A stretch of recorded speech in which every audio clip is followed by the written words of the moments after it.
Chapter 1. Transmigration into a Post-Apocalyptic Novel.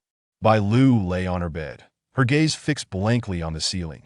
While her mind rapidly scoured the plot of the post-apocalyptic novel she had once read, it was a story she indulged in during her leisure time, featuring a protagonist endowed with various golden fingers, which left by Lu exhilarated. She had spent 2 days and nights engrossed in the tale, determined to finish the entire book without pause. To her utter disbelief, she had transmigrated into the very narrative she had read. Originating from the 21st century, Bai Lu lay despondently on her bed. The shock of her inexplicable transmigration was one thing. But why? Oh why, did the transmigration deity not transport her to the period before the apocalypse? Or, if the deity could be a tad more benevolent, why not send her into a celestial fantasy filled with flying and sorcery? Or a technologically advanced space saga instead? Reflecting on the woeful fate of her namesake in the book, Bai Lu couldn't help but let out a sigh. She wished she could bang her head against the wall and return to her previous life. Bai Lu, are you there? Bai Lu covered her face with her hands, not wanting to confront the protagonist. Oh whoa. Bai Lu, I'm coming in. Seeing the silence from inside, Jiayuru pushed the door open and entered with her presence now established. Bai Lu had no choice but to feign the appearance of having just awoken, her gaze landing on the girl at the door, who exuded an innocent allure. Bai Lu, I'm so relieved you're okay. I'm sorry. It's all my fault. If it weren't for me, you wouldn't have rushed out into the rain from home. It's fine. I don't blame you. Bai Lu waved her hand dismissively. Of course, she wouldn't hold the protagonist accountable. The true blame lay with the original character for being so foolish, failing to recognize that the protagonist and the male lead were a couple, and thus inserting herself into a situation that led to an array of unwarranted tribulations. I'm glad you're not angry, Jiayuru said with a sigh of relief upon seeing Bai Lu's lack of irritation. She stepped closer and gently touched Bai Lu's forehead. Bai Lu frowned, wishing to shy away, but feeling utterly drained.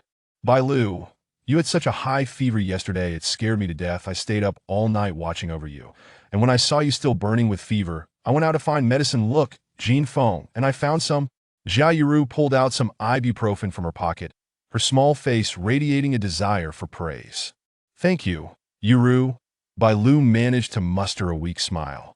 The girl frowned, her delicate brows knitting together. Bai Lu, what's wrong? You've never said thank you to me before. Why are you suddenly being so polite today?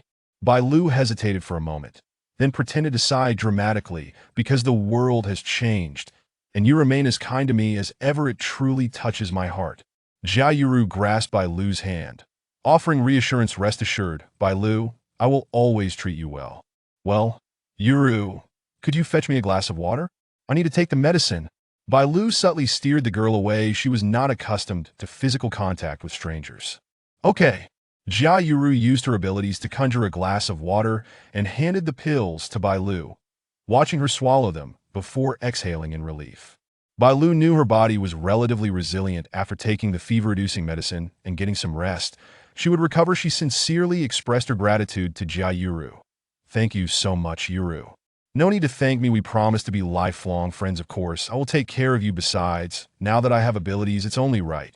Bai Lu smiled and replied non-committally, Yuru, you are truly kind-hearted. I'm not as good as you say. Jiayuru's cheeks flushed with embarrassment.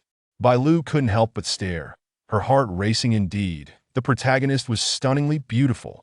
No wonder the original character, Bai Yueguang, had fallen head over heels for her. This fever had arisen because the original character had braved the rain to arrange a meeting between Jiayuru and her longtime crush.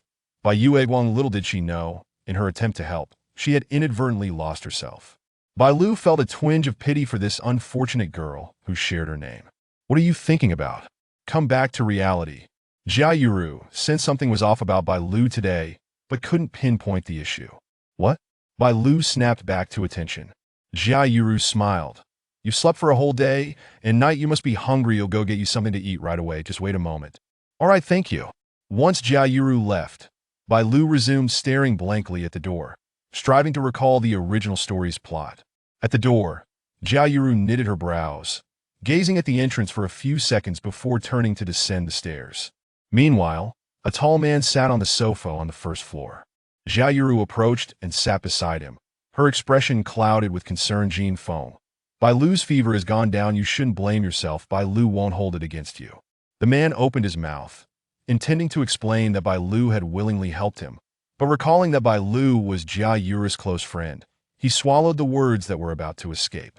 He gazed at the delicate and lovely girl beside him and then cast a glance upstairs, ultimately summoning the courage to speak. Yuru, the reason I had Bai Lu run errands for me is that I have something to tell you. With determination, he confessed, I like you. Will you be my girlfriend? What? Jia Yuru was taken aback, her face flushing crimson, yet she shook her head vigorously. Jin Feng, you are Bai Lu's fiancé, and Bai Lu is my good friend. How could I possibly take you away from her? Please don't say such things again. The man, anxious, insisted. Yuru, listen to me. My engagement to Bai Lu was arranged by our families when we were children. I don't have any feelings for her besides. In this post-apocalyptic world, we live each day as if it's our last. I don't want to live with regrets. He gazed deeply into Jia Yuru's eyes. Yuru, will you accept my confession? I swear to cherish you. Jia Yuru anxiously twisted her fingers, her face a portrait of conflict. But what about Bai Lu? Among the three of us, she is the only one who hasn't awakened her abilities, yet now you want to break up with her. I fear she won't withstand the blow. At that moment, the man was beyond caring. He only knew that the one he loved was Jia Yuru. Not Bai Lu. All he wanted was to be with Jia Yuru. Yuru, it's a post-apocalyptic world. I can't concern myself with so much anymore. I just want to be with you. I'll take care of her until she recovers. And once she's back on her feet, I'll be honest with her. How does that sound? Jia Yuru hesitated, glancing upstairs before stealing another look at the man's handsome face, and finally gave a soft affirmative. Hearing the barely perceptible agreement from the girl, the man joyfully pulled Jia Yuru into his embrace, as if he had acquired the most precious treasure in the world. In the room upstairs, Bai Lu had already replayed the book she had read in her mind once more, fully grasping her current predicament. She had arrived at the precise moment when the male lead, Han Jin Feng, intended to confess his feelings for Jia Yuru and planned to sever his engagement with the original character. He had even unearthed the childhood betrothal gifts, intending to return them to her. With that realization, Bai Lu could no longer lie still. The betrothal gift from the Bai family was none other than a magical spatial ring. As an aside, this novel has undergone 3 revisions and is now in its final form. The content does not align with the title initially. It aimed to portray a malicious supporting character, but later transformed into a story about a tool character. If it's not to your liking, you may simply abandon it. Thank you, everyone. Chapter 2. The promise to break off the engagement today marks the birthday of Han Jin Feng. Bai Lu, initially adorned beautifully to celebrate her fiancé, who is also her first love, finds herself unexpectedly compelled by Han Jin Feng to invite Jia Yuru out. Faced with the wishes of her beloved, Bai Lu reluctantly agrees to assist. She braves the rain to seek out Jia Yuru and subsequently escorts her to Han Jin Feng's private villa. Coincidentally, an apocalyptic event erupts. In the wake of the apocalypse, both Han Jin Feng and Jia Yuru succumb to a high fever. Bai Lu diligently cares for them through a day and night. After their fevers break, Bai Lu, exhausted, finally loses consciousness. In the original narrative, Bai Lu's story ends here, as she transforms into a zombie upon collapsing, meeting her demise at the hands of a lightning strike from Han Jin Feng, resulting in her complete obliteration. The entire tale unfolds from this point onward, unencumbered by Bai Lu. Han Jin Feng smoothly confesses his feelings to Jia Yuru, and they become a couple. He even gifts Jia Yuru the engagement ring from Bai Lu's family. As fate would have it, Jia Yuru accidentally pricks her finger, her blood touching the ring, thereby recognizing it as hers and unlocking a spatial treasure. This spatial ring, an extraordinary artifact, enables Jia Yuru to gain the approval of the Han family after the apocalypse, solidifying her position as Mrs. Han and aiding Han Jin Feng in seizing control of the H province base. With the enhancement of this spatial treasure, the H province base becomes the most formidable stronghold in the apocalypse. Meanwhile, Bai Lu's father, residing in the Beijing base, falls into deep sorrow upon learning of Bai Lu's death, and not long after, he perishes in a power struggle at the base. Bai Yang dies without ever realizing that their family's precious item has been inadvertently claimed by an outsider. Reflecting on this, Bai Lu feels utterly powerless to voice her grievances. While reading, she once perceived the female lead as possessing extraordinary luck, seemingly excelling in every aspect. However, upon inhabiting Bai Lu's persona, she now feels a sense of frustration for herself. Despite a promising future, She has been forsaken by the author. It remains a mystery how she ended up in the shoes of this unfortunate supporting character. No, she must rally herself and swiftly reclaim her family's precious artifact. She wonders if it is still possible to descend the stairs in time. Bai Lu rolls out of bed, her legs trembling as she nearly tumbles to the ground. Fortunately, she manages to grasp the bedpost in time. Preventing a fall, steadying herself, she struggles to open the door and descend the stairs. Upon reaching the staircase landing, she overhears Han Jinfeng confessing his feelings to Jia Yuru. Once she recovers, I will lay everything bare before her. All right, Bai Lu stands at the top of the stairs, waiting until the two have indulged in their sweet moments before slowly making her way down. Han Jinfeng is the first to notice Bai Lu. He pauses momentarily, then frowns and asks, "Why are you up?" Jia Yuru, hearing Han Jinfeng speaking to someone behind him, quickly pushes him away in panic. "Bai Lu, please let me explain. There is nothing between Han Jinfeng and me." Jia Yuru attempts to shove Han Jinfeng's arm away from her waist, but to no avail. Her cheeks flush, and her eyes brim with urgency. Upon hearing Jia Yuru's denial, Han Jinfeng's mood darkens. He possessively pulls Jia Yuru closer. Meeting Bai Lu's gaze, "Bai Lu, you have come down at just the right moment. There is something I need to discuss with you. Let us break off our engagement. The person I love is Yuru." "Jinfeng, Bai Lu has not fully recovered yet. How can you bring this up now?" Jia Yuru feigns concern, glancing at Bai Lu.as Bai Lu's closest friend. She is well aware of Bai Lu's deep affection for Han Jinfeng. For his sake, she has suppressed her lively nature and adopted a more demure persona.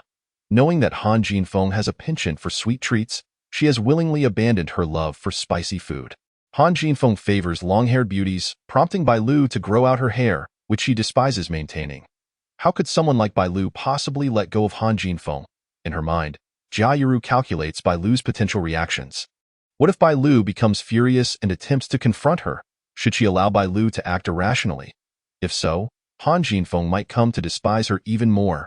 Bai Lu slowly descends the stairs and plops onto a nearby single sofa. Forgive her. After fainting for 2 days and nights without sustenance, merely managing to rise is already a miracle. Jinfeng, do you truly wish to break off our engagement? Our engagement was arranged by our families, and we exchanged gifts. How can you simply call off the engagement?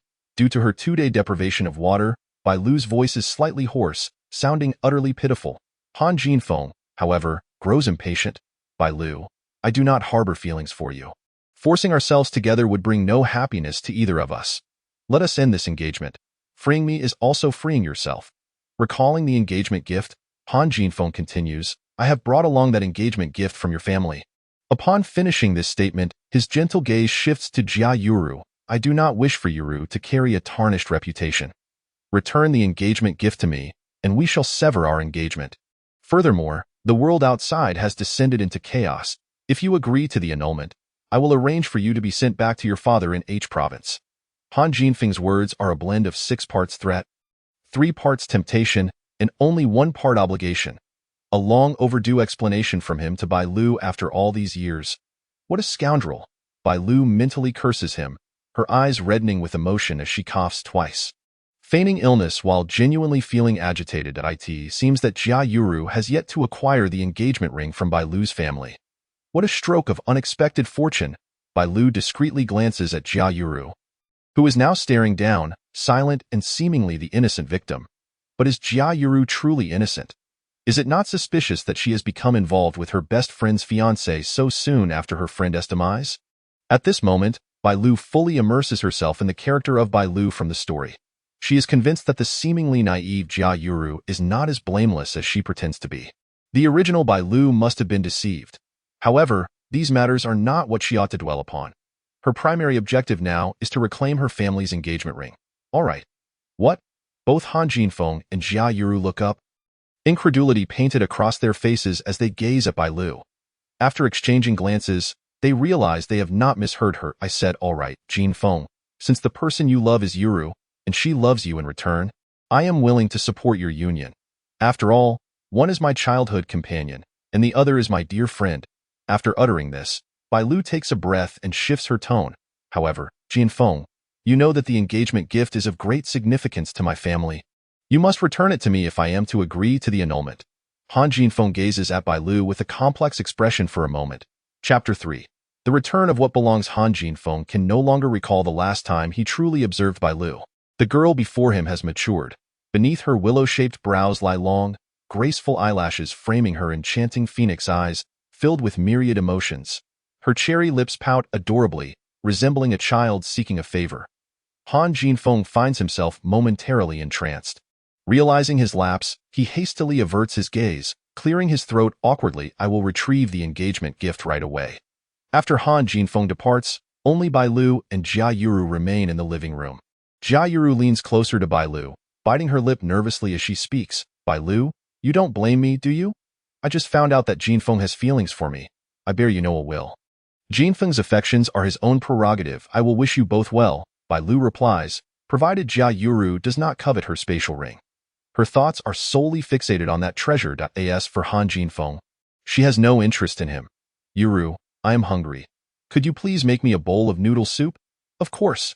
Jia Yuru forces a smile, glancing at the staircase before turning to head into the kitchen. Upstairs, Han Jinfeng retrieves the engagement gift from the safe, casually collecting a pile of jewelry as well. Aside from the engagement gift from Bai Lu's family, the jewelry here is intended for Yuru, hoping she will appreciate it. Upon reaching the lower level, he spots Jia Yuru diligently preparing in the kitchen. Han Jinfeng, displeased, directs his gaze at Bai Lu. What time is it? You still have Yuru preparing food for you. There is bread in the fridge. You could simply eat that. Bai Lu opens her mouth to respond, but is interrupted by Jia Yuru, who has overheard the commotion. Jinfeng, I am fine. Bai Lu has been unconscious for 2 days. Something warm would do her good. That does not mean you should be made to cook. Han Jinfeng grumbles internally, but chooses to remain silent, considering Bai Lu's evident frailty. This is the engagement gift from your family. Han Jinfeng tossed the jewelry box into Bai Lu's arms and called for Jia Yuru to come out and see the gift he had brought for her. Jia Yuru obediently approached Han Jinfeng. Casting a glance at the jewelry box in Bai Lu's hands, Bai Lu held the jewelry box. The excitement in her eyes was impossible to conceal, but fortunately, with her head lowered, no one noticed the delight on her face. Regrettably, her joy lasted only until the moment the box was opened. Han Jinfeng, what do you mean by this? Bai Lu demanded, showing him the contents of the box, a beautiful jade bracelet. While aesthetically pleasing, it was not the treasured ring belonging to the Bai family. I must have taken the wrong one, he remarked, opening another jewelry box beside Jia Yuru. The instant that box opened, Bai Lu's eyes sparkled. In Jia Yuru's grasp was indeed the spatial ring from the Bai family. As Jia Yuru beheld the exquisite ring, a glint of greed flashed in her eyes. Such a beautiful ring was surely meant for someone of her caliber. Deep down, she felt that this ring was destined to belong to her. Bai Lu, that ring is truly stunning. Would you consider giving it to me? Absolutely not. Bai Lu replied decisively. That is the Bai family's spatial ring, and it must not fall into the hands of outsiders. In a swift motion, Bai Lu dashed towards Jia Yuru, her mind consumed with the single thought of reclaiming the spatial ring from her hands. Upon seeing Bai Lu rushing towards her, Jia Yuru instinctively recoiled, her hands continuing to reach for the ring. Bai Lu watched helplessly as Jia Yuru extended her hand, her heart racing with desperation.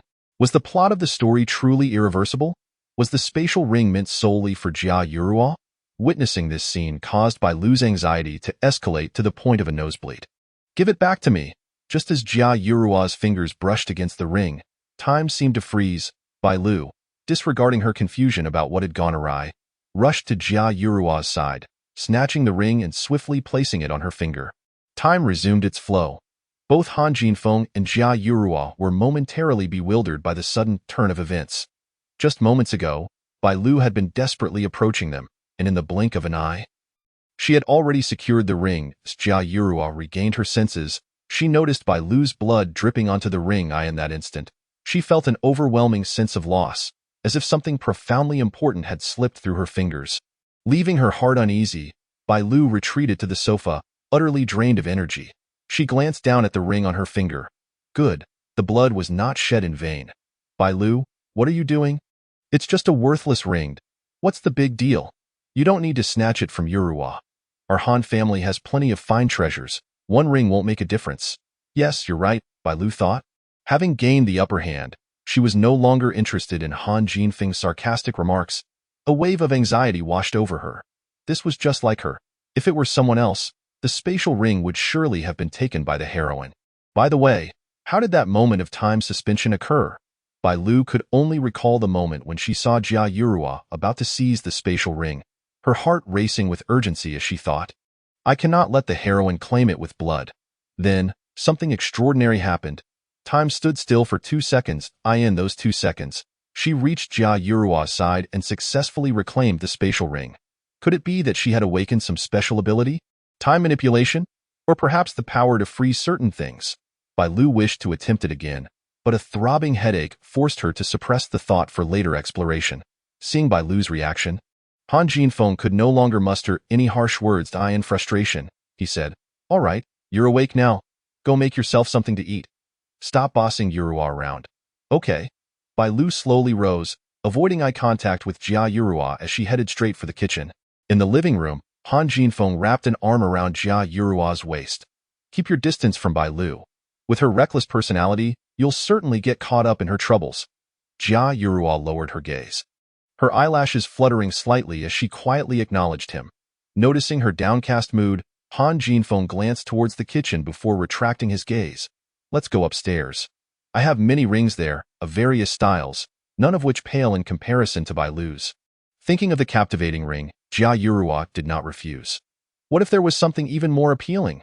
Bai Lu was genuinely hungry. Using the freshly sliced tomatoes Jia Yurua had prepared, she made a bowl of tomato and egg noodles. After devouring the generous portion, Bai Lu finally felt revitalized. After tidying up the kitchen, she slowly ascended the stairs, still feeling weak from her recent fever. As soon as her head hit the pillow, she fell into a deep sleep. Chapter 4. Her space in Han Jinfeng's room on the second floor, the urgency she had felt earlier was gone. Jia Yurua masked her disappointment, her eyes flickering as she casually inquired about the engagement ring. Jinfeng, the ring on Bai Lu's hand. Is it the Bai family's engagement gift? Are you sure you aren't mistaken? I'm not mistaken, Han Jinfeng replied, keenly sensing Jia Yurua's unhappiness. He pulled her into his embrace and explained. The Bai family is a prestigious lineage that has been established for centuries in the capital. That water-patterned ring was passed down from their ancestors. The inner band is engraved with the Bai surname. I wouldn't mistake it. Pausing for a moment, he asked, Yurua, do you not like such things? I apologize for assuming you would appreciate these mundane trinkets. I underestimated you. In his mind, Han Jinfeng had sculpted a pure and noble image of Jia Yurua, who was a rarity among girls uninterested in worldly possessions. He felt fortunate to have encountered someone like her. Han Jinfeng gazed deeply at Jia Yurua, who found herself unable to meet his gaze. Feeling shy. What I cherish is you, not these inanimate objects. Whether or not they exist, I will always like you. Yurua. Hearing what seemed to be a confession from the girl across from him, Han Jinfeng felt a rush of warmth throughout his body. He tightened his embrace, lowering his lips to Jia Yurua's rosy ones. As they kissed for a while, his hands began to wander, unzipping her waist. His hand slipped inside, brushing against the softness he had long desired. Jia Yurua blushed, gently struggling. Jinfeng, wait. We've just defined our relationship. This is too fast. Yurua, I truly like you. I can hardly contain myself. Han Jinfeng panted, struggling to restrain his desires, yet he did not withdraw his hand. Now that Bai Lu has woken up, we should head back to H province tomorrow. I want to introduce you to my family. They will surely adore you. Upon hearing Han Jinfeng mention his family, Jia Yurua feigned nonchalance, asking, Do you think Aunt Han will dislike me? After all, Bai Lu is the daughter-in-law she has recognized. Jia Yurua lifted her head, her eyes glistening with unshed tears, looking at Han Jinfeng with a pitiful expression. Let's wait until we return to H province to gauge Uncle Han and Aunt Han's sentiments before we make any plans. Han Jinfeng sighed. All right, I will heed your wishes. He wanted to continue but was pushed away by Jia Yurua. Jinfeng, it's too late. I should head back. Stay and sleep with me. We are officially a couple now. Han Jinfeng whined, looking pitiful. Jia Yurua shyly lowered her head, concealing the emotions in her eyes. Maybe another time. I'm still not quite accustomed to ITS, uncertain whether to lament Bai Lu's misfortune or the predicament of the main characters. After Bai Lu finished dinner and was about to return to her room for some rest, she happened to encounter Jia Yurua emerging from Han Jinfeng's room, her zipper still undone. Bai Lu cast a leisurely glance, unable to suppress her admiration for Han Jinfeng. This guy certainly had his share of fortune. It was as if the air had suddenly grown quiet. Bai Lu sensed that perhaps these two were not accustomed to displaying their affections in front of the ex-fiancé. She turned to Jia Yurua and took the initiative to alleviate the tension. Yurua, didn't Han Jinfeng give you a lot of jewelry? Bai Lu's gaze shifted between Han Jinfeng and Jia Yurua. Jia Yurua's hands were empty, and there were no new accessories adorning her wrists or neck. They're just material possessions, Jia Yurua replied dismissively. As if struck by a thought, she looked at Bai Lu eagerly. If you like those accessories, I can ask Jinfeng to give them to you. Her gaze fell on Bai Lu's ring. Filled with envy, I always thought Bai Lu's ring was the most beautiful. For reasons she could not explain, she felt that the ring should rightfully belong to her. Bai Lu, wary, tucked her hand behind her back. I believe my family's ancestral ring is the most exquisite. However, it's a family heirloom, so I can't give it away. She certainly would not voluntarily part with her treasure. After saying this, Bai Lu chuckled lightly. Look, I'm feeling sleepy again, I should head off. Wait a moment. Han Jinfeng furrowed his brows and called out to Bai Lu. Just a moment ago, he had intended to ask Bai Lu to give the ring to Jia Yuru, but he did not expect her to mention it as a family heirloom that could not be given away. Thus, he had to temporarily set aside that thought. He resolved to devise a plan to retrieve the ring for Yuru once the awkwardness of the annulment had passed in a few days. Since your fever has subsided, Yuru and I are considering leaving here tomorrow. You should pack your things tonight and we shall set off early in the morning, so as not to waste any time. All right. Apart from the matter of her space ring, Bai Lu would not oppose anything the male and female leads said. After all, her awakened ability was rather useless, making it exceedingly difficult for her to survive in the apocalypse. Upon returning to her guest room, she locked the door. Setting aside thoughts of abilities, she prioritized studying her space. This was her crucial artifact for survival in the apocalypse. Sitting on the edge of her bed, she fixated on the glass cup atop the nightstand, silently contemplating how to store it within her space. To her surprise, she succeeded. Ha ha ha. So, the space ring is not exclusively usable by the female lead? Or is it that only she, as a variable, can utilize it like the female lead? With this thought, Bai Lu felt a tingle of apprehension. Putting aside whether others could use the space ring, she worried that if she were to accidentally perish, the female lead might reclaim the space ring from her. No, she had already crossed over. She couldn't simply drift through the apocalypse without purpose. Since she was here, she must strive to live well. Regardless of the male and female leads, as long as she was present, it would be Bai Lu who called the shots. Having come to this realization, Bai Lu began to curiously explore her space. In the original story, Jia Yuru's space could not only grow fruits and vegetables, but also raise livestock. She could summon creatures that flew in the sky, ran on the ground, or swam in the water, showcasing the rarity of such a space. Calming her mind, Bai Lu focused on entering the space. In an instant, she found herself in a paradise. She could hardly believe her eyes as she stood on an endless expanse of grassland. Not far away, flocks of bleating beasts grazed contentedly, while on the other side, groups of calves frolicked. Rubbing her eyes, she watched as a flock of doves flew overhead. Flapping their wings, a feather fell from the sky. Landing directly before her, she reached out to catch it and squeezed it tightly. It was no illusion. It was indeed a real dove feather. I've struck it rich. What did the apocalypse matter? This was the perfect opportunity to relax. Following the dove's flight, she gazed toward the horizon, where a wooden cabin awaited. Just as she pondered how to approach, she suddenly found herself standing before the cabin. Pushing the door open, she stepped inside to find a clean and tidy interior. The furnishings were simple, with a living room, bedroom, study, kitchen, and storage room all present. The living room was rather unremarkable, and the bedroom was pristine. Upon entering the study, her instincts told her there must be treasures within. Sure enough, there was a large bookshelf occupying an entire wall. She pulled out a book at random, and the title boldly proclaimed, Body Refinement Technique. Glancing at it made Bai Lu feel ecstatic. Flipping to another page, she discovered Soul Cultivation Technique. Wow! Ha ha ha! I've struck gold. She had not anticipated that this space ring would possess such remarkable functions. The original story had never mentioned that Jia Yuru's space contained these treasures. If it had, she would never have been known solely for her spatial abilities and water manipulation. Bai Lu meticulously examined the soul cultivation technique, feeling that it closely resembled the mental abilities described in the apocalypse. What treasures? All treasures! She pondered which book to practice first. That moment, she recalled her own awakened abilities. Could it be an ability? Bailu raised the soul cultivation technique high and let it go. Trying to halt its descent, to her delight, it paused in midair for 3 seconds before resuming its fall. I truly possess the ability to control time. What kind of stroke of luck was this? Having read numerous apocalypse novels, she had never encountered such a time-manipulating ability. A smile crept across her face as she felt a rush of exhilaration. Ha ha ha, I feel like the sovereign of this apocalypse. What a delightful sensation. Picking up the fallen soul cultivation technique, she tenderly brushed away non-existent dust. Yes, you shall be the one. She noticed that using the time control technique caused her head to throb at it must be due to insufficient mental energy, or perhaps a lack of soul power. By practicing this soul cultivation technique, she believed her control over her abilities would become smoother. Determined, she carefully reread the soul cultivation technique and sat cross-legged.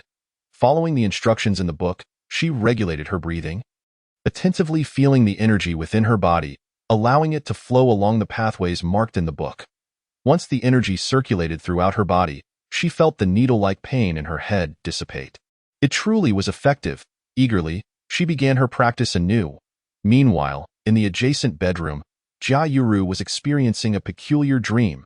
In the dream, Bailu had already perished at this point in time, and the ancestral space ring had fortuitously fallen into her hands. No wonder she felt an overwhelming impulse that the ring belonged to her. In truth, it was meant to be hers. In the dream, she not only obtained the space ring but also returned to H City with Han Jinfeng. Utilizing her miraculous space, Han Jinfeng garnered a majority of the people in the base, ultimately ascending to the position of base leader. Consequently, she naturally became the base leader's wife. That's mine, Jia Yuru screamed, jolting upright in bed. The soundproofing of the room was excellent, and her outcry did not escape the confines of her bedroom. That space ring should have been hers. Jia Yuru seemed entranced, staring blankly at the wall connecting to Bailu's room. Her nails digging into her palm without her noticing. In her dream, Bailu was supposed to be dead, so who was the current Bailu? Jia Yuru pondered in vain, unable to make sense of it. Could this merely be a dream? No, Jia Yuru believed the scenes in her dream were real. The glory that should have belonged to her was snatched away by Bailu. She was unwilling to accept it. The following morning, the door of Han Jinfeng's house was rapped upon. Brother Feng, open up, we're starving. Han Jinfeng opened the door, allowing 3 burly men to enter. Yuru, good morning. I didn't expect you to be up so early. Wu Junxian, with a playful grin, moved closer to Jia Yuru. He was accustomed to being familiar with others and couldn't help but strike up a conversation with such a gentle girl. Yes, Jinfeng mentioned we would set off for H City today. I've prepared breakfast for everyone, so hurry up. I'll serve the dishes, and we can eat shortly. Jia Yuru turned and headed into the kitchen, with Du Song quietly following her. Wu Junxian clicked his tongue, noticing the infatuation in Du Song's gaze toward Jia Yuru. However, when he glanced at Han Jinfeng, who was studying a map, it seemed Brother Feng also had feelings for Jia Yuru. He then cast a discreet glance upstairs. Brother Feng had a fiancée. It seemed Du Song had a greater chance of winning her heart, but one could never be sure. Lu Peng, observing Wu Junshuan's wandering eyes, knew he was indulging in gossip about Jinfeng and the others. Raising an eyebrow, he patted Wu Junshuan's shoulder, urging him to behave. Wu Junxian shrugged nonchalantly. He simply loved gossip and wouldn't do anything more. Soon, the dining table was laden with breakfast. Thick rice porridge, perfectly steamed buns accompanied by cold cucumber salad, stir-fried loofah, and a small stir-fry of meat. Wu Junshuan's mouth watered at the sight. The previous night, they had initially planned to celebrate Brother Feng's birthday, but the apocalypse arrived without warning. One of their companions quickly turned into a zombie, and they all banded together to slay it. They then hurriedly closed the door and checked the windows. Before long, he, Du Song, Han Jinfeng, and Jia Yuru all came down with high fevers. With no one else to care for them, Bailu and Lu Peng had no choice but to separate them and confine them to a room, periodically checking on their conditions. Fortunately, all 4 had awakened abilities. Originally, Han Jinfeng intended to return to H Province immediately, but Bailu had also succumbed to a fever. They were left with no choice but to wait for Bailu to recover before setting off. Unexpectedly, Bailu's fever persisted for 2 full days and nights. Wu Junxian cast another glance upstairs, wondering if Bailu was still alive. Jia Yuru brought the last dish to the table and noticed Wu Junshuan's gaze directed upstairs. Are you looking at Bailu? Don't worry. She broke her fever last night. She should be waking up soon. You all eat first. I will go upstairs to call her for breakfast. Don't bother with her. You've worked hard all morning. Just eat. After finishing his words, Han Jinfeng took hold of Jia Yuru's wrist, pulling her to sit beside him. He even thoughtfully served her a portion of stir-fried loofah. You've worked hard. Make sure to eat more on the road. We'll only be able to have some instant food. Jinfeng, do not worry about me. I am capable of adapting. Jia Yuru smiled gently at Han Jinfeng, then turned her gaze anxiously towards the upper floor. What she wondered was whether Bailu would be able to endure it. After all, she despised foods like bread and instant noodles. It was quite unreasonable of her to be picky at such a time. Meanwhile, Dusong, who had remained silent, shifted his bitter gaze back and forth between Han Jinfeng and Jia Yuru. Aware that he had no chance, he still could not help but feel indignant on Yuro's behalf. If a delicate girl like Yuru could adapt, why should Bailu be afforded any special treatment? Jia Yuru shook her head disapprovingly, then kindly spoke up for Bailu. Such a perspective was not entirely fair. After all, Bailu came from a well-to-do family, and it was understandable that she might not be accustomed to these ordinary foods. All right, you all eat first. I shall go upstairs to wake Bailu. Jia Yuru removed her apron and placed it in the kitchen before ascending to the second floor. Chapter 6. The depths of a devoted admirer upstairs. Bailu had been so engrossed in her training the previous night that upon opening her eyes again, she found it was already past 4 in the morning. She took a moment to carefully assess her body's changes and felt invigorated, her spirit unusually high. She believed she could go 2 days without sleep without feeling groggy.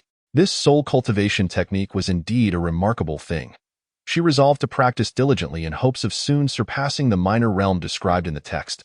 After leaving her space and lying on the bed, Bailu began to contemplate how to face Han Jinfeng and the others that morning.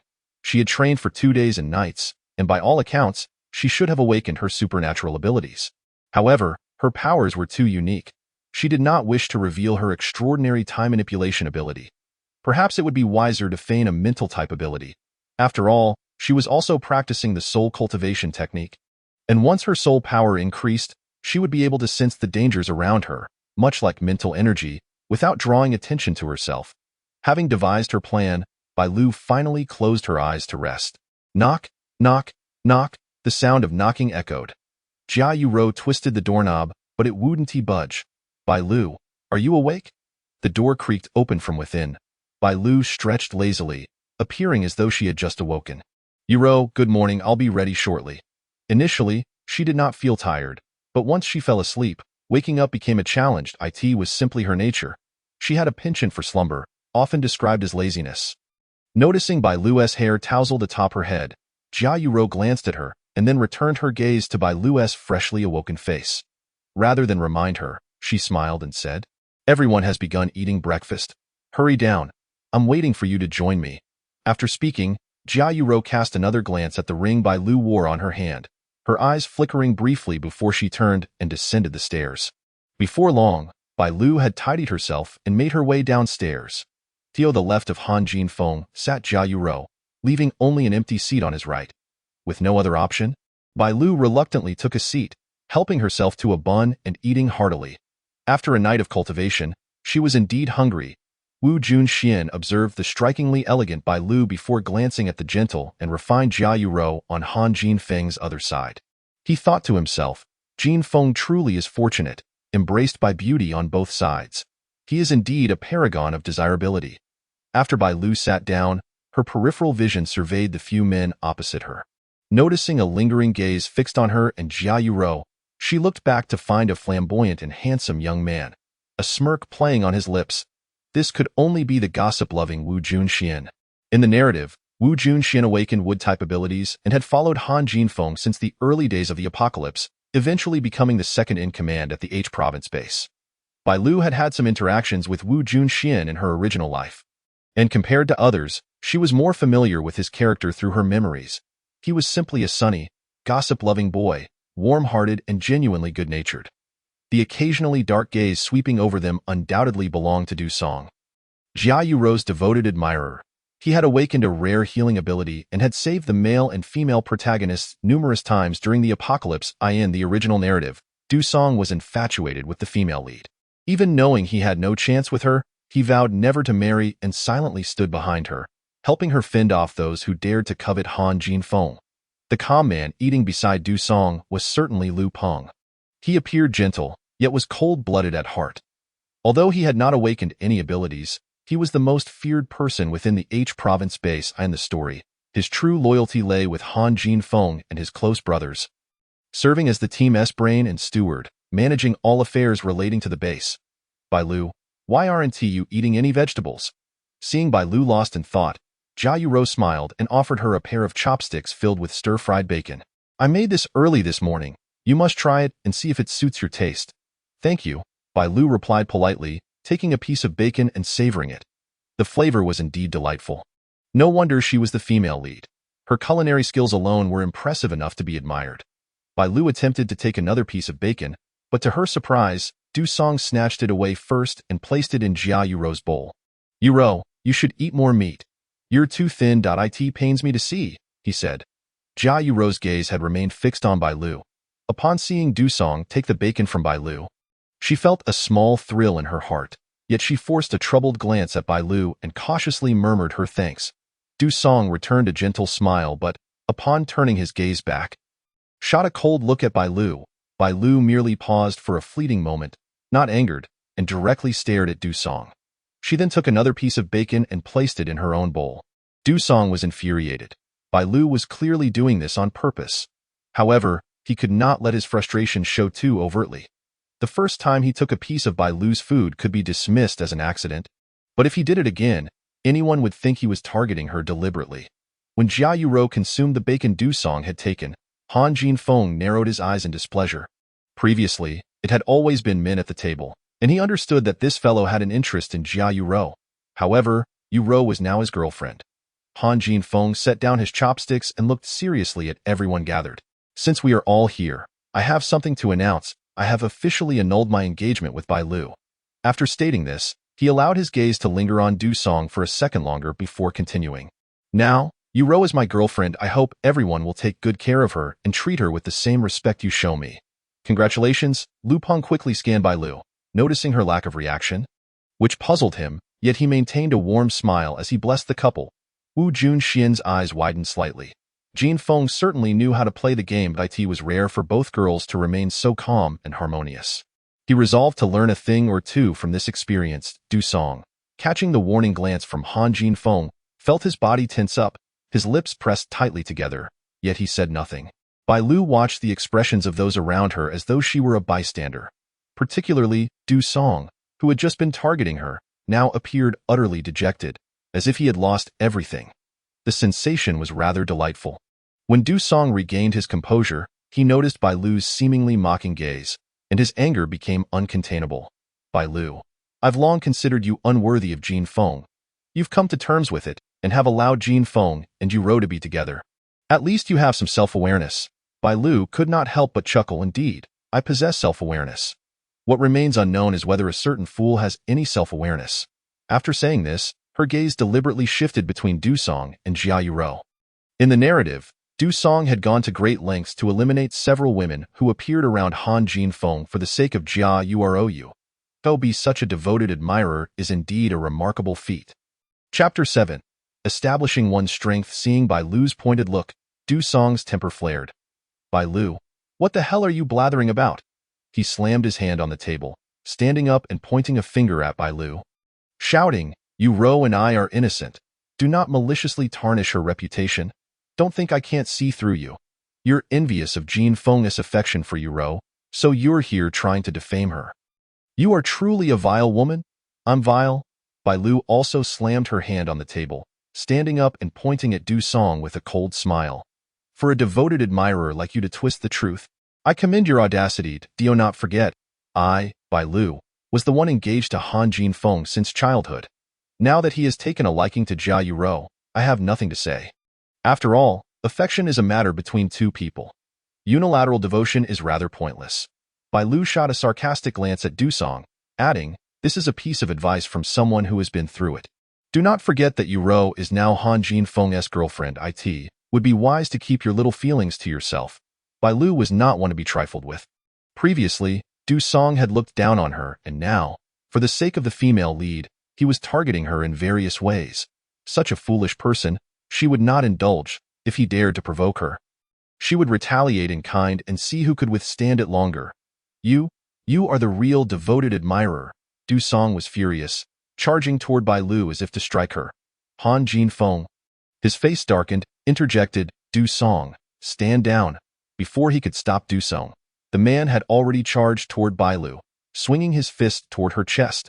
In Du Song's eyes, aside from the goddess Jia Yuro, all other women were worthless. Thus he showed no mercy in his assault. As soon as he decided to strike, he did. Wu Junxian, initially engrossed in the scene, furrowed his brow upon seeing Du Song's aggression. He held a deep disdain for men who resorted to violence against women and wished to intervene. But it was already too late. Lu Peng merely observed the unfolding drama with a detached demeanor, though he too disapproved of Du Song's actions. However, whether Bai Lu was harmed or not was of no concern to him. It wasn't he worth incurring Du Song's wrath, a healing ability user, on behalf of Bai Lu. Just as Du Song's fist was about to make contact with Bai Lu, an unexpected turn of events occurred. Du Song, who had been advancing with his fist raised, suddenly halted in front of Bai Lu. In contrast, Bai Lu swiftly grabbed a plate, smashed it onto the table, and brandished the remaining shards, aiming for Du Song's throat with swift precision. A muffled grunt escaped him. Du Song regained his mobility, only to feel a torrent of blood gushing from his neck. He reached up to touch it, his hand now stained with crimson. Wu Junxian stood in shock, still trying to comprehend what had just transpired. Lu Peng, however, regarded Bai Lu with a scrutinizing gaze. Bai Lu cast a casual glance at Du Song, discarded the jagged porcelain, and picked up a napkin, disdainfully wiping the blood that had splattered onto her hands. How revolting. As blood continued to pour from Du Song's wound, he was not only injured but also met with disdain. Bai Lu, your strike was rather excessive. Jia Yuro frowned as she hurried to assist Du Song onto the sofa. Du Song, you mustn't be harmed. Quickly use your healing abilities to tend to your wound. I can hardly bear to watch. Du Song's face turned pale, and upon hearing Jia Yuro's words, the pain from his injury lessened considerably. He wasted no time and immediately unleashed his healing powers. Bai Lu had been careful in her approach. She had no intention of taking Du Song's life, merely wishing to impart a lesson. Among the group, the four men were good friends, while only she and Jia Yuro were outsiders. Now that Jia Yuro had become Han Jinfeng's girlfriend, her status had shifted, leaving her as the sole outsider. To avoid being bullied, she knew she must establish her strength. Du Song's injury healed swiftly, yet his gaze remained fixed on Bai Lu, filled with a burning resentment. Bai Lu, I shall remember this grudge. You will pay for this. He was consumed with hatred. Had he not possessed healing abilities, he would surely have met his demise at Bai Lu's hands today. He had merely sought to teach her a lesson, yet she had attempted to take his life. This madwoman would one day face her reckoning. Bring it on, Bai Lu retorted with a cold smirk, but next time. You may not be so fortunate. With that, her gaze swept across everyone present, delivering a warning to them all. She understood they were all in cahoots, thus she issued them a preemptive caution. Should anyone dare to provoke her without cause again, she would not hold back. Seeing that Du Song was unharmed, Jia Yuro looked at Bai Lu with reddened eyes. Bai Lu, I'm sorry. It's all my fault. Please don't be angry with Du Song. I apologize on his behalf. Can you forgive him? Du Song shot Bai Lu a glare before turning to comfort Jia Yuro. Yuro, don't plead for her. This woman is utterly malicious. You must keep your distance from her. Otherwise, she may harbor resentment and deliberately entrap you. Bai Lu looked skyward in exasperation. Forget it. This lovesick fool was beyond saving. She chose to ignore the ongoing drama, opting instead to sit aside and reflect on her recent abilities. She discovered that her powers could be specifically directed at certain individuals. This application consumed less energy, allowing for precise control with improved efficacy. Compared to her initial, unconscious use of her powers against the protagonists, which had drained a significant amount of energy, she instinctively felt she could control Du Song. An ability user, for at least 30 seconds. Bai Lu, have you awakened your powers? Wu Junxian cautiously inquired as the chaos subsided, sidling up to her with a friendly smile. Yes, it's mental control, Bai Lu replied nonchalantly, then turned to face Wu Junxian, deliberately attempting to intimidate him. I could kill without a trace. So, Do not provoke me. When I use my mental abilities, even I am wary. It was no wonder Dusong had been rendered immobile earlier. Wow, Bailu, your powers are incredible. Please, take me under your wing. Wu Junxian squinted.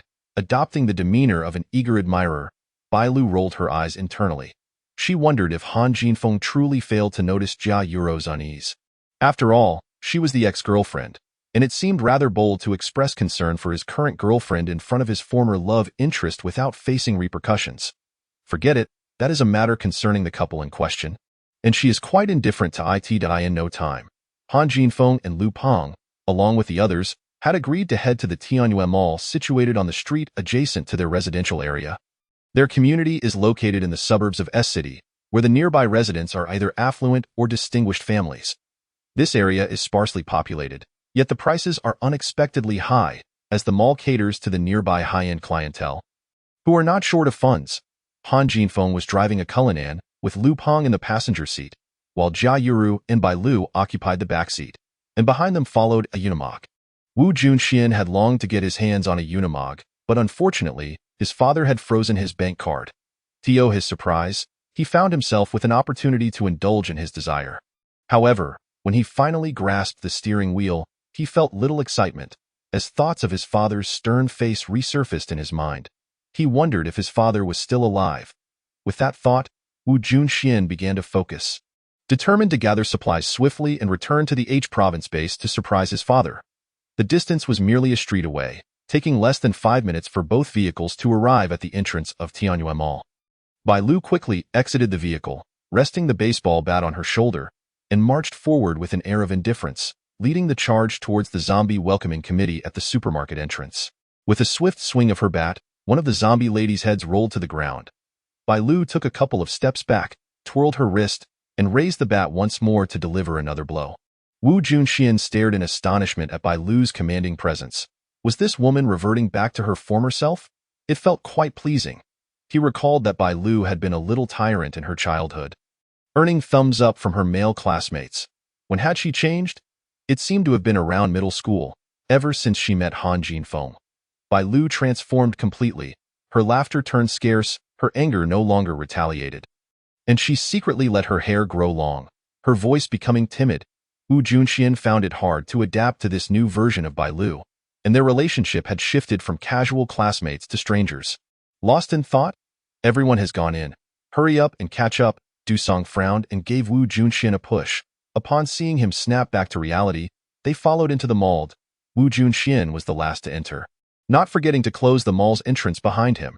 Jia Yuru walked beside Han Jinfeng, yet her gaze remained fixated on Bailu ahead. The Bailu she knew was not like this. Could it be that the real Bailu had perished, and the current one was merely a specter? Jia Yuru's expression was complex as she scrutinized Bailu's back, secretly hoping that she was not the genuine Bailu. If that were the case, as long as she exposed the false Bailu's true identity, the space ring would be hers. Bailu, unaware of Jia Yuru's thoughts, swung her baseball bat with vigor, exuding an air of dominance as if proclaiming, "With this bat in hand, the world is mine." After dispatching a total of 13 zombies, Bailu finally paused to catch her breath. Her original body strength was still insufficient. She contemplated that upon returning, she must learn that body refinement technique. After all, her original physique had not engaged in such high-intensity activities like baseball for many years, leaving her somewhat out of practice. If it were her actual body, she could have dealt with those 13 zombies in mere minutes. Bailu's movements were decisive and fierce, causing Du Song to feel a shiver run down his spine. He resolved that in the future, he would only strike at Bailu if he could ensure a one-hit kill. After entering the mall, Han Jinfeng and Lu Peng witnessed Bailu's rampage. They exchanged a glance and tacitly split up to secure the various entrances of the mall. By the time they returned, Bailu and Wu Junxian had already cleared the first floor of all zombies. The zombies on the upper floors, alerted by the commotion, began to converge towards the first floor. However, the current zombies were of low level and had not yet evolved any intelligence. Only 5 or 6 zombies stumbled down the stairs, while the others incessantly battered against the railings. One female zombie on the 3rd floor was particularly ridiculous. From the waist down, she was left with only dark blue bones, still relentlessly crashing against the railing. Bailu worried whether her skeletal frame could withstand it. Suddenly, There was a loud crash as the female zombie's body split in half at the waist, collapsing face first to the ground. Bai Lu quickly averted her gaze, preferring not to witness the gruesome scene.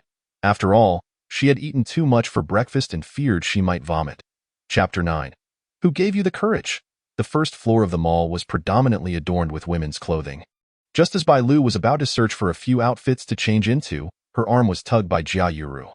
Bai Lu, this place is filled with women's wear. Let's find a few outfits together. You can have Han Jinfeng accompany you. I prefer to browse on my own. Bai Lu nonchalantly shrugged off Jia Yuru's grasp. What a joke. How could she gather supplies and fill her space with Jia Yuru around?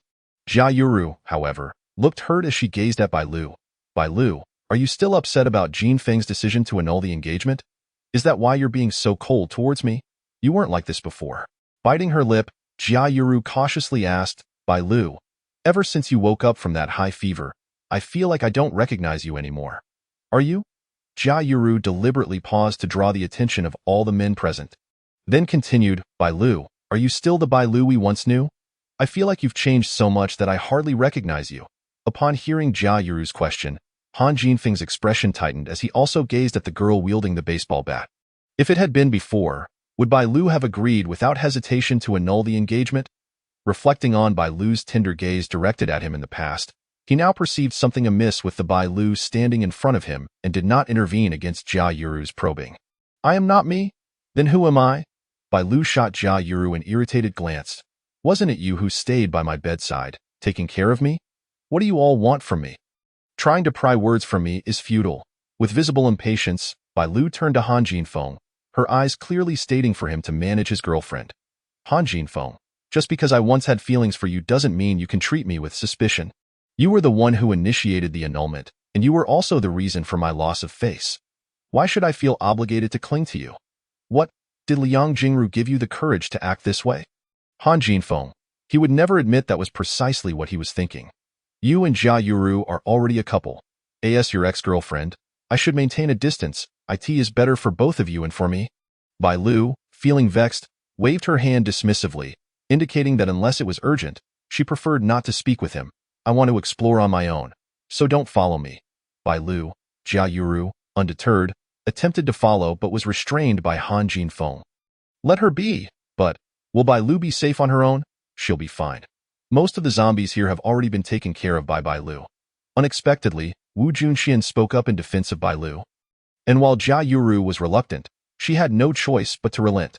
Lu Peng, glancing around, followed Wu Junxian to the second floor, Dusong, seeing Jia Yuru and Han Jinfeng enter a specialty store. Hesitated for a moment before joining Lu Peng and the others. Bai Lu walked into a sportswear store, glancing back to see that Wu Junxian, Lu Peng, and Dusong had all gone upstairs while Han Jinfeng was accompanying Jia Yuru into a nearby shop. With a sigh of relief, she began to sift through the sportswear, carefully selecting items one by one. To an outsider, it appeared as though Bai Lu was struggling to find suitable clothing. Only Bai Lu knew that she was stealthily collecting clothes into her space. However, she was cautious not to make her actions too conspicuous, only taking 2 or 3 items at a time, as she feared Lu Peng and Han Jinfeng might catch on. After all, these two were sharp-minded. Otherwise, they wouldn't be able to manage the vast H province base. Thus, Bai Lu ambled through the mall as if shopping in a pre-apocalyptic world, picking up a few items that caught her eye while leaving behind those that did not. Upon finishing her exploration of the first floor, Bai Lu had gathered an assortment of clothing for all seasons, with about 50 outfits for each season, ample enough to last her for some time in the apocalypse. After collecting the clothes on the first floor, Bai Lu hastily shoved 2 garments into her backpack as a ruse and proceeded to the second floor. The second floor was dedicated to men's clothing, which did not interest her. Initially intending to bypass the second floor altogether to reach the third floor, she abruptly recalled something and turned back to enter a belt specialty counter. The original Bai Lu had once contemplated gifting a belt to her father for his birthday. But unfortunately, at that time, Han Jinfeng had remarked, "This belt looks quite nice." The original self did not hesitate to pass the belt on to Han Jinfeng. Bai Fu had long felt regret for not receiving a birthday gift. In contrast, Han Jinfeng merely glanced at the belt before casually tossing it to another brother of his. Reflecting on this, Bai Lu couldn't help but curse the author for unreasonably crafting the original self into a love-struck character. Bai Lu meticulously searched through all the counters and finally found an identical belt. Patiently wrapping it up and placing it into her backpack, she then turned to leave. After Bai Lu departed, Lu Peng emerged from around the corner. Once he confirmed Bai Lu had ascended to the third floor, he turned and entered the counter she had just browsed. After a thorough inspection, Lu Peng shook his head in disappointment. Perhaps he had misjudged. The third floor was dedicated to shoes and hats. Bai Lu continued her methodical gathering of shoes for all seasons. Just as she intended to head upstairs, she happened upon a lingerie counter at the corner. Lingerie was appealing, compact, and discreet. Acquiring a few pieces would not easily attract attention. Bai Lu circled the counter, collecting a considerable amount of lingerie into her space. She then ventured into the fitting room storage area, ensuring she secured all the necessary sizes before finally ascending to the fourth floor. The fourth floor was entirely devoted to jewelry. Bai Lu perused the area but found nothing that caught her eye. Just as she was about to ascend to the fifth floor, the sound of Jia Yuru's exclamation echoed from the staircase. Bai Lu considered feigning ignorance, but Han Jinfeng's subsequent words halted her in her tracks. "Yuru, you have awakened your space ability. This is truly wonderful." What? What? Sister Yuru has awakened her space ability. Let me see. At that moment, Wu Junxian and others, who had just come up from downstairs, gathered in astonishment. Du Song genuinely felt happy for Jia Yuru. With a space ability, she would no longer have to worry about what to eat in the future. Suppressing her excitement, Jia Yuru explained, "I don't really know how it happened. I simply thought this bracelet looked beautiful and wanted to take a closer look. Unexpectedly, the glass of the counter cut my hand. Blood dripped onto the bracelet, and then I awakened my space ability. It seems Miss Jia possesses great fortune. The bracelet must have chosen you as its master," Lu Peng praised without reservation. Bai Lu curled her lips at the sight of Jia Yuru's bracelet and turned to ascend to the fifth floor. Yet, her mind was racing with thoughts. Could the space bracelet be a compensation from the ruler of this world to Jia Yuru? What was her own situation upon arriving here? What was the mysterious power governing the narrative of this book? How had she even entered the pages of a story? Bai Lu found herself perplexed. Chapter 10. You love sacrifice? Then you go first. Upon reaching the fifth floor, Bai Lu collected some tablets, phones, and other items into her space before turning to head downstairs. At that moment, Han Jinfeng and Jia Yuru had regained their composure and began to amass supplies in large quantities. Bai Lu leisurely strolled, rifling through the shops previously visited by Jia Yuru. After 2 hours, her space was replenished with numerous supplies, sufficient for decades to come. Upon reaching the first floor, Bai Lu casually glanced around and coincidentally found Wu Junxian returning from scouting outside. "Brother Feng, there are approximately 200 zombies in the neighboring supermarket. Entering recklessly poses too great a risk," Wu Junxian said, gulping down a bottle of water in one go. The thought of the zombies in the supermarket still sent shivers down his spine. "Even with risks, we must go," Han Jinfeng replied calmly. Now that Jia Yuru possessed space ability, their group needed only to devise a plan to gather the resources within the neighboring supermarket. This would eliminate the need to forage for food on their return to H Province's base. "I concur with Jinfeng's assessment," Lu Peng stated, meeting Han Jinfeng's gaze and voicing his thoughts. "Food is scarce in this post-apocalyptic world. Moreover, this area is suburban and relatively deserted, compared to the city center. The neighboring supermarket represents our best choice. Both Brother Jinfeng and Brother Peng are correct," Du Song added, eager to assist Yuru in filling her space with her favorite snacks. After their discussion, Han Jinfeng turned and noticed Bai Lu descending from upstairs. Casually inquiring, "Bai Lu, you arrived at the perfect time. Yuru inadvertently awakened her space ability, which is as large as a football field. We plan to gather supplies from the neighboring supermarket. What do you think?" Jia Yuru had been waiting for Han Jinfeng to speak before she smiled and called out to Bai Lu, "Yes, Bai Lu. I also awakened my space ability." Her smile was gentle, yet her gaze was fixed on Bai Lu, searching for any sign of her reaction. However, Jia Yuru was destined to be disappointed. Bai Lu merely responded with a nonchalant acknowledgement before turning her attention back to Han Jinfeng to address his earlier question. "I have no objections, you may decide." Bai Lu appeared calm on the surface, though internally, a sense of vigilance arose. What did Jia Yuru mean by saying she had also awakened her space ability?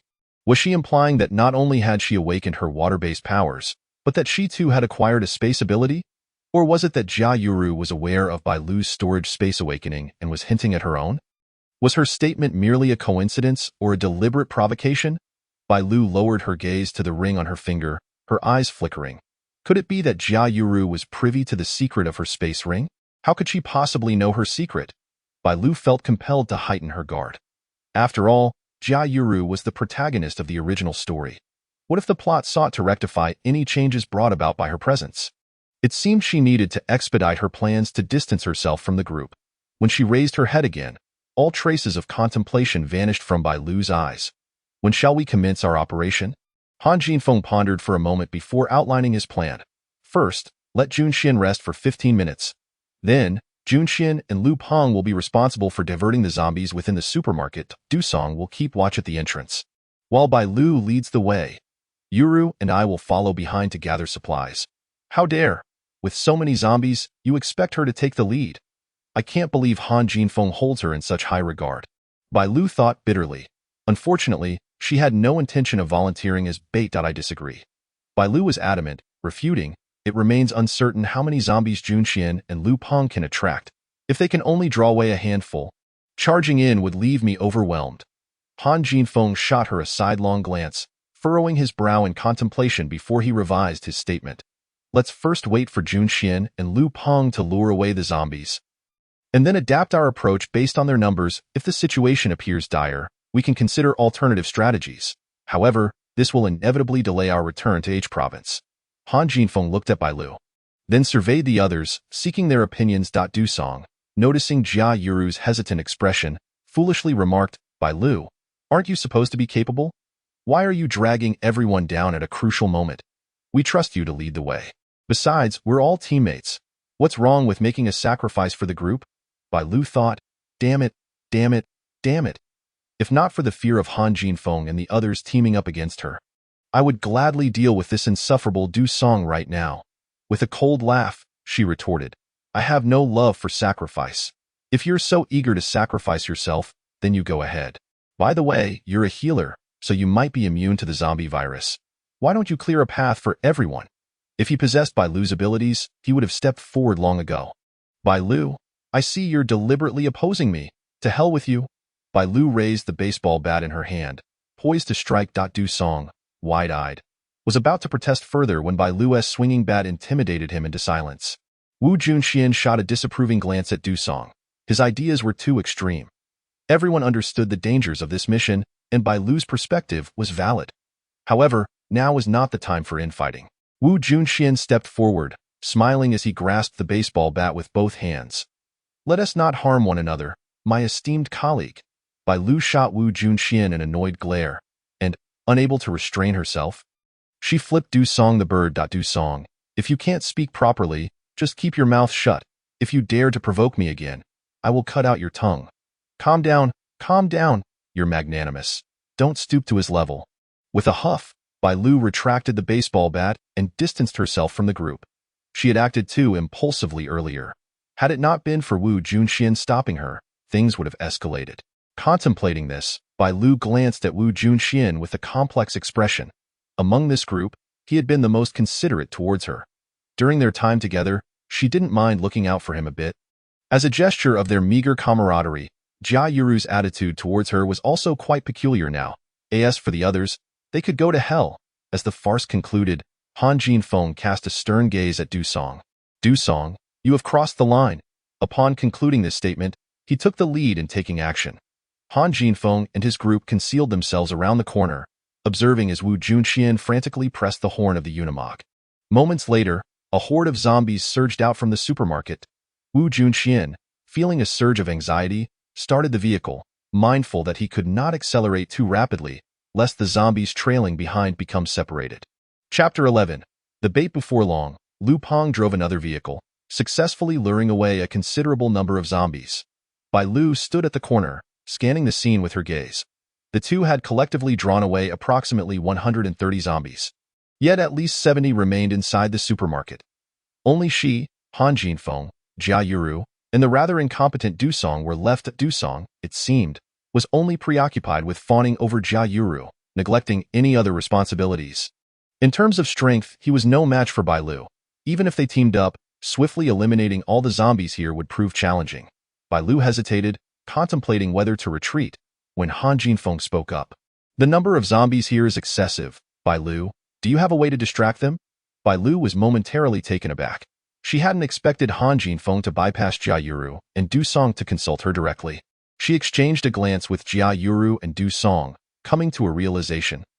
Jia Yuru appeared to be a delicate flower, incapable of dealing with such a multitude of zombies. It was a miracle that she didn't scream or vomit upon seeing the grotesque creatures. As for Du Song, Bai Lu scoffed, her face betraying her disdain.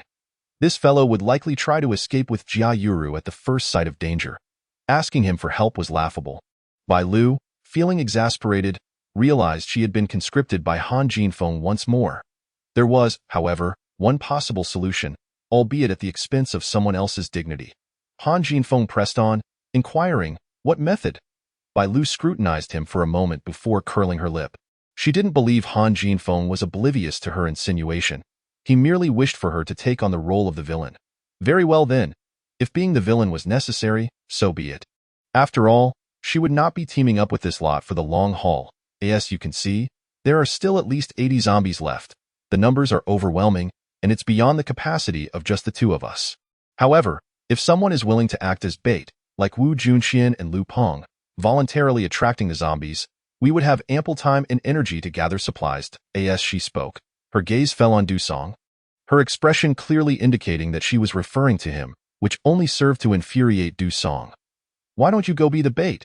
Bai Lu retorted with a smirk. I could do it. But if I leave, there won't be anyone else left to handle these zombies alongside Han Jinfeng. After all, how many zombies I can lure away is still an unknown, Du Song interjected.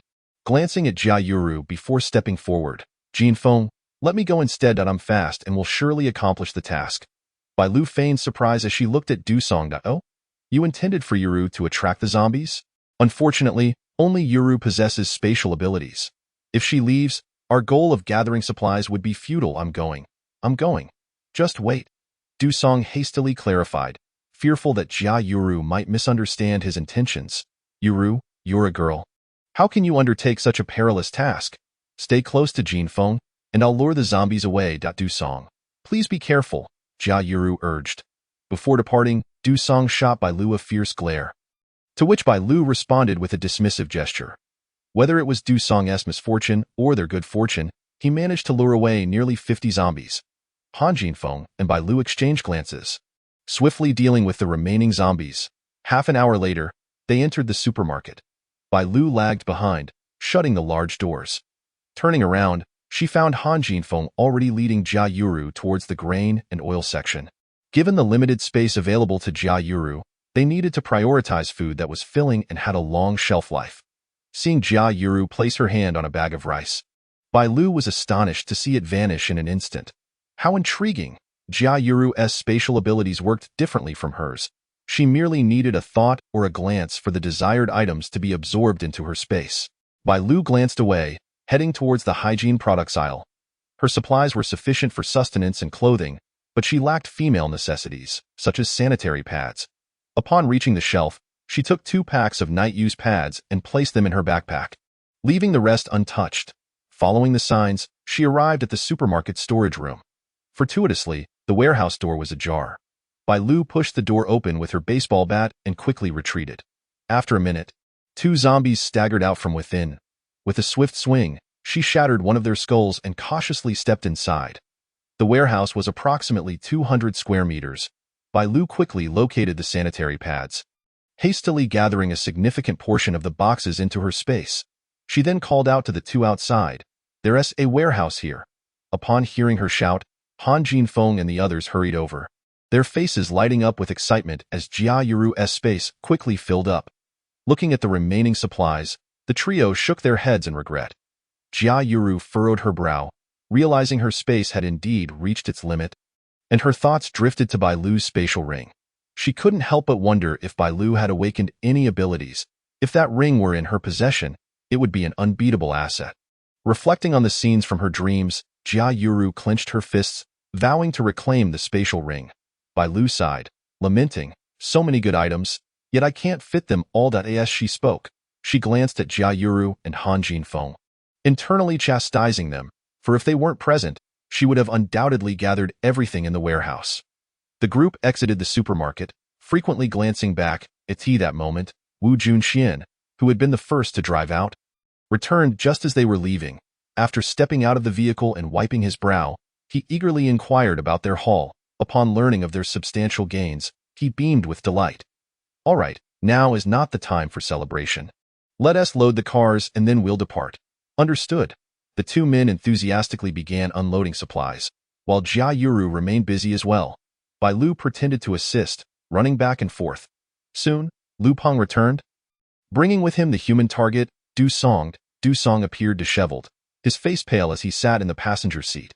Upon exiting the vehicle, Bai Lu noticed that one of his shoes was missing. She couldn't help but chuckle. Thanks to their collective efforts, they quickly filled two vehicles with supplies. We have enough supplies. Let us hurry back to H province. Wu Junxian was eager to return home. Han Jinfeng glanced at the sky. It was already past 1 in the afternoon, and they had about 4 hours before nightfall. If they set off now, they would soon need to stop for rest. Besides, after their exhausting day of gathering supplies, it would be best to return to the villa for a good night's rest and replenish their energy before continuing their journey the next day. After sharing his thoughts, the others nodded in agreement. Wu Junxian, too, recognized that he had been tense all day and needed a break. The group drove back to the suburban villa. Chapter 12. The Broken Ring. Upon returning to the villa, Han Jinfeng led Wu Junxian and Lu Peng outside to clear away the zombies that had followed them. Bai Lu intended to assist but was halted by Han Jinfeng.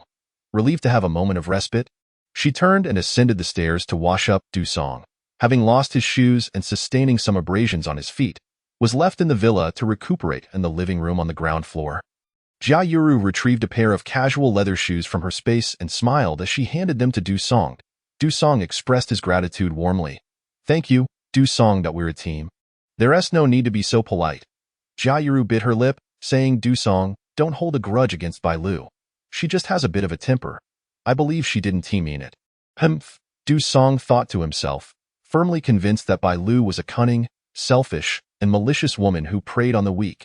He responded bitterly, it's not that she didn't mean it. She did it on purpose.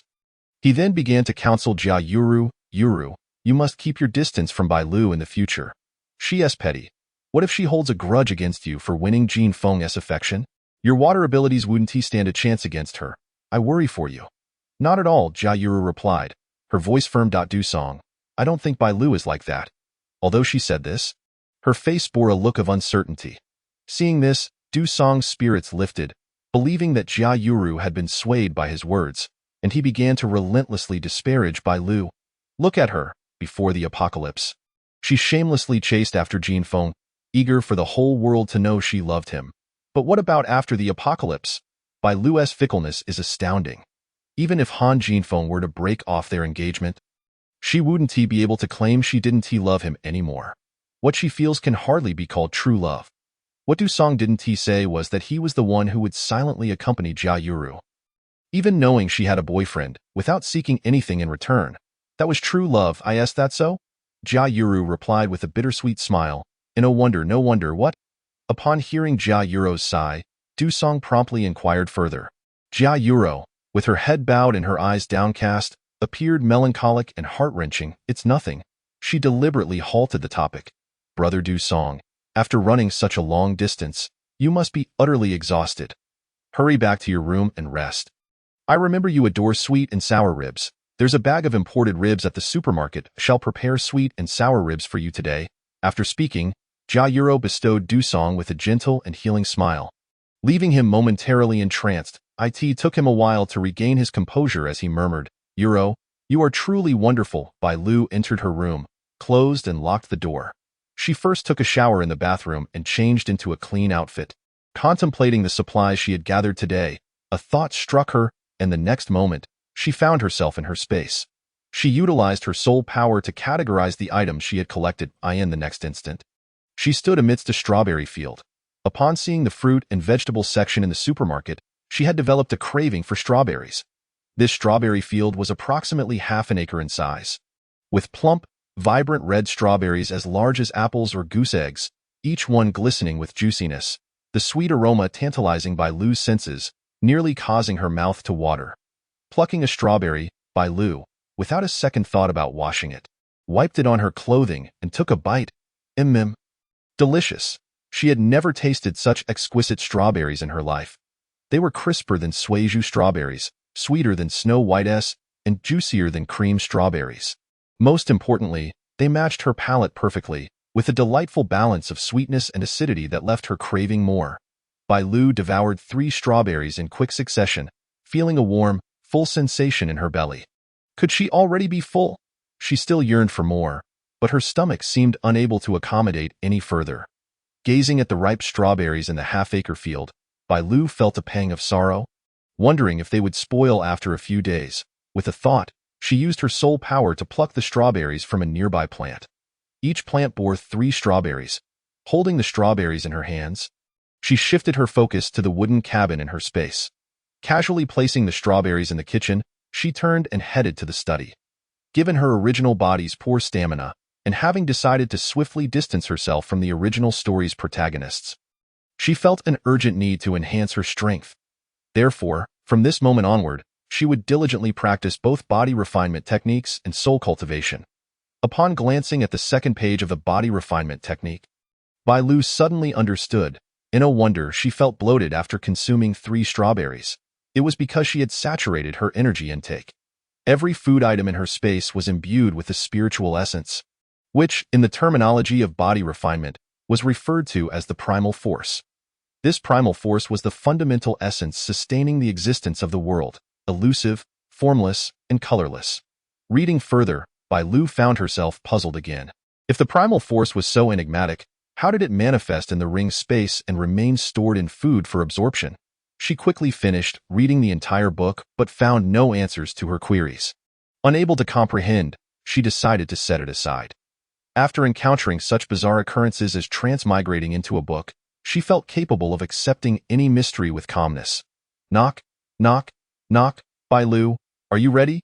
It's time to eat. This was Jia Yuro's voice. To her surprise, she could hear the sounds from outside her space. Truly, there was no limit to the astonishment. Bai Lu immediately exited her space. I understand. I'll be right down. As she opened the door slightly, she noticed Jia Yuro had also changed into a white long dress. Bai Lu's gaze flickered to Jia Yuro's waist. This time, the dress had no zipper at the waist, likely located at the back. What am I thinking? Jin Feng and the others had finished tidying up and were ready to eat as soon as she came down. Jia Yuro smiled gently, her gaze falling on Bai Lu's slender, fair fingers, suddenly pausing. Bai Lu, where is your ring? Oh, the ring. Bai Lu replied nonchalantly. I accidentally broke it while swinging a baseball bat. What? You broke it? How could you shatter that ring? Where did it break? Tell me quickly. Jia Yuro's voice escalated several decibels, nearly breaking. Bai Lu rubbed her ears, which were ringing from the sudden outburst, and looked at Jia Yuro with annoyance. It broke. So what? Why make such a fuss? It was mine to begin with. Why are you so anxious? Bai Lu scrutinized Jia Yuro with suspicion. Why do you care so much about that ring? The 3 downstairs heard Jia Yuro's shrill scream and hurried up to check on the situation. Han Jinfeng rushed to Jia Yuro's side. Yuro, what happened? Realizing she had overreacted, Jia Yuro forced a smile. That it's nothing. Don't worry. I just heard Bai Lu say that this task caused the ancestral ring to shatter, and I felt guilty. She grasped Han Jinfeng's arm, pleading, Jinfeng, that ring is a treasured heirloom from Bai Lu's family. It was ruined for this task. We should help find it. No need. Before Bai Lu could voice her thoughts, Dusong interjected, Bai Lu, your ring breaking has nothing to do with Yuro. Why should Yuro go find it? Chapter 13. No memory of lessons learned. Wu Junxian emerged to mediate. We're all new here. Let's first ascertain what transpired. Bai Lu shifted her cold gaze to Dusong. Dusong, how is it you never learn your lesson? After uttering this, without waiting for Dusong to respond, she suddenly kicked him. Caught off guard, Dusong was sent flying 2 meters away, crashing to the ground. A cry of agony followed. Ah, my leg is going to break, Captain. You must stand up for me. Bai Lu nonchalantly withdrew her gaze. Disdainfully rubbing her shoe sole, feeling a lingering discomfort, she opted to remove her shoe and toss it directly at Dusong's face. Jia Yuro, witnessing Dusong's pitiful state, fearfully retreated into Han Jinfeng's embrace. Bai Lu wished to pin Dusong down and rub his face into the ground, but with so many onlookers, she refrained from overstepping. Today, she would let him off the hook. After dealing with Dusong, Bai Lu turned her gaze with a half-smile toward the quiet Jia Yuro. Aren't you going to explain the situation to everyone? Jia Yuro shrank back, her fingers tightly clutching Han Jinfeng's sleeve. I volunteered to help Bai Lu retrieve the ancestral ring. Brother Dusong, you misunderstood Bai Lu. With reddened eyes, Jia Yuro continued, Bai Lu. I'm sorry, I didn't anticipate things would turn out this way. Witnessing Jia Yuro's pitiful demeanor, Bai Lu felt an inexplicable surge of irritation. To outsiders, it would surely appear as if she were the one bullying Jia Yuro. Enough, Bai Lu waved her hand impatiently. The broken ring is just that. I'm not even worried. Why are you? Jia Yuro's eyes turned even redder, looking utterly flustered. I was concerned that you would be upset, so I wanted to retrieve that ring. Please, don't be angry with me. Bai Lu thought. Damn, Wu Junxian and Lu Peng exchanged glances, both frowning simultaneously. In the end, it was Han Jinfeng who intervened. All right, since it's a misunderstanding, let's clear the air. Dusong, you need to think before you speak or act in the future. Don't just rush in to criticize others as you did today. After saying this, Han Jinfeng cast a brief glance at Dusong, then ignored him and led Jia Yuro downstairs. Bai Lu followed leisurely behind. No matter the grievances of others, she could not neglect her own comfort and appetite. Wu Junxian glanced at the moaning Dusong on the ground, intending to help him up, but Lu Peng pushed him aside. Understanding Lu Peng's intent, Wu Junxian hesitated but ultimately chose to ignore Dusong. The five soon took their seats at the dining table, where 5 dishes awaited them: sweet and sour ribs, stir-fried meat, stewed lamb, scrambled eggs with tomatoes, and spicy shredded potatoes. Jia Yuro sat nearby, absent-mindedly pushing her rice around in her bowl. Only when seated at the table did Jia Yuro regain her composure. As she reached for the dishes, she subtly glanced at Bai Lu's fingers. Had the ring truly shattered? Or had Bai Lu already activated the ring's space? Jia Yuro struggled to recall the scenes from her dream. In her dream, after activating the ring's space, she had placed the ring within. With this thought, Jia Yuro found herself unable to eat any longer. She was certain Bai Lu had activated the ring's space and stored the ring there. What are you thinking? Han Jinfeng remarked as he placed a portion of shredded potatoes into Jia Yuro's bowl. He had long noticed her distracted demeanor and assumed that she had concealed the truth from Bai Lu upstairs. Perhaps Bai Lu had pressed her to help find the ring. However, when Han Jinfeng glanced at Bai Lu, he saw her happily enjoying her meal, already serving herself a second bowl of rice. Han Jinfeng thought, maybe I'm overthinking this. Bai Lu, indifferent to their speculations, swallowed her food and spoke, Yuro, I'll make a rib soup for a late-night snack tonight. With a free chef, why not take advantage? Sure, Jia Yuro forced a smile.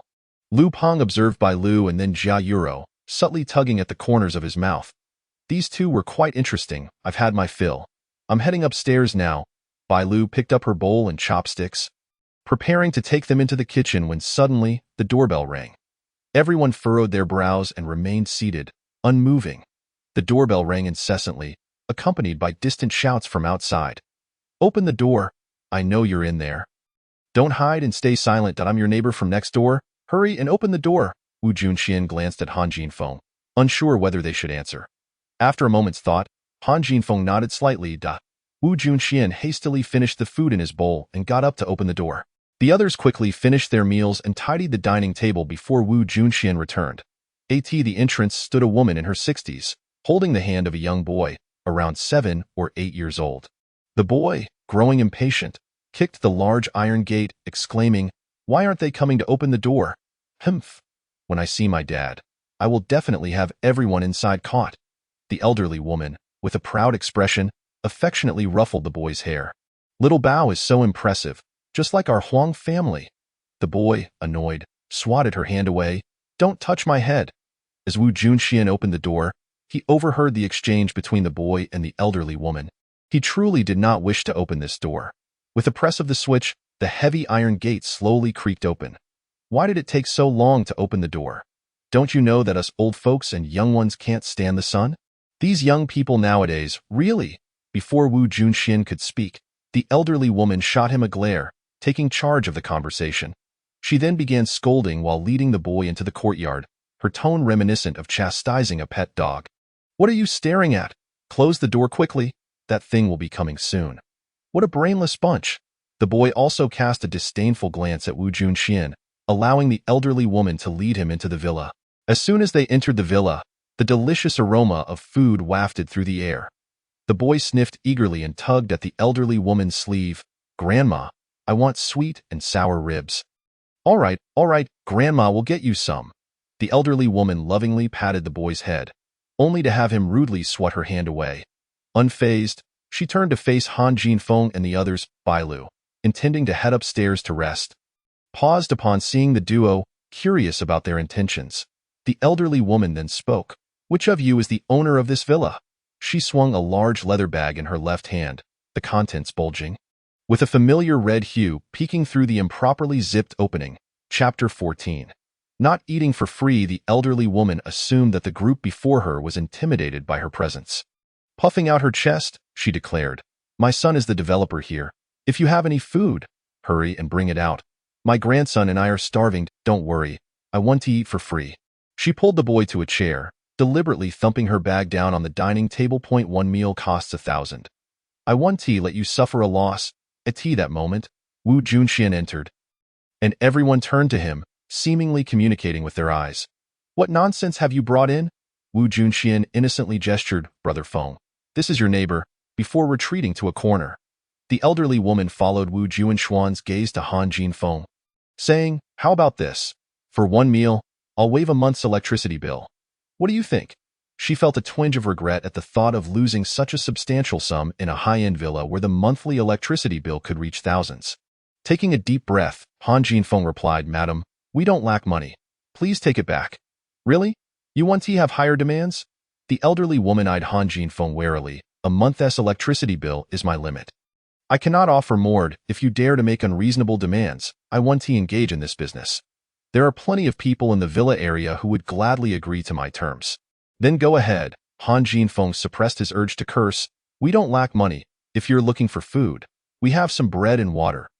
He wished to dismiss the troublesome elderly woman quickly. Resolving never to open the door for strangers again, he signaled to Jia Yuru, standing at the kitchen door. Jia Yuru turned and entered the kitchen, retrieving 2 packs of toast and 2 bottles of mineral water from the pantry. "Madam, here are 2 packs of toast. Please take them back," she offered. The elderly woman glanced disdainfully at the bread but accepted it, quickly opening a pack and handing a piece to her grandson. "Eat some bread to fill your stomach. Soon there will be sweet and sour ribs." "I don't want bread. I want sweet and sour ribs." The boy, witnessing the elderly woman's offering, threw the bread aside and plopped onto the floor, throwing a tantrum, which greatly worried the elderly woman. "My grandson wants sweet and sour ribs. Do you have any left?" Ignoring her, the group replied, "We have finished eating. You might want to ask elsewhere. I only want sweet and sour ribs." Unable to tolerate her grandson's wailing, the elderly woman pushed past Jia Yuru and stormed into the kitchen, finding the sweet and sour ribs and a bowl of white rice that Jia Yuru had set aside for Dusong. You said there were none left. What is this? It's just a meal. How stingy." The elderly woman shot a glare at Jia Yuru before swiftly exiting the kitchen, calling for her grandson to eat. "Little Bao, I've brought you your favorite sweet and sour ribs. Hurry and eat." The boy, who had been rolling on the ground, immediately sprang up upon seeing the food, lunging for the ribs and retreating behind the elderly woman to devour them. "Eat slowly, don't choke, and take a sip of water." Just then, Dusong happened to come down from upstairs, witnessing Bai Lu standing at the foot of the stairs, watching as the little brat devoured the food meant for him. He hesitated to intervene, feeling embarrassed either way. Bai Lu cast a cold glance at him, purposely bending her body to block the entire hallway. Dusong thought to himself that he had never encountered such a violent woman. On the first floor, the elderly woman bit into the bread, complaining, "Why is it so dry? I never used to eat such cheap stuff." After speaking, she opened another bottle of water and took a sip. Grimacing, "Get me a can of milk. Mineral water lacks nutrition. I usually drink milk." Jia Yuru, at a loss for how to respond, looked at Han Jinfeng with a pitiful expression. Han Jinfeng pulled her into his embrace, glaring at the elderly woman. "We've already given you food. Please leave." His sharp gaze made the elderly woman shrink back slightly. "Young man, I've said it before. I want to eat for free." She gestured towards the bag on the dining table, seeing he remained unfazed. She then walked over to open the bag. "I have plenty of money."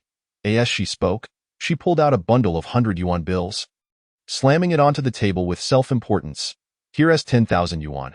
Consider it our meal expenses. From now on, We'll stay here. I'll pay you 5,000 a day for 3 meals and laundry. Additionally, when my son comes to pick us up, I'll have him give you a 70% discount on anything that belongs to our family." The elderly woman believed her offer was generous enough that the young people would surely agree, considering the immense pressures they face today. After all, a home is fundamental for a man to settle down and a source of security for a woman. No one would be foolish enough to refuse her goodwill. That's enough. Dusong could no longer bear to see Jia Yuru bullied, especially by an elder. "We have no intention of letting you stay. You've eaten and drunk. Hurry back from whence you came." Wu Junxian, already impatient, added, "Our rooms are all full. You need to leave." Lu Peng maintained a serious expression as well. The elderly woman observed the expressions of the group, noting that only Jia Yuru did not glare at them. Her eyes flickered as she pretended not to hear their insistence to leave, focusing instead on wiping her grandson's mouth after he had eaten his fill. "Little Bao, are you full? If you are, go thank this pretty sister." She thought that children were naturally endearing and pushed little Bao toward the fragile girl, hoping that her charm would sway the girl into keeping them around. Little Bao wiped his mouth with his sleeve and, upon seeing the beautiful sister his grandmother was pointing to, his eyes lit up. He adored pretty sisters. "Daddy said pretty sisters belong to our family. Sister, you are so beautiful. Will you marry me?" Little Bao squinted his tiny eyes and clung to Jia Yuru's thigh, planting a kiss upon it. Then, in a mischievous manner, he lifted the hem of Jia Yuru's white dress. "Ah!" Jia Yuru gasped in shock, retreating 2 steps, her eyes reddening as she dove into Han Jinfeng's embrace. "Wu, Jinfeng," everyone saw it. She can never show her face again. Meanwhile, Wu Junxian and Lu Peng were the first to avert their gaze.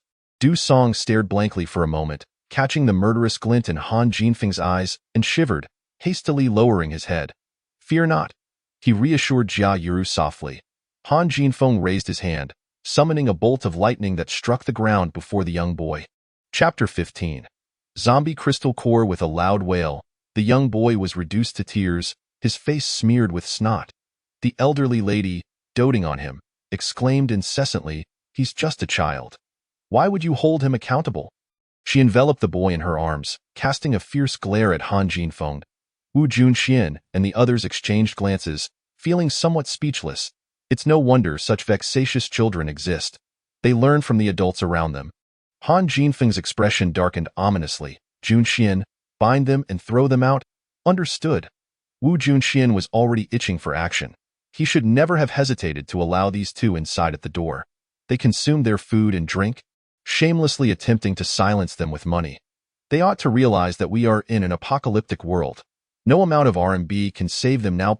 One could only wonder if they were ignorant or foolish. Wu Junxian unleashed vines, binding the hands of the elderly lady and the young boy behind their backs. He then dragged the stumbling duo out of the living room. "Let me go. I am an elderly woman. How dare you bind me? This is illegal. When my son returns, you will not escape." Wu Junxian rolled his eyes, tossing the two out the front door. "Then let us wait for your son to return alive before you come looking for us." The door slowly shut, and Wu Junxian retracted his powers, turning back into the living room.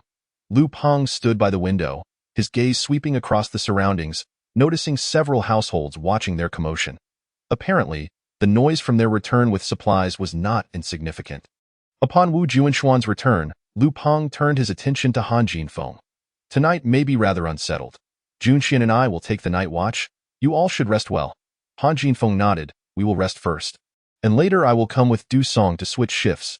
Du Song muttered softly, "Why not have Bai Lu take the night watch? With her violent demeanor, no one would dare cause trouble. Tonight, it will just be the 4 of us taking turns. On the way back to H Province, everyone will take their shifts," Han Jinfeng replied. Jia Yuru glanced at Wu Junxian, mistakenly thinking he was signaling her. Pursing her lips in silence, Lu Peng raised an eyebrow, observing Bai Lu and then Jia Yuru, taking note of their expressions. Du Song, too, thought of Jia Yuru and thus fell silent. Seeing that she had no part in the matter, Bai Lu turned and entered the bedroom. She locked the door and stepped into her space, heading straight for the study. Sitting cross-legged, she began to practice her soul-refining technique. This time, Bai Lu experienced something new. She could distinctly feel the flow of blood in every minuscule capillary. She could even sense the growth of her hair and nails. This sensation was profound, as if in slow motion, with every detail escaping not the grasp of her soul power. Occasionally, when circulation was obstructed, Bai Lu would instinctively note the location. Upon reopening her eyes, a faint glimmer flickered in Bai Lu's gaze. She sensed that her powers had leveled up. Having suffered a high fever for 2 days, she had initially awakened as a first-level supernatural being. After 2 days of training, she felt she had broken through to the second level.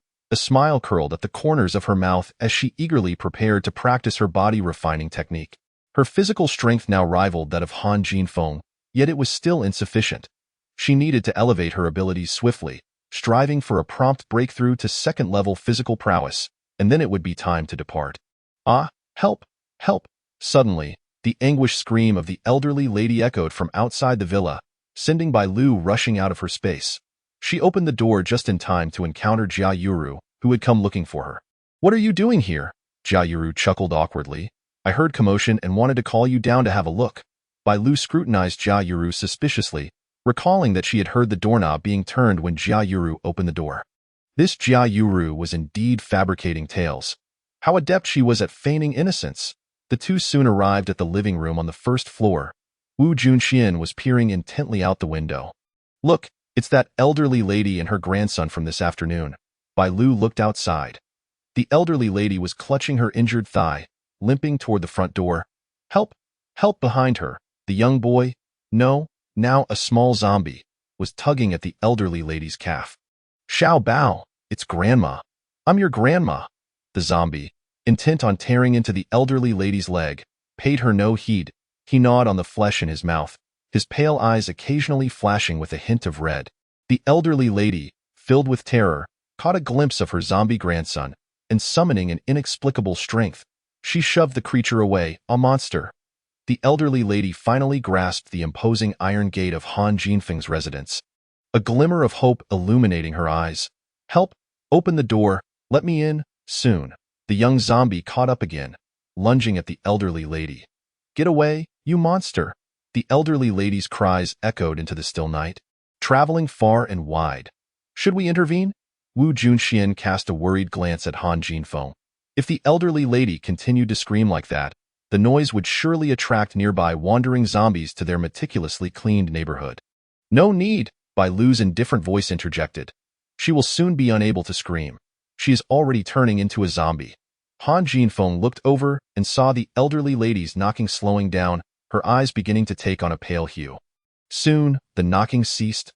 The elderly lady let out a wail and turned to push away the young zombie, aimlessly wandering about in confusion. The flung-away small zombie, now devoid of a target, sniffed the air, suddenly fixating its gaze on Han Jinfeng's home.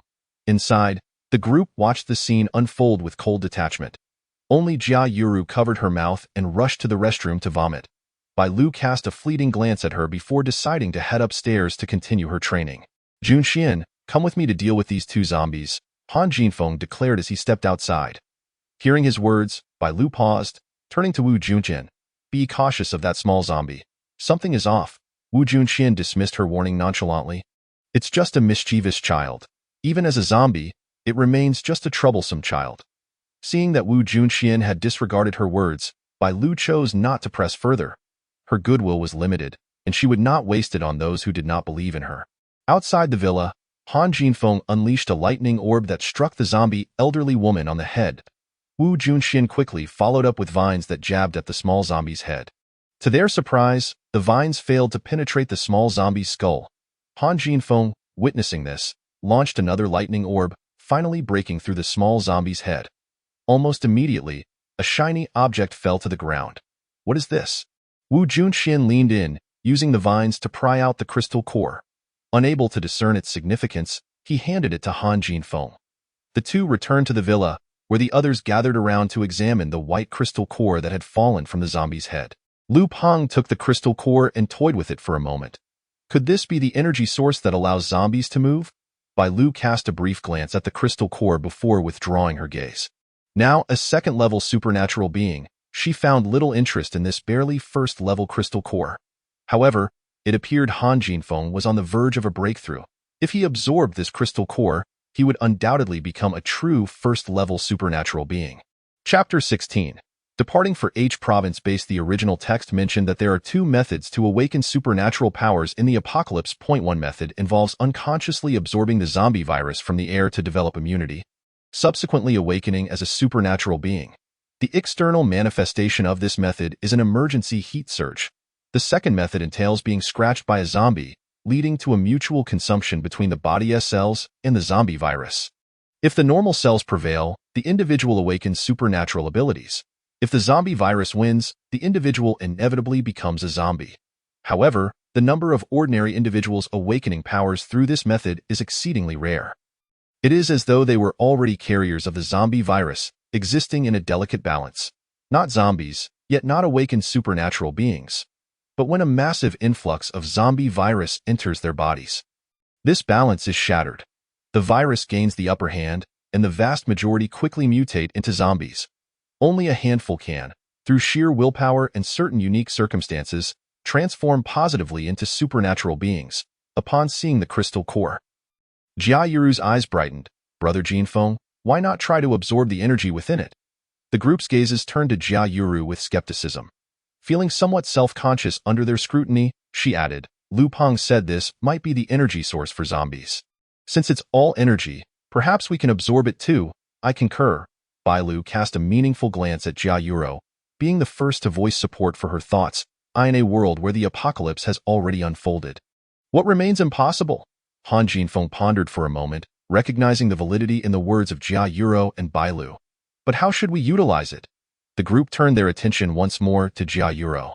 Let us hold it and see if we can sense the energy within using our abilities, Jia Yuro conjectured based on her sporadic dreams. All right, I'll give it a try. Han Jinfeng placed the crystal core in his palm, channeling his powers to perceive the energy contained within. Before long, an expression of astonishment and delight graced his face. However, he quickly composed himself, focusing intently on absorbing the energy from the crystal core. 10 minutes passed. 20 minutes elapsed. Bai Lu grew impatient. The stronger one's abilities, the quicker one could absorb the crystal core.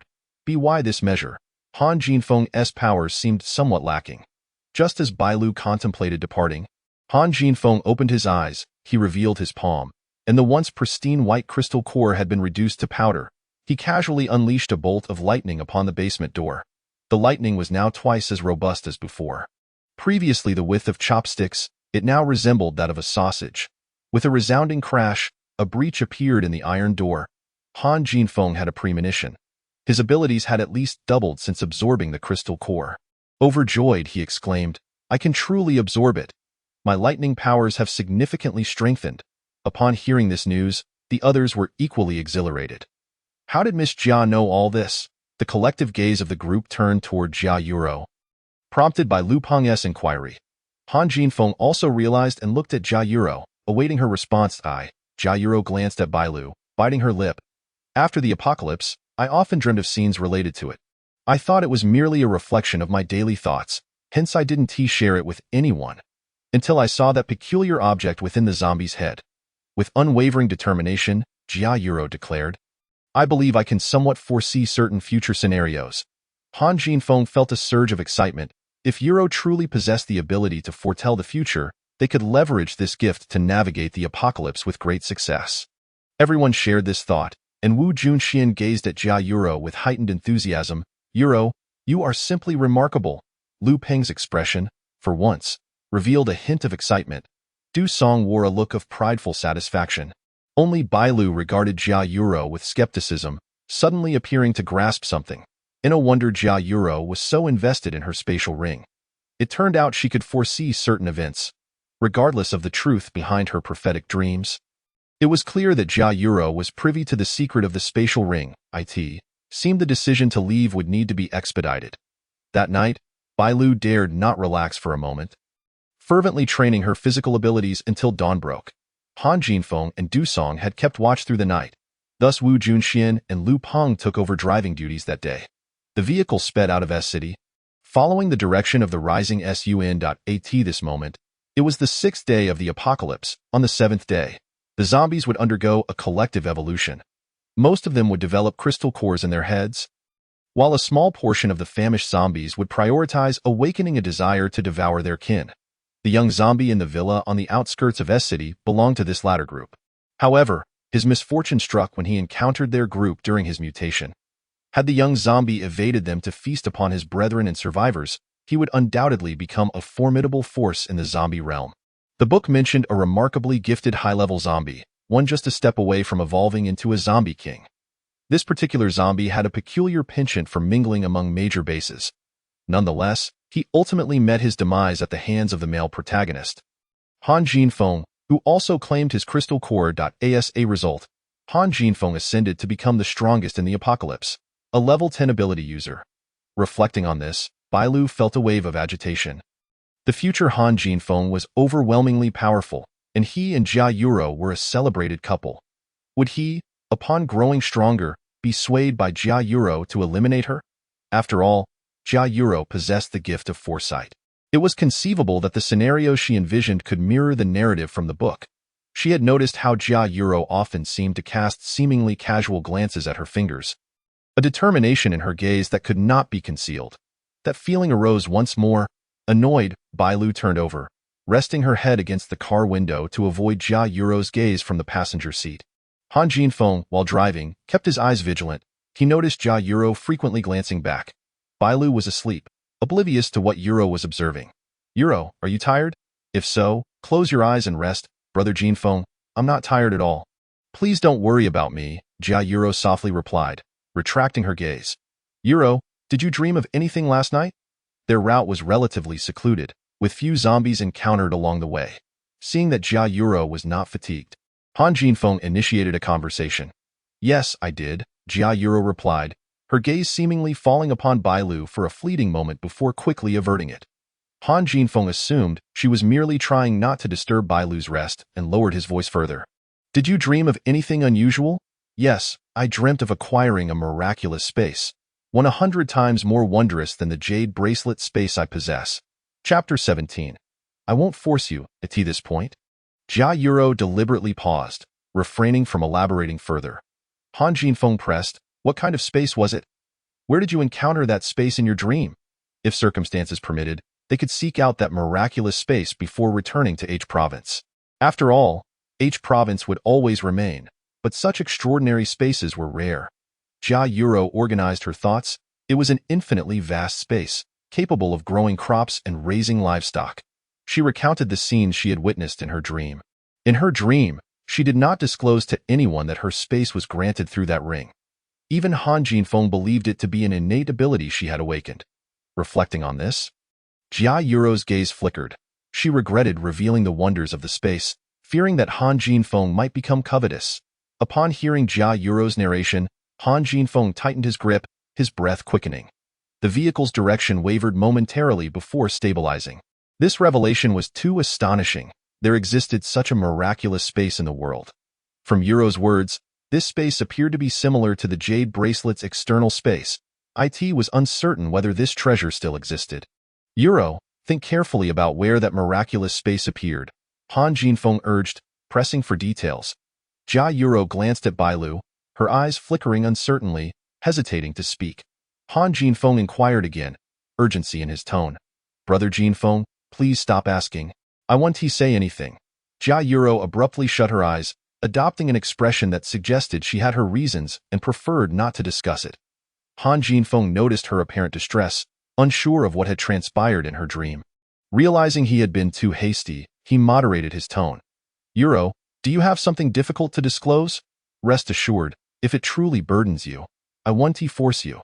However, as you mentioned in your dream, that space belongs to you. Yet, you have not acquired that miraculous space. I merely wish to help you retrieve it. But, Jia Yuro's eyes held a complex gaze as she glanced at Bailu. Han Jinfeng sensed her apprehension and thought, I want to press you. We can discuss this later. He assumed Jia Yuro was reluctant to let Bailu know, choosing to wait for a moment when it was just the two of them to revisit the matter.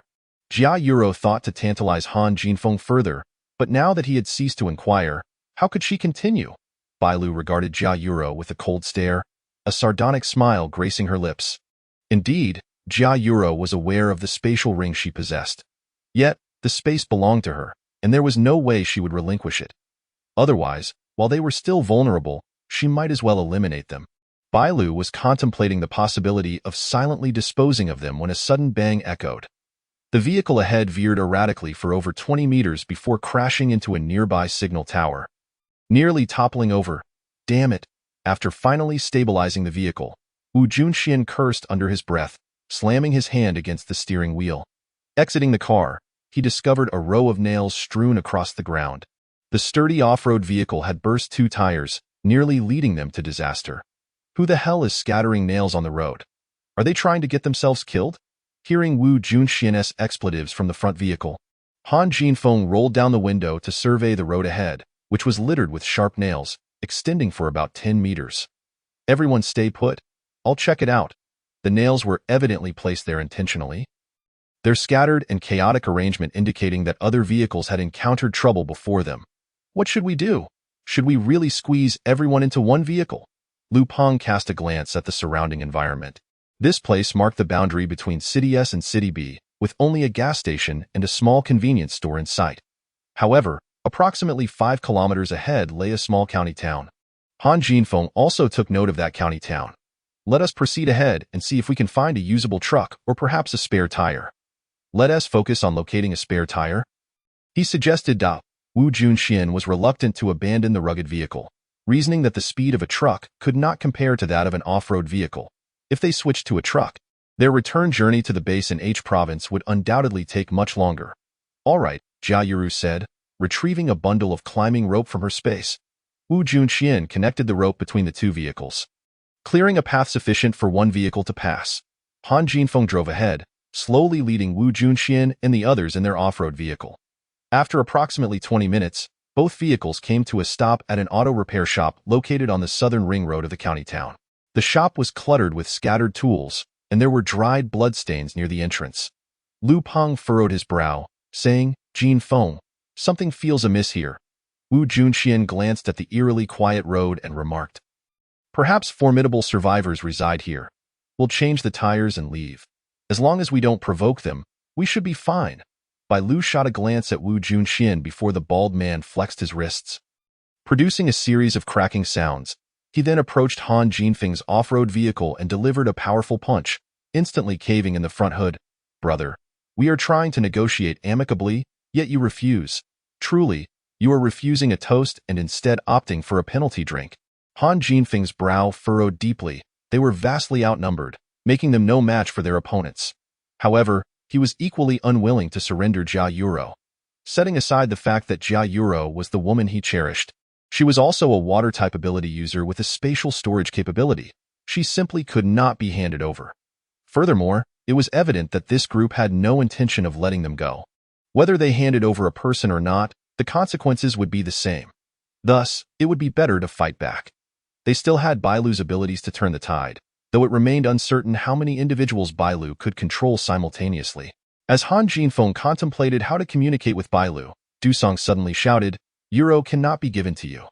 There's another woman in the office, a virgin. We can use her as a bargaining chip for Euro. In a fit of rage, Bai Lu, who had been pondering a solution, rushed out of the office in a flurry. Ignoring the group across from them, she stormed over to Dusong and delivered a sharp slap to his chubby face, followed by a kick aimed at his lower body. Why don't you just offer yourself to them instead? Peeking out from Han Jinfeng's embrace, Jia Yuro interjected, Bai Lu, please don't be angry. Brother Dusong is only looking out for me. He surely doesn't mean to target you. Is sacrificing me for your sake his idea of concern? Who does he think he is? And you? Who do you think you are? Bai Lu narrowed her eyes at Jia Yuro. Threatening, you would do well to keep your mouth shut. If you utter another word in his defense, I won't hesitate to strike you as well, Bai Lu. How can you treat me this way? Jia Yuro protested. Feeling wronged, as she had said nothing at all, it was all Dusong's self-serving actions. Why should Bai Lu take it out on her? Ultimately, Jia Yuro remained silent, turning to Han Jinfeng with a pitiful gaze. Jinfeng, Bai Lu, enough of this nonsense. Han Jinfeng reproached her. Their current objective should be to unite against the external threat.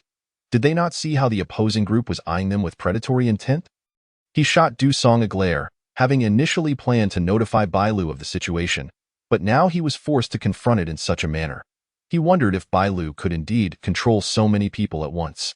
Han Jinfeng's mind was preoccupied with the matter of Bai Lu being thrust into the fray, He glanced at her meaningfully. There are 15 brothers across from us, and they're all watching. Let us not give them a spectacle to laugh at. Bailu felt repulsed but understood that this was not the time for discord. She reluctantly suppressed her disdain and subtly signaled to Han Jinfeng. She felt she could control a maximum of 10 individuals at once. But even if she could, what would that accomplish? With just the two of them, they could not possibly eliminate all their adversaries. Bailu had her own means of escape. If worst came to worst, she could simply retreat into her spatial storage. Yet she did not wish to reveal that unless absolutely necessary. As Bailu engaged in her mental strategizing, a large truck rolled up outside the repair shop. Lu Peng and Wu Junxian noticed the other vehicles at the entrance, their instincts on high alert. However, they were too close to withdraw now. Oh, 2 more have arrived. The subordinates of the scar-faced man made no effort to obstruct them. They merely observed as Lu Peng and Wu Junxian exited their vehicle, stepping past the scar-faced man to stand behind Han Jinfeng. Now, they were all present. Excellent. Let's quickly hand over those 2 women. The bald man, emboldened by his numerical superiority, approached Han Jinfeng with the intention of seizing Jia Yuro. Don't lay a finger on Yuro. You already have women. If you're craving something new, then capture that woman instead. Du Song stepped forward, arms wide open, positioning himself in front of the bald man, all while slyly trying to undermine Bailu. The bald man glanced between the innocent yet alluring Jia Yuro and the spirited Bailu, ultimately deciding to take Jia Yuro. Their leader had a particular fondness for delicate and fragile girls. He would first capture this Jia Yuro to satisfy his leaderess' desires. The bald man seized Du Song and flung him against the wall of the repair shop. Just as he reached for Jia Yuro, Han Jinfeng grasped his arm. The bald man cast a dismissive look at Han Jinfeng. Come now, she is merely a woman. Is it worth losing your life over her? Veins throbbed on Han Jinfeng's forehead as he cast a subtle glance at Bailu. She feigned ignorance, as the one in danger was not her. She was curious to see how Jia Yuro would react under the circumstances and what Han Jinfeng would ultimately do for her. Bailu watched helplessly as Jia Yuro was pulled from behind Han Jinfeng by the bald man. Even though Han Jinfeng was seething with rage, he still had no intention of striking. No, let go of me. Jinfeng, help! Jia Yuro cried out, frantically beating against the bald man's arm, but her feeble attempts felt like mere tickles to him. Ha ha ha, save your strength for when you play with our boss. The scar-faced man caught Jia Yuro as she was tossed over, rubbing her face with a smirk so tender. All eyes turned to the scar-faced man and Jia Yuro. What are you doing? Let me go. Jia Yuro struggled fiercely, but the scar-faced man was not one to show mercy. He slapped her fair cheek hard. Liangzi, AFA, hold her down. Got it? The man named Liangzi had initially intended to subdue Bailu, but, upon hearing the scar-faced man's command, wore a look of regret as he returned to restrain Jia Yuro. Don't come near me, Jia Yuro screamed in terror, never having encountered such a situation before, especially not as the one being violated. Don't come near me. I'm sick. You should go after Bailu. She is not sick. She is the daughter of a prominent family. Go after her. The scar-faced man ripped open Jia Yuro's white dress, grinning wildly. Oh, is that so? We'll find out if you're sick soon enough. Don't worry, once we're done with you, we'll play with that Bailu. Wouldn't that be fun? Turning to glance at Bailu, he noted her unwavering gaze, showing no signs of panic in contrast. She appeared far stronger than this so-called Jia Yuro. Yet this also made him wary. He was a second-tier metal ability user, yet he could not discern the true strength of the woman before him. Miss Bai, your friend has asked me to bring you over for some fun. You're mistaken. I have no such friend. Bailu's gaze towards Jia Yuro was cold as ice. Lu Peng and Wu Junxian exchanged complex glances. Their brows furrowed. Even if Jia Yuro was unwilling to be disrespected, she should not have dragged Bailu into this predicament. They began to doubt whether Jia Yuro truly considered Bailu a friend. Bailu's attitude towards Jia Yuro was also revealing. Struggling to rise from the ground, Du Song shouted, "Let go of Yuro. I'll fight you." Wu Junxian had intended to intervene but was held back by Lu Peng. In the blink of an eye, Du Song, who had charged forward, was pierced through the heart by the scar-faced man's metal ability. Not yet satisfied, the scar-faced man stabbed him several more times before discarding his body aside. A second-tier ability user. Even a novice second-tier user was astonishing to Bailu. It was only the 7th day of the apocalypse. The protagonist had not yet developed their powers. How had this scar-faced man reached second tier? Moreover, this scenario had not occurred in the original storyline. Could her presence have altered the plot? It made sense. In the original narrative, Bai Lu had died rather than merely fainting for 2 days. The timeline of Han Jinfeng and his companions departing City S also differed from the book. Henceforth, all events would change due to those 2 days. Lu Peng and Wu Junxian wore somber expressions as they stared at Du Song, whose blood flowed profusely on the ground. They feared that even this healing ability user might not be able to save himself. Han Jinfeng clenched his fists tightly, his teeth grinding in frustration. He was on the brink of losing control. Lu Peng discreetly signaled to Han Jinfeng with his eyes, questioning whether they could possibly defeat their adversaries. Han Jinfeng remained silent, merely shaking his head gently. Lu Peng understood and nudged Han Jinfeng, indicating that he should seek assistance from Bai Lu. It seemed that Bai Lu was their only glimmer of hope. Chapter 20, Bloodshed Before the Apocalypse. He was a prisoner in a nearby prison. After the outbreak, the prison descended into chaos, and alongside Liangzi and Afa, he managed to escape. Soon after, he awakened his metal-based supernatural abilities. While Yangzi manifested strength-related powers, and Afa awakened fire-related abilities. They quickly seized control of a small town near the prison, surviving by robbing passing survivors. The group approaching the town could do so safely because they were preoccupied with hunting down a batch of passing survivors. They killed all the men and kept the young and beautiful women for their brother's amusement. Faced with the intruders in their stronghold, he vowed not to spare a single one. Although the scarred man had torn Jia Yuro's blouse, he did not indulge in the view beneath. He was acutely aware that there were at least 3 supernatural beings among the intruders. Complacency was not an option. The scarred man's attention was fixated on Han Jinfeng and his companions, particularly the woman named Bai Lu. The scarred man was in no rush to act against Jia Yuro. He exchanged a glance with Liangzi, suggesting, "That girl over there is still a virgin. Isn't that what you like?" Liangzi grinned. "Really? Thanks, boss." With a chuckle, Liangzi released Jia Yuro and strode toward Bai Lu. Bai Lu, initially intending to observe the scene, thought to herself, could this scarred man be impotent? After all, Jia Yuro is indeed a rare beauty. Despite having stripped her bare, the scarred man still restrained himself from acting, which led Bai Lu to silently scorn him. Ugh, to be impotent and still desire to force oneself on a beauty. How twisted. A myriad of expletives raced through her mind. Should she retreat into her space? But if she did, her ring's secret would be exposed. If she did not retreat, she had no means to eliminate so many adversaries. Yet, there was no time for complaints as she watched the bald man approach. Bai Lu felt her stomach churn, not due to his appearance, but because of the lewd aura he exuded, which made her physically nauseous. As she backed away, she contemplated whether to strike first and eliminate a few foes, leaving the mess for Han Jinfeng's group to handle. It would be a win-win. With the bald man closing in, Bai Lu resolved to unleash her powers to take down several opponents before retreating. However, Wu Junxian intervened, casting vines to ensnare the bald man's wrist, his face a mask of fury.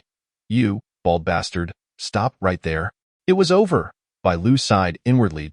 Wu Junxian insisted on playing the hero, thwarting her plan to distance herself from Han Jinfeng's group. She cast a complex glance at him. Given his kindness towards her, she had no choice but to act. Han Jinfeng, now. Bai Lu unleashed her time manipulation abilities, freezing time throughout the repair shop. However, her powers were too formidable, and they faltered after just 3 seconds. Fortunately, during that brief interval, Han Jinfeng swiftly struck, delivering 6 lightning strikes that felled 6 adversaries. Lu Peng also dispatched 3 others. Wu Junxian not only killed the bald man but also eliminated another named Afa, who had restrained Jia Yuro. As for the scarred man, he managed to evade their attacks. Bai Lu's reluctance to control him stemmed from the fact that the higher the level of the supernatural being, the more energy it consumed to exert control. She prioritized subduing the majority, relinquishing control over the scarred man. A level 2 supernatural being, as time resumed its normal flow, only 8 individuals remained beside the scarred man. He gazed in shock at Bai Lu, whose complexion had turned pale. Coming back to his senses, he burst into laughter. Well, with your crystal core, I'll soon ascend to level 3. What does that mean?" A foreboding intuition gripped Bai Lu. The scarred man couldn't be hunting supernatural beings for their cores. Could he? The cores of supernatural beings were purer than those of zombies, and it had been mentioned in books that certain perverts specifically hunted supernatural beings to acquire their cores. The next moment confirmed her suspicion as the scarred man declared, "Your core is mine." With that, metallic objects within the repair shop began hurtling towards them. Bai Lu swiftly ducked behind a concrete pillar, narrowly avoiding a blow, while Han Jinfeng and the others suffered, getting struck by wrenches and pliers. Han Jinfeng groaned, while Wu Junxian cried out in pain. Bai Lu took a breath and shouted, "Move!" Han Jinfeng and the others paused for a moment, then reacted quickly, launching themselves at the scarred man and his companions. This time, the time freeze lasted only 1.5 seconds. When time resumed, 6 more foes lay defeated. Now, it was 4 against 3, with Bai Lu's group having 1 more member than the scarred man. Realizing the shift in odds, the scarred man became cautious. Seeing the situation deteriorate, he hastily dragged Jia Yuro to her feet, pressing a cold metallic dagger against her throat. "Don't come any closer. If you do, I'll kill her." The scarred man retreated step by step towards the exit, with Han Jinfeng and the others slowly advancing. "Don't kill her, and I'll let you go." At that moment, Bai Lu emerged from behind the concrete pillar, her gaze icy as she focused on the scarred man and his cohorts. "Did I say to let them go?" Bai Lu's sardonic voice rang out. Han Jinfeng frowned. "Bai Lu, don't be reckless. Yuro's safety is paramount." "What does her safety have to do with me?" Bai Lu retorted. "The person who would push her into danger could hardly expect her to care about their well-being. Yuro only said that in a moment of panic. I believe it wasn't her true intention." Han Jinfeng understood that Jia Yuro had erred, but he could not bear to watch her perish. He believed that if Jia Yuro sincerely apologized to Bai Lu, she would surely forgive her. "Han Jinfeng, spare me your pretentiousness. If I were to stab you and later claim it was unintentional, would you believe me? If not, don't use it wasn't deliberate as an excuse. I don't trust your words."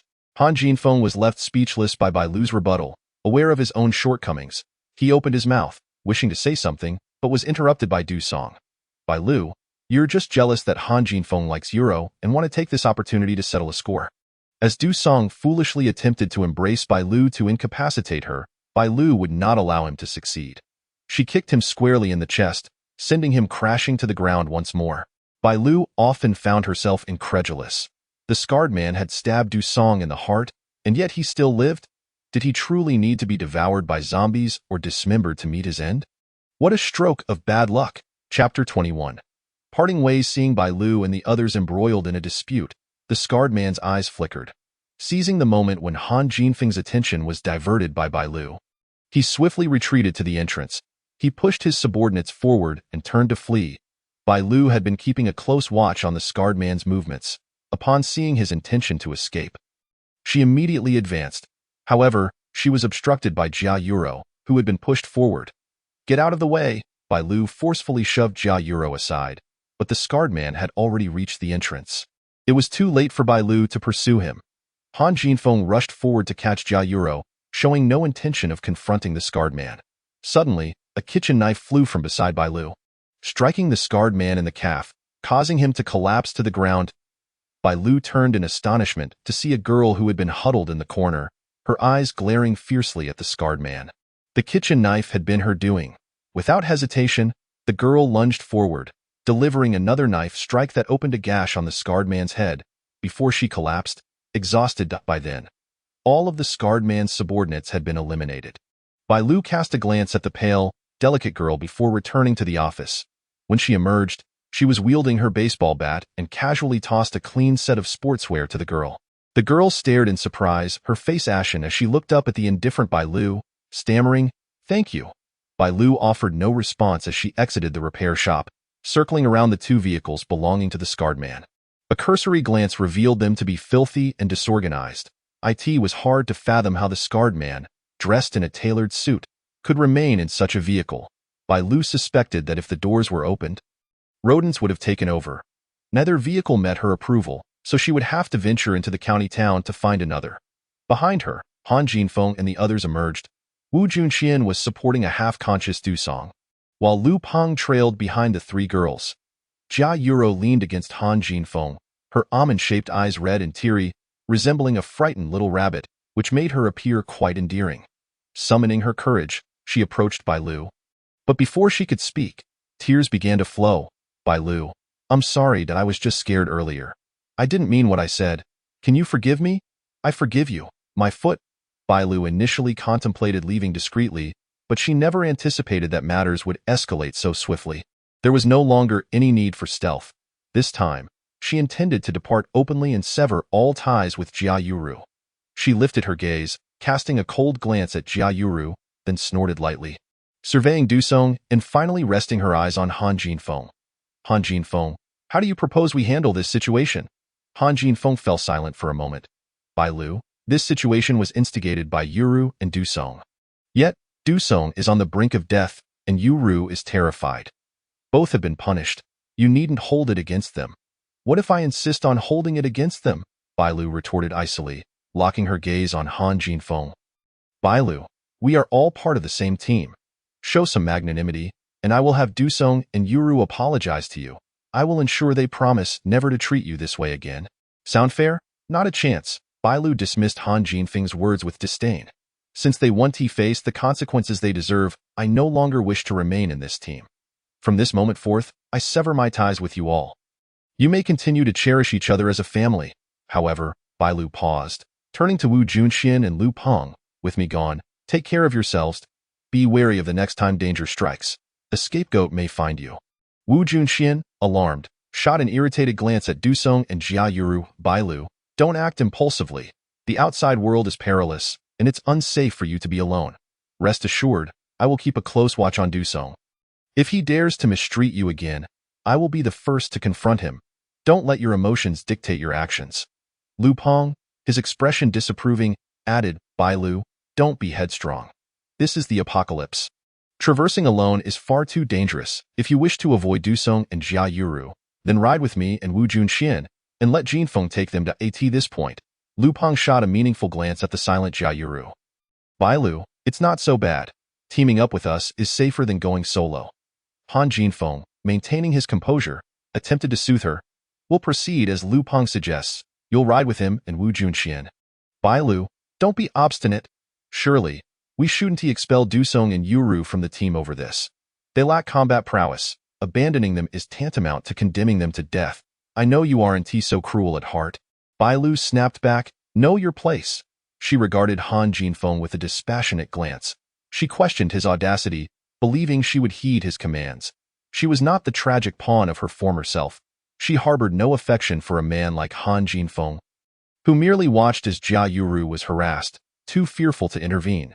It was easy to frame his inaction as prioritizing the greater good, but the truth was that Jia Yuru held little significance in his eyes.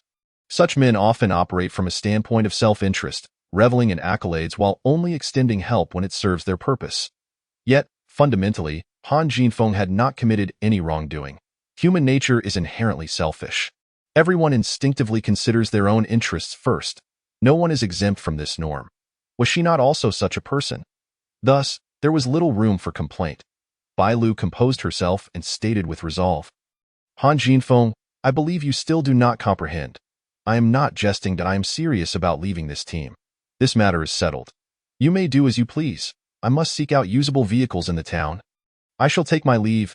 Jia Yuru, her face a mask of guilt, called out to Bailu, pleading, I'm sorry, Bailu. I truly didn't mean for this to happen.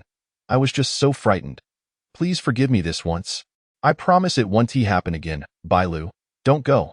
Wu Junxian assumed Jia Yuru genuinely wished for Bailu to stay. Believing she had recognized her error, he approached Bailu, imploring, Bailu, since Jia Yuru has said this, can't you just forgive her this once? Bailu found Jia Yuru's demeanor utterly repugnant. Damn it, is Jia Yuru only capable of feigning innocence, acting weak, and playing the victim? Why does she single me out for such distasteful theatrics? With a face that resembled someone who had swallowed a fly, Bailu waved her hand dismissively. Please turn away. Your face makes me want to vomit. Can you refrain from pretending to be infatuated with me? I fear Han Jinfeng might misunderstand our relationship. I will say this only once, so listen well. I acknowledge your apology, but I do not forgive you. Understood? Good. That's settled. Farewell. You cannot leave, Jia Yuru suddenly cried out. You, this specter occupying Bailu's body, will not take her away from me, Jinfeng. I can sense it. That treasure is with Bailu. Jia Yuru grasped Han Jinfeng's arm anxiously, urging him, "Hurry, stop her. We cannot let her escape." Upon hearing Jia Yuru mention the treasure, Han Jinfeng's eyes flickered. "Bai Lu, you cannot depart yet." Wu Junxian and Lu Peng exchanged puzzled glances, but Lu Peng quickly pieced together what was happening, directing his gaze at Han Jinfeng. At that moment, Han Jinfeng hastened after Bai Lu, calling out, "Bai Lu, Yuru claims you possess something of hers. If you do, please hand it over." Bai Lu noted that Jia Yuru had evidently disclosed the matter of the spatial ring to Han Jinfeng. However, the spatial ring was a family heirloom of the Bai family. Jia Yuru would never reclaim it. Jia Yuru approached, biting her lip in feigned helplessness. "Bai Lu, oh, wait. Bai Lu is no more. You are merely a wandering spirit inhabiting her body." In a premonitory dream, I witnessed Bai Lu succumbing to the zombie virus in the early days of the apocalypse. Before her demise, she entrusted me with the ancestral ring of the Bai family. Yet, you, this wandering spirit, have usurped Bai Lu's body and stolen the ancestral ring. I initially wished to spare you, considering you a living being as well, but since you intend to leave the team, I must reclaim what rightfully belongs to me.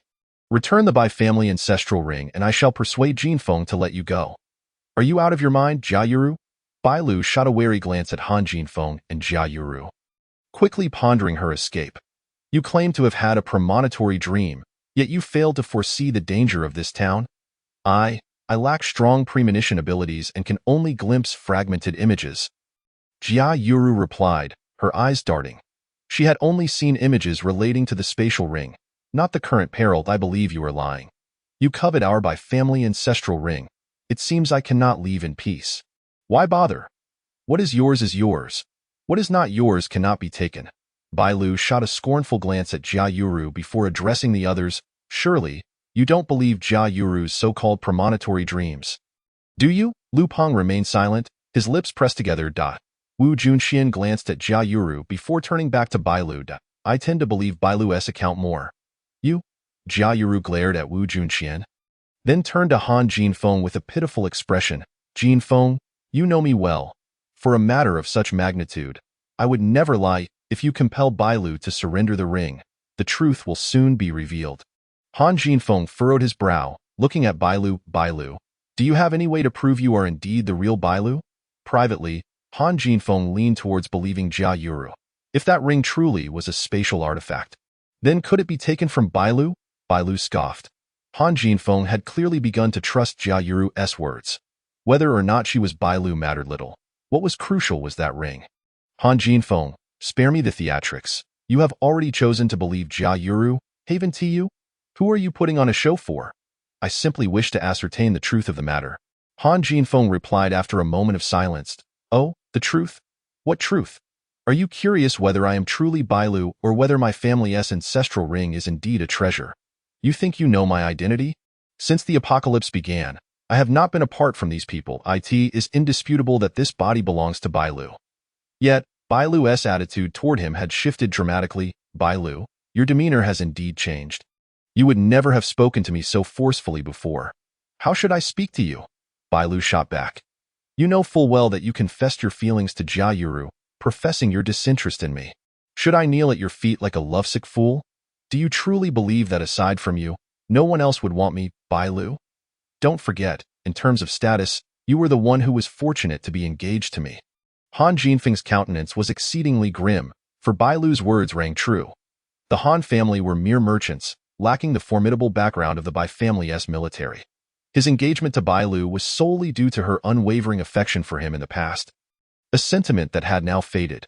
Han Jinfeng, you have called off our engagement for Jia Yuru, questioning whether I am the true Bai Lu. I see now that you resemble my former self, a devoted admirer full of zeal.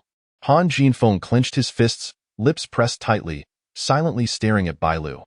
Jia Yuru, overhearing Bai Lu's provocation, tightened her grip, indignantly retorting, Bai Lu, do not foolishly attempt to sow discord between Jinfeng and me.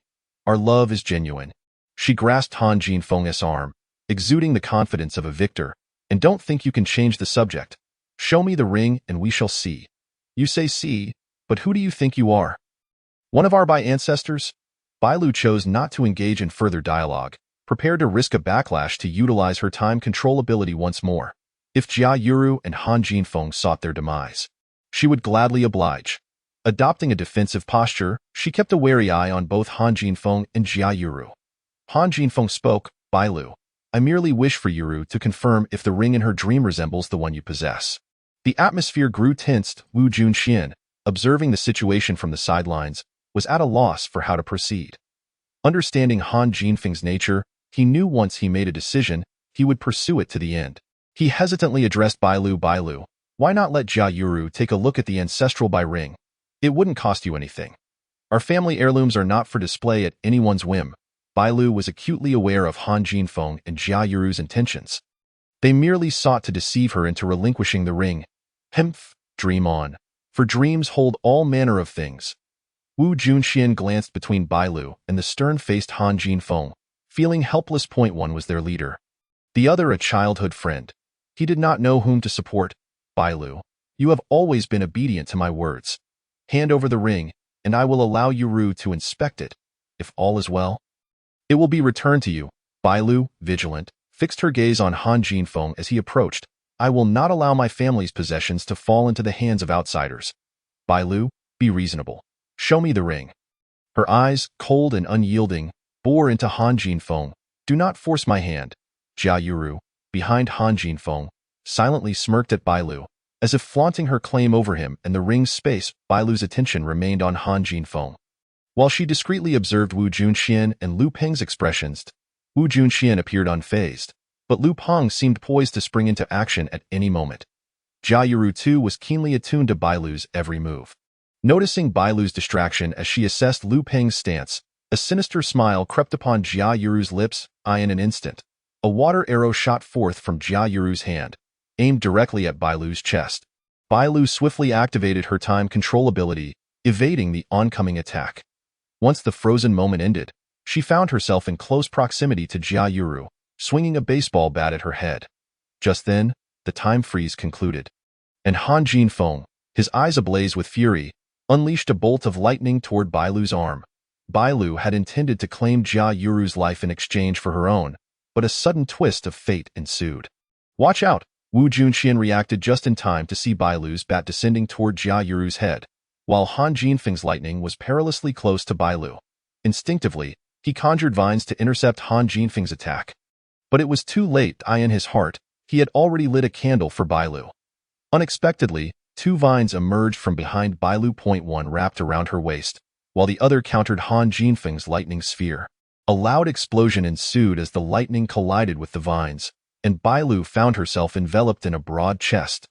Turning her head, she was momentarily taken aback by the striking figure before her. A flicker of recognition crossed her mind.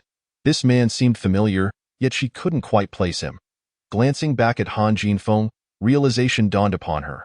The two shared a striking resemblance, but the man holding her was more composed and mature.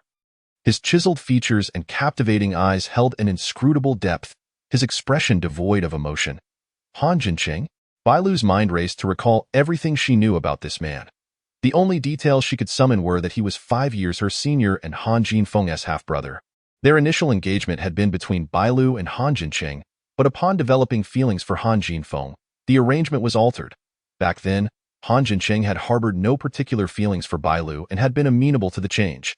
The man cast a fleeting glance at Bailu before retracting the arm that encircled her waist. Eldest brother, what brings you here? Han Jinfeng regarded the handsome figure beside Bailu with a complex expression. Uncle Bai sent me to escort Bailu back to the capital base, Han Jincheng succinctly replied. He turned his gaze toward Han Jinfeng, questioning, what is going on here? Is Bailu not your fiancée? How could you lay a hand on her? Jincheng, I have been jilted by Han Jinfeng. He has fallen for the woman beside him, who was once my closest friend. This woman claims to possess foresight, insisting that I am no longer the original Bailu and seeks to claim our family's ancestral ring. In the original narrative, Han Jincheng was a highly esteemed aide to Bailu's father, their bond akin to that of father and son. Had Han Jincheng not been on a mission, Bai Yang's death would not have been so sudden. Upon learning of Bai Yang's demise, Han Jincheng, filled with righteous indignation, had avenged him, subsequently fleeing the capital base. Upon seeing Han Jincheng, Bailu felt emboldened. Given Bai Yang's support of Han Jincheng, he would not allow her to be wronged. She pointed an accusing finger at Han Jinfeng and Jia Yuru, aware of Han Jinfeng's mother's dubious rise to power. Having displaced Han Jincheng's mother, leading to her tragic end, Han Jincheng harbored little affection for the rest of the Han family, having accompanied his grandfather to the capital at a young age. He had later attended military school and served under Bai Yang. Moreover, judging by Han Jincheng's recent display of skill, he seemed to have just crossed into the second tier of abilities, a remarkable feat in this post-apocalyptic world. Observing Bai Lu's newfound confidence, Han Jincheng's eyes flickered with intrigue. This girl had become bolder than before. Having laid out her grievances, Bai Lu looked at Han Jincheng with pleading eyes. "Jincheng, you must stand up for me. That woman just attempted to harm me." Han Jincheng cast a brief glance at Jia Yuru before turning back to Han Jinfeng. "What do you have to say for yourself?" Han Jinfeng felt his authority undermined by Han Jincheng's presence. He straightened his posture, protectively shielding Jia Yuru. "Yuru and I share true love, which is why I severed ties with Bai Lu." Pausing, he continued, "Yuru dreamed that Bai Lu perished at the onset of the apocalypse. The Bai Lu before us has a different soul, thus I intend to reclaim my token of affection from her, and we shall re-evaluate matters upon returning to H province." Bai Lu nearly rolled her eyes to the heavens. When had the act of stealing someone's possessions been articulated so eloquently? Truly, a linguist with a profound mastery of words. After retorting, she spat in disdain. Wu Junxian and Lu Peng quietly positioned themselves behind Han Jinfeng. Having heard of Han Jincheng's formidable reputation, they were astonished to discover he was such a powerful ability user. They had witnessed Han Jincheng neutralize Han Jinfeng's lightning with ease, indicating his wood-based abilities were likely at the second-tier level. Feeling dwarfed by Han Jincheng's prowess, Han Jinfeng's expression darkened, and he opened his mouth yet found no words of defense. Jia Yuru, taken aback by the unexpected intervention, ground her teeth in frustration. "Han Jincheng? Do not be deceived. She is certainly not the original Bailey. No one understands how deeply the original Bai Lu loved Jinfeng better than I. Yet, now she speaks of breaking the engagement and feigning indifference. It defies logic." Han Jincheng cast a discerning glance at Jia Yuru, his eyes inscrutable. Jia Yuru felt a shiver run down her spine, retreating to Han Jinfeng's side. The man's presence was imposing. Under his gaze, her hidden motives felt utterly exposed. "Do not refer to me as Han Jincheng. My mother bore only one child. As for whether Bai Lu is the original, I will take her back for Uncle Bai's judgment. You lack the standing to voice your opinion." Jia Yuru's face darkened, sensing that this man, like Bai Lu, was an adversary to her ambitions. She could not resign herself to defeat. After all, that ring held infinite potential. Han Jincheng no longer paid attention to Jia Yuru, turning instead to Bai Lu, advising her to keep a firm grip on her belongings and not to fall prey to the machinations of unscrupulous individuals. "Indeed," Bai Lu puffed out her chest, casting a haughty glance at Jia Yuru. "Let us be on our way." "Very well, be the way. How did you find me?" Bai Lu inquired curiously, looking up at Han Jincheng. Just as the two were about to turn away, Han Jinfeng spoke from behind. "Elder brother, you should return to the H province base to check on father. He has been quite worried about your safety." Han Jincheng paused momentarily. Before leaving, Uncle Bai had also urged him to find Bai Lu first, and then return to H province for a visit. "What for? To see how doting father is on his mistress?" Han Jincheng's eyes flickered before settling into calmness once more. "I will make a trip to the H province base." He turned to Bai Lu. "Shall I escort you back to the Jing City base? Or would you prefer to accompany me to H province?" After a moment's contemplation, Bai Lu replied, "I think I will accompany you to H province. After all, it is convenient as we will pass by the Jing City base." Chapter 24, Confession. "Elder brother, let us return to the H province base together. It would be prudent to have someone to rely on during the journey." Han Jincheng glanced at Han Jinfeng's companions and nodded in agreement. "Bai Lu and I will search for some gasoline in the town. You all should wait here." Jia Yuru glared at the retreating figures of Bai Lu and Han Jincheng, her eyes darkening, before feigning a look of grievance as she clutched Han Jinfeng's arm and timidly said, "Jinfeng, it seems that Jincheng has misunderstood me. What should I do?" Han Jinfeng withdrew his gaze from Han Jincheng, offering a gentle smile as he squeezed Jia Yuru's small hand at its. "All right. As long as my parents approve of you." As for Han Jincheng, there was no need for his Yuru to belittle herself in pursuit of Han Jincheng's favor. Lu Peng's eyes flickered, turning to Han Jinfeng. "Should we also take a stroll through the town?" He considered more than the others. If Bai Lu's ancestral ring truly held treasures, It was possible she had already obtained its contents. No need, Han Jinfeng replied, disliking too much interaction with Han Jincheng. Since childhood, his mother had always compared him to Han Jincheng. Any minor shortcoming of his would be met with her reproach behind closed doors. And each recollection of this irked him. Bai Lu followed Han Jincheng into the small town. The streets were eerily quiet, devoid of zombies or living souls.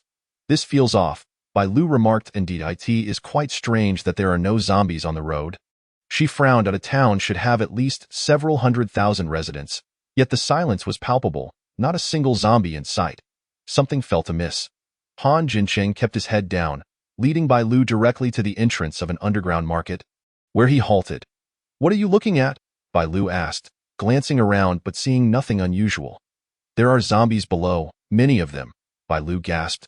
"You possess the ability to see through things?" She was taken aback. The original book had little description of Han Jincheng, only a few brief lines, and had not mentioned his ability to see through objects. This man was not just gifted with one ability, but two, an unmistakable protagonist trait, yet he played the role of a mere supporting character in the book. How unfortunate! There are at least over 30,000 zombies down there, and high-level zombies have already appeared. "We must gather gasoline quickly and leave this place," Han Jincheng said, his brow furrowed. "Then let us hurry. I can hardly wait to escape this place." The very thought of the underground market teeming with zombies sent a shiver down Bai Lu's spine. The two soon found a gas station, fortunate enough to still have electricity. "Wait here while I fetch 2 large barrels." "Are these barrels large enough?" Bai Lu asked, producing 2 sizable barrels from her spatial ring. These were collected from a supermarket in S-City, along with a child's inflatable swimming pool. Han Jincheng stared at the suddenly materialized barrels, his eyes glinting with intrigue. "Is this your ability?" Bai Lu shook her head, honestly. "This is from the Bai family ring." Han Jincheng scrutinized her for a moment. "Why tell me this? Such a unique item. Was she not afraid he might kill her for it?" "I trust my instincts," she replied. She believed in Han Jincheng's care for Bai Yong. After all, he had traversed great distances from the Jing City base to find her, a testament to his genuine feelings. Furthermore, Han Jincheng had not withheld his ability from her.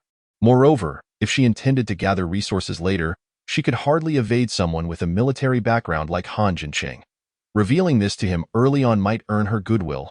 A flicker of amusement crossed Han Jincheng's cold gaze. This young girl was still as reckless as she had been in her childhood. Such an important secret divulged so casually.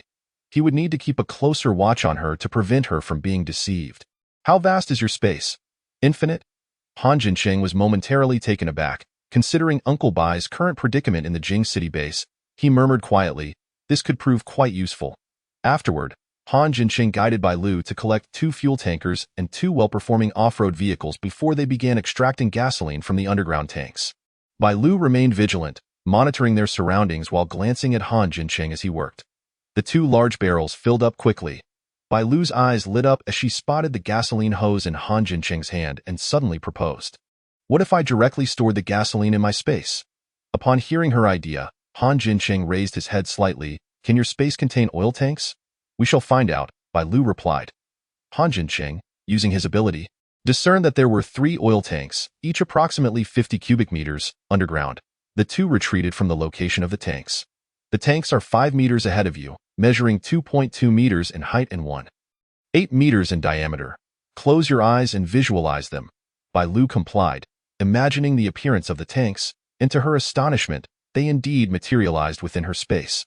She sensed the location of the tanks to be within a sealed area, her instincts indicating it was a vacuum, alleviating any fears of leakage.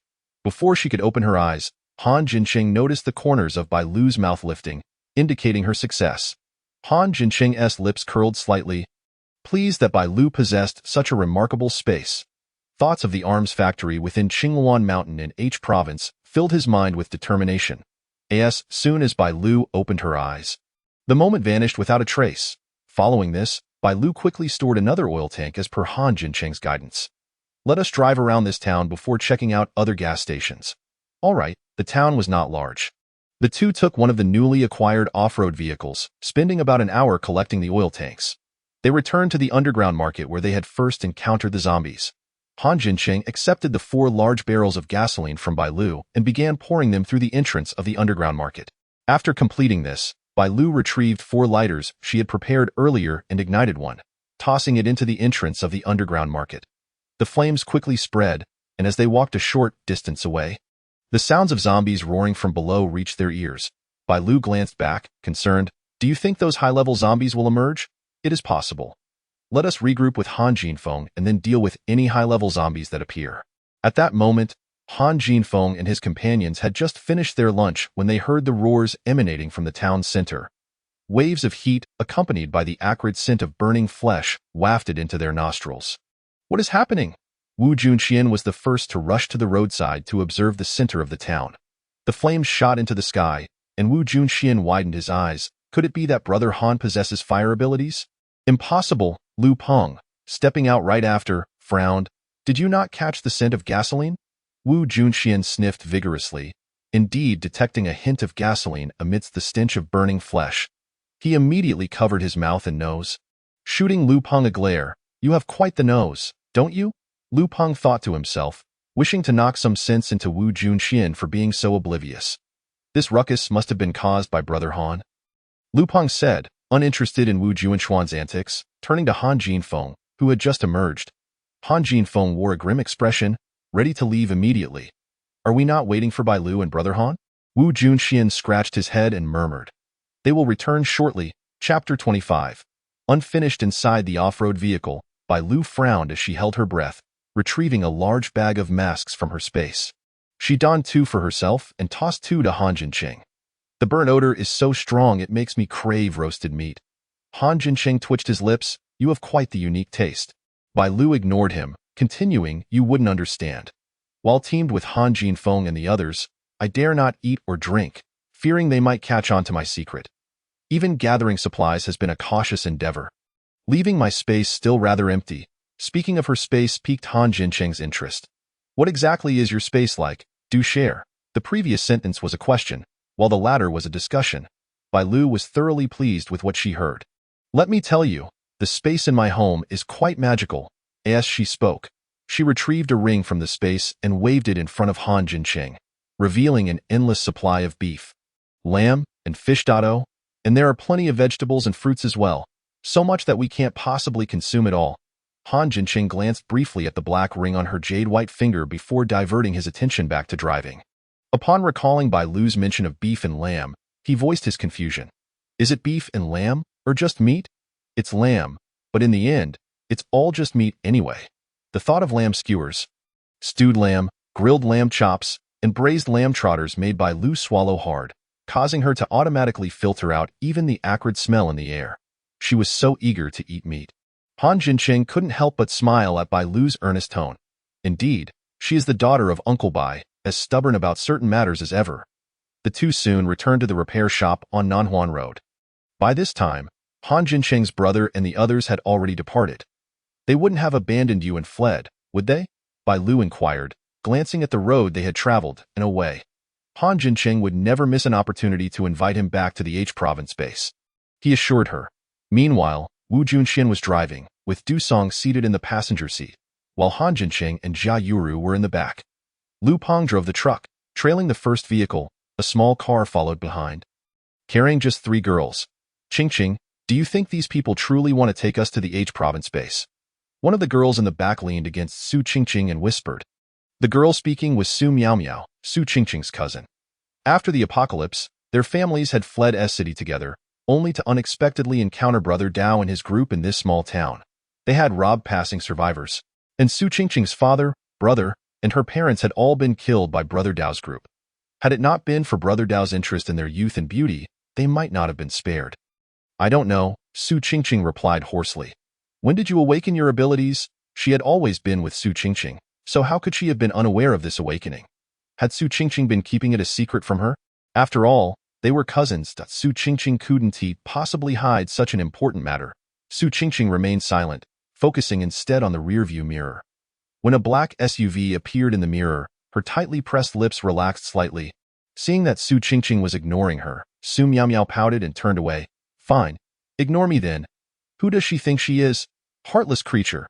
If it weren't for my parents helping Su Qingqing's family out of pity, they would have starved long ago.at that moment. Wu Junxian also spotted the approaching SUV in the rearview mirror.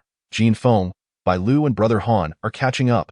Han Jincheng's expression darkened as he pulled over at the intersection ahead. The four vehicles quickly converged at the outskirts of the town. Han Jincheng briefly explained the situation in the town and informed them that it would be quite a distance to find another place to settle. After a discussion, they decided to spend the night in the town. Soon, Jia Yuru approached and knocked on the passenger window. Bai Lu ignored her, prompting Jia Yuru to reluctantly move to the driver's seat. Out of politeness, Han Jincheng rolled down the window. "Brother Han, I've set aside lunch for you and Bai Lu. Please have a bite," Jia Yuru said with a gentle smile, appearing sweet and obedient. Bai Lu was perplexed. How could Jia Yuru, who had been so aggressive just moments ago, now greet them with such a smile? The speed of her transformation rivaled that of a seasoned actor. "No, thanks. Bai Lu and I have gathered some food," Han Jincheng replied, opening the car door to retrieve 2 bottles of mineral water, 2 bread rolls, and 2 sausages from the trunk before returning to the car. Jia Yuru stood in front of the car, momentarily stunned, before dejectedly returning to Han Jincheng's side. "Bai Lu, didn't he take the food you offered?" Han Jincheng asked, noting the untouched lunchbox in Jia Yuru's hands. Jia Yuru forced a smile, then resolutely raised her chin. "Bai Lu has her own food. Yuru, I told you not to leave food for Bai Lu, yet you insisted on being kind-hearted. I've told you she wouldn't appreciate your gesture. Do you believe me now?" Dusong expressed his frustration, yet he found Jia Yuru's sincerity quite endearing. He resolved to protect Yuru and ensure that Bai Lu wouldn't bully her any further. "Yuru, just ignore Bai Lu. She's got a solid backing now and doesn't regard us at all. But that Bai Lu's body, I can't just ignore it." Dusong snatched the lunchbox from Jia Yuru's hands, initially intending to toss it aside. However, remembering how scarce food was in the apocalypse, he hugged it tightly to his chest instead. "She knows you're too kind-hearted, which is why she dares to reject you so brazenly. Just ignore her. Let us see how long she can act tough." Inside the vehicle, Bai Lu munched on the ham sandwich while listening to the interaction between Dusong and Jia Yuru. Unable to contain herself, she raised her middle finger at the two outside.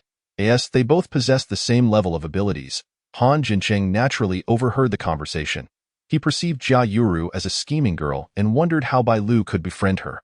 After contemplating for a moment, he set the thought aside and turned his attention to Dusong that won a healer. He had noticed Dusong's poor condition upon his arrival, but it was surprising to see him restored after just 2 hours. "Yes," Bai Lu replied with a casual glance. "The healer, Dusong, is the #1 sycophant of the water ability user, Jia Yuru. The gentleman beside him, Lu Peng, lacks abilities but is meticulous and serves as Han Jincheng's strategist. The one who seems more pleasant is Wu Junxian. Like you, he is a wood ability user, though he is rather naive and overly kind-hearted." At this point, Bai Lu glanced at Wu Junxian again, clicking her tongue in disappointment. "What a pity, he's aligned with the wrong crowd." Han Jincheng noticed Bai Lu's gaze and nodded thoughtfully. The fire raged for 4 hours before it was extinguished. Han Jincheng and his group returned to the repair shop. Chapter 26. I provide the food. You provide the cooking skills. Bai Lu and Han Jincheng chose the shop adjacent to the repair shop.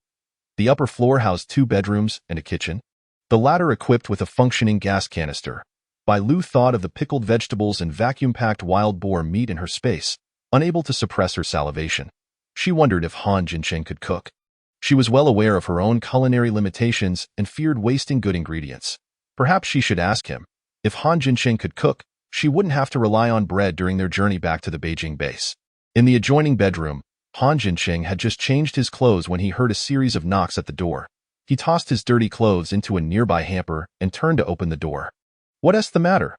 This was Bai Lu's first time seeing Han Jincheng in athletic wear. At that moment, he exuded a sense of languor, appearing even more pleasing to the eye. Moreover, Han Jincheng was truly tall, easily measuring around 1.90 m. Standing closer, he radiated an imposing presence. Bai Lu instinctively took a step back, politely maintaining her distance from Han Jincheng while explaining her purpose. "Can you cook? I'd like to have pickled vegetables with meat." "I can provide the ingredients if you handle the cooking," Han Jincheng replied. Sure. After leaving the Beijing base, he had primarily consumed military rations, and now that he had found Bai Lu, who possessed space, he welcomed a change of palate. Upon entering the kitchen, Han Jincheng swiftly washed, chopped vegetables, and prepared the meat with remarkable skill, indicating that he was quite accustomed to it. Bai Lu nodded in satisfaction. realizing she would be well-fed in the days to come. After observing for a while, Bai Lu returned to her room. Once back, she immediately entered her space. She first checked the area designated for storing gasoline and, upon touching it, encountered a layer of isolation membrane. Prodding it with her finger, she created a small dent, which returned to normal when she withdrew her hand. Wow, that's truly fascinating. After exploring the fuel storage area, Bai Lu made her way directly to the strawberry section. The seedlings from her last harvest had already sprouted flower buds, promising fruit in no time. Delighted by the sight of the strawberries blooming automatically, Bai Lu felt even more pleased. Did this mean that as long as she picked all the strawberries, they would automatically begin to grow another batch? With this thought in mind, Bai Lu focused her intent and plucked all the strawberries. Since there was a dedicated storage space for gasoline, perhaps there was also a separate preservation area for these fruits. Bai Lu took out 10 strawberries, gazing at the remaining ones as she silently contemplated storing them in the preservation zone. In the next instant, Bai Lu found herself standing before another layer of transparent membrane, which revealed rows of shelves neatly stacked with the freshly picked strawberries. Wow, it really works! The onset of the white dew season eagerly swept through all regions of fruits and vegetables within the space. She meticulously harvested an array of familiar fruits including apples, pears, plums, grapes, bananas, pineapples, tangerines, pomelos, oranges, dragon fruit, durian, and longan, storing them in the refrigeration area. After contemplating for a moment, she retrieved 3 potatoes and a carrot from the vegetable section. Turning around, she caught a chicken from the space, feeling a sense of satisfaction as she exited. Just then, a knock resonated at the door. With one hand gripping the rooster by its neck and the other laden with strawberries, potatoes, and carrots, she opened the door. "This rooster is for you," she beamed, handing over the rooster along with the potatoes and carrot to Han Jinqing. Han Jinqing's lips twitched slightly as he glanced at the strawberries in her hand and inquired, "Did you enter the space?" I'll wash the strawberries. You take care of that chicken for now. After dinner, we can clean it up." Approaching the dining table, they found the meal laid out. Being meticulous, Han Jinqing had already served rice for her. Once she was seated, White Dew eagerly picked up her chopsticks and tasted a piece of wild boar meat, exclaiming, "Delicious, Brother Jinqing, your cooking is superb, it's absolutely delightful. You must try it." With her eyes squinted in enjoyment, she unabashedly lavished praise. "If it's delicious, then eat more," he responded, raising an eyebrow at her compliments, a slight smile curling at the corner of his mouth. This young girl was indeed a reflection of her father, even in her manner of flattery. When she needed him, she called him Brother Jinqing. Otherwise, it was always you and your ha. Jia Yurua claims she isn't White Dew. If she weren't White Dew, she'd share Jia Yurua's surname. White Dew savored 2 bowls of rice before dabbing her mouth and patting her slightly protruding belly, reaching for the strawberries.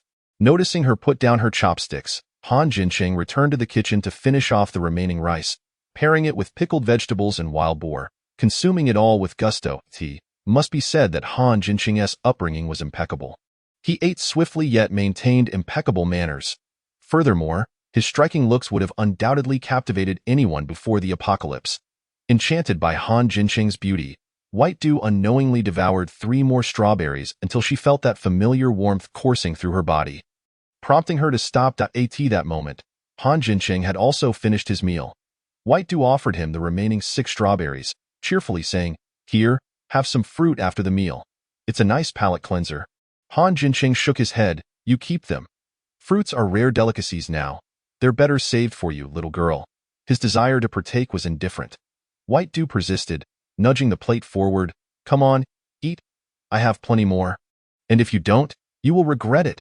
She pointed meaningfully at the strawberries on the plate.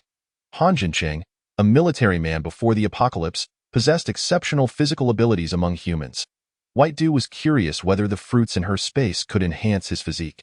Since her father was an ordinary man, she wished to conduct a small experiment with Han Jinqing first to see if the food from her space could improve his physical condition.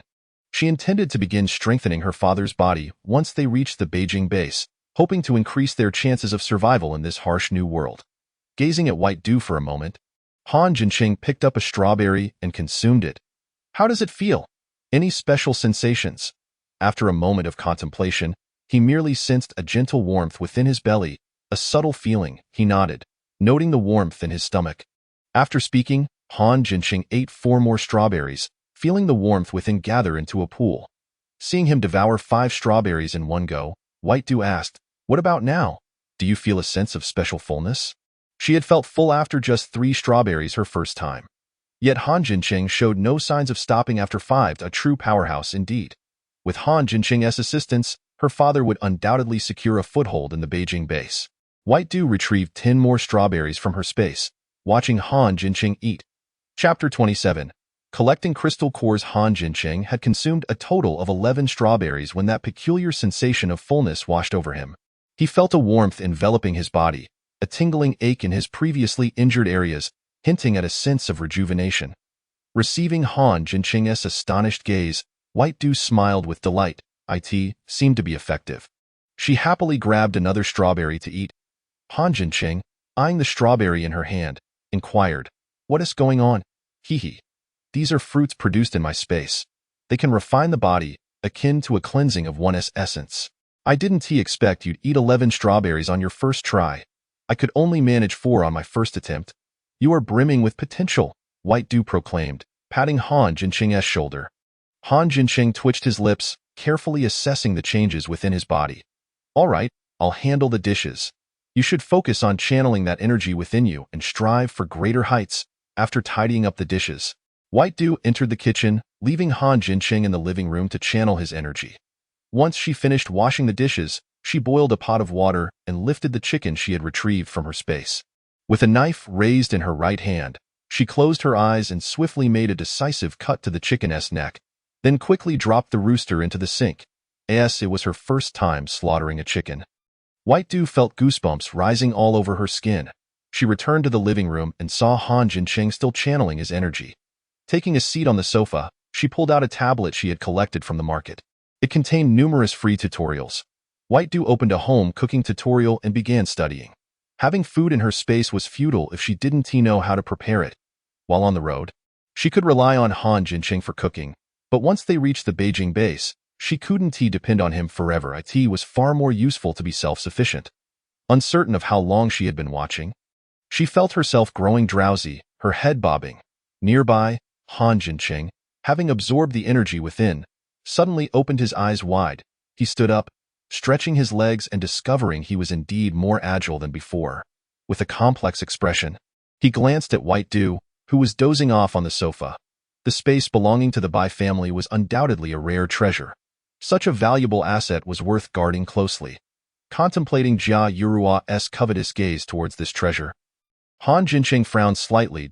He decided against returning to H province base, opting instead to head directly to the arsenal to gather supplies, then to proceed eastward straight to the Kyoto base.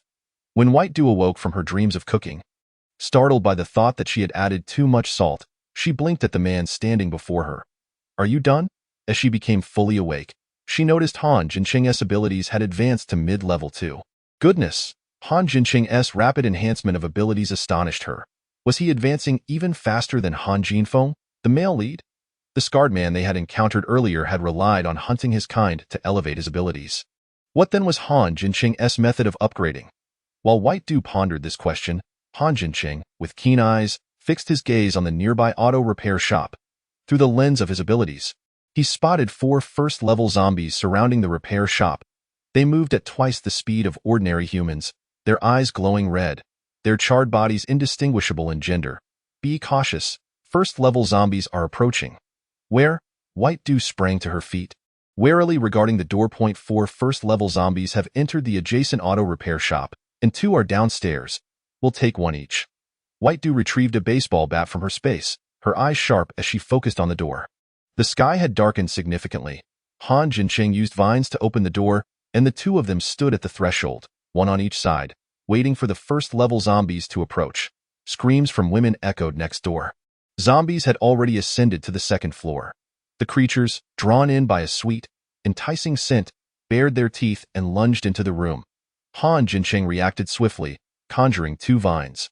One pierced straight through the head of a charging zombie, while the other ensnared the one lunging at White Dew.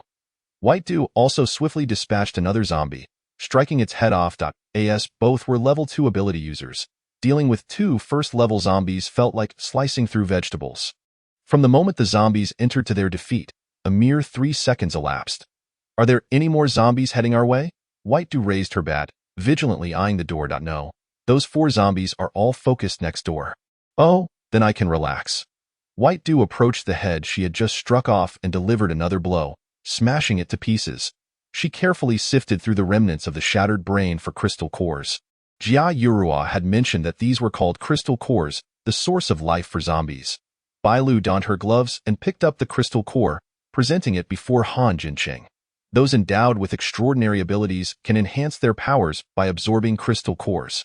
Each crystal core possesses its own attributes. For instance, the one I hold is a wood attribute core, characterized by its verdant hue, perfectly suited for your use. However, its level is rather low and will not significantly aid in elevating your power. To enhance one's abilities, one must absorb a sufficient quantity of cores of the same level or an ample number of neutral cores, i.e. in comparison to cores of the same attribute. Absorbing 5 neutral cores equates to the energy gained from one corresponding attribute core. Han Jinqing accepted the crystal core from Bailu, inspecting it before using a vine to extract another core, which was white. Recalling what Jia Yuro referred to as a prophetic dream, Han Jinqing inquired further. Bailu answered each question. The secrets regarding the crystal cores and zombies were certainly not divulged to her by Jia Yuro.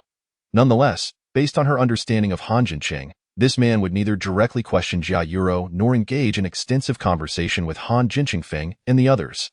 In short, he wouldn't expose himself. Having obtained the desired answers, Han Jinqing's gaze turned obscure, and the two sat quietly on the sofa. How is the repair shop faring? Bailu stored the white crystal core into her space, then retrieved 2 strawberries, consuming one herself and offering the other to Han Jinqing. He accepted the strawberry and used his X-ray vision to glimpse the situation next door. The 4 of them were unharmed. Yet one girl was on the brink of zombification. Upon hearing this, Bailu couldn't help but marvel at the protagonist's fortune. For level 1 zombies could not bring them down. Let's go take a look and collect a couple more crystal cores while we're at it.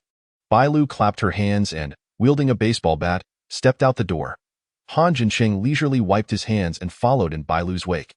Inside the repair shop, the 4 girls were huddled together for safety. Han Jinqing, Wu Junxian, and Lu Peng were struggling against 4 level 1 zombies. Du Song and Jia Yuro were unable to assist. Just as Lu Peng was about to falter, Wu Junxian unleashed his vines to fend off a zombie lunging at Lu Peng. At that moment, his powers were depleted, and sweat began to bead on his forehead without time for wiping. Feng Gu, I can barely hold on. Han Jinqing faced 2 zombies alone. His situation was equally grim.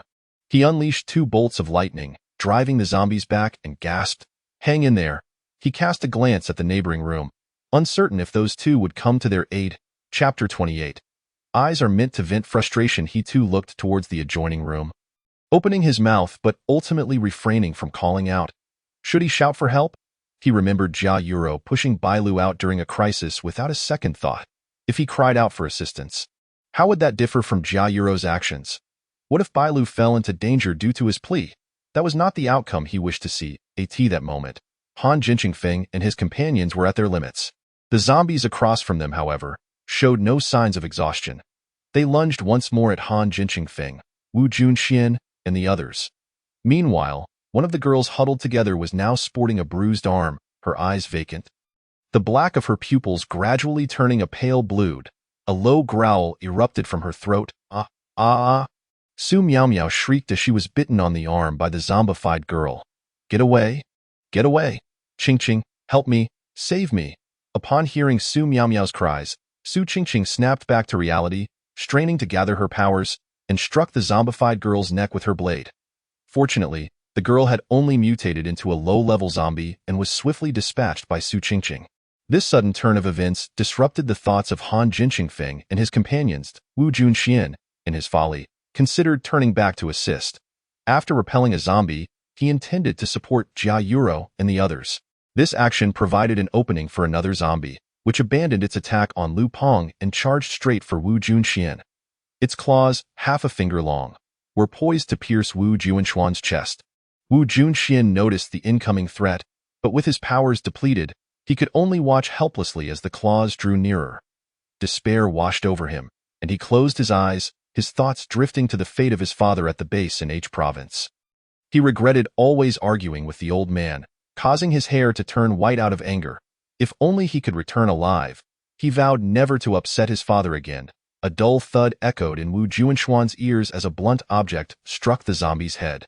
It bore a resemblance to Bai Lu's baseball bat. TSK, TSK. Awake now? Still pretending to be dead. Wu Junxian opened his eyes to find Bai Lu standing before him, wielding the bat. Let us be clear, I killed the zombie, and the crystal cores belong to me. Bai Lu raised an eyebrow, ignoring the dazed Wu Junxian as she turned to pursue the other level 1 zombies. During the time she used her control ability, Han Jincheng had already taken down 2 zombies. She and Han Jincheng shared the same level of powers. She could not afford to lag behind in their efforts to slay zombies. Emerging from the shadow of death, Wu Junxian gazed at Bai Lu's retreating figure with reddened eyes, resolving to repay her for saving his life when the opportunity arose. With Bai Lu and Han Jincheng joining their ranks, the 6 level 1 zombies were swiftly eliminated. Han Jincheng claimed 3, Bai Lu 2, and Han Jincheng Feng 1. Bai Lu generously collected 5 crystal cores, leaving behind only the core from the zombie slain by Han Jincheng Feng. Upon witnessing Bai Lu's actions, Jia Yuro opened her mouth but fell silent.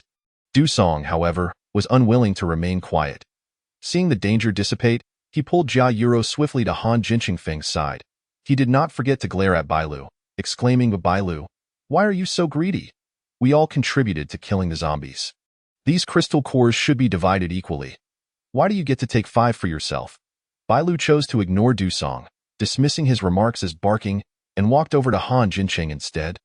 Glancing at Su Miao Miao and Su Qingqing at that moment, Su Miao Miao was staring blankly, clutching her arm, while Su Qingqing stood beside her, dejected and silent. Du Song, noticing Bai Lu's disregard, cast a furtive glance at Han Jincheng Feng. Seeing that he had no intention of silencing him, he straightened his back, raising his voice further. Bai Lu, I'm talking to you. Can you hear me? If it weren't for Jin Feng and the others depleting the zombie's stamina, you wouldn't have been able to kill them so swiftly. These crystal cores should be shared equally. At least give us half. Share equally? What a delusion, Bai Lu scoffed. If it weren't for me, you would all be a feast for the zombies by now. Did you grow up eating dung, or is your brain just clogged with it? Can't you see this? Did you think your eyes were meant to vent your frustrations? Du Song attempted to retort, but Wu Junxian cut him off. Bai Lu is right. If not for her and Jin Shanji's timely arrival, we would have perished. These crystal cores are rightfully hers. You should keep your mouth shut. Wu Junxian firmly interrupted Du Song's unreasonable tirade, resolutely supporting Bai Lu's actions. Bai Lu cast a fleeting glance at Wu Junxian, thinking to herself that at least he had a conscience. Her powers were not wasted on him. As she toyed with the recently acquired level 1 would attribute crystal core, tossing it up and down, she decided to help him out since Wu Junxian was being so agreeable. She glanced at Han Jincheng, silently asking if he would allow her to gift the wood core to Wu Junxian. They were teammates, and such a gesture required Han Jincheng's approval. She would not let any discord arise between him and Wu Junxian. If Han Jincheng disagreed, she would refrain from giving it.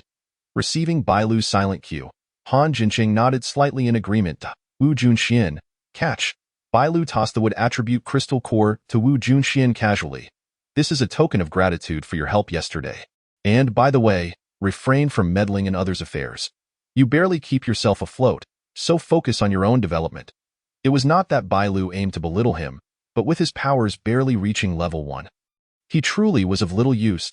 Wu Junxian fumbled to catch the crystal core Bai Lu had thrown, utterly bewildered. This was a level 1 would attribute core, given to him just like that. Was this appropriate? Suddenly feeling overwhelmed with emotion, he pondered how to express his gratitude. After repaying Wu Junxian, Bai Lu glanced at the lone level 1 lightning core in her possession, surveying Han Jincheng Feng and Du Song. With a huff, she turned to leave. Bai Lu, wait. Jia Yuro weakly called out. Bai Lu, Jin Fengji needs the lightning core you have. She bit her lip. Could you give the lightning core to Jin Fengji? Consider it a favor owed to me, would you? Yuro, don't plead with her. She likes Jin Feng so much. She's just waiting for you to ask her so she can play the role of a good Samaritan and hand over the core. Du Song, stop talking. Jia Yuro's gentle gaze fell on Han Jincheng Feng's handsome face. For Jin Fengji, I'm willing to do anything. Han Jincheng Feng gazed deeply into Jia Yuro's eyes. There will be more crystal cores. Yuro, I'm sorry for putting you through this. Rest assured, I will treat you well in the future and ensure you face no further hardships. Bai Lu felt nauseated by the trio's display. Han Jinqingfeng had already stated that there would be more crystal cores. If the person in question wasn't anxious, why were they? Chapter 29. A conclusion. Bai Lu, don't be like this. I know you dislike me, but you can't treat Jin Fengji this way. Jia Yuru's eyes brimmed with tears as she implored. What must I do for you to bestow the Thunder Crystal Core upon Jin Fenggu? Just voice your desire, and I shall comply, no matter the cost, even if it means parting ways with Jin Fenggu. I am willing. Bai Lu, utterly speechless, lamented Jia Yuru's self-indulgent theatrics. Could she not consider the feelings of others? The sensation of being repulsed was truly unbearable, making one wish to lash out. The Thunder Crystal Core is mine. It will not be given away for free, so do not even entertain the thought, Bai Lu retorted, rolling her eyes dramatically at Jia Yuru. Suddenly, her gaze fell upon the bracelet adorning Jia Yuru's wrist, and a cunning smile crept across her face. For this Thunder Crystal Core, are you truly willing to do anything for Han Jinfeng? Bai Lu's gaze landed with ill intent on Jia Yuru's wrist. Jia Yuru froze momentarily, forcing a smile. Yes, for Jin Fenggu, I would do anything. Though her expression was filled with profound affection, her heart scoffed at Bai Lu's greed. Having already acquired a spatial ring, she now sought to lay her hands on a spatial bracelet as well, firmly believing Bai Lu to be an insatiable woman. Bai Lu, however, paid no heed to Jia Yuru's thoughts. If you desire the Thunder Crystal Core, it can be arranged, but in exchange for your spatial bracelet, I shall grant it to Han Jinfeng. You might as well attempt to seize it yourself, Du Song interjected, his neck straining as he shouted. Han Jinfeng frowned. Bai Lu, your demands are excessive. You shall not receive the bracelet. Lu Peng also furrowed his brow, casting a disapproving glance at Bai Lu. Wu Junxian stood awkwardly, unsure of how to defend Bai Lu. Unfazed by the opinions of others, Bai Lu sneered at Jia Yuru, saying, What's this? Did you not claim that you would give me anything I desired? She scrutinized Jia Yuru as though appraising merchandise. Aside from this spatial bracelet, you possess nothing of interest to me. As a woman, she held little attraction to lilies. No matter how beautiful Jia Yuru might be, she felt no inclination. Jia Yuru, stung by Bai Lu's words, felt her eyes redden, tears streaming down her cheeks. Bai Lu, I have humbly pleaded with you. How could you treat me this way? Bai Lu scoffed. Just because you plead does not mean I am obliged to comply.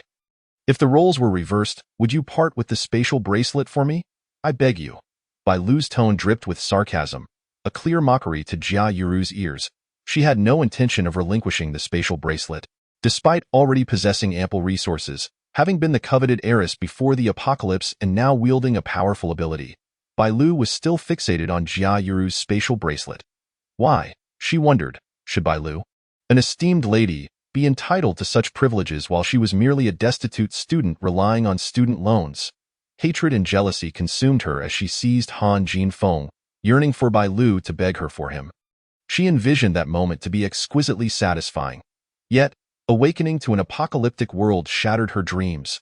Grateful for her newfound powers, she lamented Bai Lu's acquisition of an even greater ability and the theft of her originally rightful ring. Even Han Jinfeng had lost interest in Bai Lu.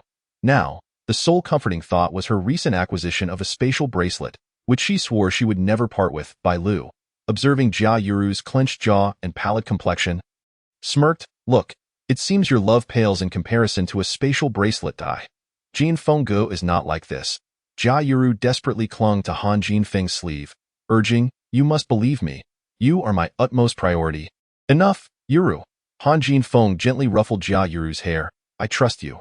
Bai Lu, cease this unreasonable behavior. Han Jinfeng's tone turned serious, his furrowed brow revealing his complex emotions. He cast a fleeting glance at Han Jinshun before quickly returning his focus to Bai Lu. I urgently require that Thunder Crystal Core. If you give it to me, consider it a favor owed. Bai Lu, amused by Han Jinfeng's condescending tone, shot back, Your favor is hardly worth the Thunder Crystal Core. What a joke. Even if Han Jinfeng's powers were enhanced, Bai Lu would gain no advantage. It was entirely possible that he and Jia Yuru would join forces against her. She would be mad to gift him the core. Han Jinfeng pressed his lips together, visibly annoyed. Bai Lu's intentions had shifted, and she genuinely no longer regarded him with respect. Was it due to Han Jinshen's arrival? Bai Lu, once my strength is augmented, our journey back to H province will be smoother. You must have seen that the zombies have evolved. Only by advancing our abilities can we safely return. Do you not wish to be reunited with Uncle Bai sooner? You are right. Here is the plan. Han Jin-shan and I will proceed ahead. As for enhancing our abilities, take your time. I am in no rush. Han Jin-feng gritted his teeth. What will it take for you to relinquish the Thunder Crystal Core to me? Bai Lu shrugged indifferently. Sorry, your bargaining chips are insufficient. Hemph. Returning to the Kyoto base does not necessitate accompanying Han Jin-feng. Even without Han Jin-shin's presence, she was prepared to sever ties with the group. It was foolish of Han Jin-feng to think he could tempt her with such a condition. Frustration boiled within Han Jin-feng as he realized Bai Lu had changed in the past. She would have eagerly brought him anything he merely glanced at. Bai Lu had indeed transformed. He became increasingly convinced of Jia Yuru's claims. The current Bai Lu was not the Bai Lu he once knew. Moreover, she surely possessed the spatial ring Jia Yuru spoke of. This woman was far too ambitious. Such a miraculous treasure could not fall into Bai Lu's or Han Jin-shin's hands. He had to devise a plan to reclaim it. The priority now was to enhance his abilities, and the Thunder Crystal Core in Bai Lu's possession was essential. Han Jin-feng softened his stance. Bai Lu, I genuinely need that Thunder Crystal Core to enhance my powers. Aside from Yuru's spatial bracelet, feel free to propose any other terms. I will fulfill whatever I can. Now that is somewhat intriguing. Bai Lu tossed the Thunder Crystal Core high into the air, reveling in the moment before catching it deftly. Han Jin-feng, I have but one question. Bai Lu approached him, voicing a question that had haunted her throughout her life. Did you ever love me? Even for a fleeting moment? Each time she witnessed Han Jin-feng with Jia Yuru, an inexplicable ache gripped her heart. Aware that these emotions belonged to her former self, she sought closure for that person. Chapter 30. Departing early, Bai Lu pressed her hand against Han Jin-feng's chest. He lowered his gaze, frowning at Bai Lu's insistence on obtaining an answer. I want the truth. Bai Lu interrupted the response that Han Jin-feng was about to utter. If you still remember the kindness I once showed you, do not deceive me. Her expression was calm and cold, rendering Han Jin-feng momentarily silent in the past, when he presented the chicken soup Bai Lu had prepared to Jia Yuru. She had looked at him with hurt in her eyes. When he lent the startup funds Bai Lu had painstakingly gathered to another, she had gazed at him with a mix of indignation and stubbornness. When he carelessly gifted Bai Lu's birthday present for his father to a subordinate, she had watched him with reddened eyes. Countless times, he had casually discarded Bai Lu's affections, yet she had always looked at him with unwavering determination despite her pain. Han Jin-feng momentarily lost himself in thought before regaining his composure. Bai Lu, I never loved you. He spoke the truth, having no desire to lie to Bai Lu in the past. It was Bai Lu who had harbored unreciprocated feelings. He bore no blame for that. Hearing his response, Bai Lu felt a void open within her. Pain, confusion, disappointment, and then relief washed over her, as if a second had passed or perhaps a century. Thank you for your honesty. Bai Lu wiped away her tears, revealing a broad smile. The core is yours. Han Jin-feng caught the Thunder Crystal Core Bai Lu tossed his way, watching her turn away, knowing she would never harbor feelings for him again. A sudden sense of loss washed over him. Bai Lu, do not cling to men so desperately. No one appreciates such a woman. Bai Lu, without turning back, raised her middle finger in response. She was not the same lovesick girl she once was, willing to debase herself for a man. The sole reason for her question was to grant closure to her former self. She hoped that self would first learn to love herself before loving anyone else. On the way back, Han Jin-shin followed Bai Lu closely. Noticing her downcast demeanor, he could not help but inquire, is he truly worth your affection? Han Jin-shin genuinely failed to see what made Han Jin-feng deserving of Bai Lu's admiration. No. Bai Lu turned to face Han Jin-shin, stating earnestly, I simply feel that my former self was unworthy. Han Jin-feng is nothing but trash, and I once foolishly chose to pick up trash. Han Jin-shin, very well, there's no need for him to rack his brain trying to console Bai Lu. She possesses a clear understanding of her former self. She ought not to be so foolish in the future. Han Jin-shin, emulating an adult soothing a child, gently ruffled Bai Lu's hair. Bai Lu swatted Han Jin-shin's large hand away, glaring at him, forbidding him from touching her hair. She was not a child, and Han Jin-shin was not petting a dog. Han Jin-shin withdrew his hand, placing it behind his back, his fingers rubbing together.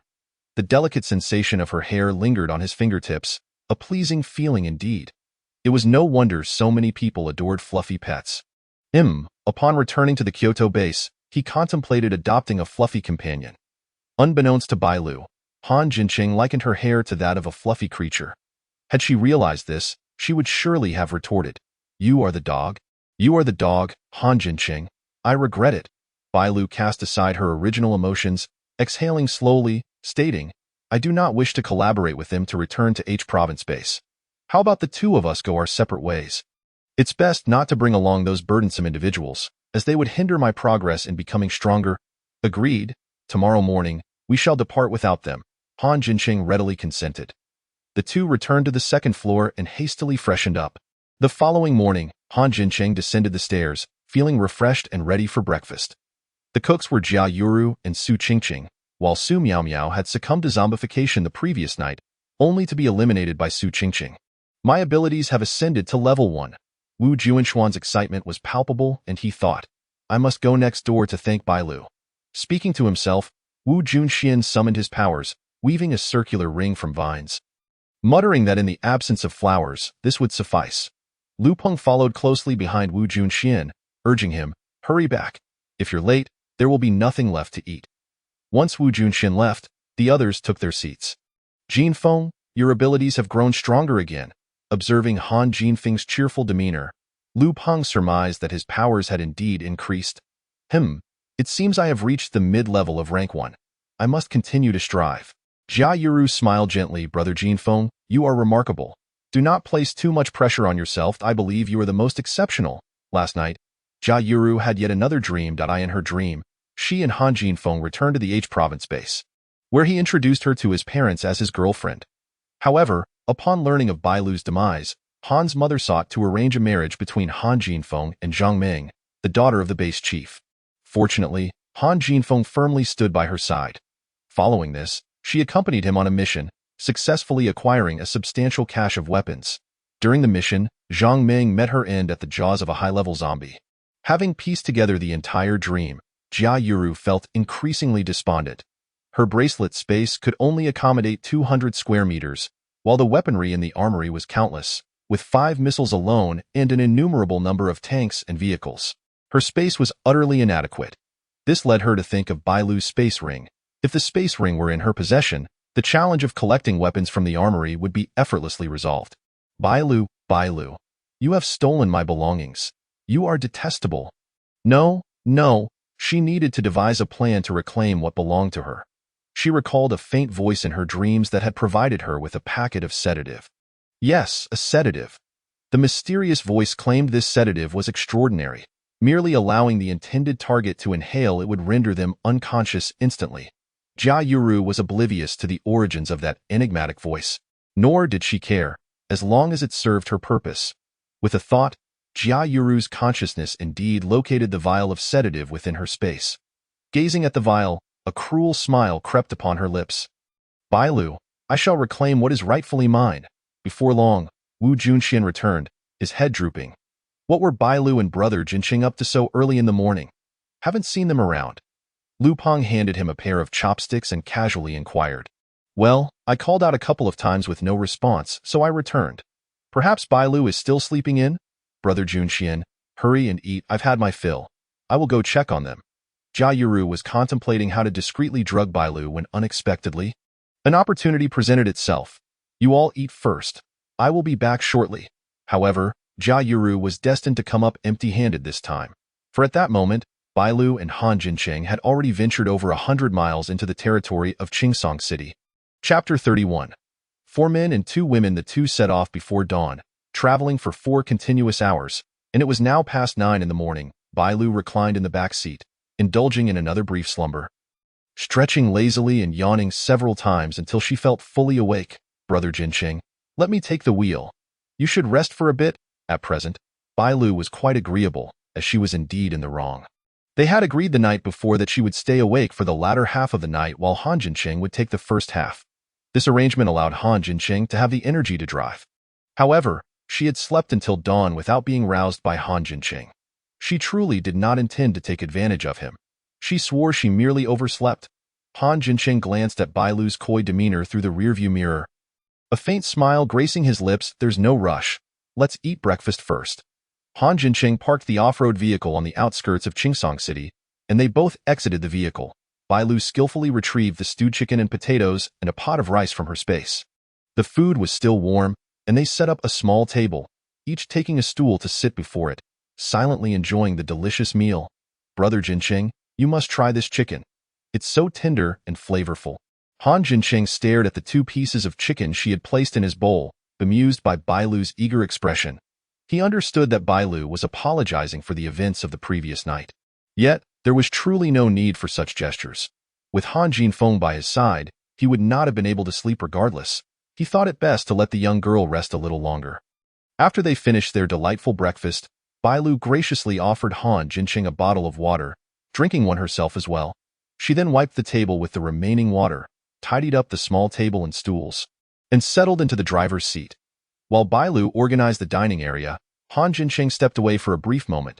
The time was neither too long nor too short, likely around 10 minutes to it, must be nature's call. Bai Lu mused, regretting her earlier decision to drink too much water. If she needed to relieve herself on the road, it would indeed be quite embarrassing. Before she could dwell further on her regrets, the sound of an approaching vehicle rumbled closer. Bai Lu immediately became alert, watching the rearview mirror intently. Soon, a business car came to a halt not far from them. The first to exit the driver's seat was a middle-aged man, approximately in his 40s, standing around 6 feet tall, clad in casual attire, with a rather fierce expression. Following him were 3 men and 2 women, representing various heights and builds, creating an uncomfortable atmosphere. The 2 other women appeared to be around 20 years old. One was tall and slender, while the other was curvaceous and alluring. As Bai Lu assessed the newcomers, they were equally scrutinizing her. The 3 men gazed at Bai Lu in a rather overt manner, causing her considerable annoyance. Where was Han Jinfeng? Bai Lu wished to vacate the vicinity without delay. The first man to exit approached, peering into the vehicle before scanning the surroundings. He then tapped on the window, greeting Bai Lu with a smile. Miss, are you alone? Sitting at the driver's seat, Bai Lu regarded the man through the window without responding. Observing her silence, the man knocked again. We are not bad people. Do not be afraid, young lady. Bai Lu remained reticent. After all, what era would a villain openly declare their malevolence? We are survivors from the nearby area, intending to seek refuge at a temporary shelter. Would you care to join our group? The middle-aged man asked amiably once more. As Han Jincheng returned, he noticed a crowd surrounding their off-road vehicle. The leading middle-aged man was conversing with Bai Lu through the glass. Han Jincheng swiftly approached the vehicle, positioning himself before the driver's door, effectively blocking the middle-aged man. The man's gaze swept over Han Jincheng's robust figure and upright posture, realizing this man likely held some significance, prompting him to adopt a more sincere demeanor. Ah, young brother. You have returned just in time that I was just speaking with this young lady. We are survivors from the vicinity, planning to head to a temporary shelter in City B. Where are you headed? Perhaps we can travel together. What do you think? He introduced himself, by the way. My name is Zhao Lei, but everyone calls me Brother Zhao. Zhao Lei adopted a familiar tone, engaging Han Jincheng in conversation. Despite Zhao Lei's seemingly affable nature, Han Jincheng had encountered many such individuals. Often, those with a friendly facade concealed ulterior motives. Not wishing to prolong the interaction, Han Jincheng politely declined, I appreciate your kindness, but we are not headed in the same direction. Zhao Lei feigned curiosity, asking, where are you and your girlfriend planning to go in this post-apocalyptic world? You must be cautious on the road. We are preparing to head to the H province base. I'm quite familiar with that place. To be honest, my elder brother's hometown is in H province, and it has been many years since I last visited. How about this? I shall accompany you all to the base in H province. With more people around, there will be someone to look out for us on the road. It's up to you. With that, Han Jincheng tossed out this remark and turned to take his seat in the front passenger seat. Bai Lu, listening to their back-and-forth conversation inside the car, quickly discerned that this Zhao Lei was a rather troublesome individual. So, once Han Jincheng fastened his seatbelt, Bai Lu pressed the accelerator and swiftly drove in the direction of H province. The cars trailing behind them had caught up, truly like a stubborn, adhesive plaster. Bai Lu cast a glance in the rearview mirror. Han Jincheng casually glanced at the mirror as well, suggesting they let them follow. These individuals were after them, so they needed to be cautious on the road and avoid getting separated. You should rest for a while. I will wake you up when we reach B province. All right. Zhao Lei sat in the front passenger seat, squinting at the off-road vehicle ahead. Xiaogu, that man in front is quite disrespectful to you. We should have just dealt with him back then. As for the woman, we could have left her to accompany Tingting and Lily. Not to mention, that girl in the off-road vehicle is even more beautiful than a movie star. It must be absolutely delightful. As he spoke, the man's large hands slid into Lily's clothing. Lily let out a soft moan, feigning annoyance. Bin Gu, you praise other women while touching me. How despicable. Yes, I am despicable. Don't worry, my dear. It won't be long before that woman becomes your and Tingting's little sister. You can bully her as you wish, all right? This is what you said, so don't blame me and Tingting for picking on her later. As long as I am comfortable now, that woman is yours to bullied. As the conversation continued, Li Bin had already begun to unfasten Lily's pants, preparing to take the next step, but was halted by Zhao Lei.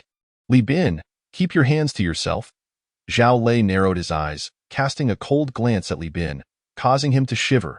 He immediately shrank back, nodding and bowing, not forgetting to lightly slap himself twice.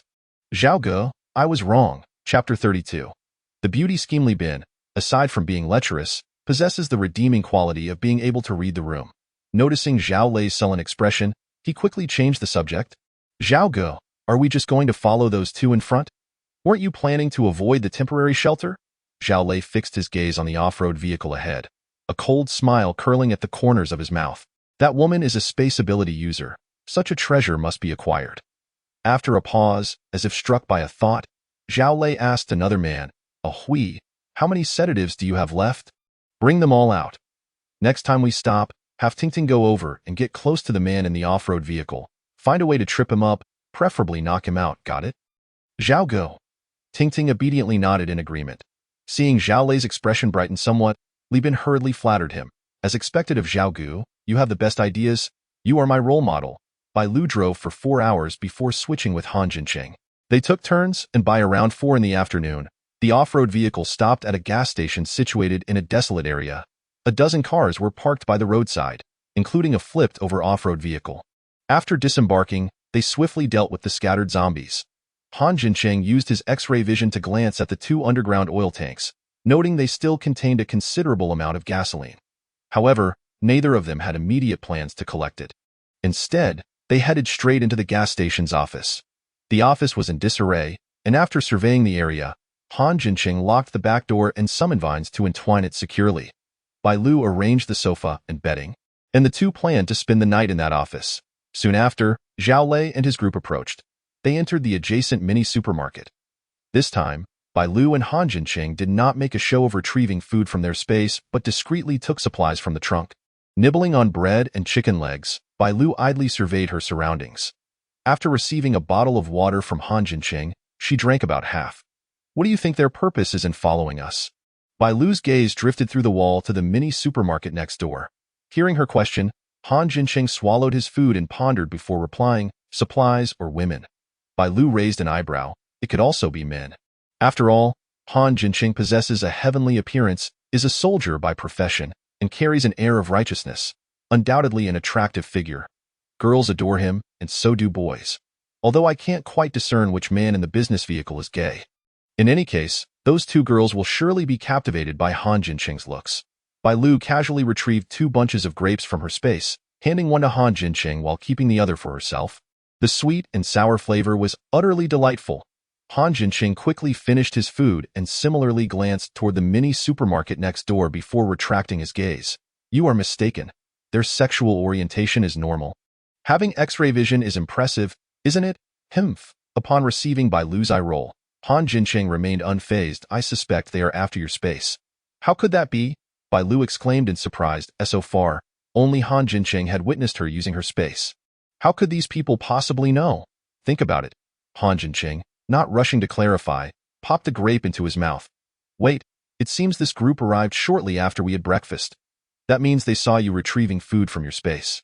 Bai Lu's mouth fell open in shock as she turned to Han Jincheng, accusingly saying, they spied on me, him. Bai Lu's reaction was truly adorable. Unable to resist, Han Jincheng placed a grape in her slightly parted mouth. Very clever. Bai Lu instinctively bit down on the grape, unintentionally brushing against Han Jincheng's finger. He quickly withdrew his hand, hiding it behind his back, his thumb subconsciously rubbing the finger that had just touched Bai Lu's lips. his gaze momentarily flickering. At that moment, Bai Lu's thoughts were still on the neighboring store, her brow furrowed as she contemplated how to deal with those people, completely oblivious to Han Jincheng's reaction. This group must have mistaken me for a space ability user. By the way, didn't you notice their presence? Bai Lu frowned. Wasn't Han Jincheng's X-ray vision quite impressive? Ahem. Han Jincheng abruptly coughed a couple of times. The effective range of my X-ray vision is 100 meters. Beyond that, it doesn't work. He suspected these individuals might have been observing them with binoculars, coincidentally discovering Bai Lu's secret. Bai Lu finished the last grape, tossing the stem into the trash. Then let us wait for them to make a move. Thankfully, this group did not disappoint Bai Lu, as a knock soon echoed at the door. Ting adjusted her clothing, deliberately unbuttoning 2 of her top buttons. Bai Lu had no doubt that if Han Jincheng lowered his head slightly, he would undoubtedly see the enticing cleavage. Oh dear. Is this a beauty scheme? Bai Lu sat on the sofa, her eyes wide with interest. Just then, Ting, with red-rimmed eyes, stood at the door looking pitiful. Brother, can I come in and sit for a while? No. Han Jincheng's gaze remained fixed on Ting's head, his tone cold as he rejected her request to enter. Taken aback by Han Jincheng's indifferent attitude, Ting immediately began to cry. Brother, please, save me. If I continue following Zhao Lei and his gang, I will be tortured to death. As she spoke, Ting shed her outer coat, revealing ambiguous marks on her arms and collarbone.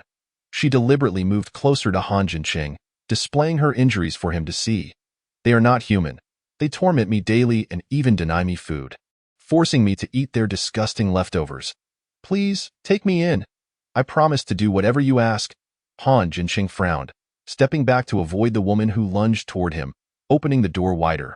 Seizing the opportunity, Ting let out a cold snicker in her heart, following him into the office. Noting that Han Jincheng was ignoring her, she quickly knelt before Bai Lu, tears streaming down her face. Admittedly, her crying was quite heart-wrenching. Sister, please save me. I will work hard for you in return. I promise. We are all women. You will definitely help me, right? Those brutes are not human.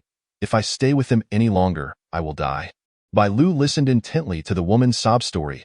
Essentially, after the apocalypse broke out, she and her boyfriend had escaped together, only to encounter this group of people.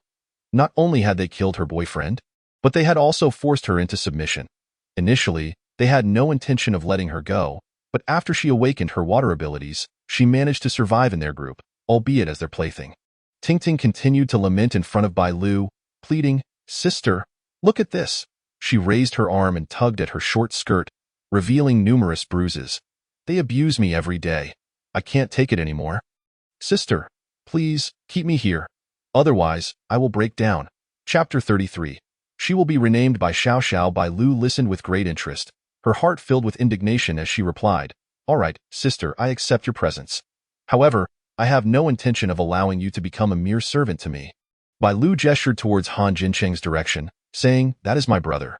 You should follow him from now on. He is far superior to that group of brutes and will not coerce you. I can assure you of that. Bai Lu did not miss the fact that Han Jincheng deliberately avoided sensitive areas on women. Could it be that Han Jincheng was still a virgin? The kind that shuns the opposite sex? Upon seeing Bai Lu's amused expression, Han Jincheng sighed helplessly. Bai Lu, stop messing around. Who's messing around? Bai Lu refused to admit her mischievousness. With a knowing glance, she indicated to Han Jincheng to play along and see what the woman would do next. I am not messing around, brother. You're of a certain age and still a virgin. In the past, you were too busy with work to seek a girlfriend, but now that we are in an apocalypse, it's high time you found one. Ting knelt on the ground, her eyes darting around in disbelief. She had not anticipated that Bai Lu was the sister of this man, and that he was still a bachelor. If only she could remain here, that would be splendid.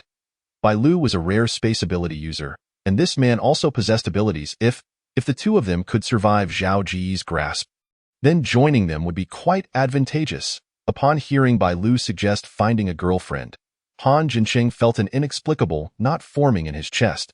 He closed his eyes, forcing himself to dismiss that subtle emotion, and firmly stated, Don't be ridiculous. You stay here while I take her back. After saying this, Han Jincheng reached for Ting's arm, but she deftly evaded him. Brother, please don't send me away. I'm willing to be your girlfriend. Please accept me. As she spoke, Ting Ting rapidly unzipped the side of her waist and artfully slipped one shoulder strap down, her ample bosom almost spilling forth. Bai Lu's eyes widened in surprise. Wow. A, B, C, D, E. With a composed demeanor, Bai Lu averted her gaze back to herself and chuckled, deciding she would henceforth be known as Bai Xiao Xiao. Han Jinqing's gaze remained fixed on Bai Lu, and when he noticed her looking down at him, he twitched his lips in irritation. What was there to compare? Girls simply love to compete. When Bai Lu returned to her senses, Han Jinqing had already seized Ting Ting's arm. However, the woman was cunning, attempting to leap into Han Jinqing's embrace. Fortunately, Han Jinqing reacted swiftly, grasping both of Ting Ting's wrists and pulling them behind her back. Brother, I don't want to leave. Please don't send me away. Let me stay with you. I'll die if I go back. Han Jinqing ignored her pleas and began to push her outside. Stop. What do you think you're doing? An angry voice boomed from the doorway. Zhao Lei, who had been eavesdropping next door, could not clearly hear the commotion due to the soundproof walls. Unable to contain himself any longer, he stormed in, only to find Han Jinqing pinning Ting Ting's wrists behind her back. Zhao Lei let out a cold laugh. He now had the perfect excuse to lash out. What do you mean by this, brother? Ting Ting is my woman, and you're holding her captive with ill intentions? Han Jinqing disregarded Zhao Lei's furious glare and replied coolly, Your woman wishes to leave your group, and I was just about to return her when you arrived. Seeing Zhao Lei leading 3 men to block the entrance, Han Jinqing merely offered a brief explanation before forcefully shoving Ting Ting into Zhao Lei's arms. Here is your woman back. You all can leave now. Han Jinqing calmly stared down the 4 large men at the door. Showing no fear of their impending aggression, Zhao Lei, witnessing this scene, felt a knot of anxiety in his chest. He was still uncertain of what made Han Jinqing so audacious and dared not act rashly. Then, he prodded Ting Ting's side, and the woman instantly began to wail. Get away from me! Don't touch me! Ting Ting cried, scrambling away from Zhao Lei and frantically hiding behind Bai Lu. You brutes! Don't come near me! I will no longer let you manipulate me. You're inhuman, having killed my boyfriend, and forced me against my will. May you meet a miserable end. Seeing Ting Ting's furious expression, trembling body, and pale face, Bai Lu was genuinely impressed by her performance. It was simply award-worthy. Bai Lu decisively pulled a piece of chocolate from her pocket, which was actually from her space, and offered it to Ting Ting. You are quite impressive. Ting Ting, bewildered, accepted the chocolate without questioning Bai Lu's intent. She was utterly captivated by the confection, swallowing her saliva as she unceremoniously tucked the chocolate into her pocket. Once more, she began to lament. Look, my brother and Bai Lu are treating me well, giving me delicious food and shelter. You scoundrel should hurry and leave. Zhao Lei's forehead twitched in anger, and he bellowed. You ungrateful little wretch! I provided for you, and in return, you bite the hand that feeds you. He rolled up his sleeves and stepped forward, grabbing the woman by the hair and slapping her across the face. I'll teach you a lesson for being such a loose woman who can't resist men. Not only Zhao Lei, but the other 3 men also advanced. Han Jinqing stood protectively in front of Bai Lu. His expression dark and foreboding. Bai Lu glanced at the woman being beaten by Zhao Lei and the others, unsure who had struck first. Suddenly, the sound of tearing fabric echoed as Ting Ting's dress was ripped apart. Instinctively, Han Jinqing averted his gaze, focusing on the ceiling above the men. Bai Lu couldn't help but observe a moment longer. These men were truly beasts.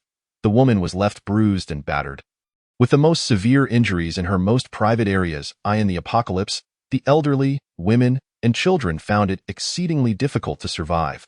They were either abandoned or reduced to mere tools for gratification. Bai Lu felt a pang of empathy.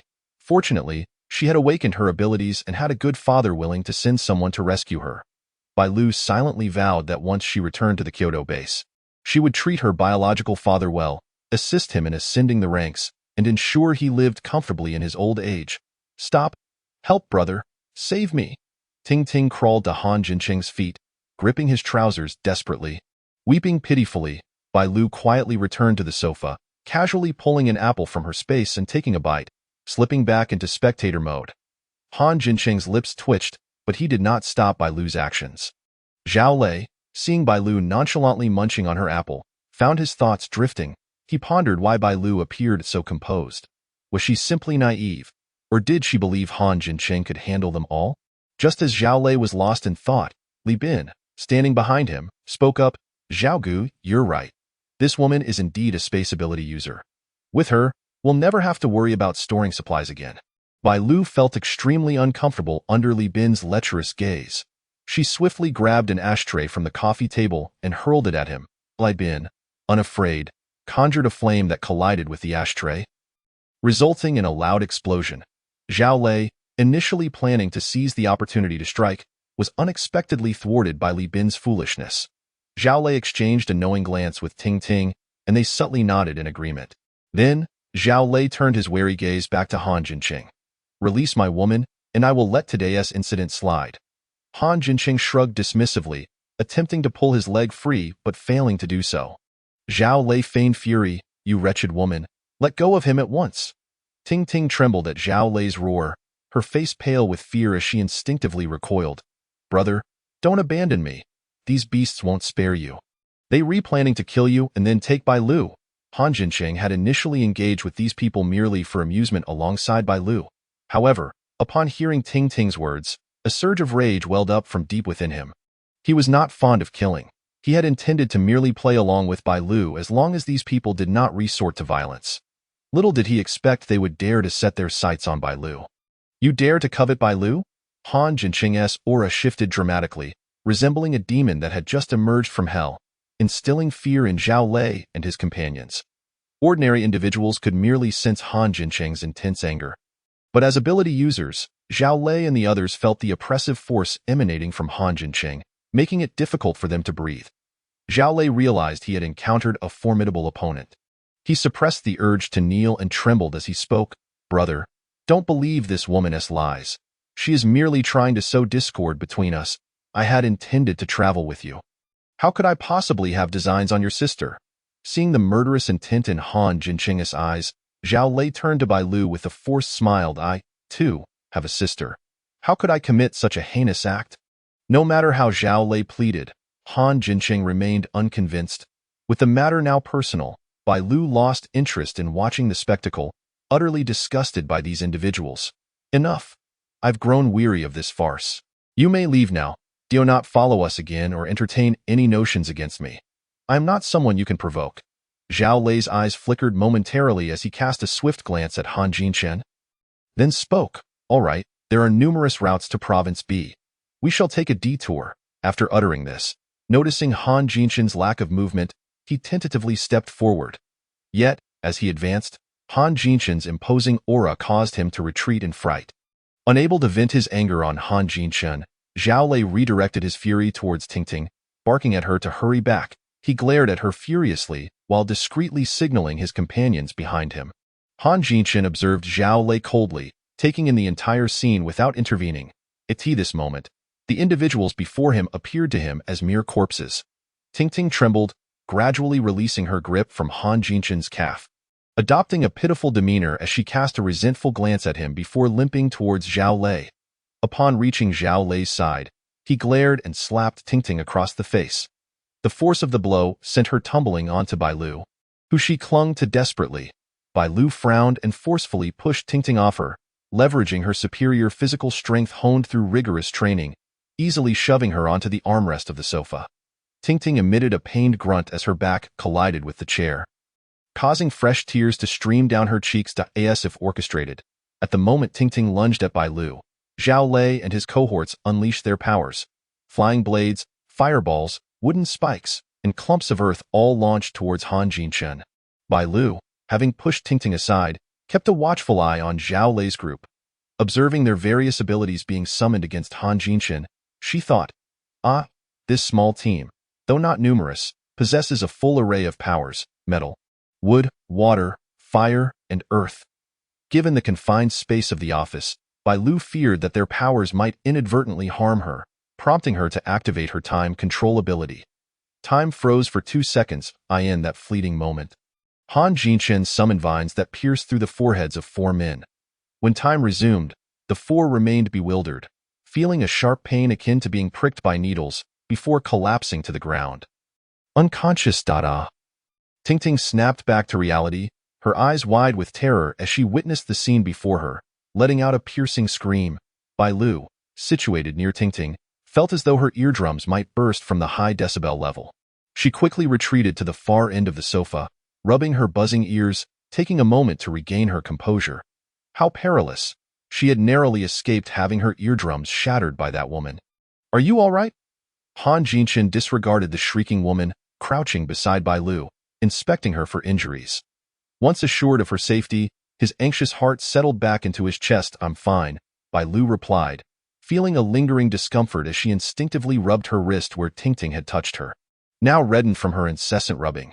Noticing Bai Lu's continued fidgeting, Han Jinshin furrowed his brow and asked, "What's wrong? Did that woman drug you?" He was concerned that this despicable group might have taken the opportunity to slip something into Bai Lu's drink. "It's just an uncomfortable feeling. I haven't been drugged," Bai Lu reassured him. Yet, seeing her persistently rubbing her wrist, he couldn't help but seize her left hand, preventing her from inflicting further self-torment. "This is just psychological. Stop rubbing it, or you'll break the skin. Let's focus on how to deal with this woman first." Han Jinshin held onto Bai Lu's wrist firmly, and despite her struggles to free herself, she eventually relented and began to contemplate how to handle Tingting. Meanwhile, Tingting had quieted down, huddled in a corner of the sofa, listening intently to the conversation between Han Jinshin and Bai Lu. Upon realizing they were discussing her, she immediately adopted a sorrowful expression. "Please don't kill me. There's a wealth of supplies at Zhao Lei's secret base. If you take me in, I'll reveal its location." Chapter 35. The second batch of tools is offline. Bai Lu looked down at Tingting with disdain, dismissing her talk of a secret base entirely. After all, she possessed a treasure trove of space. Even if Zhao Lei and his companions exerted themselves, the quantity of supplies they could amass would undoubtedly be limited. Moreover, having followed them from Qingsong City, it was likely their main base was there. She and Han Jinshin had no reason to backtrack for a trifling amount of supplies.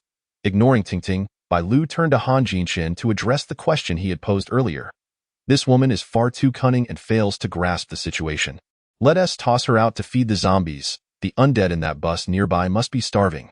We could throw her over and draw out the zombies from the bus, allowing us to sleep soundly tonight." Han Jinshin glanced at Bai Lu and simply nodded as he began to move. Tingting let out a terrified scream. "Don't come any closer. Don't kill me. I can tell you that what Zhao Lei possesses is more than mere supplies." She strained to sound more authoritative. Zhao Lei was the pharmaceutical distributor for the central China region before the apocalypse. "Do you know what that implies?" However, both Bai Lu and Han Jinshin perceived the frailty in Tingting's voice, recognizing her bravado as hollow dado. "Is that so?" Bai Lu and Han Jinshin exchanged glances, their interest piqued by Tingting's claims. Indeed. Just a week before the apocalypse erupted, Zhao Lei utilized his position to procure a large quantity of pharmaceuticals from various manufacturers, intending to smuggle them abroad. Unfortunately, he was caught up in the chaos, and now that stock is stranded in Qingsong City. Tingting sensed Bai Lu's interest and felt a renewed sense of hope for survival. She lifted her chin defiantly. "If you take me in, I'll reveal the location of those supplies." After hearing Tingting's words, Bai Lu lowered her gaze, her expression contemplative. Suddenly, she recalled a particular plot point from the original story. Shortly after the apocalypse began, the female protagonist, Jia Yuru, and the male lead, Han Jinfeng, encountered a group of ability users while en route to their base in H Province. The group coveted Jia Yuru's beauty and plotted against her. But she saw through their scheme and captured them. Jealous, Han Jinfeng, unwilling to let anyone covet his woman, nearly killed them all, but was stopped by the kind-hearted Jia Yuru, who insisted that everyone deserves a chance to reform. Han Jinfeng, initially ready to strike, was ultimately swayed by Jia Yuru's kisses and agreed not to kill the group. Grateful for her kindness, they resolved to change their ways and offered all their possessions to Jia Yuru, accompanying her back to the H Province base. Recalling this plot, Bai Lu realized the truth. The fallen individuals were likely the second wave of tools meant to supply Jia Yuru after the original character. They were even more fortunate than the original character, having become her first supporters and establishing themselves in the H Province base, eventually rising to become the sanitation minister by the story's conclusion. Yet, she could hardly believe that the second batch of tools had been so easily dispatched. However, this was not the time for reflection. Bai Lu surveyed the fallen men, her lips twitching in disdain. Each one of them had displayed a disregard for life, their faces repugnant. Such individuals could actually be swayed by the female lead. She wondered if the author of the original story had lost their mind. In a bid to highlight the female protagonist's virtues, the author had truly gone to great lengths. Returning her gaze to Tingting, Bai Lu casually retrieved a long casual dress from her spatial storage and tossed it at her. "Thank you," Tingting exclaimed, momentarily taken aback as the black sports dress enveloped her, before quickly realizing she needed to cover herself. "How do I know you are not deceiving us? And why would you know such a crucial secret?" Bai Lu scrutinized Tingting, leaving no detail of her expression unexamined. Tingting, feeling guilty, averted her gaze from Bai Lu, mumbling, "After the apocalypse, he took a liking to me, and I inadvertently learned about it. Oh, do you think I'm a fool?" Bai Lu retorted with a cold smile. Zhao Lei is not so foolish as to share such significant secrets with a woman he abducted. If you refuse to speak the truth, I won't force you. Since you know, the woman outside must also be aware. I'm certain she will be willing to cooperate with us. Upon finishing her statement, Bai Lu directed her attention to the brown-haired head visible beneath the office window. "Come in. Don't make me come out to fetch you." Bai Lu sat regally on the sofa, crossing her legs, exuding an aura of authority. Han Jinshin obediently leaned against the nearby desk. He had already noticed the woman outside. Shortly after Zhao Lei and his group showed up, she had arrived as well. However, she was astute enough to remain hidden, maintaining silence even as Zhao Lei's men fell one by one, appearing utterly unconcerned about their fates. Lily entered the office quietly. She glanced at Zhao Lei's lifeless body, then burst into laughter, tears streaming down her face as she pointed at his head, exclaiming, "Ha ha ha, look at you now. How satisfying it is to see this day come." Bai Lu furrowed her brow, witnessing the woman in a frenzied state, and patiently waited until she had finished her tears before speaking.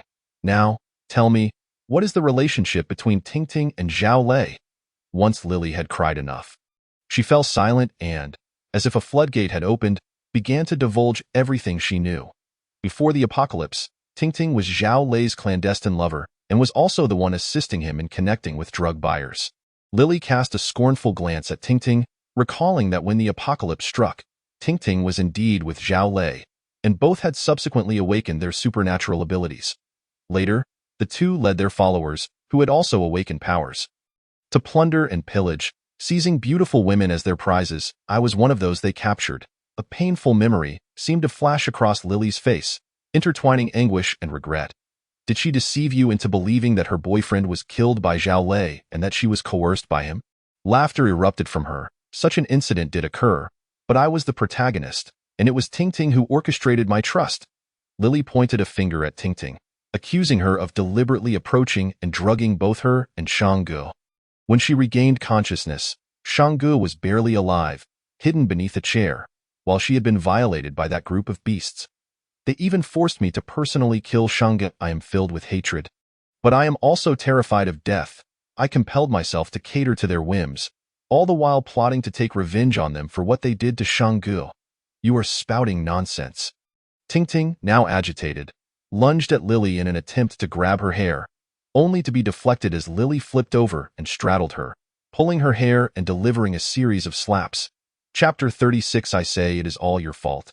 Had you not deceived me, Shanggu would not have died. I am the one who harmed Shanggu. No, it is you. It is all your fault. Zhao Lei and his cohorts are dead. You are the only one left. I will kill you. At that moment, Lily had descended into madness, her hands gripping Tingting's throat with the intent to strangle her. Tingting, gasping, was on the brink of losing consciousness, just as Bai Lu was about to intervene. After all, she had yet to extract the specific whereabouts of the drugs from Tingting. She witnessed Tingting, in her dire moment, unexpectedly advancing to level 1. A water arrow struck Lily's shoulder, causing her to lose her grip and tumble off Tingting. Fortunately, Tingting had only just attained level 1, and the water arrow lacked lethality. Lily was not seriously harmed. Tingting coughed heavily, eyeing Lily warily. Lily felt a pang of regret for failing to kill Tingting. Having lost the upper hand, she knew Tingting would not offer her another chance. As Tingting noticed Lily's hesitation to strike again, she let out a sigh of relief and turned to face Bai Lu. At that moment, her secrets had been laid bare by Lily, and there was no need for her to feign anything before the two of them, lest she irritate Bai Lu. She realized that Han Jincheng was merely a weakling. Among them, it was Bai Lu who held the reins. Miss Bai Lu, Only I know the whereabouts of that batch of drugs. This woman is not worthy of such confidential knowledge. She puffed out her chest, feeling that she now possessed leverage in their negotiations. Are you threatening me? Bailu responded with a laugh, dismissing Tingting's threat without a second thought. Others might be unaware, but her dear brother Han Jincheng possessed the ability of X-ray vision. With a range of 100 meters, he could swiftly locate that batch of drugs, whether hidden underground or on a rooftop, should he choose to. Of course, learning the specific location from Tingting's lips would save them time. I do not dare. I am merely stating facts. Tingting arrogantly tucked her hair behind her ear. As far as I know, that batch of drugs is destined for Wu country. Is that so? Bailu's interest was piqued. Before the apocalypse, that nation was embroiled in war with a neighboring superpower, urgently requiring a substantial supply of pharmaceuticals. It seemed this batch was indeed considerable. This was fortuitous, for while her space could produce natural food, it could not manufacture drugs. Acquiring this batch would provide her with an additional layer of security amid the apocalypse. Moreover, Chingsong City was renowned as the city of medicine, home to numerous pharmaceutical factories. Had they not encountered Zhao Lei and his group, they might have missed this opportunity altogether. Thus, I must admit, I am quite intrigued by this batch of drugs. Tingting noticed a smile on Bailu's face. Greatly relieved at it appeared that Bailu was quite satisfied with her trump card, bolstering Tingting's confidence significantly. Miss Bailu, please allow me to join you. I am willing to pledge my loyalty to you in exchange for that batch of drugs. Bailu couldn't suppress a chuckle. Is that what you call loyalty? How amusing. That batch of drugs does not belong to you, yet you wish to use it as a means of allegiance. Do you take me for a fool? I will offer you a chance. Take us to the storage location of the drugs, and I shall spare your life. Otherwise, you can accompany your lover in death. You promised to shelter me. How can you go back on your word? Tingting exclaimed, a mix of shock and anger. Bailu sneered, I never promised you anything. You were merely speaking out of turn. Tingting fell silent. Indeed, had she not frequently employed this tactic against those weaker than herself? Those individuals had merely been insignificant ants in her eyes, and now she found herself in the role of one of those ants. Bowing her head, it seemed as though all her strength had been drained from her. Since you refuse to take me with you, then just kill me. Tingting understood that without Zhao Lei's protection, as a useless water-based ability user, surviving in the apocalypse would be exceedingly difficult. She did not wish to live a life of despair and submission. Bailu paid no heed to Tingting's thoughts. She retrieved the military dagger that Han Jincheng had given her for self-defense. Pressing the blade against Tingting's face, she asserted, threatening me is futile. I could have my brother bind you and then deliver you to Lily. I believe she would treat you well. Why don't we put it to the test? Do you not desire that batch of drugs in Chingsong City? If I die, you will obtain nothing. Tingting's face contorted with resentment and madness.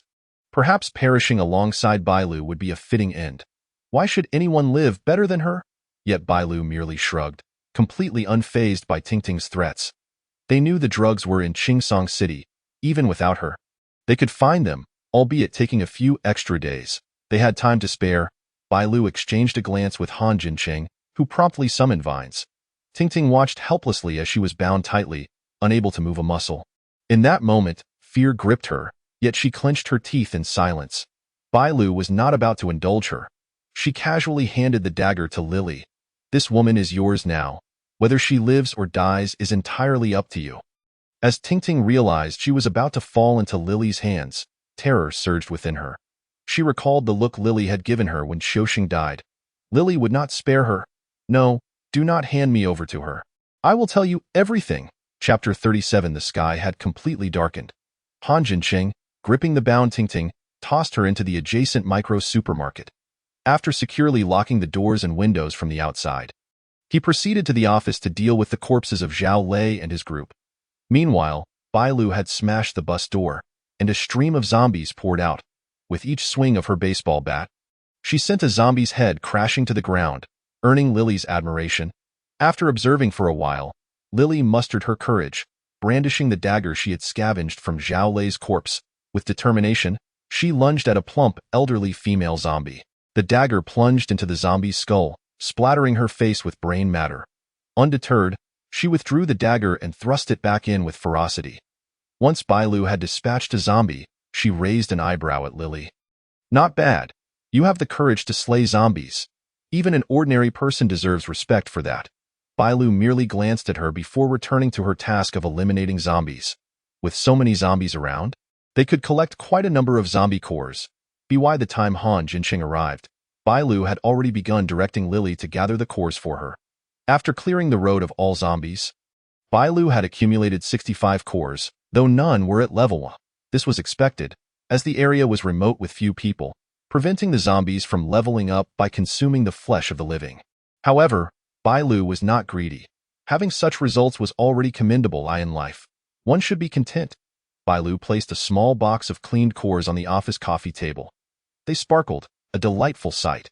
When Han Jinqing returned after disposing of the bodies, he found Bai Lu seated on the sofa, gazing at the cores with a smile. Previously, Han Jinqing had not interacted much with Bai Lu. The last time he had seen her, she was a short, pouting little girl. In the blink of an eye, the girl who had favored short hair had blossomed into a graceful young woman. Perhaps it was her features that had matured, but Han Jinqing found Bai Lu even more beautiful than before. You re-back. Bai Lu stored the cores in her space and then retrieved their dinner, which consisted of stewed chicken and rice. Shall we have this again tonight? Bai Lu nudged a lunchbox towards Han Jinqing, munching away while chattering incessantly. Once we procure the medicine that Ting Ting mentioned, we shall celebrate by slaughtering a sheep and catching a fish. I have gathered numerous recipes for home-cooked dishes on my tablet. Once I master them, I shall prepare them for you. Han Jinqing's refusal of the food momentarily faltered. His long eyelashes trembled as he murmured a vague agreement. Since the passing of his grandfather, this was the first time someone had expressed the intent to cook for him. A sudden wave of emotion washed over him, causing a slight sting in his eyes, prompting him to swiftly divert his thoughts. Aren't you worried that Lily might run away? On their return, he had spotted Lily resting in Zhao Lei's car. Well, if she runs away, that's even better. We have no use for her as a guide, and I never intended to bring her along. If she chooses to leave on her own accord, I would be more than pleased. The two quickly finished their dinner. As customary, Han Jinqing took the first half of the night shift, while Bai Lu took the latter half. This time, Bai Lu dutifully set her alarm and promptly got up to swap shifts with Han Jinqing. At this moment, Jia Yurua and her companions had arrived in Qingsong City, lodging at a farmhouse on the outskirts. That night, Jia Yurua found herself dreaming once more. In her dream, she not only gathered her first supporters, Zhao Lei and his subordinates, but also amassed a significant stockpile of medicine. Just as they were about to depart Qingsong City, Bai Lu suddenly appeared, grinning wickedly as she snatched Jia Yurua's spatial ring. No. Jia Yurua jolted awake, gasping for breath. The night watchman, Han Jinfeng, heard the commotion and knocked on Jia Yurua's door. Yurua, did you have another premonitory dream? Yes. Jia Yurua helplessly embraced Han Jinfeng, resting her head against his chest. Her eyes flickered as she hesitated before speaking. Jinfeng, I dreamt there are numerous medicines in an abandoned amusement park in the northern outskirts of Qingsong City. Unsure of how to mention Zhao Lei and his group, she merely referenced the large quantity of medicine. Isn't that wonderful? We can swing by and collect some supplies for emergencies. But my spatial capacity is already full. Jia Yurua's tone was notably despondent. Despite using all the unassigned crystal cores from the team to upgrade her space, the pace of enhancement was painfully slow. After consuming dozens of cores, her space had only expanded by a single square meter, making it impossible to carry away that stockpile of medicine. Biting her lip, she added, moreover, I'm worried that Bai Lu will snatch them away again. If only we had obtained that spatial ring in the first place. The mere thought of that limitless spatial ring caused Han Jinfeng's expression to flicker with regret. He lamented having returned the ring initially, but Bai Lu had escaped.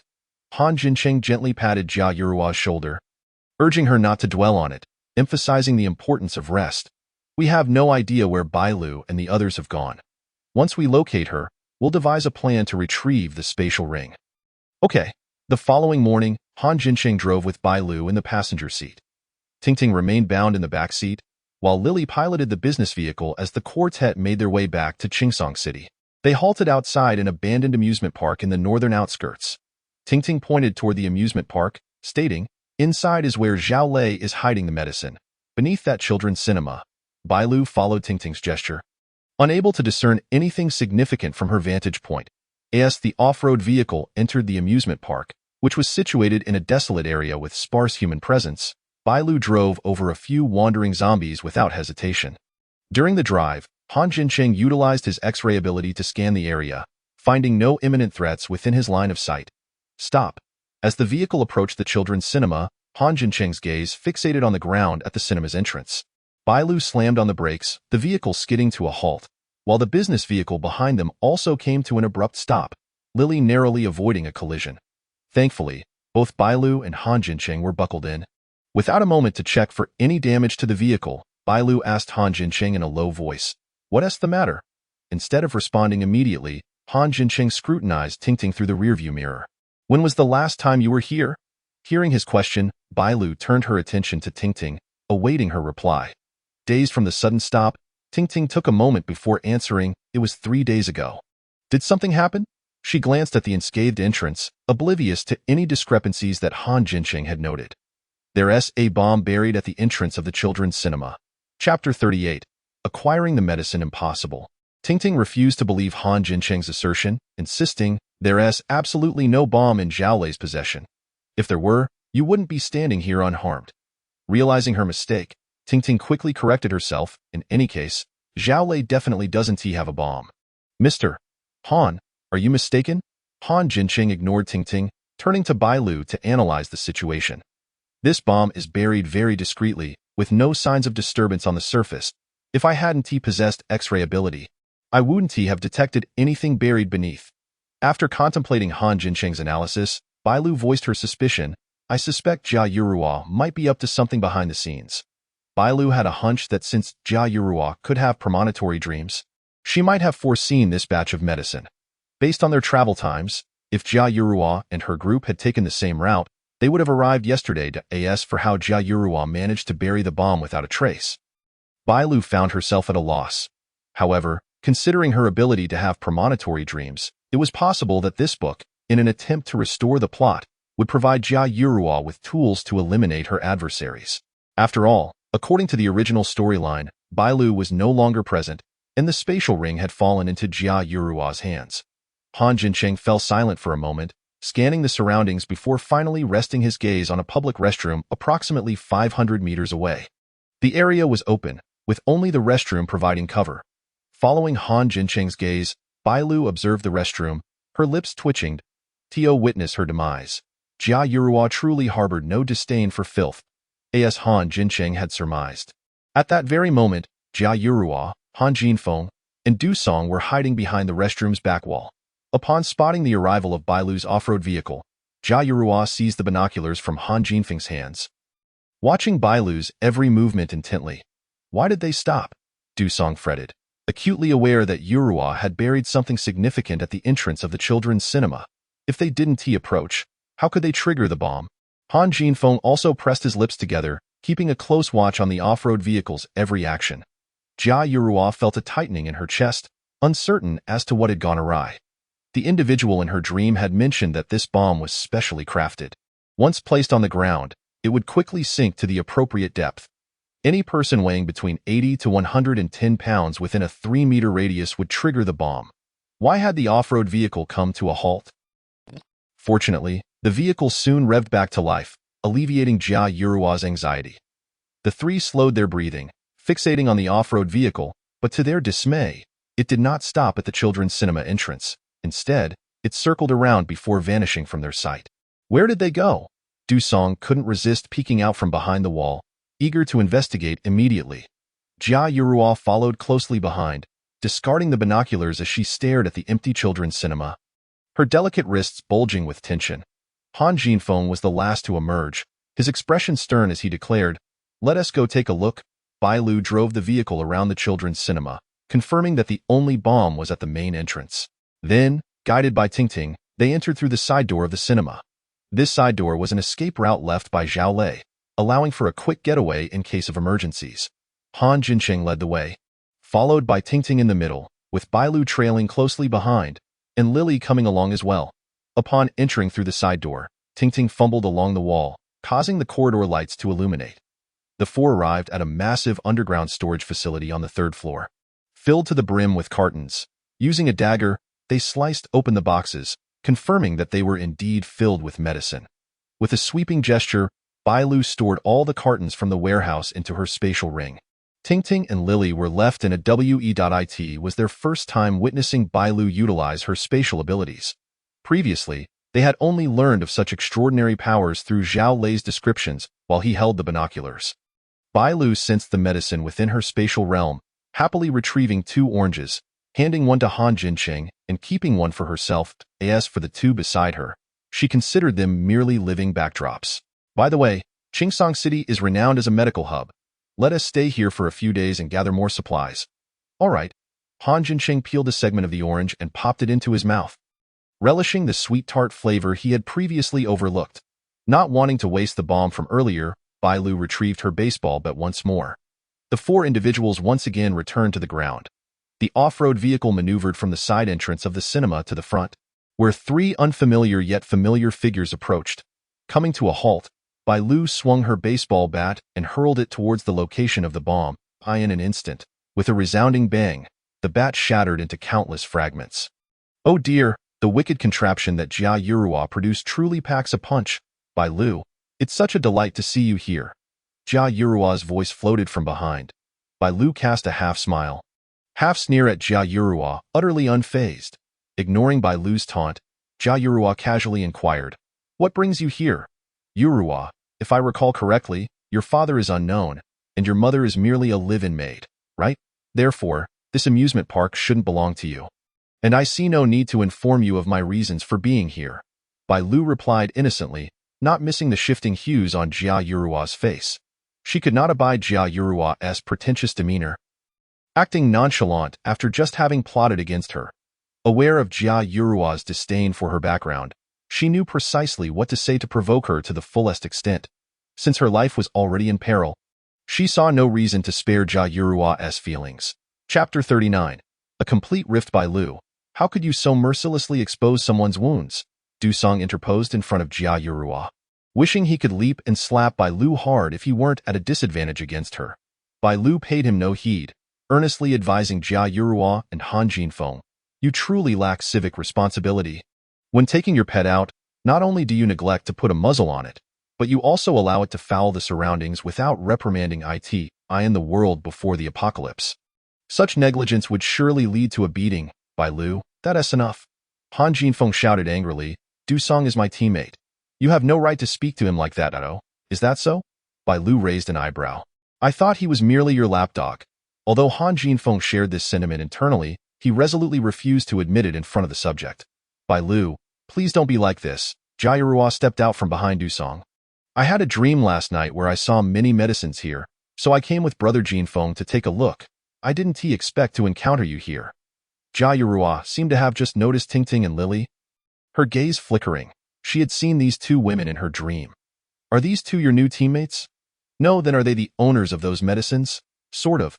Suddenly, Bai Lu felt a spark of inspiration, realizing Jia Yurua's intent to extract information. Why not provide her with the truth? After all, she had already emptied the underground warehouse of its supplies, and Jia Yurua would soon ascertain this fact. It would be better to be forthright. Even if Jia Yurua's water-based abilities had reached level 1, Bai Lu remained unimpressed. Her physical cultivation and soul refinement were not mere trifles. Her powers even surpassed Han Jincheng's, rendering her unafraid of either Jia Yurua or Han Jinfeng. "They gave you the medicines?" "Indeed. And where are the medicines?" "In my space." "Bai Lu, you finally admit to having a space."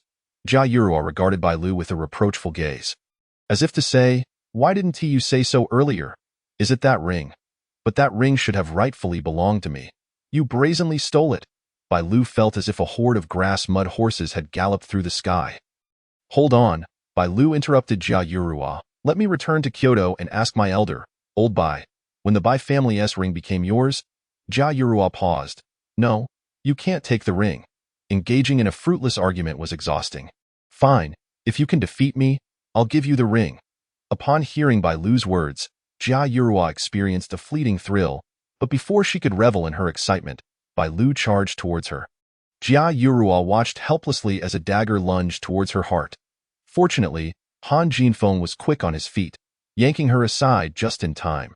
The dagger struck her shoulder, causing her to gasp in pain. Never had she expected Bai Lu to act so ruthlessly. initiating an attack without hesitation. Bai Lu, have you lost your mind?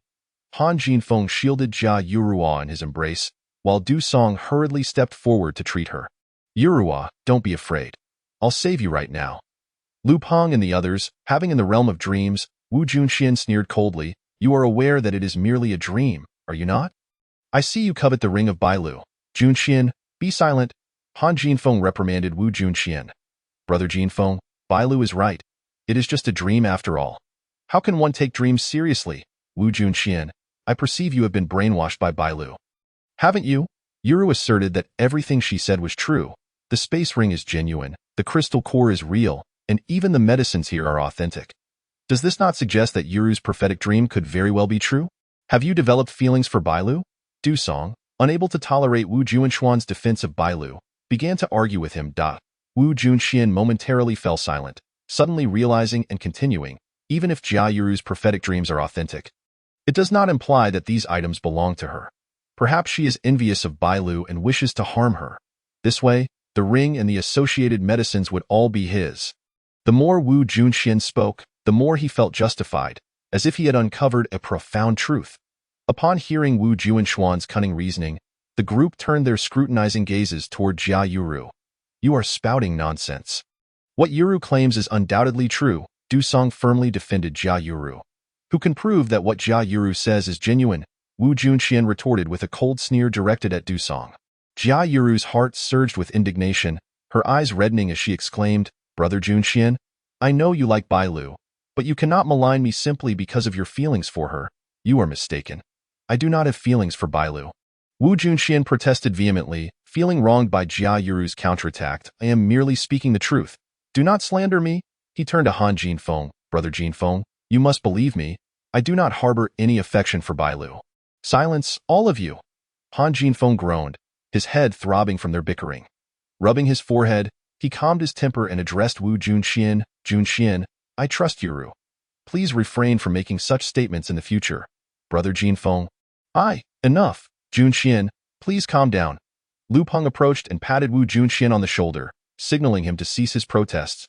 Wu Junxian sulkily lowered his head, begrudgingly closing his mouth. Chapter 41.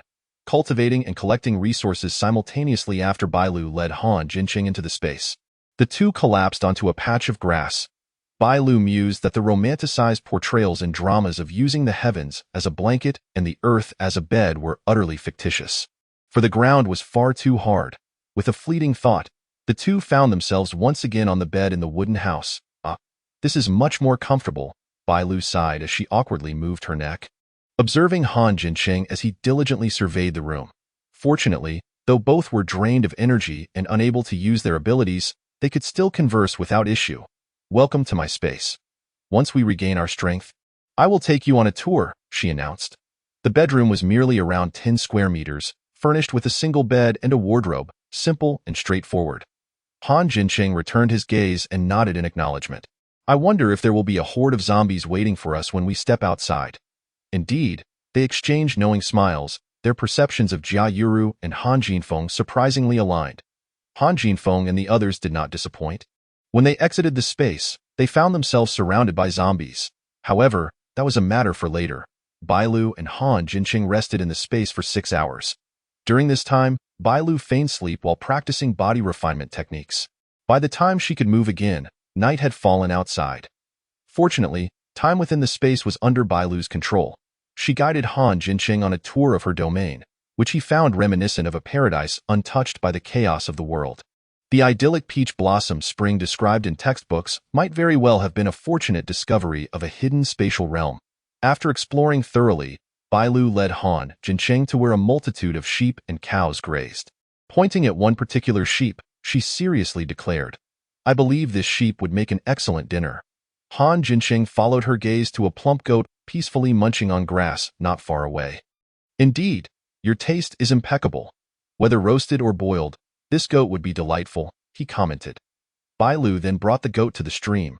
While Han Jincheng prepared it for their meal, Bai Lu ventured to the vegetable garden. Gathering 5 carrots, 2 peppers, and 3 tomatoes, and retrieved seasonings and cookware from her previous haul. The whole goat would provide them with roasted lamb chops and a mutton soup. The leftover meat would be used for Han Jincheng's mutton stew with radishes.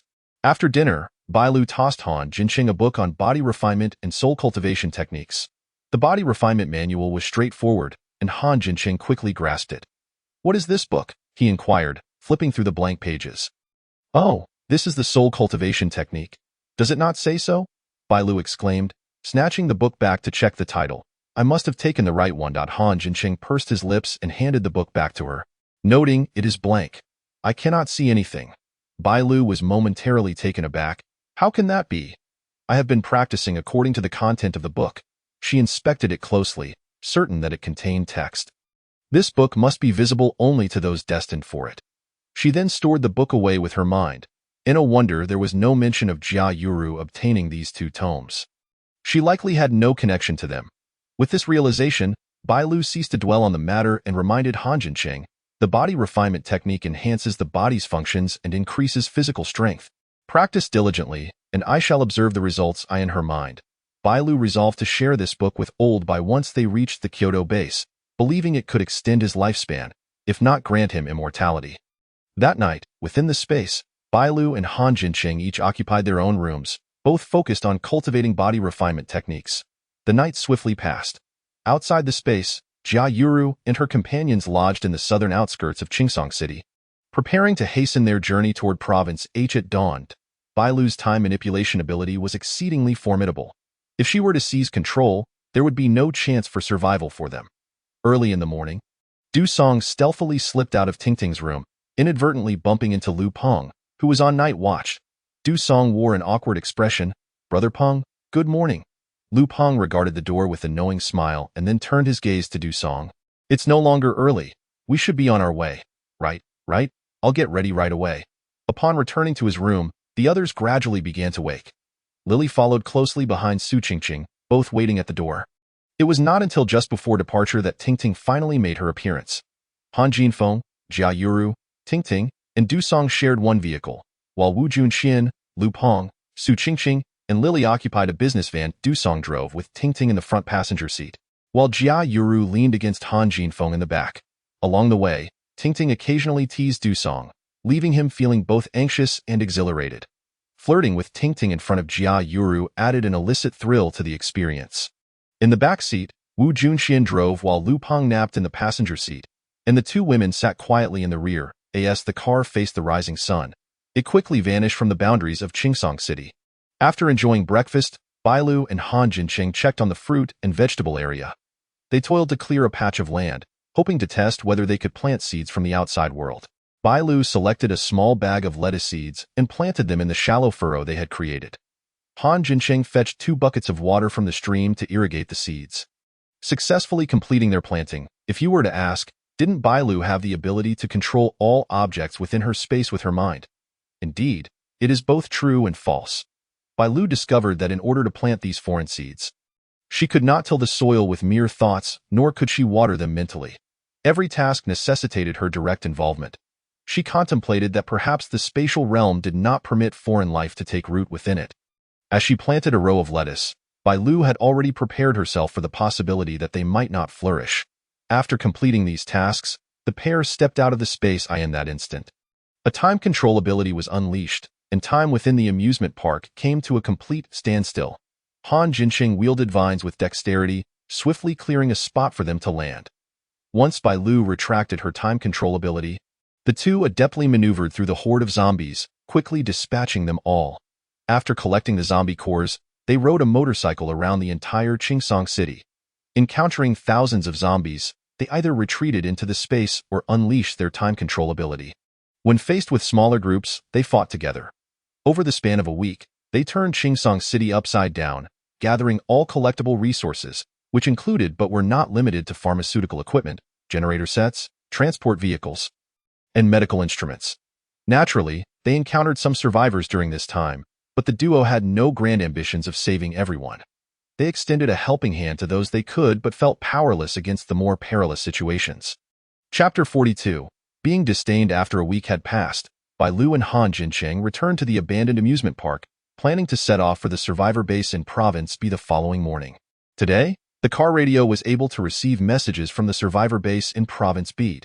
The message announced that the Ming city base had been established, currently able to accommodate 1 million people, welcoming survivors from all regions to seek refuge. The base prioritized recruiting various ability users and disclosed the existence of zombie cores. IT urged both ability users and ordinary survivors to head to the Ming city base as soon as possible, provided their safety was ensured. Furthermore, it unveiled the zombies' weakness, the head, the very location of their cores. The radio continuously broadcasted updates about Ming city base.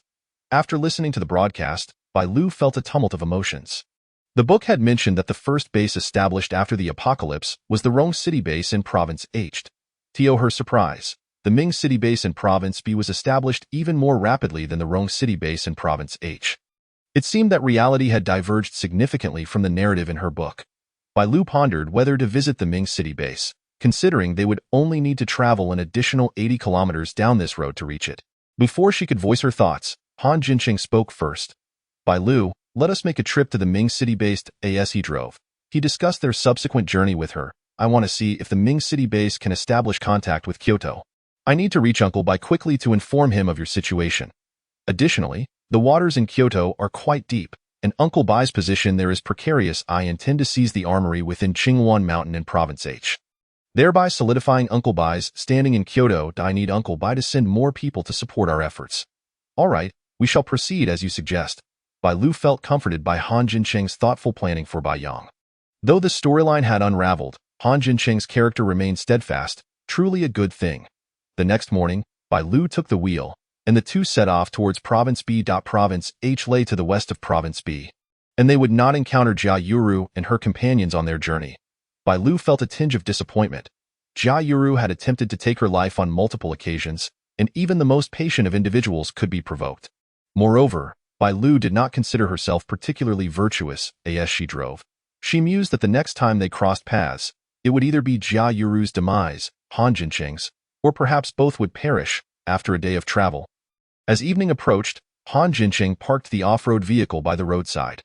Approximately 200 meters ahead lay a village surrounded by thick steel plates. At the entrance stood a large iron gate capable of accommodating vehicles. And within, she could faintly discern the presence of people. Bai Lu, seated in the passenger seat, handed binoculars to Han Jinqing and informed him of the situation. Han Jinqing took the binoculars and confirmed once more that 3 individuals were on duty inside. Bai Lu raised an eyebrow. Has your X-ray ability upgraded again? Han Jinqing shook his head. It is not an ability. It is a conclusion drawn from observation. Ah, impressive. No wonder you are a former Special Forces soldier. Your reconnaissance skills are exceptional. Bai Lu gave him a thumbs up. As darkness fell, Bai Lu took a bite of dried fish, offering the last piece to Han Jinqing. Let us borrow shelter in this village for the night. I wonder if they accept outsiders. After hesitating, Han Jinqing reached for the dried fish, placing it in his mouth. Perhaps you should ask. The two approached the village entrance, with Bai Lu volunteering to request lodging first. She believed that as a girl, she would evoke more sympathy from the villagers, thus increasing her chances of success compared to Han Jinqing.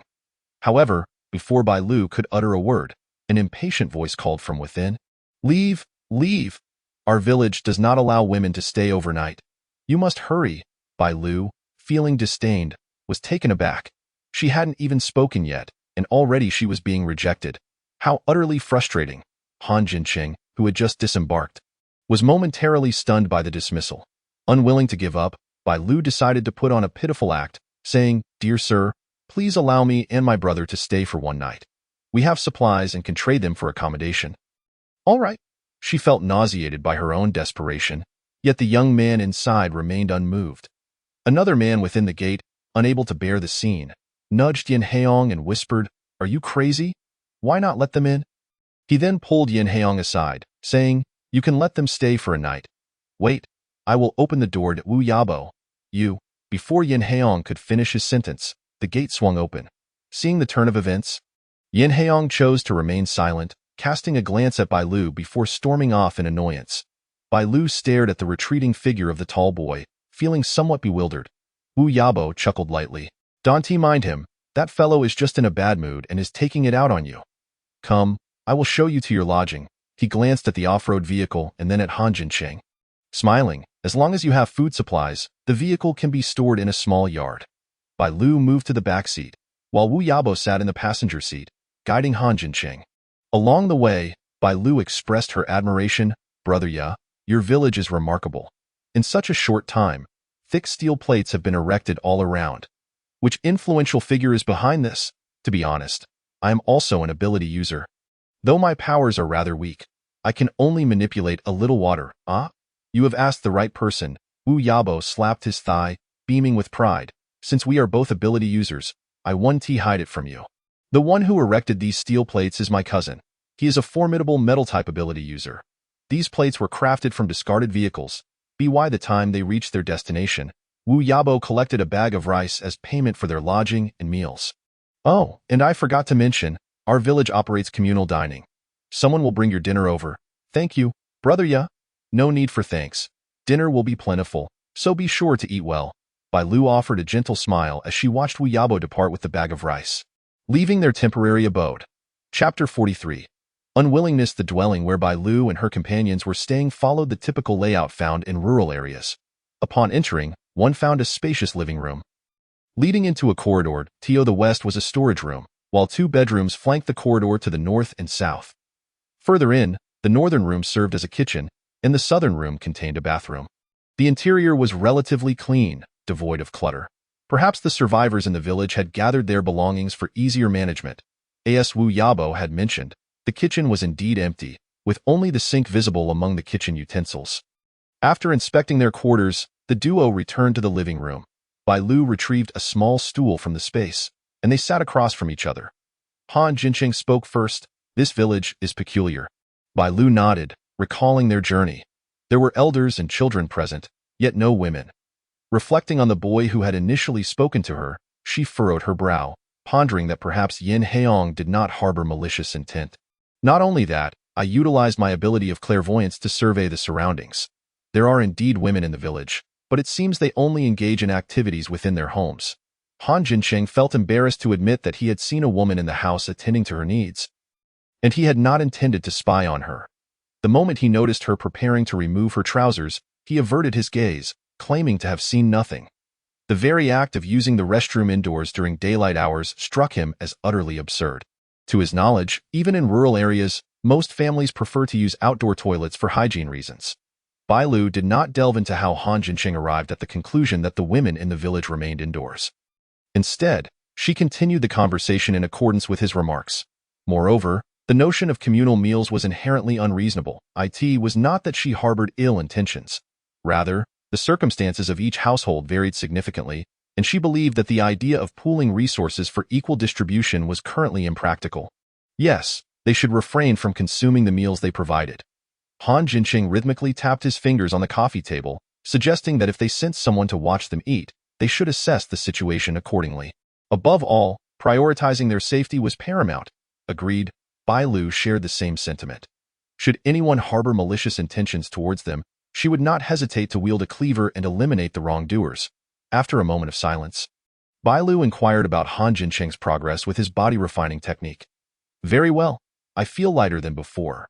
When combined with the fruits from your space, the lingering injuries on my body have significantly improved.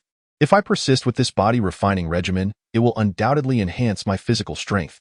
Seemingly struck by a thought, Han Jinqing turned to Bai Lu, his eyes shimmering with hope. "If possible, I hope you will consider promoting this body refining technique."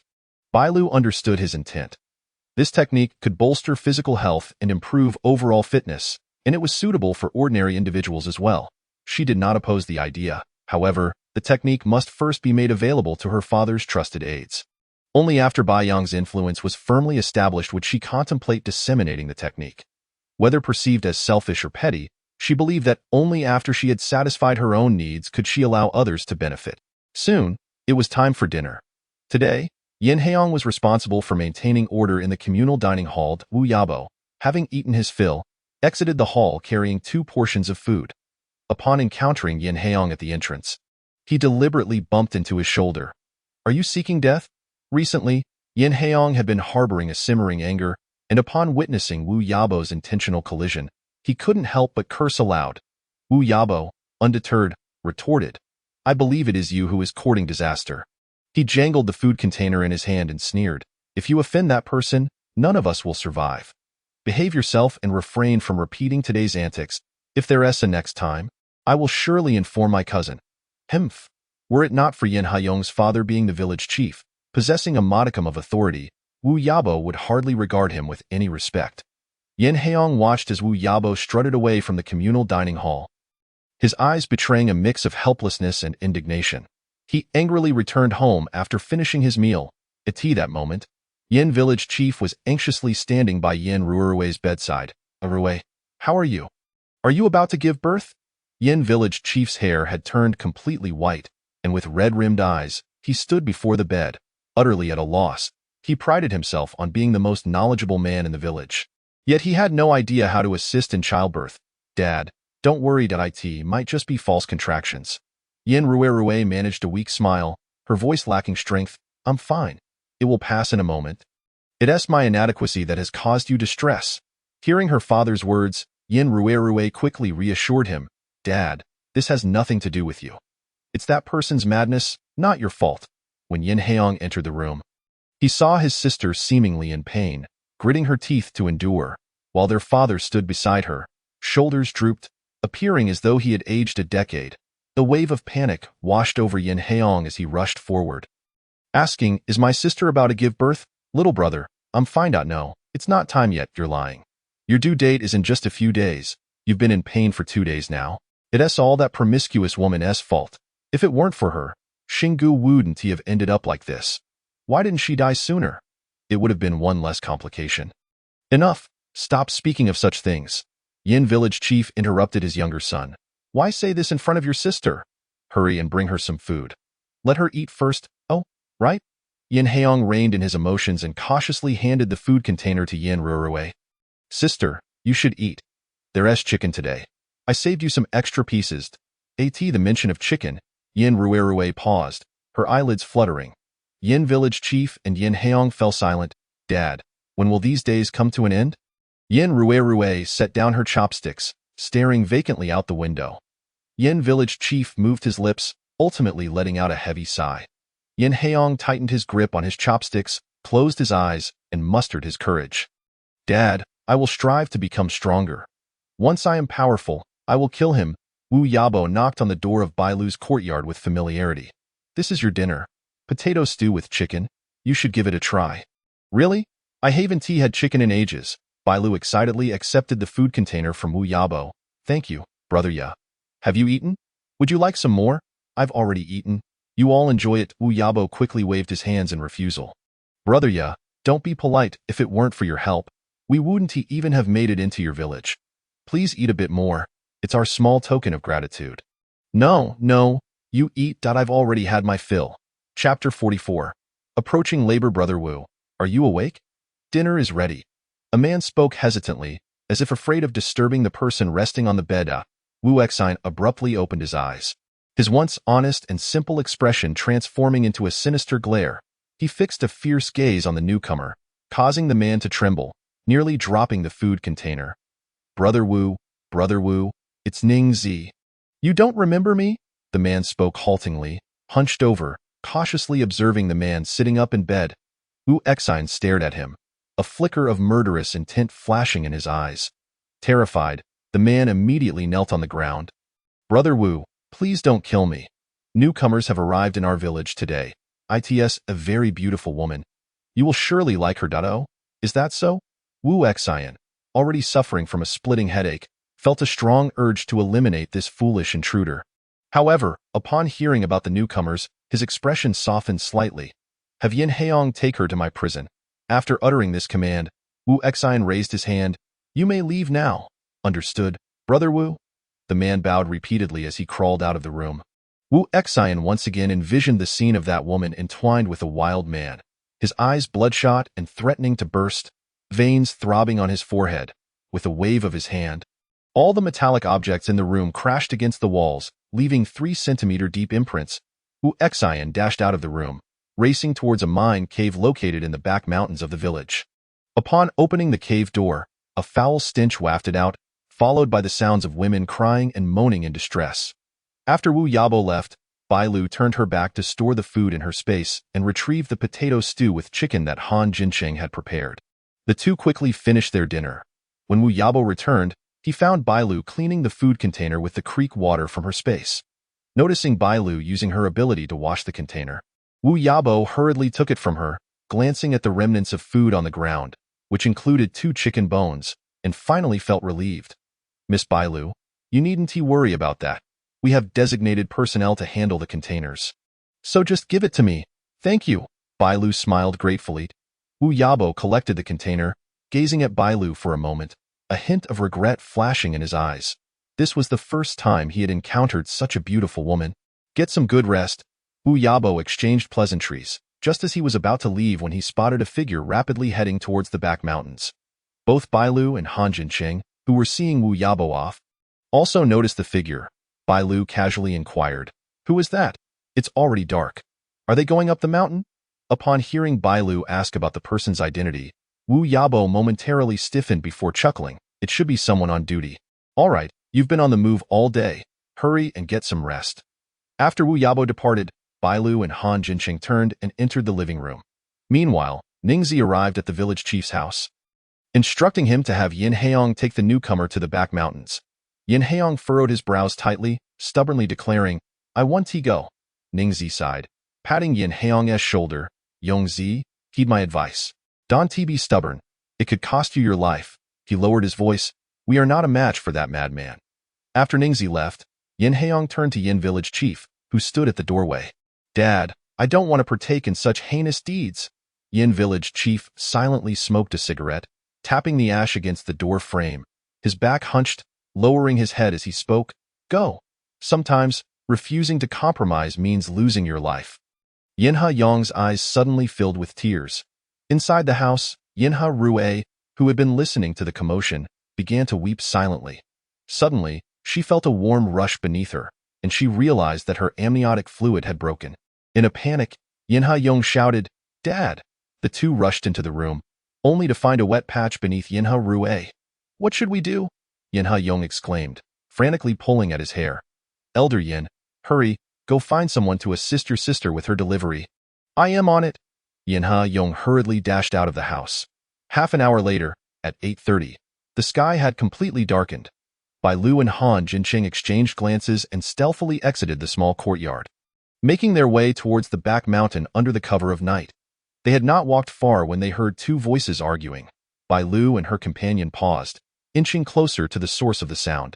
The voice of a young man was familiar. It belonged to the one named Yin Ha-yong. The other man's voice sounded considerably older. "Uncle, I beg you, please let my aunt check on my sister. Her water has broken, and she is about to give birth." The elderly man replied soothingly, "It's still early. Don't worry, go back and wait." "Uncle, that won't do. I and my family. It's just my dad and me, 2 men who know nothing about childbirth. Please, let my aunt go." The old man, exasperated, responded, "He-yong, I'm not opposed to your aunt going, but you know the situation in the village. If she steps outside, she is as good as dead. How can I risk your aunt's life?" He waved his hand dismissively. "Why don't you go ask someone else?" Yin Ha-yong was on the verge of tears. "Uncle, you are my blood relative. If you and my aunt won't help, who else can I turn to? I beseech you, save my sister. I will kneel before you." As he spoke, Yin Ha-yong dropped to his knees, calling into the house, "Aunt, I beg you. I swear on my life that Wu Exine will not harm you in any way. Please, help my sister." Upon hearing the name Wu Exine, Bailu and Han Jincheng exchanged knowing looks, instinctively aware that the bizarre happenings in the village were linked to this man. Bailu strained her ears to listen further when a strong, commanding female voice interrupted, "He-yong, your aunt will go with you. The baby is already in an abnormal position, and with the apocalypse upon us, let us hope it's not too late." Seeing his Aunt Shuifan emerge from the house, Yin Ha-yong was overwhelmed with emotion, laughing and crying simultaneously. The elderly man, witnessing his wife's departure, grew agitated. "What are you doing? Hurry back." "Enough, old man, I'm of an age where I've lived enough.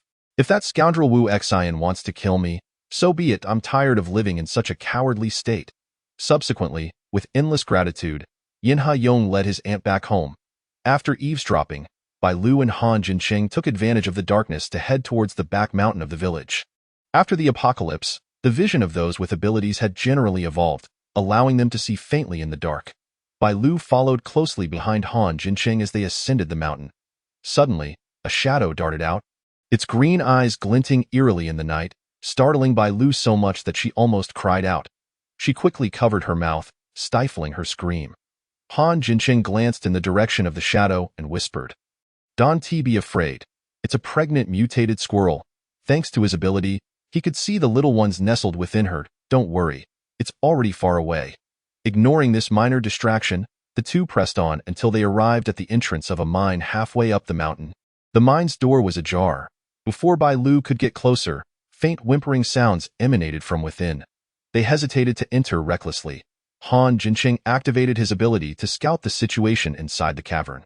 The interior revealed a space of about 60 square meters, extending into 3 tunnels deeper into the mountain. However, due to the limitations of his vision, he could not discern what lay further within the mountain. Han Jincheng gestured to Bai Lu, signaling that there was no one inside. Gently, they pushed open the door and entered in single file. Once inside the main chamber, they chose the central tunnel and ventured deeper. The whimpering grew increasingly distinct, accompanied by a stench that mingled with decay. After walking approximately 100 meters, they encountered an iron grate. Turning a corner, the scene within the enclosure became starkly apparent. Upon seeing the conditions inside, Bai Lu's eyes widened in horror, and she bent over against the wall, unable to suppress her urge to vomit. It was horrific. The space within the grate, roughly 100 square meters, had been artificially divided into 3 cages. Inside, apart from a dozen nearly naked women, there was nothing else in the left cage. The women were either sitting or lying down, their bodies marred by bruises, displaying only the faintest signs of injury. Their expressions were numb, eyes filled with despair. In the right cage, the women could hardly be called human. They were more akin to corpses. One woman had her left leg amputated, the wound festering, with writhing maggots barely visible. Another had her head severed, her rigid face reflecting terror, fear, and hopelessness. Other bodies were dismembered, reduced to mere torsos. In another cage, 7 or 8 similarly naked female zombies were contained. Some were also mutilated. One zombie, lacking a lower half, was attempting to crawl towards the cage where the bodies lay. Bai Lu lamented that having enhanced vision as an ability was not always a blessing. She struggled to suppress her urge to vomit, but having never encountered such a scene, she ultimately succumbed and retched. Han Jincheng's expression mirrored her distress. He understood the malevolence that thrived in the post-apocalyptic world. Without the constraints of law, certain repressed desires could break free from their confines. To his horror, some individuals viewed the torture and murder of their own kind as entertainment. Clenching his fists, his face darkened ominously. This was the most brutal sight Bai Lu had witnessed since the onset of the apocalypse, without exception. While anger surged within her, Bai Lu felt a profound sorrow for these powerless women. Han Jincheng, find that man. I want him dismembered. Bai Lu nearly ground her teeth in fury. For such a beast, dismemberment would be a mercy. In truth, without Bai Lu's urging, Han Jincheng had no intention of sparing the man responsible for this atrocity. Utilizing his ability to its fullest, Han Jincheng quickly pinpointed the location of the man deeper within the tunnel. 30 meters ahead, turn left. There's another room. Han Jincheng took the lead, striding confidently deeper into the tunnel. With Bai Lu closely following as they passed the grate, the women inside noticed Bai Lu and Han Jincheng. The once numb expressions gradually transformed, and just as they began to plead for help, Bai Lu gestured for silence. "We will rescue you. Do not make a sound." The women held their breath, fearing that even their quietest whisper might disrupt Bai Lu and Han Jincheng's plan. Bai Lu examined the iron grate. It was tightly sealed, with no visible latch or lock. It was evident that the man inside controlled the mechanism with his metallic abilities, and in the village, there was only one person known for such powers, Wu Xian. While the metallic abilities were indeed troublesome, Han Jincheng's powers surpassed Wu Xian's. His vines could sever the metal bars. To avoid alerting their adversary, they exchanged glances. Bai Lu activated her time control ability, freezing everything within the section of the cave where the women were held captive. Seizing the moment, Han Jincheng unleashed his vines to break through an area 1 meter wide and 1 meter high. Once Bai Lu's ability ceased, they swiftly made their way deeper into the tunnel. The women stared blankly at the escape route, then glanced at the retreating figures of Bai Lu and Han Jincheng. Moments later, one woman stirred, and soon all the living women followed suit, scrambling out of the dark prison that had held them captive. Though the outside was equally shrouded in darkness, they now saw a glimmer of hope. Meanwhile, in the village, Wu Yabo lay in bed watching adult content, occasionally indulging himself. Just as he reached a critical moment, Wu Yateo burst in, excitement written all over his face. "Bro, good news, great news." Wu Yabo was startled, losing control of his excitement, which caused his little brother to wilt instantly. With a scowl, Wu Yabo snapped, "You better have something important to say, or I swear I'll kill you."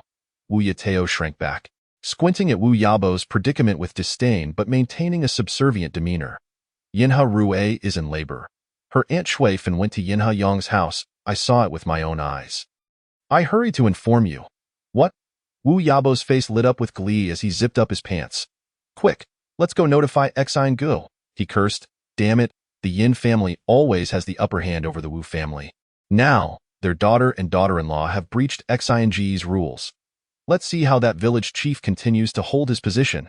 Wu Yabo grumbled as he headed outside, and suddenly recalling something, he turned back to Wu Yateo and commanded, "You go to courtyard 36 and bring the new women to the back mountain. I'll head out first. You follow quickly. Make sure Xian Gu isn't kept waiting." Upon hearing Wu Yabo's command, Wu Yateo instinctively recoiled, saying, "Brother, I dare not venture to the back mountain. You should take someone with you instead." Wu Yabo shot an exasperated glare at his younger brother, lamenting, "How is it that I have such a cowardly sibling? Both timid and dim-witted? Am I asking you to carry anyone? I am merely providing you with an opportunity. Once you become familiar with Brother Xian, who will dare to bully you?" Wu Yateo remained motionless, his head withdrawn, exclaiming, "I am still afraid. I foresee you will forever be a timid soul."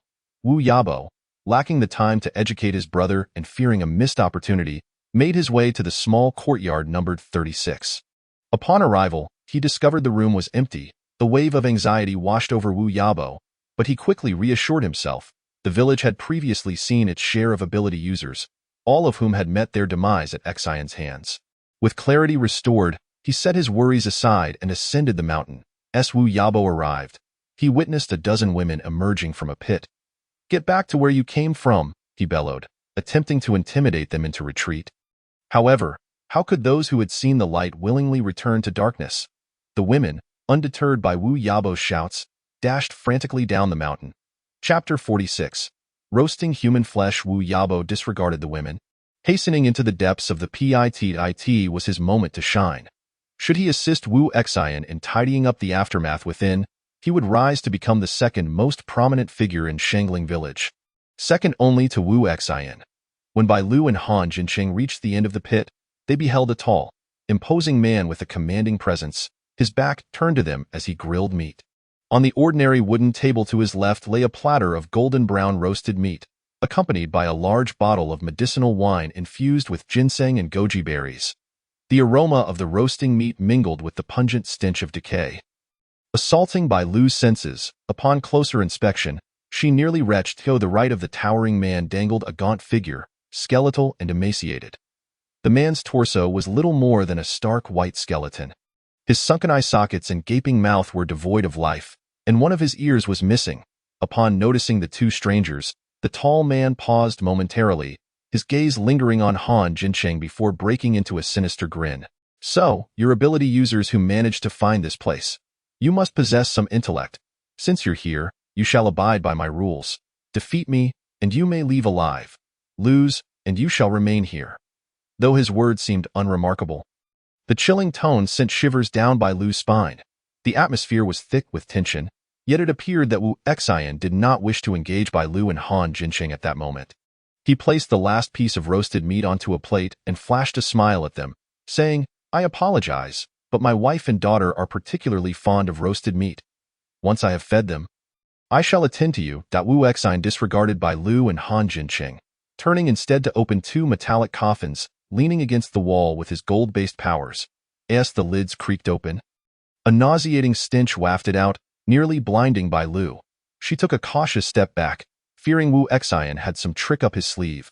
Suddenly, a gentle male voice echoed, "Xiu Hui, I have grilled your favorite meat." It was cut from your sea. A blade of wind sliced through the air, aimed directly at Bai Lu. With a swift sidestep to evade the attack, Bai Lu did not retreat, but instead advanced. lunging forward with her dagger aimed straight for Wu Yabo's chest. This time, she refrained from employing her time control ability. Although it was an extraordinary power, her physical strength and agility had yet to reach a level that could withstand the vulnerability of her frail form, making her an easy target for her adversaries. What she desperately needed now was to enhance her reaction time that Wu Yabo, being merely a novice ability user, would serve as her practice today. Chapter 47. Confrontation. Wu Yabo was taken aback as Bai Lu charged at him, and in quick succession, he unleashed 2 more blades of wind. Bai Lu deftly dodged left and right until she finally stood before him. As she thrust her dagger forward, Wu Yabo reacted with relative speed. Raising his arm in defense, the dagger pierced into his shoulder blade. Bai Lu withdrew her dagger and struck again. This time, Wu Yabo could not evade, and the blade sank deeply into his chest, pushing him away. Bai Lu retrieved a towel from her spatial pocket to clean the dagger, only to find Wu Yabo staring at her with wide, unblinking eyes. Without a glance back at him, she turned to observe the skirmish within the enclosure. At that moment, Han Jinqing and Wu Xian were still locked in combat. Han Jinqing bore a wound on his left arm, while Wu Xian was faring worse, having lost an arm and appeared pale from blood loss. Despite the dire circumstances, neither had resorted to using their abilities against the other. Bai Lu's mind flickered with understanding. The techniques employed by Wu Xian were strikingly similar to those of Han Jinqing, indicating that they shared the same background. Yet, it was puzzling how Wu Xian had devolved into the sadistic monster he had become. Before long, the battle neared its conclusion. Han Jinqing, thanks to his honed physique from body refinement techniques, evaded a dagger thrust from Wu Xian and swiftly maneuvered behind him, pinning his arms and swiftly slashing at his throat before retreating. Once freed, Wu Xian instinctively touched his neck, feeling the warm stickiness of blood, and raised his hand to find it covered in crimson. Suddenly, he laughed. Unfortunately, due to the severed windpipe, only a few gasping sounds escaped him. He turned and staggered toward a coffin, mustering his last breath and channeling all his metal ability to open one of the coffins before lying inside. In an instant, a sharp blade struck his forehead, and he succumbed to lifelessness.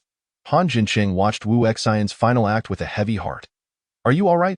Bai Lu inquired, intending to check on Han Jinqing's injuries, when a familiar roar of a zombie echoed from behind. Without needing to look, she knew Wu Yabo had transformed into a zombie. She swiftly turned, kicking him back to the ground as he attempted to rise. Leaning over, she forcefully plunged the dagger into his forehead, effortlessly retrieving a white crystal core from within. When she turned back, Han Jinqing had already emerged. "Are you unscathed? Do you require bandaging?" Bai Lu asked with concern. Eyeing his arm, Han Jinqing nonchalantly shook off the worry, stating, "I'm fine. It's merely a tear in my clothing. Nothing to my arm. Wu Xian is dead, and I have slain Wu Yabo as well. We should return to the village and see what has transpired. The women who fled are surely alarming the villagers. I wonder what the situation is like now." As they emerged from the pit, a full moon hung overhead, illuminating a sky that seemed considerably brighter than before.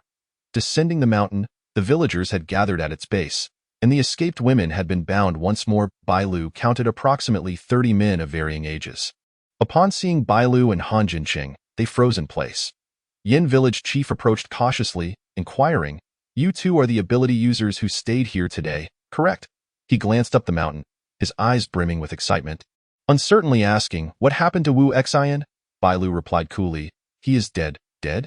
Truly dead? You wouldn't be deceiving us, would you?" Yin village chief's excitement surged, and the men behind him began to murmur, their expressions filled with disbelief as they regarded the unscathed Bai Lu and Han Jinqing.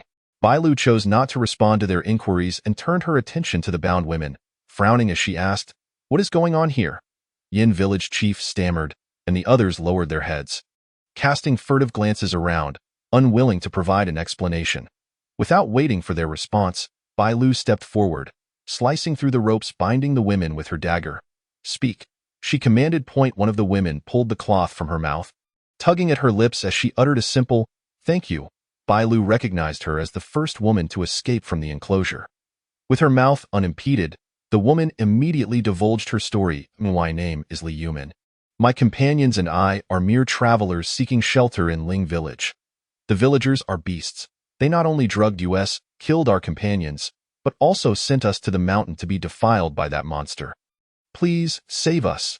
As Li Yuman's cries reached her, Bailu's brow furrowed deeply, her eyes ignited with fury. Sister, while your grievances are valid, this matter does not pertain to us. We were forced by Wu Xian. Indeed, we were all compelled. The others echoed. Moreover, we have done nothing wrong to you, nor have our families or friends harmed you. Yet you allied with that demon to slaughter them. You accomplices are no better than beasts. Yes, you beasts deserve to go to hell. The women were incensed. What do you desire then? Wu Xian, that monster, is dead. You are free now. Depart swiftly. You killed my brother, and I will exact revenge upon you. One woman, driven to madness, lunged at the men, scratching and clawing. The men dodged her frenzied advances, and one of them pushed her away, shouting, "You lunatic, get away!" After shoving the woman aside, he glanced at Bailu and muttered. She attacked first as Jianbai stared at him. The man instinctively recoiled, lowering his gaze to avoid meeting her eyes. While Bailu felt a surge of indignation, she could not help but feel a profound sadness for these women. They had committed no wrongdoing yet were subjected to the abuse and deception of these men. Their only fault lay in their vulnerability. Their weakness rendered them incapable of resistance, leaving them at the mercy of these men who imprisoned them. Even when they faced inhumane treatment, they lacked the strength to seek justice for themselves. In this apocalyptic world, where moral order had collapsed and the law was but a distant memory, strength alone dictated worth. To the majority, the weak were deemed unworthy of fairness and respect. Bailu herself would not champion their cause. They could rely solely on themselves. Dad, my sister has given birth. My sister has given birth. The atmosphere had reached an eerie climax when suddenly, Yin He-yong's excited voice broke the silence. Rue has given birth. Is she all right? My sister is fine, and the baby is healthy. Hearing the news of his daughter's safety, village chief Yin let out a long sigh of relief. God knows, while he stood here, his thoughts had been with his daughter back home. Thank heavens. She was safe and sound. Once the initial joy faded, Yin village chief cast a glance at the girls and suddenly knelt down before them, bowing deeply. We, the people of Shangling village, have wronged you. I bow before you, Dad. What are you doing? If anyone should kneel, it should be me. Yin He-yong stepped forward to support the village chief, who stubbornly refused to rise. Everyone, kneel. Yin village chief spoke in a deep voice. Even if coerced, wrongs committed could not be denied. The villagers exchanged glances, their expressions laden with silence, before they too knelt in unison. A sea of bowed heads. The women remained silent, tears streaming down their faces. What good does kneeling do? My brother was killed by you. Will he come back to life because you kneel? You owe him a life. Yin village chief bowed again before the woman, then glanced at Bailu. Noticing her expression remained stoic, he steeled himself to speak. Child, I know your hearts are heavy with sorrow, but the dead cannot be resurrected. Why old bones cannot demand the lives of your family and friends in return. In this world, merely surviving is a blessing from the heavens. We are willing to atone. If you wish, you may stay in the village, and we will provide food. Who desires your hospitality? Had we not encountered your wretched kind, our families would still be alive. We would not have suffered such abuse, a defiant woman retorted. Others expressed their silence. After the apocalypse began, they had relied on their families to survive. Now, with their kin gone, they were utterly helpless in a world teeming with zombies. Bailu crossed her arms, casting a scornful glance at Yin village chief. Truly, he was a cunning survivor of many years. His previous words held three meanings. First, a death had occurred, and they acknowledged their wrongdoing, thus considering the matter resolved. Second, they could atone, but not with lives as payment. Third, they offered a tempting prospect to the women, enticing them to remain. Bailu had heard from Han Jincheng that there were women in the village. Albeit few, with a gender ratio of 4-to-1, the addition of these young women would greatly alleviate the imbalance. These people were insincere. There was some remorse, but it was scant. Yin village chief felt a flush creep onto his face under Bailu's direct gaze. Grateful for the night's cover, the atmosphere fell silent once more. That moment, all the captured women were free. Bailu turned her back, her gaze complex as she regarded them. The women looked at Bailu with admiration, their hearts yearning for her to deliver vengeance on their behalf. Bailu spoke, "Do you dare to kill zombies?" The women exchanged glances, and 6 stepped forward. I dare us. Oh, do I am an ability user. Since the apocalypse began, I have slain over a dozen zombies. The other women exchanged silent looks, their resolve wavering. They had survived solely through the support of their families and friends. Bai Lu surveyed the few brave souls, then glanced at the remaining women, calmly stating, "You must understand that we are in an apocalypse. If you lack the ability to protect yourselves, you will likely be viewed as the weak, destined only to endure humiliation. Your experiences here should clarify that the true threat in this world lies not in the zombies, but in the hearts of men." With that said, Bai Lu's gaze swept over everyone present. Life is singular. How to survive is a choice that rests with you. You can support each other in your journey to the Ming City base in Province B. However, the road will be fraught with zombies, and you may perish along the way or fall victim to malicious individuals. You may even be abandoned by your companions. Do you wish to leave here? Bai Lu's voice rang clear, like a powerful hammer striking at the hearts of these women. Leaving them bewildered. One woman timidly asked, "Can we leave with you? Please take us with you." This question echoed the sentiments of them all, their eyes filled with hope as they turned to Bai Lu. Yet, her answer would inevitably bring disappointment. She was neither a deity nor a savior. If circumstances allowed, she would assist these women, but bringing them along was beyond her capacity. Seeing Bai Lu slowly shake her head, the women felt disheartened. "You are a woman. How can you not consider our plight? We are inherently weaker than men, and without protection, we cannot survive." Chapter 49. Helping within her means. Bai Lu calmly regarded the woman who spoke. "Do you still not understand? In this apocalypse, no one is obligated to safeguard your lives. This is a world where the weak are preyed upon by the strong. Rather than placing your hopes on others, you should focus on enhancing your own strength. Only by growing stronger can you survive in this apocalypse. In this world, weakness is a sin. You have two choices. First, forgive these men and remain here. Second, support each other in journey to the Ming City base in Province B. After all, it is not too far from here. By car, it will take just 5 days to reach." Bai Lu privately hoped these women would choose to go to the Ming City base. However, one's life must be chosen by oneself. But we don't even know how to wield a knife. How can we survive in a world teeming with zombies? The foolishness of the question left Bai Lu disinterested. She continued, "We will leave here early tomorrow morning. Your decision to stay or go is entirely yours." After speaking, Bai Lu glanced at Han Jincheng, silently inquiring if he had anything to add. Han Jincheng shook his head slightly. He had already learned what he needed from the villagers. The crux of the matter was that Wu Xian had been cuckolded, leading to the accidental death of his wife and daughter, which had shattered his psyche and turned him into a monster. The deed had been done, and the man was now dead. This chapter was closed. As for the other villagers, their crimes did not warrant death. In this apocalypse, the concept of prison was moot, so it would be left as is. After the two departed, most villagers dispersed back to their homes. A few with ulterior motives cast furtive glances but refrained from acting. Deterred by Bai Lu's presence, the bewildered women stood at a loss about what to do next. Yin village chief instructed Yin He-yong to go home and bring his second aunt, Chui Fan, over. Chui Fan led a dozen women to the courtyard where Bai Lu and her companions were staying. "You can rest here tonight." Seeing the injuries on the women, Chui Fan felt a pang of compassion. "Just wait here. I'll go home and see if I can find some medical supplies." After Chui Fan left, the women settled in the living room, enveloped in silence. Li Yuman suddenly spoke up.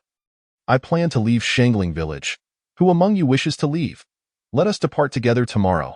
Her gaze swept over the assembled women. There was a moment of silence. "Including me, I am a water ability user. I will go. I'm an ordinary person, but I can also kill zombies and won't be a burden. I want to leave too," Li Yuman counted. A total of 11 women had decided to accompany her. Very well, Li Yuman felt satisfied with this number. However, the desire to leave was one thing. Mustering the courage to kill zombies was another. Once they exited the village, they would undoubtedly encounter many zombies. If they were too afraid to wield weapons, they should reconsider venturing down this path. They needed to be mentally prepared. Now that the menace of Wu Xian was gone, Chui Fan was in no hurry to return home. She first went to report the arrangements for the women to Yin village chief.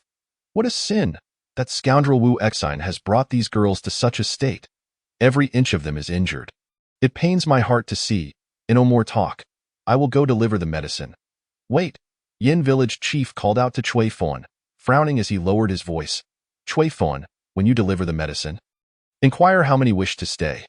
What for? Chui Fawn was perplexed by village chief Yan's intentions. With only around 20 women remaining in their village and so many men without wives, if the women were willing, they could certainly find a suitable partner within the village, which would be far preferable to facing the horrors of the outside world, teeming with zombies. Upon hearing village chief Yan's words, Chui Fan quickly waved her hand. Having suffered so greatly in the village, they would undoubtedly be unwilling to stay. However, it was hard to say. When you visit, make sure to engage them in conversation. A night passed in silence. The following morning, Bai Lu and Han Jincheng set off early. At the village entrance, they encountered 8 women who wished to leave. Seeing this number, Bai Lu breathed a sigh of relief. Thankfully, not everyone was inclined to live as dependents. The 8 women gathered together and followed Bai Lu and Han out of Shangling village. As they beheld the world outside once more, there was a moment of bewilderment, accompanied by a greater sense of anxiety and hope for the future. Witnessing these vibrant lives stirred Bai Lu's compassion once again. She retrieved a van from her spatial realm and placed it before the group of women, providing them with gasoline, food, and several weapons. Then, she drove away in her off-road vehicle. Li Human and the others, upon seeing the suddenly appeared van and supplies, felt their eyes welling with emotion. Although Bai Lu had not taken them along, she had granted them a chance for survival in this post-apocalyptic world, a kindness they would remember. Sisters, let us hasten to load our belongings into the vehicle and depart at once. The people of Shangling village are surely still monitoring our movements. We must leave before they attempt to rob us. This time, Bai Lu took the wheel, with Han Jincheng in the passenger seat. Throughout the journey, Bai Lu drove slowly, occasionally glancing in the rearview mirror at the van behind them. If you feel sympathy, you should take them along, Han Jincheng suggested, observing her actions. Bai Lu naturally shook her head, asserting that she bore neither the obligation nor the capacity to ensure their lives. Such women were not unique to this group. How many could she truly save? 1 or 2? And after saving them, would she then be responsible for providing sustenance, teaching them to fend off zombies? It was simply not feasible. In her view, she could offer help within her means, but beyond that, she could not extend herself. Though Han Jincheng urged Bai Lu to take these women with them, it was more of a test. In the apocalypse, kindness must be wielded judiciously. The off-road vehicle traveled at a leisurely pace for the entire morning, only accelerating once they had distanced themselves from Shangling village. During their midday break, Bai Lu had learned to be cautious, steering the vehicle down a secluded rural road. The fields of wheat, which should have been golden, lay vast and barren. Even the heads of grain hung with rotting fruit. Yet, amidst the desolation, a few robust mutant wheat stalks still stood tall. Bai Lu retrieved her cooking tools from her spatial realm and threw them to Han Jincheng before rushing into the wheat field to examine the 2 mutant stalks. Towering at a height of 1 person, the heads of grain were laden, almost bending the stalks. Bai Lu reached out to grasp the top of a stalk and pressed down, revealing the golden wheat heads. The mutant grains were as long as 2 fingers and as thick as an arm. When she peeled one seed, it was surprisingly the size of a soybean. She pondered if these mutant grains could be cultivated within her spatial realm. With that thought, Bai Lu took a shovel from her space, carefully uprooted the mutant wheat stalks along with their roots, and placed them into her spatial realm. Chapter 50. The Mutant Squirrel in a Flash. She entered her space and planted the mutant wheat stalks beside the existing wheat field. From a distance, the 2 stalks appeared strikingly out of place. After planting the wheat, Bai Lu took a stroll through the vegetable area of her space. Noticing tender sprouts breaking through the soil, after days of exploration, she discovered that the plants within her space did not have a dormant period. All vegetables, fruits, and grains, once harvested, immediately entered a new growth cycle. However, their growth period mirrored that of the outside world. They did not possess the ability to grow rapidly. Even so, with an endless supply of fruits, vegetables, and grains, Bai Lu felt a surge of joy. After inspecting her territory, Bai Lu returned to the wooden cabin within her space. Over the past few nights, she had focused solely on refining her physical training, neglecting her spiritual cultivation. Bai Lu briefly reviewed both her physical training and spiritual cultivation techniques, preparing to devise a study plan. The physical training emphasized physical conditioning. As one's level increased, a body tempered through training could absorb crystal cores more efficiently and enhance the breadth of one's supernatural abilities. For instance, while the level of supernatural powers was fixed, the rate of consumption and storage varied among individuals. Those whose physiques had been strengthened required more crystal cores to upgrade, resulting in a corresponding increase in supernatural strength of at least half a level compared to ordinary practitioners. As the training deepened, their supernatural abilities would far surpass those of typical practitioners. Consequently, Bai Lu resolved to elevate her physical training to the 3rd level before advancing her spiritual cultivation to the same level, continuing in this manner until she reached the maximum. Reflecting on the 8 levels still to go before reaching her peak, Bai Lu acknowledged the arduous journey ahead. She took out 4 snow pears and a packet of rock sugar from her space. In the sweltering heat of late July, indulging in a dish of rock sugar snow pear would be refreshing, quenching thirst and providing multiple benefits. At that moment, Han Jincheng had just finished stir-frying some fried rice and had also prepared a plate of cold dishes. "I'll make some rock sugar snow pear for us to eat on the road," Bai Lu declared, taking it upon herself to peel and core the washed pears, cutting them into pieces and placing them into a brand-new clay pot. She added mineral water, rock sugar, and goji berries before setting it to stew over the fire. "Did you just collect 2 mutant wheat stalks into your space?" Han Jincheng inquired during a pause in their meal. "Yes," Bai Lu replied after swallowing her food. "I discovered 2 mutant wheat stalks and wanted to see if they could be cultivated in my space." Recalling the lettuce seeds she had previously planted, Bai Lu raised an eyebrow, lamenting, "Unfortunately, the lettuce seeds did not germinate. I suspect the space may not support the growth of external plants." After a moment's reflection, she added, "Perhaps mutant plants are different, which is why I transplanted those 2 mutant wheat stalks into my space." Han Jincheng hesitated while picking up his food. "Your thinking is sound. Perhaps mutant plants can indeed be cultivated in your space."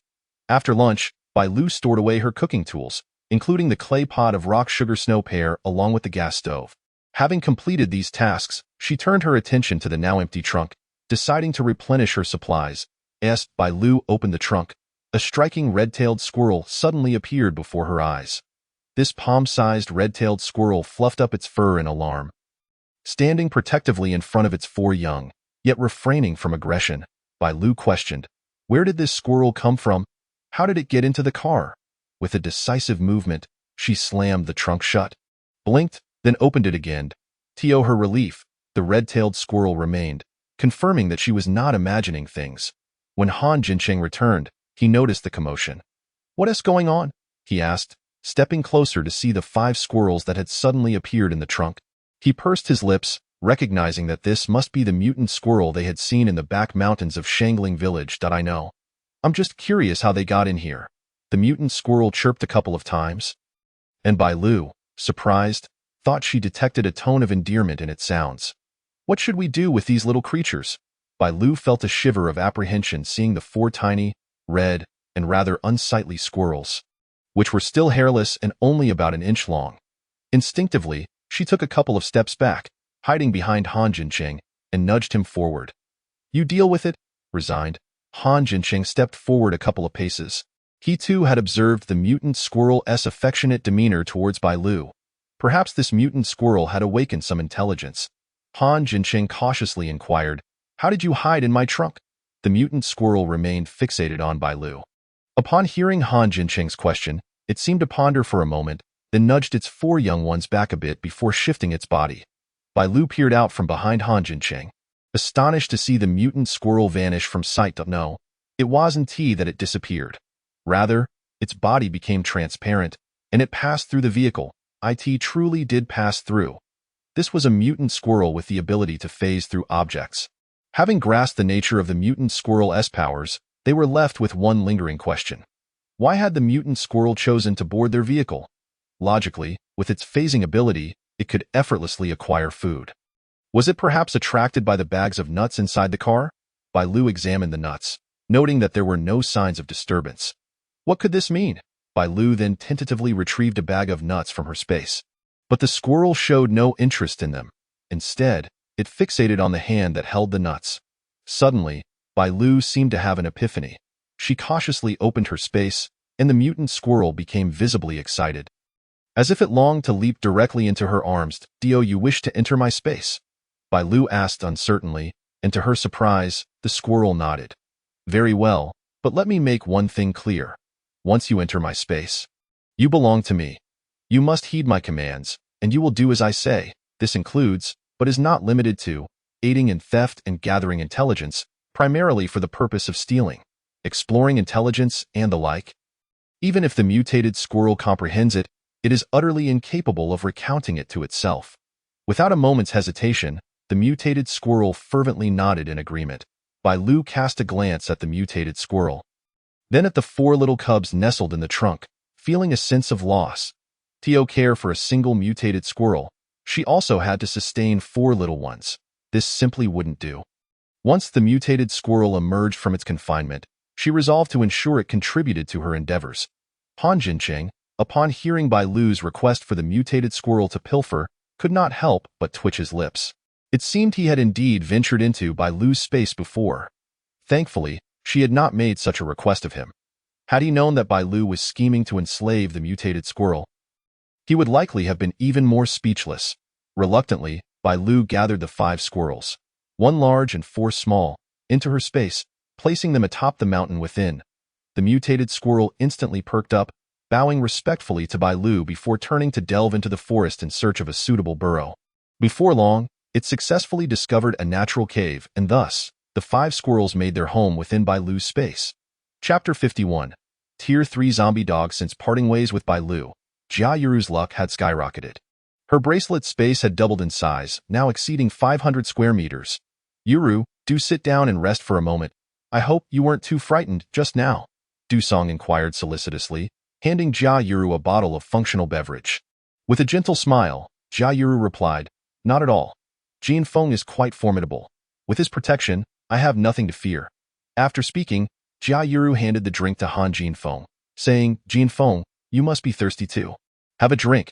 Han Jinfeng cast a sidelong glance at Du Song and gently shook his head at Jia Yuru.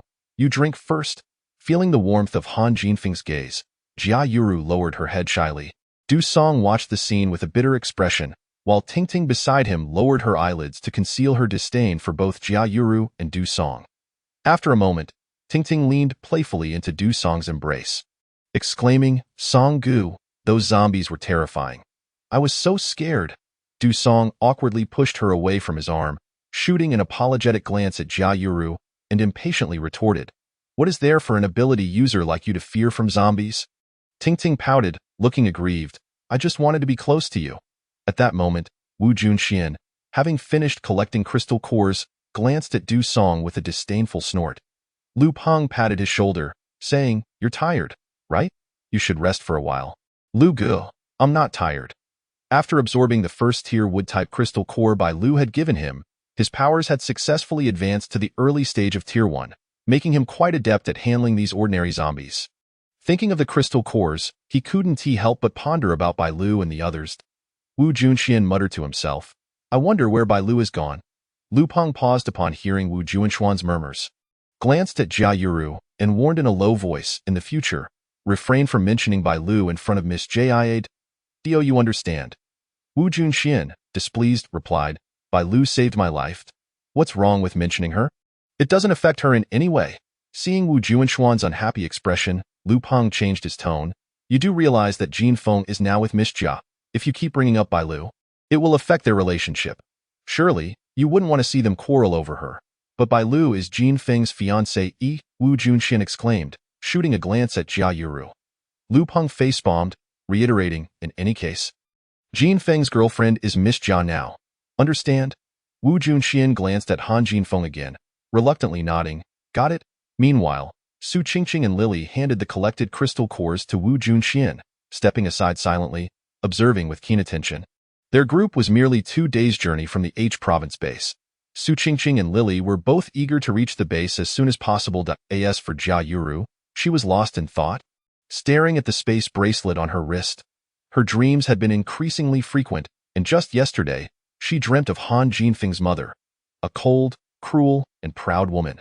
The hateful visage of her high and mighty demeanor lingered in Jia Yuru's mind. Refusing to dissipate in her dreams, she had already become Han Jinfeng's woman. Fortunately, in reality, she had yet to fully surrender herself to him. Jia Yuru believed that the things most difficult to attain are often the ones most cherished. She was curious to see how Han Jinfeng's mother would attempt to belittle her, chastising her for being promiscuous and lacking in decorum. Under the blazing sun, Bai Lu and her companions set off once more. This time, Han Jincheng took the wheel, while Bai Lu occupied the passenger seat. Unencumbered by the need to attend to Li Yumin and the others, Han Jincheng drove swiftly, and by the afternoon, they arrived at the largest tourist city in B Province, Spring City. They had no intention of entering the city center, preferring instead to travel along a newly constructed highway, which had likely seen little traffic due to its recent completion. However, just as they were about to enter the highway entrance, 4 cars suddenly burst forth from the side. The leading vehicle crashed directly into their off-road vehicle, nearly causing it to flip over, but Han Jincheng managed to stabilize the car. Bai Lu was thrown forward into the airbag, her chest bruised by the seatbelt's constriction. "What the hell?" Bai Lu exclaimed, turning to look back, only to see the car that had collided with them now overturned. The other 3 vehicles, reacting swiftly, adjusted their trajectories and sped away. Han Jincheng slammed on the brakes, glancing back with a changed expression. "Bai Lu, take the wheel. There are about 10 zombie dogs chasing us." Upon hearing Han Jincheng's command, Bai Lu instinctively glanced back.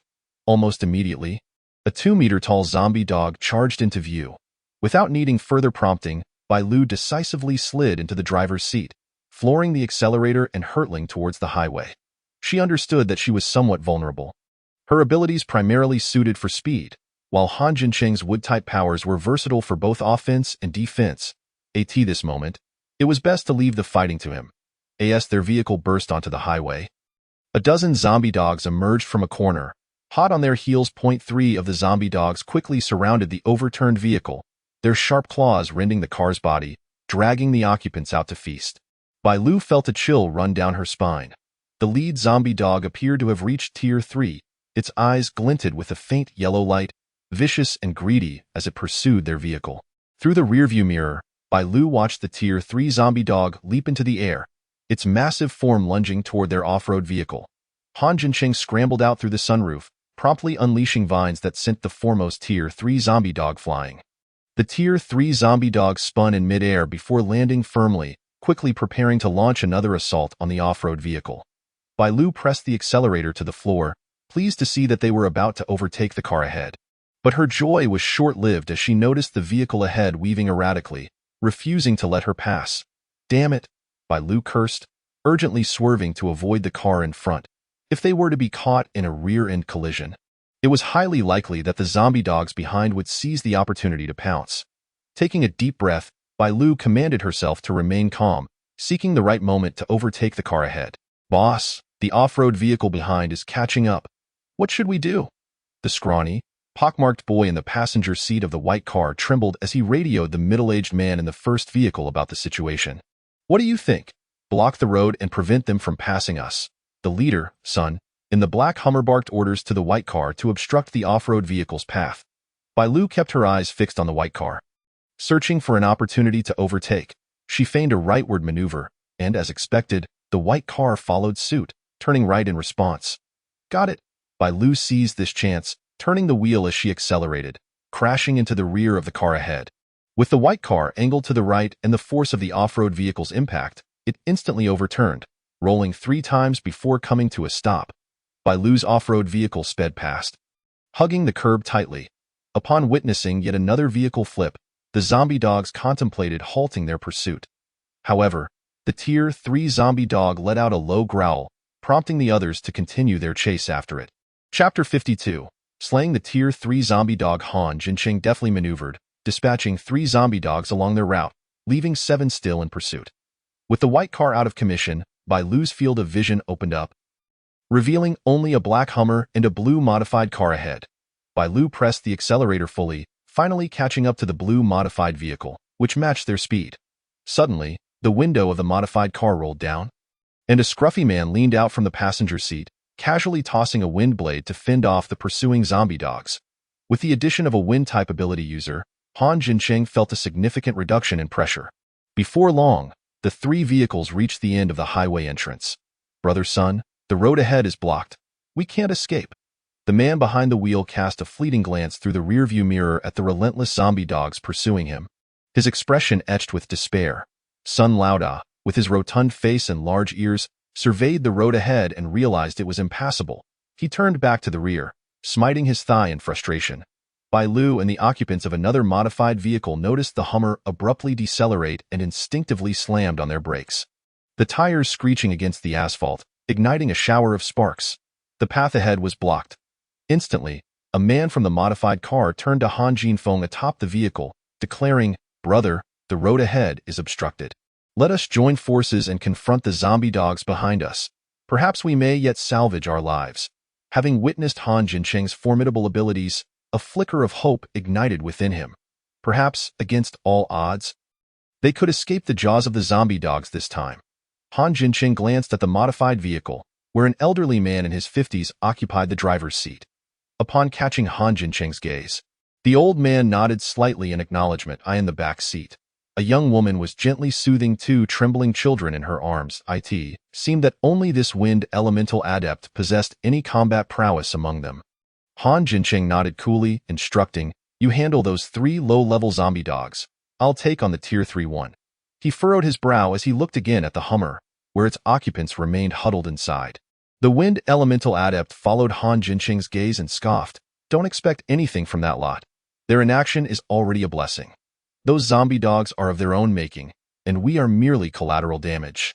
Damn it, I must have been cursed for 8 lifetimes to cross paths with such fools." At that moment, Bai Lu, wielding a baseball bat, stepped out of the vehicle and cast a glance towards the Hummer before returning her focus to Han Jincheng. "When the Tier 3 zombie dog charges again, I will unleash my full power. Stay vigilant. The Tier 3 zombie dog is yours to deal with." "Understood." Bai Lu positioned herself between the off-road vehicle and the modified car, her eyes fixed on the oncoming zombie dogs. The elderly man from the modified vehicle also exited, drawing a machete from beneath his seat, taking a defensive stance nearby. "Everyone, be cautious," with a fearsome roar. The Tier 3 zombie dog commanded its 3 low-level counterparts to attack Bai Lu and her companions. Meanwhile, the other 3 first-level zombie dogs stirred, poised to leap at their prey for a lethal strike. Han Jincheng summoned 3 vines, ensnaring the necks of the low-level zombie dogs. The wind elemental adept swiftly unleashed a wind blade, severing the heads of 2 low-level zombie dogs with a single sweep. A third was dispatched by Bai Lu, her baseball bat crushing its skull. The old man was taken aback by Bai Lu's combat prowess, astonished that such a seemingly delicate girl could wield such strength. However, Bai Lu remained focused, her mind solely on the Tier 3 zombie dog.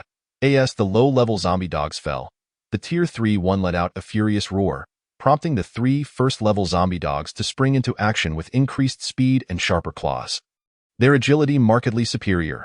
Han Jincheng's vines failed to bind the first-level zombie dogs. They broke free in an instant, lunging towards the group.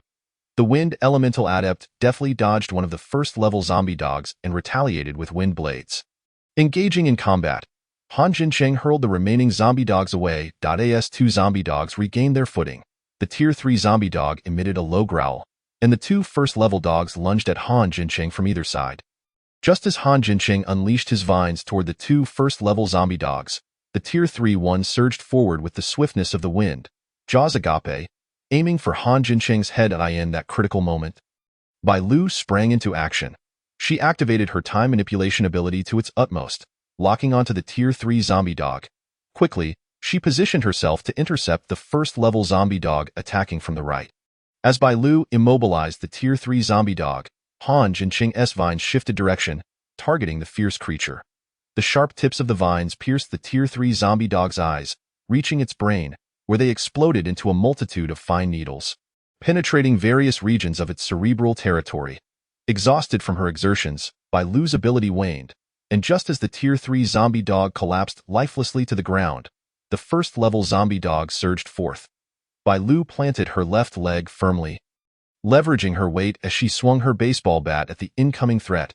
With the head of one first-level zombie dog severed, another fell victim to the piercing vines of Han Jincheng. Only the first-level zombie dog entangled with the wind elemental adept remained, but with Han Jincheng's assistance, it too was swiftly dispatched. The wind elemental adept, fatigued, slumped to the ground. Bai Lu, having exhausted her time control ability, felt drained, her complexion pale and spirit waning. Observing her condition, Han Jincheng helped her into the vehicle, settling her comfortably. "Do you feel unwell? Is it the overexertion of your abilities?" Bai Lu had been controlling the Tier 3 zombie dog, far exceeding her own ability level, and she wondered if this might impact her powers. "Yes, I overexerted myself, But it's nothing serious. I just feel mentally fatigued. A good sleep should suffice. All right, rest for a while.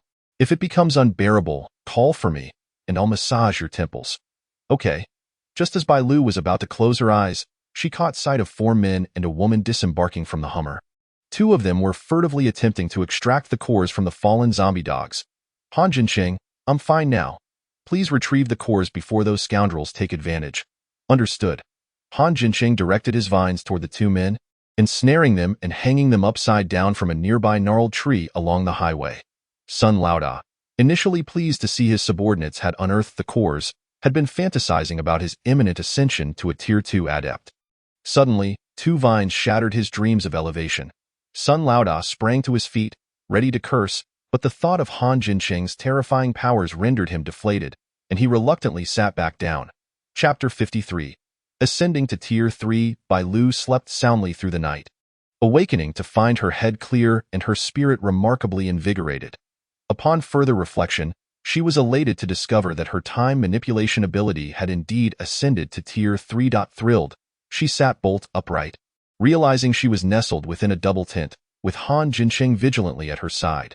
Grabbing his arm, she exclaimed, Han Jincheng, I have wonderful news. My powers have reached Tier 3, feeling the softness of her touch. Han Jincheng coughed awkwardly, his arm stiffening in place. Congratulations, by the way. Did you manage to extract the cores from those zombie dogs yesterday? All of them have been retrieved. Han Jincheng refrained from mentioning that he had employed those 2 sneaky men to assist him, in exchange for overlooking their thievery of his cores. What attribute does the Tier 3 core possess? As her excitement waned, Bai Lu became curious about the core's properties.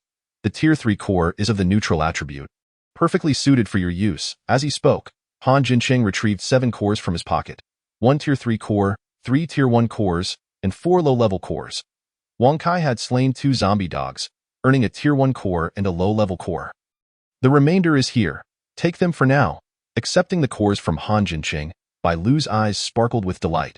She examined the Tier 3 core, then handed it to Han Jincheng, stating, Your wood elemental powers are already at the pinnacle of Tier 2. You should take this core to upgrade. Let us rest another day. Once you elevate your abilities to Tier 3, we can set forth. Han Jincheng was taken aback by Bai Lu's offer to give him the Tier 3 core for his advancement. While surprised, he recognized this as characteristic of her nature.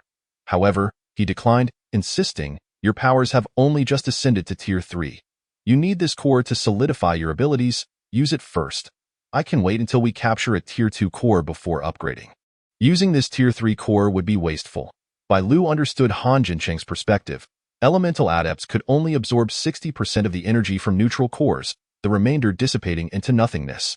Seeing that Han Jincheng had no intention of using the Tier 3 core for his advancement, Bai Lu continued to persuade him, Abilities don't work like video games where you can lose levels. I've already reached Tier 3. I don't need the core to solidify my powers.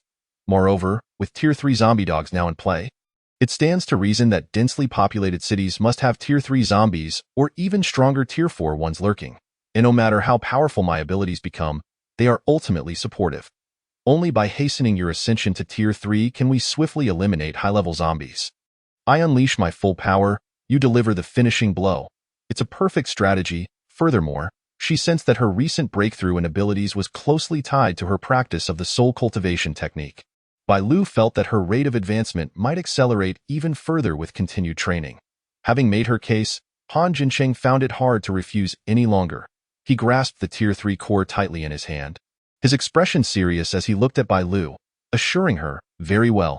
Let us hunt down higher-tier zombies together." Upon completing her words, Han Jincheng lowered his gaze to the third-level crystal core in his hand, his eyes flickering with an enigmatic depth. Bai Lu nodded slightly, gathering the remaining crystal cores, and said, "Then prepare for your upgrade. I shall keep watch over you." Exiting the tent, Bai Lu stretched languidly, meandering in front of the tent's entrance while surveying the surrounding environment. To her surprise, they had taken refuge at a gas station. Bai Lu and her companions occupied the northwestern corner, with 2 tents each in the southwestern and northeastern corners. A brief contemplation revealed the identities of the occupants within those tents. At that moment, a little girl, around 5 or 6 years old, emerged from the northwest tent. Spotting Bai Lu, she timidly called out, "Sister." Instantly adopting a maternal demeanor, Bai Lu drew the girl closer, offering her a piece of chocolate and playfully pinching her delicate cheeks. The little girl, obedient and compliant, allowed Bai Lu to indulge her without protest. "What are you doing out here all alone, little one?" Bai Lu inquired. "I wanted to go to the restroom. Daddy and Grandpa are resting.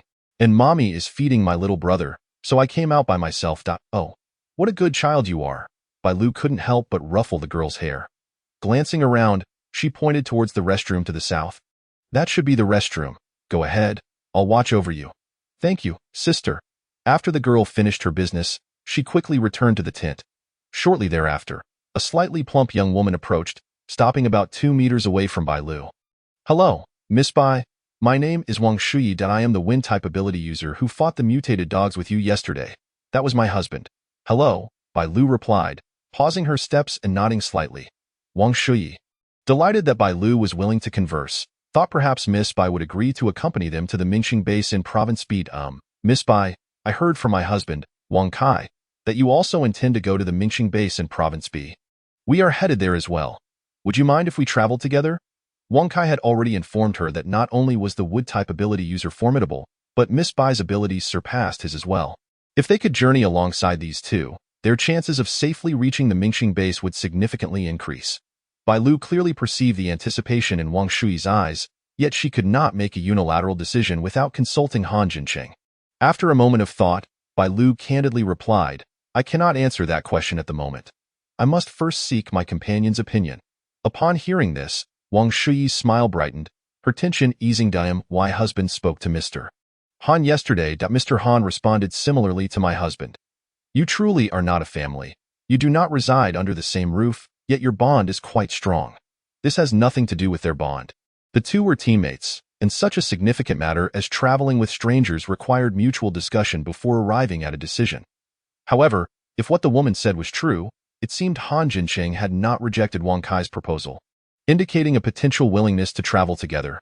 Moreover, Bai Lu held no aversion towards this family, so joining them on the journey posed no issue. In that case, let us travel together. However, we plan to rest today and depart tomorrow." "Oh, that's perfectly fine. We also intend to take a good rest today. My husband absorbed a first-level crystal core last night, enhancing his abilities slightly, and he is currently catching up on sleep. We are in no rush to set off." Receiving this affirmative response, Wang Shuyi departed joyfully. Chapter 54. Are you still dreaming? After the woman left, Bai Lu cast a cold glance toward another corner. While conversing with Wang Shuyi, she had felt a malicious gaze scrutinizing her. When she looked over, she locked eyes with a pair of greedy eyes from within a tent. Upon meeting Bai Lu's murderous gaze, Sun Laoda's pupils quivered, and he hastily pulled up the tent zipper to obscure her view. The woman beside him was startled by Sun Laoda's sudden movement, nearly exclaiming in fear, but he swiftly covered her mouth. "Shoo!" Sun Laoda whispered into the woman's ear, lowering his voice. The woman instinctively nodded. Frustrated by the lack of crystal core upgrades, Sun Laoda pushed the woman away irritably, exclaiming, "How did I end up with you, useless bunch? You can't do anything right and still rely on me for everything. Can't you at least have some sense? Get out of my team." He scrutinized Zhang Xiaoyu, unconsciously comparing her to Bai Lu outside the tent. To use a cliché, Bai Lu resembled a radiant moon in the sky, while Zhang Xiaoyu was akin to a toad in a ditch. The more he looked, the more repulsed he felt. In reality, Zhang Xiaoyu had quite attractive features and was indeed a little beauty, yet when compared to Bai Lu, she paled significantly, though she was not as ugly as Sun Laoda claimed. Sun Gu, please calm down." Knowing her superior was infatuated with the woman outside, Zhang Xiaoyu pressed her curvaceous body against his chest, forcing a seductive smile. "Sun Gu, don't be angry. Xiaoyu is the best at serving people." As she spoke, Zhang Xiaoyu slipped her hand into his pants, blowing softly in his ear. "Sun Gu, that little girl outside clearly has no experience. How could she possibly compare to me? Besides, that Miss Bai is a powerful ability user, and she is accompanied by an even more formidable wood-type ability user. You'd best not set your sights on her. I will take good care of you."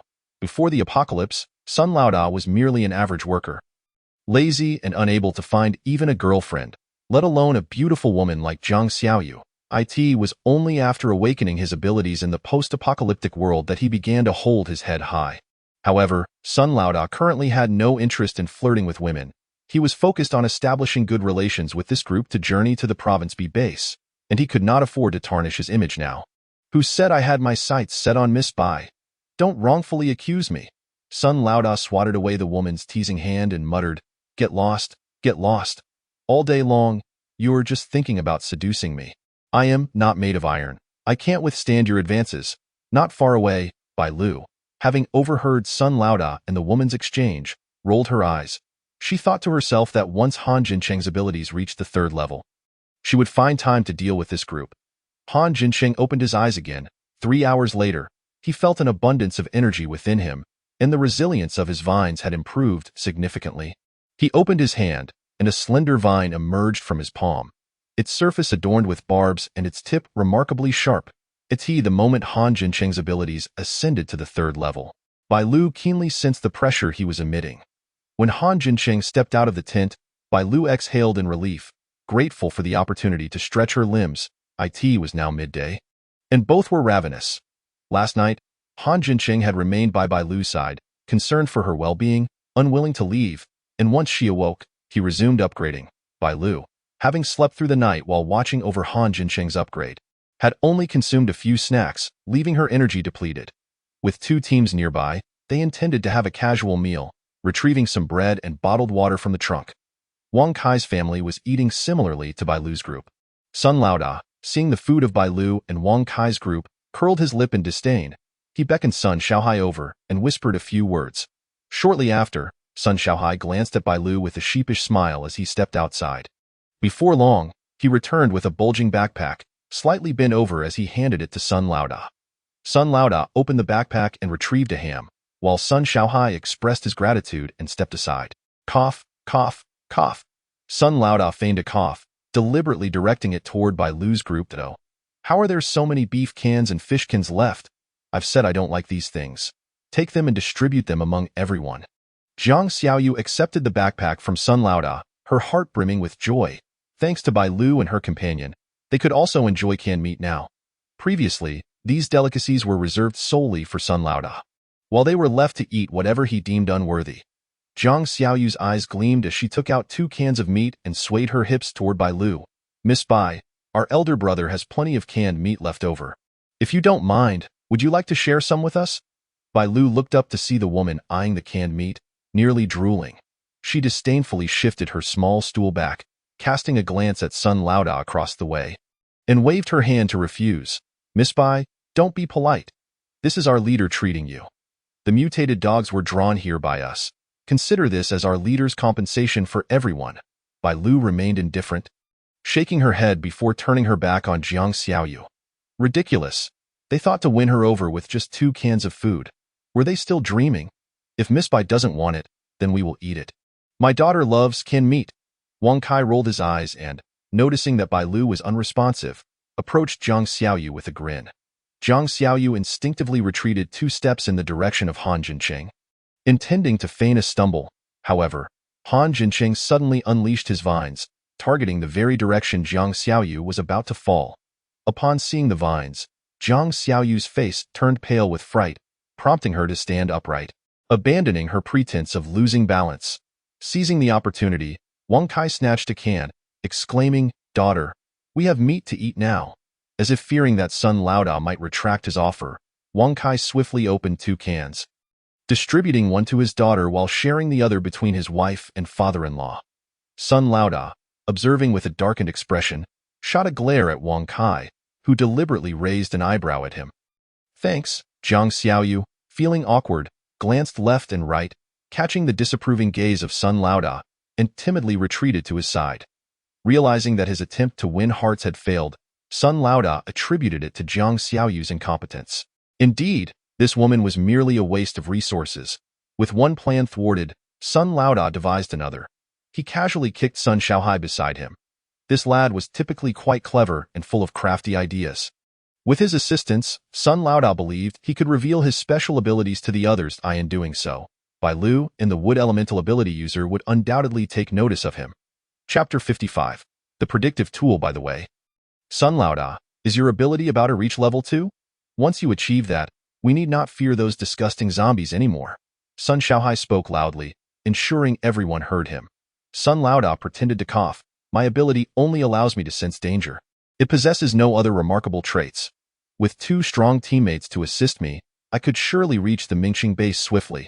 Hearing the banter between Sun Laoda and Sun Xiaohai, Wang Kai scoffed dismissively. Your ability is only useful for fleeing in this day and age. Who can't run away? Brother Wang, you shouldn't say that, Sun Xiaohai interjected, instantly perking up. You know how formidable our Sun Laoda's predictive ability is. We escaped from the center of Chun City, where we encountered hordes of zombies by the millions. If not for Sun Laoda leading us through twists and turns, evading the encirclement of zombies, we would have perished hundreds of times by now. How could we still be alive and fortunate enough to meet 2 powerful ability users? Bai Lu raised an eyebrow, her gaze shifting to the clever young man beside her. Indeed, Sun Xiaohai knew how to play his cards well. His previous remarks not only countered Wang Kai's disdain but also highlighted Sun Laoda's contributions, subtly elevating their status. Unfortunately, he had aligned himself with the wrong crowd. However, Bai Lu was surprised to learn that they had escaped from the center of Chun City. Chun City had emerged as a popular tourist destination in recent years, and now was peak tourist season. The zombies in the city center must have been packed shoulder to shoulder, heel to toe. For these individuals to escape from such a place was truly impressive. Bai Lu instinctively glanced at Wang Kai, seeking confirmation of the truth. Wang Kai remained silent, offering no rebuttal. Wang Shuyi, noticing Bai Lu's gaze, immediately understood her thoughts and nodded slightly. We indeed escaped from the city center. She looked toward Sun Laoda. Hesitating as she continued, we encountered Sun Laoda's group along the way, and when we fled, we took the same route. Unfortunately, the others did not survive. Hearing Wang Shuyi's seemingly complimentary words, Sun Laoda straightened his posture. Brushing off his sleeves, it was my honor to lead everyone out of the center of Chun City. He then shifted the conversation, stating, my ability is rather unique. I can predict danger. He fixed his gaze on Bai Lu and Han Jincheng, emphasizing, those who stand by me know that I can sense where the zombies are and identify areas of great danger that should be avoided. I refer to this ability as predictive ability. Oh, is that so? Bai Lu's eyes flickered as she focused on the water in her hands. Pray tell, what else can your ability do?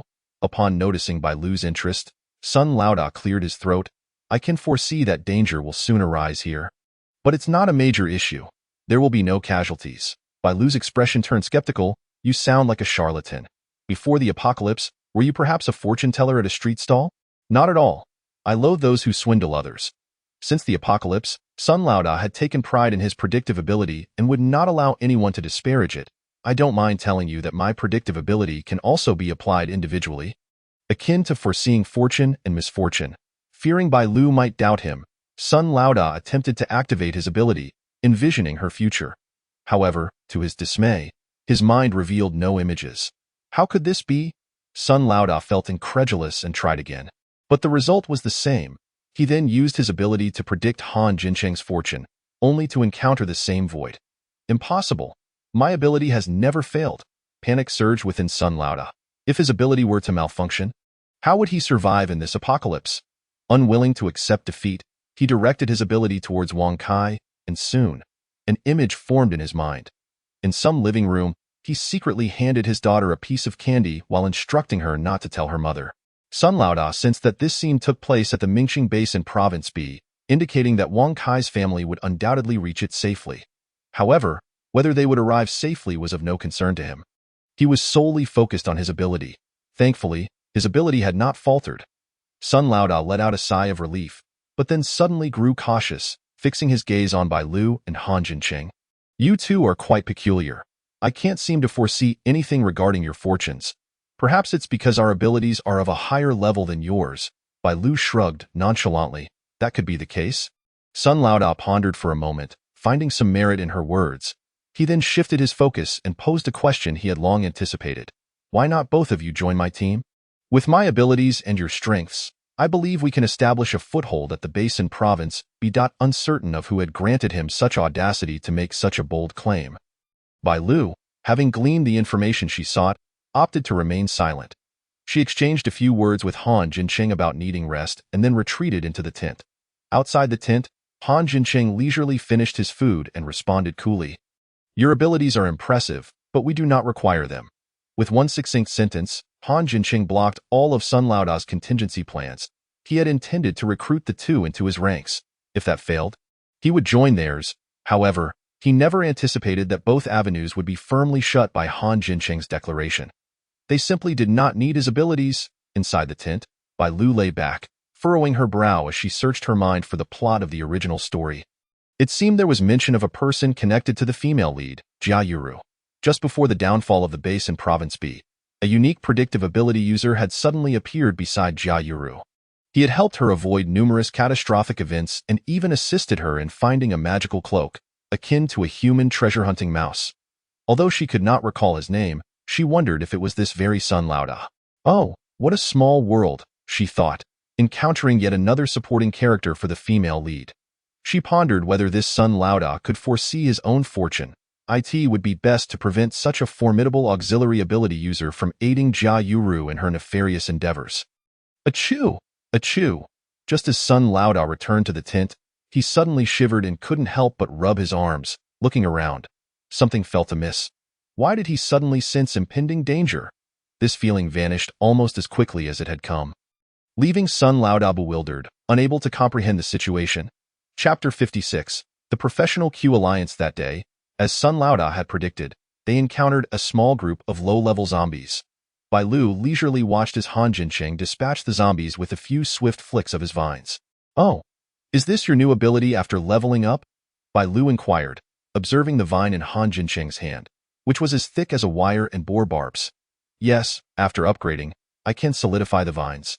And I can also increase their thickness. They can become as wide as a bowl. I've discovered that using thinner vines to kill zombies is quicker, as they can instantly sever a zombie's neck. That sounds impressive. Bai Lu felt a twinge of envy towards Han Jincheng's wood elemental ability. Though her time control ability had also reached level 3, she had yet to devise new uses for it, leaving her feeling somewhat defeated. Sensing Bai Lu's thoughts, Han Jincheng paused for a moment and offered some comfort. Your ability involves the control of time and space. You might try distinguishing between the two and see if you can manipulate the flow of time.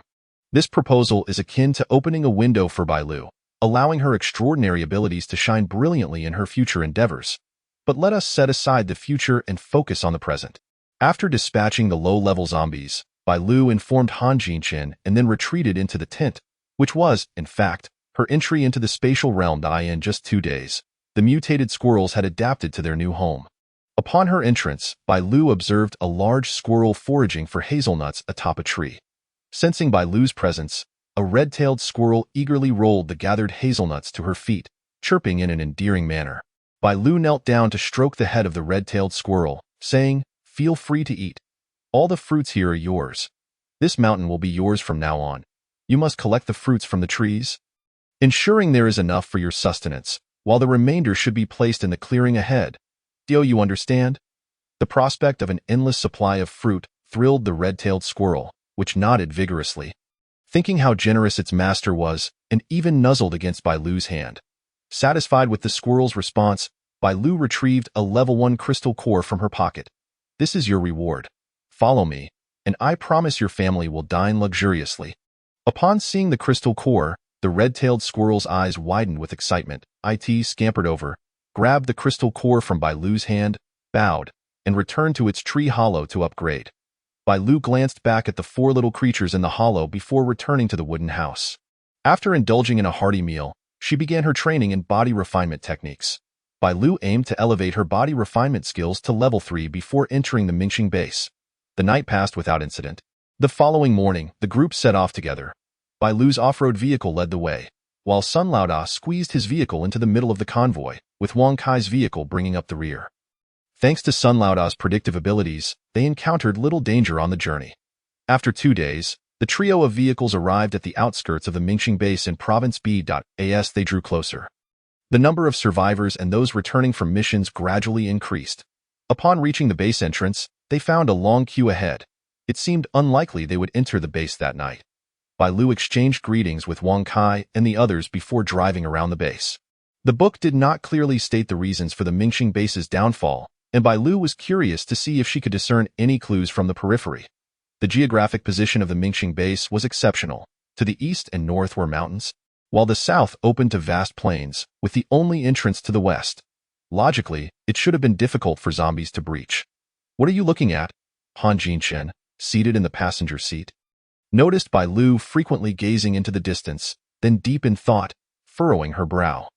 Ever since encountering Sun Laoda's group, he had sensed something weighed heavily on by Lu's mind, which left him feeling oddly uneasy. He believed that his teammates, they should share their concerns instead of keeping them bottled up. I'm assessing the construction of the Mingxing base, its sturdiness, and whether it can withstand a zombie siege. The base had constructed a 10-meter-high concrete wall around its perimeter, which was already connected to an electric grid. From the outside, no apparent flaws were visible. Only upon entering the base would they discover more. Given that the apocalypse had only erupted a little over a month ago, the state of the Mingxing base was commendable. Through his X-ray ability, Han Jinshin observed that the concrete wall was 1 meter thick, capable of withstanding level 3 zombies. However, as the zombie strength increased, these walls might soon prove inadequate. It seemed prudent to engage in discussions with the base leaders upon entering. After circling the area, they returned and stored the off-road vehicle in the spatial realm, rejoining Wang Kai and his family. The line was extensive, with many attempting to cut ahead. Bai Lu stood at the edge of the queue when she noticed a burly man approaching from behind, carrying a 10-kilogram bag of rice, which he handed to a frail boy in his early teens. The boy dashed off with the rice in tow. These adolescents were adept at queuing. They were ordinary survivors from within the base who came daily to line up. Those who contributed more supplies would receive preferential treatment. Wang Kai, feeling quite bored, noticed Bai Lu's curiosity and approached her to explain the situation. Look, that one up ahead is doing the same thing. He pointed to a boy approximately 13 or 14 years old, about 5 to 6 meters away. Bai Lu glanced at the long line and then at Wang Kai. Haven't you considered changing your position? Wang Kai coughed awkwardly. How could I engage in such unethical behavior? Following the rules is much better. Bai Lu rolled her eyes. If he was stingy, then so be it. There was no need to dress it up with lofty ideals. I'll contribute supplies, and you can run a quick errand to secure the closest spot to the base entrance. Bai Lu smirked, choosing not to expose Wang Kai's little schemes. Fine. Wang Kai, delighted that Bai Lu was willing to contribute supplies, eagerly set off to locate the queue professionals. When Wang Kai returned, he approached Bai Lu with a sense of secrecy, whispering, I've spoken to the person in charge here. They said each individual can bring 2 bags of 10-kilogram rice to the front of the line. He gestured 2 fingers. These people are quite shrewd. They demand such a large amount without fear of causing a ruckus. Bai Lu raised an eyebrow. Not that she couldn't afford the supplies, but she found it strange that in such a large base, someone was openly acting as a scalper without anyone daring to intervene. Well, that's because they have powerful backing. Wang Kai scoffed lightly. I've heard that the base is currently divided into 3 factions, each operating independently. As he spoke, he pointed to a van not far away, where the leader of the queue professionals, Han Yonghui. Saturday rumor has it that he is the godson of the base's second-in-command. Huang Shirun. Chapter 57. Exclusion. Why does that sound so convoluted? It simply means they have a strong backer. Whether strong or not is irrelevant. They are merely passing through the Mingxing base. Once we contact Old Bai and confirm our safety, we shall leave. Very well. We have secured that spot. Lead us there directly. All right, I'll take you there now. As Wang Kai led the way, he cautioned. Once inside the base, you both need to exercise caution, especially you. Miss. His tone grew serious. Your spatial abilities will undoubtedly attract attention from various forces. If you have the capacity, perhaps you and Xiao Han should form a mercenary team of ability users. Don't forget to take me along. We'll see how it goes. They did not intend to linger in the Mingxing base for long, so they could not provide Wang Kai with a definite answer. The trio swiftly arrived at the van, where a man with dyed red hair and an earring in his nostril lazily lifted his eyelids. Upon seeing a stunning beauty approach, his eyes widened in astonishment. However, he quickly felt the aura of another ability user beside him, which deterred any inappropriate thoughts. You must be new ability users, Han Yonghui stated. I'm the general manager of the Q Alliance. You're aware of the rules, right? The front position requires each person to bring either 2 bags of rice or 1 10-kilogram barrel of gasoline. Bai Lu saw no reason to engage in lengthy discussions. With a wave of her hand, 4 bags of rice appeared from the vehicle. A spatial ability user, Han Yonghui's gaze flickered. After exchanging supplies, Bai Lu and Han Jinshin returned to the queue, and before long, it was their turn to register. The staff responsible for recording entry and exit information had already taken note of the 2. As few survivors could produce 4 bags of rice or a barrel of gasoline in one go. Furthermore, Their attire was clean, their shoes devoid of dust, and even their hair appeared meticulously groomed. Clearly, they had fared well in the apocalypse. The staff deduced that at least one of them was an ability user, if not both. Upon reaching this preliminary conclusion, the staff member beamed, addressing the duo. The base stipulates that survivors must submit a certain quantity of supplies to enter. An ordinary person must contribute 10 kilograms of food or 10 level 1 zombie crystal cores. For ability users, the requirement is halved. Bai Lu and Han Jinshin did not conceal their abilities, each reporting their respective powers, albeit both understated their levels by 1 tier. Upon seeing Bai Lu's entry of spatial abilities at level 2, the staff's eyes brightened, and they smiled broadly. Our base is currently recruiting spatial ability users. Those who join will not only be exempt from supply contributions upon entry, but will also receive an additional 30 level 1 crystal cores monthly as a reward. Would you be interested in joining the base, Miss Bai? I do not wish to join the base, Bai Lu replied coldly. The staff member, undeterred, maintained their professional smile. Very well, your entry procedures will be completed shortly. Would you like a map of the internal layout of the base? It includes detailed routes and strategies for just 1 level 1 crystal core. Please provide me with a copy. Bai Lu casually produced a level 1 crystal core from her pocket and placed it on the service counter. All right, here is your identity information and the map of the base's internal layout. Your procedures have been completed. Welcome to the Mingxing base. Upon entering the base, Bai Lu retrieved an all-terrain vehicle from the spatial dimension and followed the terrain map to the command center of Mingxing base. A line of armed soldiers stood guard at the entrance. Han Jinshin walked ahead, saluted the soldier at the door, and briefly showed his officer's ID. Hello, I am Han Jinshin, here to see a Colonel Wang Wei. He should recognize my name. Upon hearing Wang Wei's name, the soldier glanced at Han Jinshin's ID, saluted, and replied, Please wait a moment. I will report. After the soldier left, Bai Lu turned to Han Jinshin and inquired, Are you certain the person you are looking for is here? Not entirely sure, just taking a chance. If he isn't here, we can look for someone else. Han Jinshin had his own motives for seeking Wang Wei. He was not only his university roommate but also a dear friend. If he were indeed here, it would signify that he was safe and sound. The two waited at the entrance for about 10 minutes when a robust and refined-looking man dashed out from the command center. Jinshin, is that really you? The man exclaimed, excitedly punching Han Jinshin on the chest. I thought I would never see you again. I can't believe you've come to Mingxing, he continued. Is this your girlfriend? What a charming young man you are. Back in military school, you were so aloof. How many girls confessed their feelings to you, only to be met with indifference? One might think your orientation was unusual. Who would have guessed you finally wised up? Wang Wei teased Han Jinshin while eyeing Bai Lu. The young girl appeared youthful, with a radiant and graceful appearance, her gaze clear and resolute. Indeed, a fine young lady.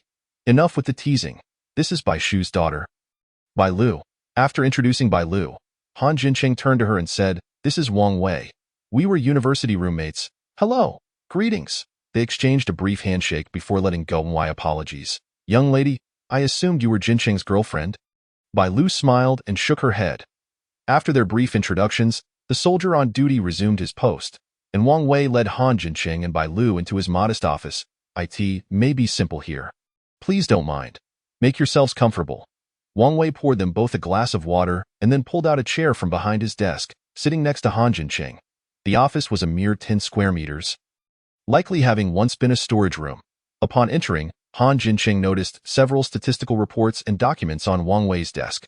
Sensing Han Jinshin's scrutiny, Wang Wei spread his hands and offered a wry smile. This is the treatment of an ordinary person.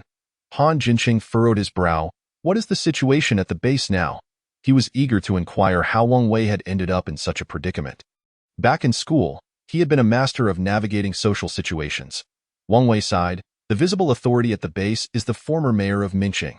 However, there are two significant factions at play, one led by Huang Shiren, comprised of ability users, and the other led by Major General Zhou from the military. At this point, Han Jinshin felt even more perplexed. Logically, the military, which wielded weapons, should have absolute control. But seeing his friend in such disarray, it was evident that the military was not in power at Mingxing base. As Wang Wei continued. Han Jinshin understood. Unfortunately, we have traitors within. Zhang Xiaorong defected with weapons and a portion of our personnel to the former mayor, leaving us with brute strength but lacking the means to confront the enemy. Bai Lu was utterly speechless. He had forsaken his dignity and chosen to serve as a subordinate instead of establishing his own power, which seemed rather foolish. Wang Wei chuckled bitterly. Now he is the son-in-law of the mayor, destined to be the future successor of Mingxing Beiso. Enough of these trivial matters. Let us discuss you too. Why aren't you in Kyoto? Han Jincheng replied nonchalantly. I happen to be delayed by some affairs. Bai Lu cast a surprised glance at Han Jincheng, not expecting him to say that. Chapter 58. Young lady? Do not leave, Wei. Can the Mingxing base still communicate with Kyoto? I wish to inform Bai Shu that all is well. No problem. I can manage that, Wang Wei said, patting Han Jincheng's shoulder. Let us have lunch together here. It's on me. No, we need to find a place to rent first. Once we've secured accommodation, we can dine together tonight. Very well, I will go make some connections at the communications department. Bai Lu followed Han Jincheng as they stood up and, before exiting, Bai Lu retrieved a pack of cigarettes from her spatial dimension, placing it on Wang Wei's desk. You are a space ability user? Wang Wei exclaimed, surprised as he looked at Bai Lu. He was aware that various factions within the base were eager to recruit space ability users. It seemed there was something significant brewing. Since the young lady possessed such abilities, he felt compelled to gather more intelligence. Yes, I am a level 2 space ability user. Upon hearing Bai Lu's response, Wang Wei turned serious with Han Jincheng. The base is not safe. You must ensure that Bai Lu does not go out alone. Understood, Han Jincheng nodded. His objective was to return Bai Lu safely to Kyoto. He could not allow her to encounter any danger here. After Bai Lu and Han Jincheng left, they headed directly to the housing rental center. Securing a 2-bedroom apartment, Bai Lu retrieved 2 brand new sets of bedding from her spatial dimension, and after tidying up the room, she planned to go out for a stroll, with Han Jincheng accompanying her. Bai Lu was particularly intrigued by the trading hall in the vicinity. Upon arriving, a massive screen displayed a plethora of information, including missing person notices, requests for medicine, and various cleaning tasks both inside and outside the base, with most being settled through supplies or low-level crystal cores. Among the announcements was a prominent Level 2 mission issued in the name of the base, directing individuals to a canned goods factory in the northern part of Province B. Requirements. Above Level 1 ability users, priority given to those with gold, fire, wind, and space abilities, along with a number of ordinary people. Rewards. Upon completion, each ability user would receive a Level 1 crystal core, and ordinary people could dine at the base cafeteria free of charge for 1 month. After perusing the hall, the two exited the trading area. Once outside, they ventured to the trading market, which still resembled a fledgling establishment. Individuals with surplus materials would come here to seek exchanges with others. Most items were jewelry, antiques, and non-perishable goods, with some valuable items including bedding, clothing, and shoes. Scanning the area, Bai Lu showed little interest in the jewelry or famous paintings. Instead, her attention was captured by a birdcage at a stall. Han Jincheng followed her to a vendor selling cages. The stall displayed 5 distinctively designed birdcages, alongside a few miscellaneous doghouses. Bai Lu was drawn to a golden, hollow-patterned birdcage, envisioning it as a perfect home for her red-tailed squirrel. Sir, how much for this birdcage? She inquired, crouching down to examine it, noting its high-quality metallic construction. The middle-aged vendor, smiling kindly, replied, This birdcage is exceptional. I had it custom-made, ensuring it is one of a kind. Before the apocalypse, I lived in the suburbs of Mingxing. After my old house was demolished, I had some savings and developed a fondness for bird keeping. I designed this cage myself. Unfortunately, after the apocalypse, my parrot passed away. So I'm hoping to exchange it for something practical. Bai Lu tapped the birdcage, producing a crisp sound, affirming its quality. I like this cage. How much are you asking for it? The vendor, seeing that Bai Lu was straightforward, hesitated but ultimately offered a price of 2 packs of instant noodles or 2 pieces of bread. Oldly, you want 2 packs of instant noodles for a shabby birdcage? Why don't you go rob someone instead? Indeed, don't underestimate the girl just because she seems easy to fool. Oldly is just looking for a sucker. It was clear that the other vendors were trying to dissuade Bai Lu. Young lady, don't be fooled. A single pack of instant noodles could cover that pitiful birdcage. Yes, young lady, forget about the birdcage. Take a look at my jewelry instead. Brand new and from international brands. Ah, so you were waiting here. Han Jincheng chuckled resignedly, addressing the crowd. Thank you all for your reminders. The vendor was fuming. Those birdcages were sentimental to him. If not for his dire circumstances, he would never part with them. Young lady, don't listen to their nonsense. They are just envious. This birdcage is genuinely custom-made. It cost me several thousand. All right, old sir, I will take this birdcage. Name your price, Bai Lu declared. She had no need for jewelry. A quick trip to a large shopping mall would yield plenty of treasures, as for the famous paintings. She recalled that old Bai had an affinity for calligraphy, so she might look for a couple of pieces for him. Seeing Bai Lu genuinely interested in the birdcage, the vendor hesitated before stating, "At least one bag of instant noodles. I cannot go lower." "Fine, I'll take it." Upon hearing Bai Lu's words, the surrounding vendors erupted in protest. "Young lady, think carefully. It's the apocalypse. What use is a birdcage? Indeed, your boyfriend should be more considerate. One bag of instant noodles can last a day. Having supplies doesn't mean you should waste them."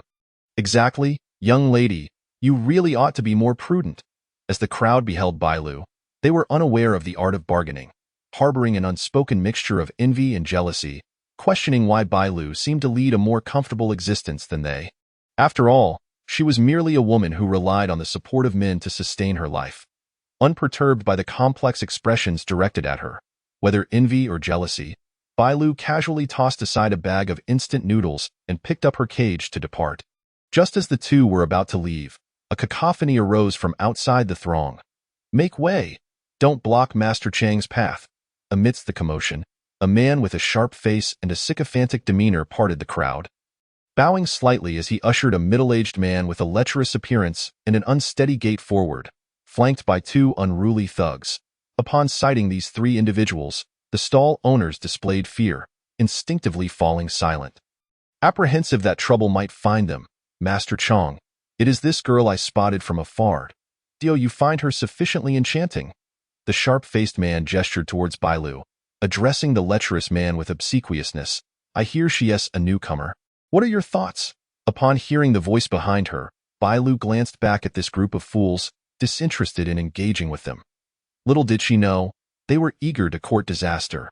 Hey, little girl, don't walk away. Stay and chat with your big brother. I'll treat you to a meal." The moment Bai Lu came into view, Huang Shichang's eyes nearly bulged out of their sockets. Such a stunning woman, more captivating than a movie star. Noticing Huang Shichang's lewd gaze, Han Jincheng's expression turned icy as he shielded Bai Lu behind him, regarding the trio with an air of indifference. Chapter 59. Dare to strike me, and you shall meet your doom. Get the hell away from me. It is an honor for you that I took an interest in your woman. Huang Shichang, accustomed to being worshipped, could not bear to see a more handsome man possess such a beautiful lady. His voice boomed with arrogance. Before he could finish his tirade, Han Jincheng delivered a powerful kick, sending him flying 3 meters away. Han Jincheng had no qualms dealing with scoundrels. He was never lenient with those who were not worthy. "Ouch, my backside." Huang Shichang crashed to the ground, momentarily stunned by the pain, groaning, "Oh, it hurts. How dare you strike me? Do you know who I am?" "I am." "Oh, please, stop." Before Huang Shichang could complete his sentence, Han Jincheng's wooden tendril struck him, causing him to wail in agony. Following that, Han Jincheng's low voice resonated. "Mouths are meant for human speech, not for spewing filth. Speak again, and I shall sever your tongue." Terrified by Han Jincheng's frigid gaze, Huang Shichang took a step back yet still defiantly declared, "I am Huang Shichang. My brother is Huang Shiren, a mid-level second-tier ability user. If you dare to strike me, you are doomed." The previously obsequious young man had already scuttled to the back, seizing the opportunity to ingratiate himself. "Indeed, if you offend Master Chong, your fate is sealed. Do not think that just because you are an ability user, you are exceptional. Our Master Chang's elder brother is the most powerful ability user in the base. Offending Master Chong is tantamount to offending his elder brother. Do not expect to see the light of day tomorrow." Mentioning his brother, Huang Shichang puffed up his chest, feeling emboldened and looking down his nose at Han Jincheng. "Even if you wish to apologize, it is too late, I assure you. You will not see the light of tomorrow." Huang Shichang glared hatefully at Han Jincheng, wishing to tear him apart. "Ditto? Is that so? I reside at Building 13, Unit 2 in Area 8. I shall await your arrival." Han Jincheng replied with an air of nonchalance, even providing his address. Seeing that Han Jincheng was unfazed by his threats, Huang Shichang's fury ignited. He bellowed at his bodyguards, "What are you standing there for? Go kill him. Charge." The bodyguards, upon hearing Huang Shichang's command, exchanged glances, each hesitant to be the first to rush in. The man opposite them was an ability user, and they were not keen on courting death. "Move your asses. If you don't, I swear I'll replace you when we return." Huang Shichang's threats prompted the two to exchange a resolute glance, closing their eyes and lunging at Han Jincheng in a desperate bid. "Ah, die!" Before they could close T, Huang Shiren stood resolutely in the middle of the road, flanked by his subordinates, as the off-road vehicle approached. His men instinctively took a couple of steps back. Yet Huang remained steadfast, unmoving. The vehicle halted a mere 10 centimeters from him. Peering through the window, he beheld a middle-aged man who bore a striking resemblance to Huang Shichang, standing at the front. Behind him trailed a dozen or so lackeys, while a group of supernatural beings circled around the vehicle. Accompanying them was a man in his 50s, adorned with gold-rimmed glasses, followed by 5 or 6 more supernatural beings. Shortly thereafter, Wang Wei, along with several military personnel, hurriedly arrived and positioned themselves beside the off-road vehicle. He cast a contemptuous glance at the deserving Huang Shichang before tapping on the car window, his expression shifting to one of concern as he looked inside at Han Jincheng and Bai Lu. Han Jincheng returned a calm smile to Wang Wei, which eased his worries slightly. "Jincheng, allow me to introduce you to the esteemed president of the Base's Association of Supernatural Beings, Huang Shiren, and to his right, the son-in-law of the mayor of Mingqing, Zheng Xiaorong." After Wang Wei's introduction, Han Jincheng merely nodded in acknowledgement, choosing not to speak. Huang Shiren, ever vigilant and discerning, scrutinized both Han Jincheng and Bai Lu. Meanwhile, Zheng Xiaorong, whose temperament was rather impatient, felt slighted by Han Jincheng's lack of engagement and mockingly remarked, "President Huang, it seems our newly arrived supernatural being does not regard you highly." Huang Shiren, wise to Zheng Xiaorong's obvious provocation, refused to take the bait, recognizing that to be regarded would make him a target. He glanced at Huang Shichang, bound to the rear of the vehicle, struggling for breath, and felt a surge of rage. Though he maintained a calm exterior, "Greetings, I am Huang Shiren, president of the Association of Supernatural Beings at the Mingqing base. I wonder what my brother did to provoke you into binding him in public disgrace." Han Jincheng replied coolly, "Perhaps you should inquire what your brother did to warrant being tied up in such a manner. I am currently questioning you.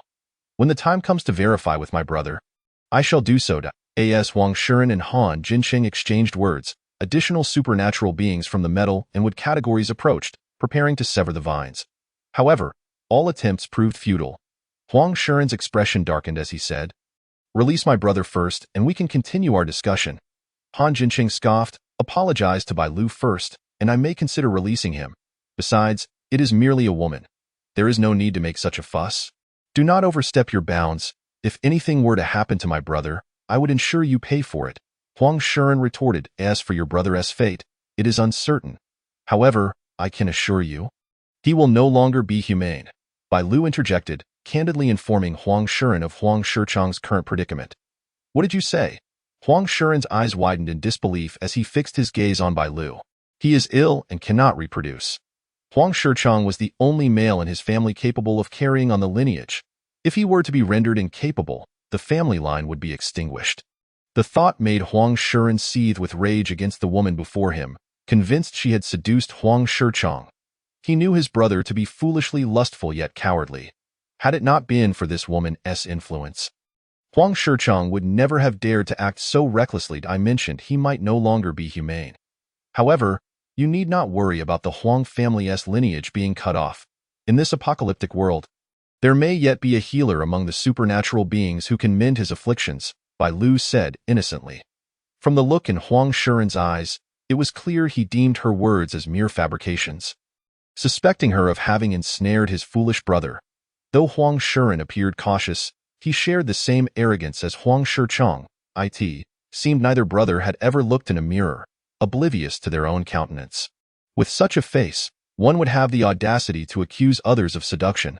Such shamelessness was truly astounding. Sensing Huang Shiren on the verge of an outburst, Han Jincheng subtly positioned himself in front of Bai Lu. "President Huang, let us first negotiate an apology and compensation." This man was clearly backing the woman, and Huang Shichang's fate was not something he intended to relinquish easily. Huang Shiren recognized that he might not stand a chance against Han Jincheng. Should he act rashly, he could very well find himself outmatched. Suppressing his rising fury, he demanded, "What do you want? Do not forget we have over 20 individuals here. while you are merely two if a fight ensues? Even if I cannot defeat you one-on-one, in a war of attrition, you would surely falter. How can you know without trying? Han Jincheng responded, his tone unwavering and calm. He left no opportunity for Wang Wei to interject. Yet Wang Wei stood resolutely by Han Jincheng's side. President Huang, Jincheng is not alone. We are here too, Wang Wei asserted, gesturing to himself and his comrades. Let us discuss this amicably. My sister has been wronged, and you must provide an explanation. Han Jincheng patted Bai Lu's shoulder, signaling her to voice her demands. Receiving the cue, Bai Lu cleared her throat and stated, 3 level 2 crystal cores and 2 level 3 crystal cores in exchange for your brother's life. You might as well go rob a bank. Huang Shichang ground his teeth. If I had level 2 crystal cores, I would already be a level 3 supernatural being. He thought it absurd to waste time with them. Had he the means, he would have eliminated them all. As for the level 3 crystal cores mentioned by the woman, the base's laboratory had indeed noted the ongoing upgrades among the zombies, yet they had yet to encounter a level 3 zombie, let alone procure any level 3 crystal cores. Huang Shichang perceived the woman's demands as unreasonable and felt the man before him placed too much value on her. Turning to Han Jincheng, he spoke with a mix of indignation and reproach. Women are merely embellishments. They can be pampered, but one must know their place. What business do women have in men's conversations? Upon hearing this, Bai Lu's expression turned icy. She opened her mouth to respond but was preempted by Han Jincheng. Why sister's words reflect my own. Keep your dissent to yourself, facing such a public slight. Huang Shichang's face shifted through shades of anger and embarrassment. Han Jincheng's demeanor was utterly humiliating to him, yet he dared not act impulsively. Wang Wei represented the military, placing him firmly in opposition to Huang Shichang, while Zhang Xiaorong was eager to instigate conflict for his own gain. Huang Shichang clenched and relaxed his fists, declaring with false righteousness, my brother's actions were indeed wrong. You have already dealt punishment, so I shall offer this young lady 3 level 1 crystal cores, and we shall consider the matter settled. With a change of tone, Huang Shichang added, as fellow supernatural beings, we ought to support one another and unite against external threats. The world has changed, and we, the supernatural beings, are the hope for the future. Han Jincheng glanced at Bai Lu, awaiting her next move. Bai Lu pursed her lips, tacitly accepting Huang Shiren's words. First, the crystal cores. She was not naive enough to believe that Huang Shiren would easily let them off the hook. This compromise was merely a stalling tactic. However, Bai Lu was unfazed, knowing that either she or Han Jincheng could easily dispatch a mid-level supernatural being. Even if they resorted to underhanded tactics, it would only result in a few more minions being eliminated. One woman in her 30s, standing behind Huang Shichang, glanced at his troubled expression and, upon receiving a nod from him, begrudgingly retrieved 3 level 1 crystal cores from her spatial storage. Here you go. Bai Lu accepted the level 1 crystal cores, noting they were all of the non-attribute variety. TSK, this Huang Shiren is quite stingy. Nevertheless, she thought, it's better than nothing. Bai Lu cast a casual glance at the woman, realizing she was a space-type supernatural being. No wonder she could stay so close to Huang Shichang. However, this woman's ability was only at the peak of level 1. Bai Lu weighed the level 1 crystal cores in her hand, lamenting the waste of such resources that could not be upgraded. Seeing Bai Lu accept the crystal cores, Han Jincheng immediately retracted his ability. Quickly, go check on my brother and see if he can still function. Huang Shiren hastily summoned another young man with a mole on his face. The man nodded eagerly and rushed to Huang Shichang's side, gritting his teeth as he placed his hand over Huang Shichang's groin. As a level 1 healing supernatural being, he knew his powers were limited to direct contact with the afflicted area. However, the sensation he encountered was off-puttingly small. Measuring it mentally, he concluded it was merely 2 centimeters. A wave of disdain washed over him. How could this man dare to harm so many women? Despite his internal scorn, he still had to exert all his effort to heal Huang Shichang. How is it? Is my precious still intact? Huang Shichang was so focused on his predicament that he neglected the pain in his wrist. This can be treated, Master Chang, do not worry. It will just take a little time. The healing ability of the healer was completely expended before he could restore Huang Shichang's precious item. Upon seeing that his younger brother was safe, Huang Shiren's expression became somewhat more pleasant. Huang Shiren had not anticipated that a healer could also address such issues.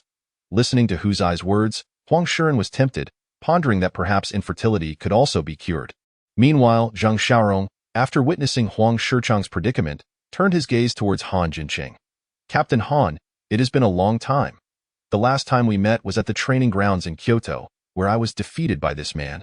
Now, I have become a level 2 metal ability user, while Han Jinqing remains a wood ability user. One day, I shall redeem myself and defeat Han Jinqing.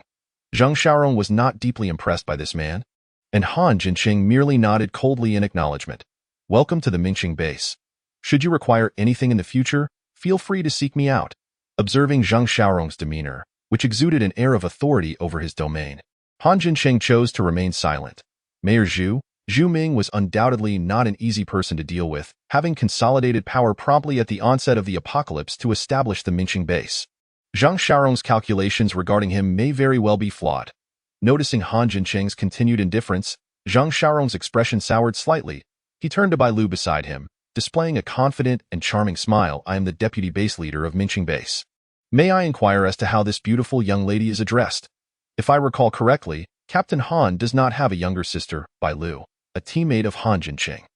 Ever since learning from Wang Wei about Zhang Xiaorong's betrayal of the military, Bai Lu harbored a poor impression of him.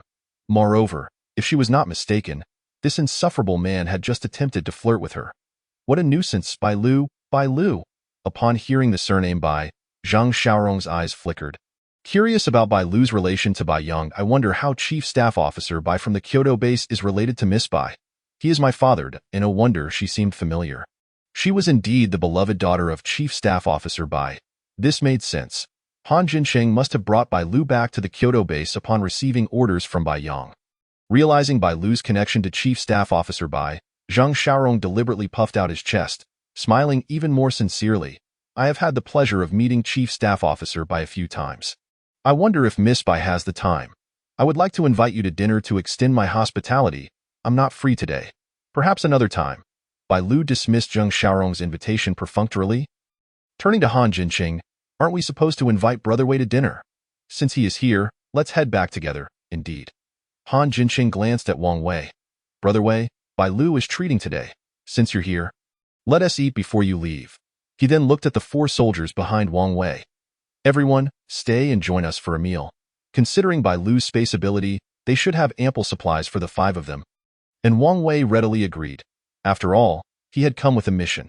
Seeing that Bai Lu was unwilling to engage with him, Zhang Xiaorong felt discontented. He possessed good looks, an impressive physique, a respectable status, and charm. How could he not surpass the cold, aloof Han Jinqing? Zhang Xiaorong looked at Han Jinqing with a half-smile. Since Miss Bai and Jinqing have matters to attend to, I shall not disturb you too. I wish you both a pleasant time at the Mingqing base and need to see you off. After Zhang Xiaorong departed, Huang Shiren snorted softly, leaving behind a meaningful glance for Han Jinqing and Bai Lu before taking Huang Shichang away.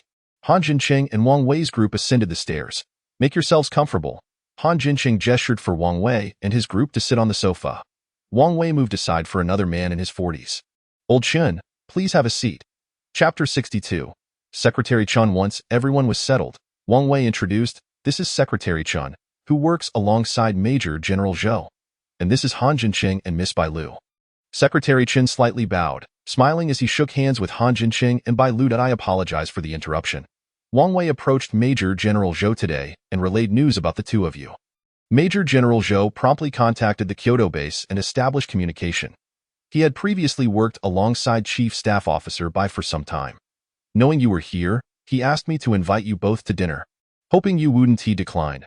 Bai Lu and Han Jinqing exchanged glances, both deciding to meet Major General Zhou. Thank you for Major General Zhou's hospitality.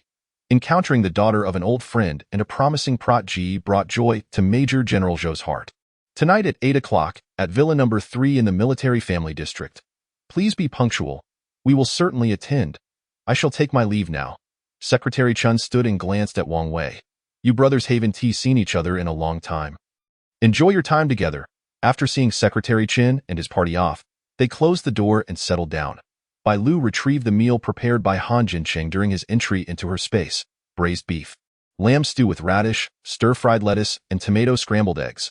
The aroma wafted from the food, immediately captivating Wang Wei's senses. Sister, does your space also have a warming function? He was under the impression that space ability users could only store supplies, lacking temperature control or prolonged shelf life. He never expected Bai Lu's spatial abilities to be so remarkable. Don't just stand there in awe. Hurry and eat before it gets cold. Bai Lu was the first to pick up a pair of chopsticks and hand them to Wang Wei, then to Han Jinqing. Such dishes were common before the apocalypse, yet now they were rare delicacies. He could guarantee that few could enjoy such meals within the base. He was truly craving it. And he picked up a piece of lamb to savor. So delicious, to be honest. He had not tasted such exquisite food since the outbreak. Moreover, the flavor felt strangely familiar, reminiscent of. Wang Wei glanced up at Han Jinqing. Does this taste like your cooking? Yes, it is indeed my handiwork. Han Jinqing swallowed the food in his mouth and added a piece of lettuce to Wang Wei's bowl. Don't just eat meat. You need to consume more vegetables. In the apocalypse, while vacuum-packed meat was somewhat available, vegetables and fruits were truly scarce. After the meal, sipping fragrant white tea, Wang Wei gave a thumbs up, exclaiming, Sister Bai Lu's spatial abilities are incredibly practical. Does your team need more members? How about adding an older brother like me?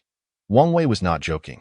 After the outbreak, he had lost his family, leaving only Han Jinqing as his brother. If Han Jinqing decided to go to the Kyoto base, even if Bai Lu disagreed, he would stubbornly follow. Hearing Wang Wei's request, Han Jinqing also looked earnestly at Bai Lu. Brother Wei is an excellent socializer. With him around, we won't have to waste time dealing with those insufferable people. Moreover, he is the best sniper in the special forces, capable of protecting himself without dragging the team down. All right, Bai Lu readily agreed, leaving Wang Wei momentarily stunned. He had thought he would need to persuade her tirelessly to join the team. Yet it was so simple. This made him feel a bit insecure. Sister, you're not joking with me, are you? Of course not. You are Han Jinqing's good brother. He surely wishes to be with you. And I am facilitating that.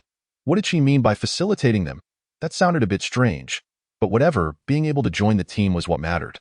Now that everything was settled, it was time to discuss serious matters. Han Jinqing tapped the coffee table. Brother Wei, can you obtain the topographical map of Qingwan Mountain and the internal layout of the arms factory within the mountain? Upon hearing Han Jinqing's question, Wang Wei and Bai Lu were momentarily taken aback. You want the resources inside the arms factory? Wang Wei replied seriously, as far as I know, the arms factory at Qingwan Mountain is heavily guarded and entirely managed by intelligent systems. Without the internal layout and access codes, it is impossible to breach the interior. This matter requires careful consideration. However, as if recalling something, Wang Wei pondered for a moment and added, perhaps Major General Zhou might know some information regarding the arms factory. I must go to the Qingwan Mountain Arms Factory, Han Jinqing stated, looking at Bai Lu earnestly. The power dynamics at the Kyoto base are even more complex. Originally, Uncle Bai was to be promoted to commander of the 8th Military District this year. He was only a month away from the formal appointment. Unfortunately, the apocalypse erupted and Uncle Bai's promotion became ineffective. Commander Gong remains the commander of the 8th Military District, and their military philosophies differ, leading to friction between them. Moreover, Uncle Bai has yet to awaken his abilities. Since the apocalypse, Commander Gong has been subtly undermining Uncle Bai, attempting to oust him from the center of power.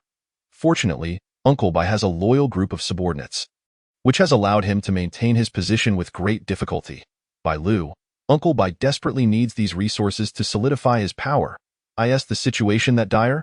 Then why did old Bai send you out? It would have been better if you stayed in Kyoto to assist him.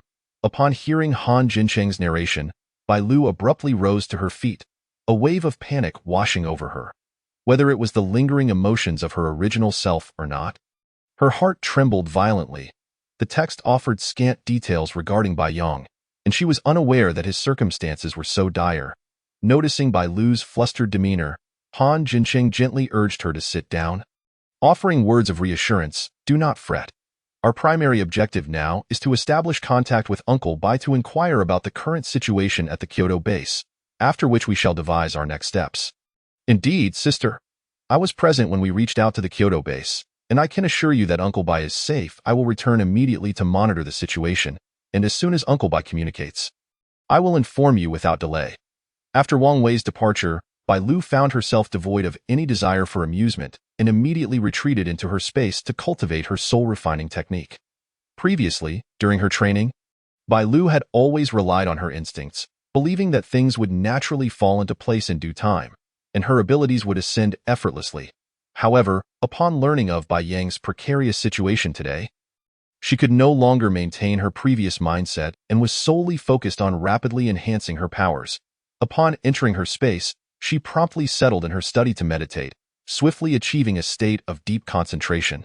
In this meditative state, Bai Lu felt an overwhelming sense of tranquility enveloping her. Unbeknownst to her, while she was in meditation, streams of spiritual energy flowed into her body, surrounding her with a faint, ethereal white glow. When she finally reopened her eyes, 4 hours had elapsed. To her astonishment, she discovered that her soul-refining technique had reached the 3rd level. Excellent, at present, with her time control ability at the 3rd level, body-refining technique at the 3rd level, and soul-refining technique at the 3rd level, she felt confident in her ability to triumph over both the male and female leads in the original narrative. Jia Yuro possessed a ring space that granted her access to 80 of the weaponry within the Qinghuan Mountain Armory. This time, with the space now in her possession, she would leave not a single piece of weaponry for Jia Yuro. Chapter 63. The Fox Spirit in the H Province Base. Within a villa located at the center of the base, Jia Yuro had just absorbed a 2nd-level water crystal nucleus, sensing a breakthrough in her internal energy. At that moment, a knock echoed from the door. Assuming it was Han Jinfeng, she quickly adjusted her skirt and rose to open the door. Before she could even utter his name, she was met by a middle-aged woman in her 40s standing at the entrance. The visitor was none other than Han Jinfeng's mother, Shen Yao. Why did you take so long to open the door? You aren't hiding some wild man in here behind Jinfeng's back, are you?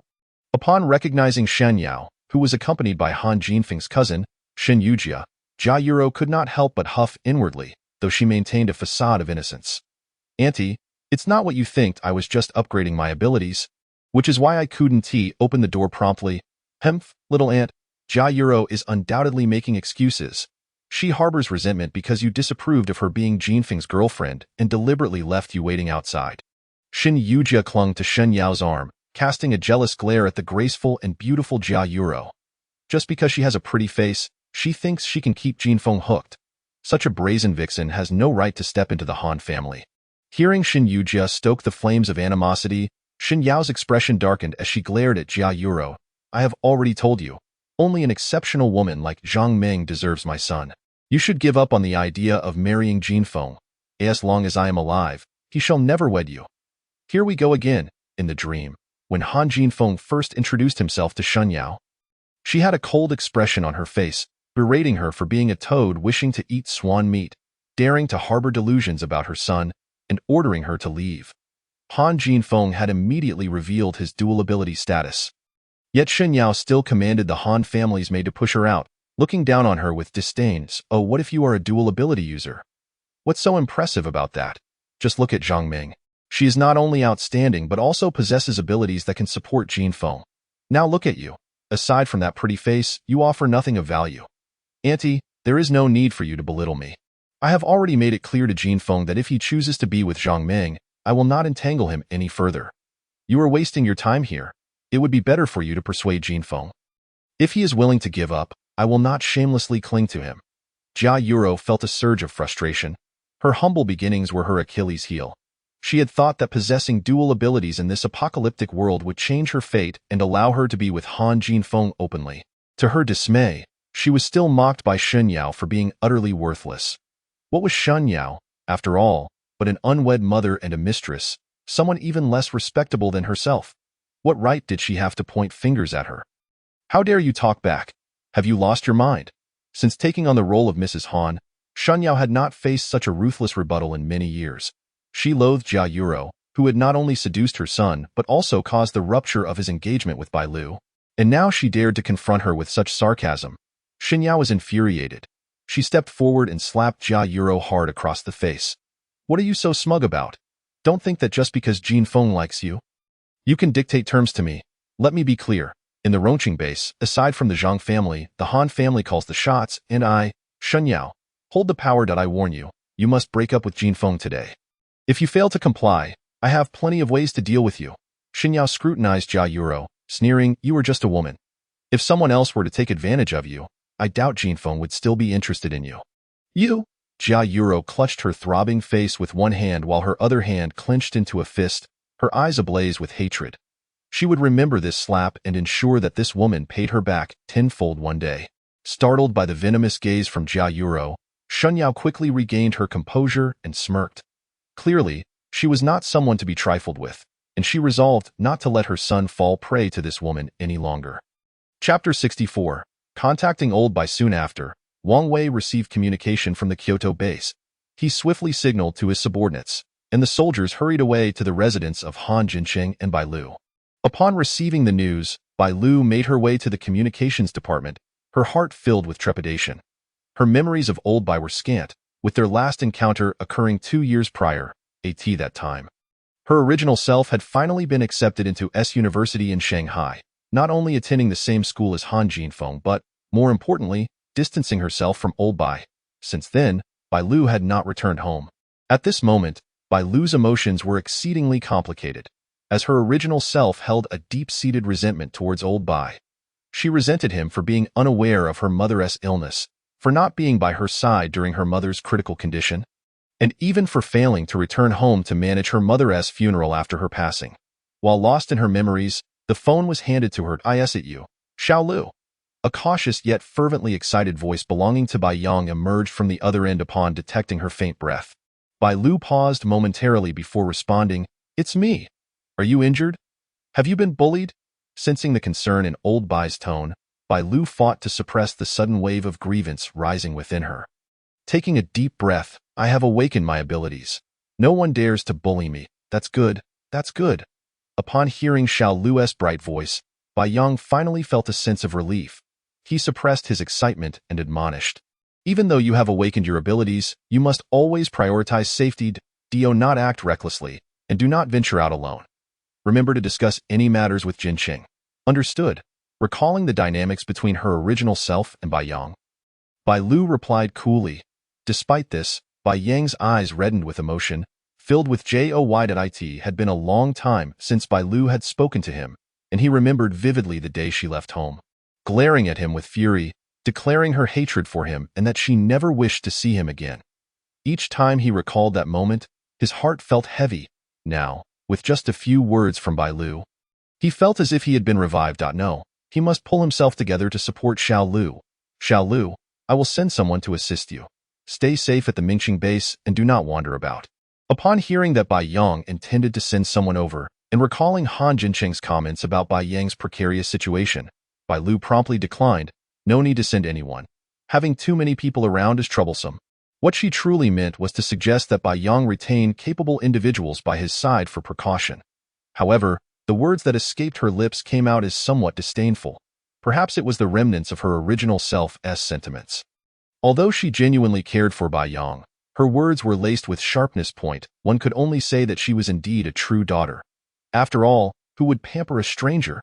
After a brief exchange, silence fell upon both ends of the call until Bai Yang cleared his throat, breaking the stillness. "Xiao Lu, is Jincheng with you? Hand the phone to him. I have matters to discuss." "All right." Bai Lu effortlessly passed the phone to Han Jincheng before exiting the room. She needed to catch her breath and process the conflicting emotions of concern, resentment, and entanglement that her original self harbored. In just a few minutes, Han Jincheng also exited the room. Bai Lu was momentarily taken aback and inquired, "Did you tell Old Bai about the Qingwan Mountain Armory?" "Yes, I did." "What did Old Bai say?" "Why don't you take a guess?"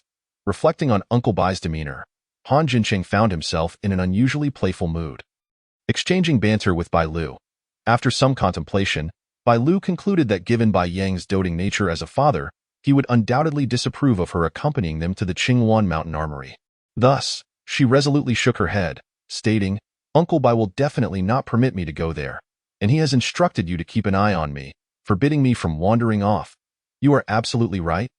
Han Jincheng agreed. In truth, Uncle Bai's original words were, "I have only one daughter, and all I wish is for her to live safely, untouched by even the slightest hint of danger." Coincidentally, there was also a spatial ability user by Uncle Bai's side, who he considered dispatching for assistance. In the end, Uncle Bai cautioned him not to take Bai Lu to such perilous places. Bai Lu paused, casting a suspicious glance at Han Jincheng. "You wouldn't have agreed to him, would you?" The journey from the Kyoto base to the Mingqing base, given the apocalyptic state of the roads, would take at least half a month. Within that span, the female lead, Jia Yuro, would surely have already accessed the Qingwan Mountain Armory. No, Han Jincheng shook his head. As a soldier, one must adhere to orders.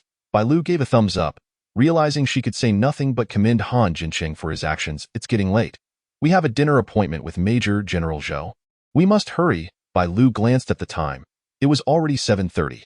The two had arranged to dine with Major General Zhou at 8, and they hoped to make it on time.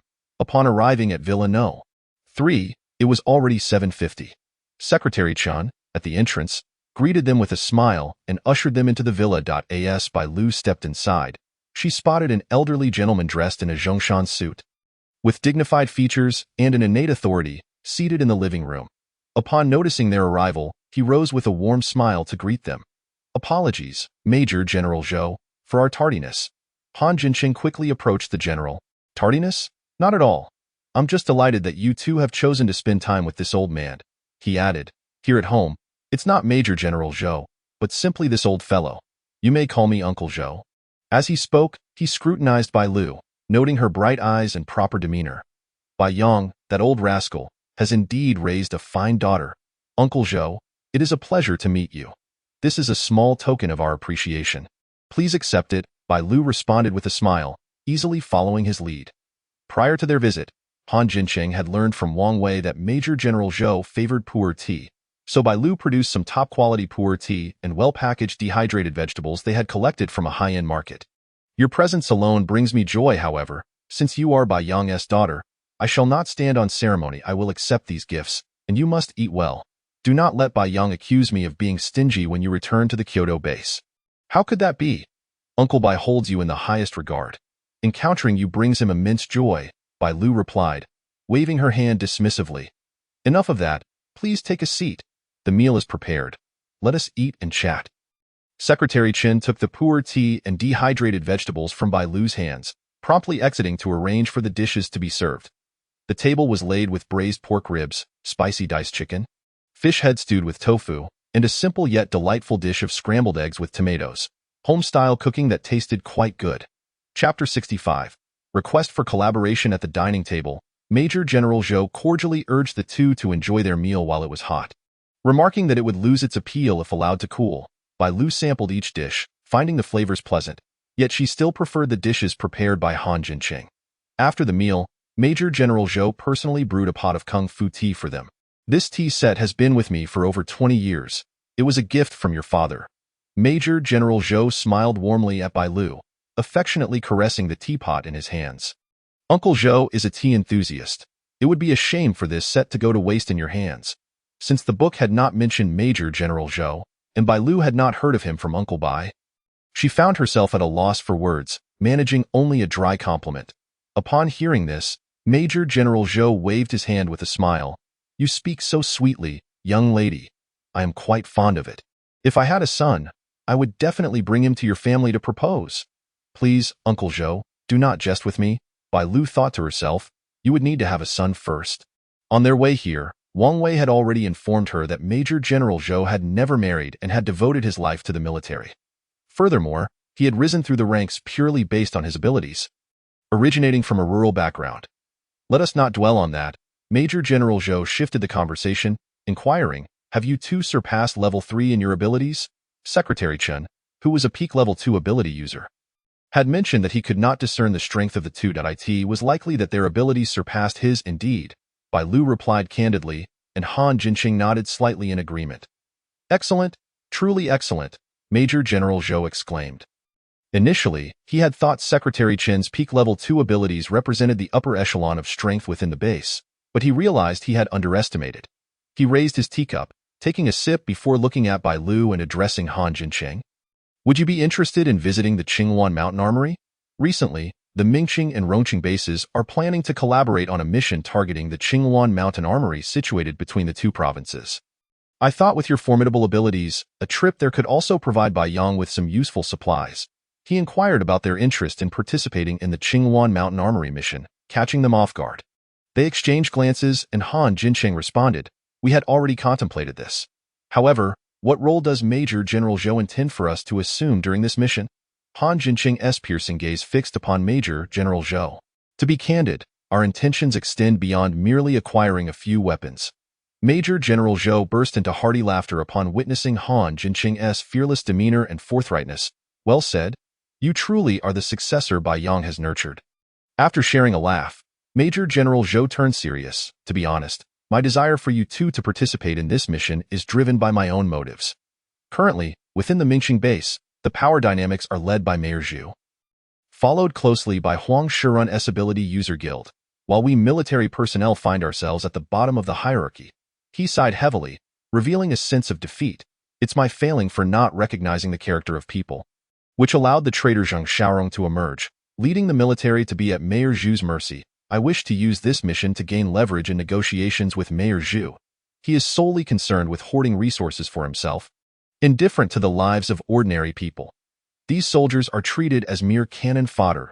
At first glance, the Mingxing base appears vibrant and flourishing, yet in reality, it is on the brink of collapse. Major General Zhou's ambitions were admirable, but disregarding the situation at the Rongqing base, Mayor Zhu and Huang Shirun would not allow the military's influence to grow, as it would disrupt the current balance. With a sigh, Major General Zhou acknowledged, "You are correct. It is precisely because of the military's predicament that I sought out you two as variables. I have a premonition that if it were you taking action, they would have no room to maneuver. What do you say? Consider it a helping hand for Uncle Zhou, and a favor for the ordinary citizens of Mingxing base." Major General Zhou was confident that Han Jinqing would not disregard the plight of the people, believing that once he agreed, the success of their expedition to Qingluan Mountain would be all but assured. Observing Han Jinqing's silence, his heart tightened, uncertain of Han Jinqing's thoughts. After all, in the current apocalyptic world, sentiments could shift easily. Has Major General Zhou considered how the acquired weapons will be distributed? Han Jinqing broke the silence, posing a question he had mulled over for some time. Even without Major General Zhou's request, he and Bai Lu had intended to visit the Qingluan Mountain Armory. However, with Major General Zhou's proposition, it would not be feasible for them to take all the weapons. They would need to leave a portion for the Mingxing base. Yet, he was curious about Major General Zhou's plans. That is simple, Major General Zhou replied, relieved that Han Jinqing was concerned about the distribution of weapons. He waved his hand with a smile. I am not one to take advantage of you. The weapons obtained will be split 50-50, ensuring Bai Yang does not feel shortchanged. Major General Zhou's demeanor, indicating he would not take advantage of them, left the two momentarily speechless. A 50-50 split would mean they were at a significant loss. Han Jinqing and Bai Lu exchanged glances, both reflecting their disapproval. Ahem. Han Jinqing cleared his throat. Let us set aside the matter of our weapon distribution for now. I am more interested in how the Mingxing and Rongqing bases plan to allocate the weapons they acquire. The weapons will naturally also be split 50-50. However, on the surface, it appears to be 50-50. While behind the scenes, it will depend on how many spatial ability users each side possesses, as those with more will be able to secure a greater share of the arms. After all, the Qingluan Mountain Armory is located deep within the mountains, surrounded by peaks. In the early days of the apocalypse, an earthquake had devastated the access roads, making it impossible for vehicles to enter. Transport of supplies could only rely on spatial ability users. At this point, Major General Zhou glanced at Bai Lu with hopeful eyes. With your involvement, I believe that given the military's familiarity with Qingluan Mountain, we will secure even more weapons and equipment. We will do our utmost. Chapter 66. Crystal Core Cultivating Spatial Spiritual Plants. Bai Lu responded lightly and pleasantly on the surface, yet internally, she marveled at how fortunate Major General Zhou was to have found the perfect collaborators. Not only did she take advantage of her, but she also could not directly ask for favors in return.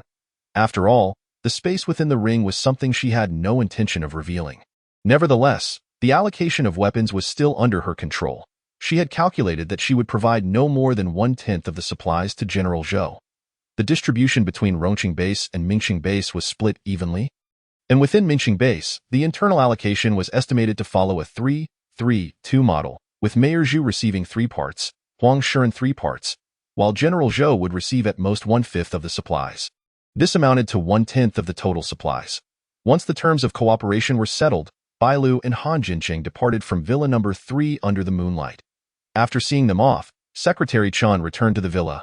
Upon finding General Zhou still sipping tea, he disapprovingly took the cup from Zhou's hands and advised, "You should drink less tea.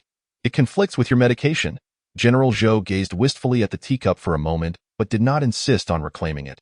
Instead, he sighed. With this illness, I might last a year at most. A little tea won't hurt. Secretary Chun tightened his grip on the cup and pursed his lips. You are an ability user. Your body is much stronger than that of ordinary people. You won't reach that point.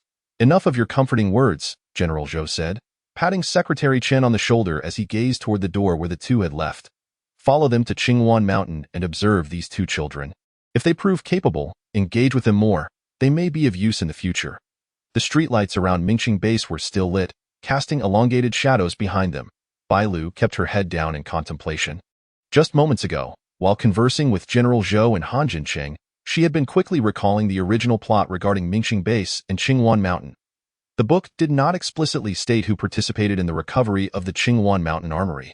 It merely mentioned a group heading to Qingwan Mountain, with Jia Yurua, aided by Sun Laoda, evading the attacks of zombies and mutated flora and fauna to secure all the supplies within the armory.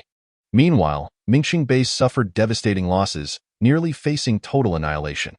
After the mission, Jia Yurua, embodying the saintly belief that humanity should support one another, donated some weapons to Mingqing Base in her name, garnering goodwill. Alas, following the expedition to Qingwan Mountain, Mingqing Base lost over half of its ability users and nearly 500 soldiers. The strength of the base diminished significantly, and later, for unknown reasons, it fell to a zombie siege, leading to its demise. Remembering this, Bai Lu suddenly pondered a question. In the original story, Jia Yurua and her group arrived at Mingqing Base to meet with the locals before jointly heading to Qingwan Mountain. According to the protagonist's law, could it be inferred that the downfall of Mingqing Base was related to Jia Yurua's arrival? What could the specifics be? Bai Lu found herself unable to comprehend. What are you thinking about? Han Jincheng suddenly interjected. He sensed Bai Lu drifting into thought, feeling a peculiar sense of isolation when she could readily discuss matters with him.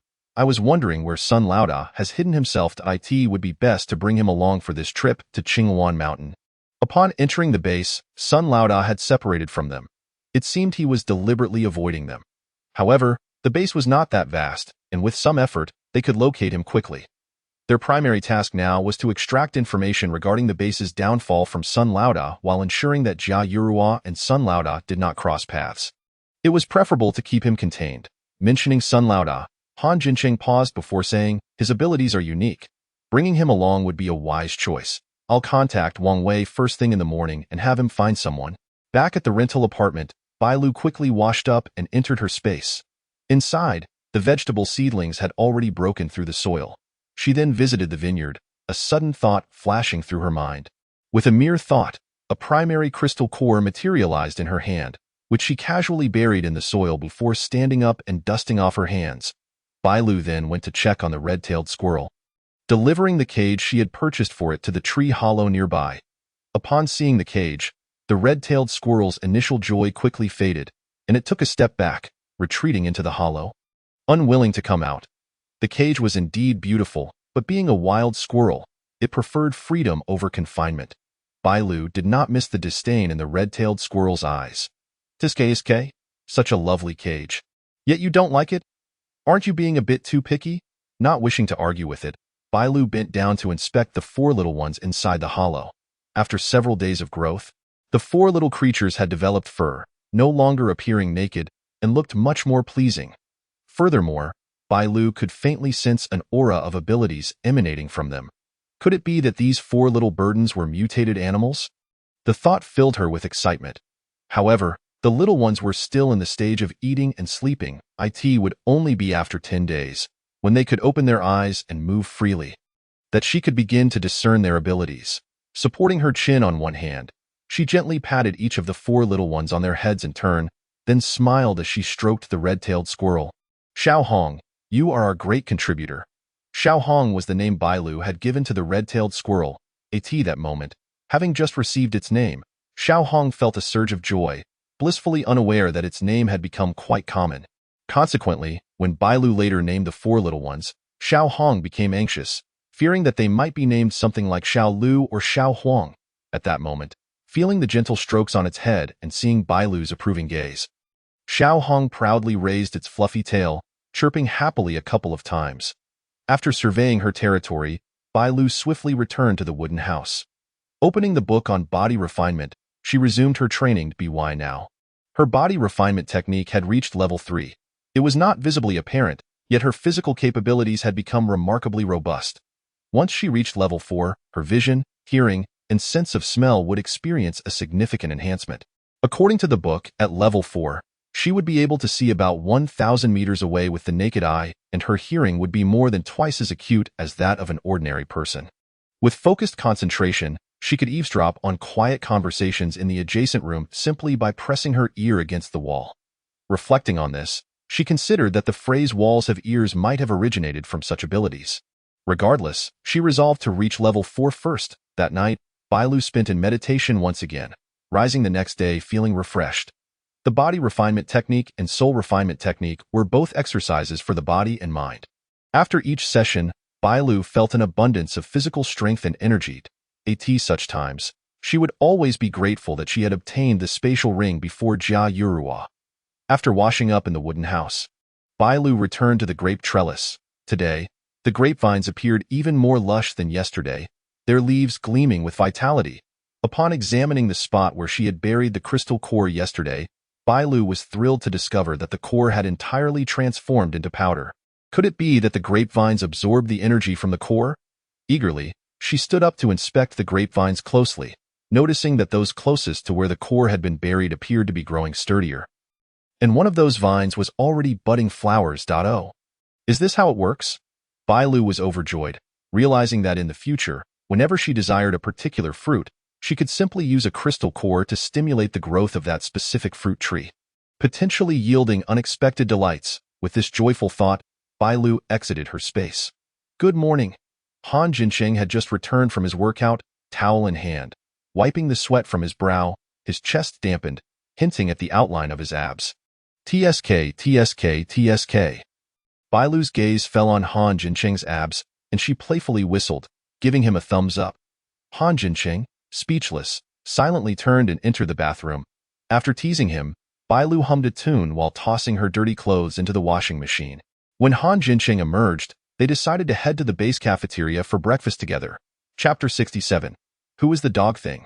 The base cafeteria was located in the eastern part of the central area of Mingqing Base. It took about 20 minutes to walk from their residence to the cafeteria. Bailu retrieved a brand new Phoenix brand bicycle from her space, patting the seat and casting a sparkling gaze at Han Jincheng. Upon seeing the bicycle, Han Jincheng was momentarily stunned, thinking that Bailu's space was akin to Doraemon's treasure chest. It truly contained everything. Climbing onto the bicycle, Han Jincheng pedaled while Bailu cheerfully took a seat behind him. And together they set off toward the base cafeteria, riding into the rising sun.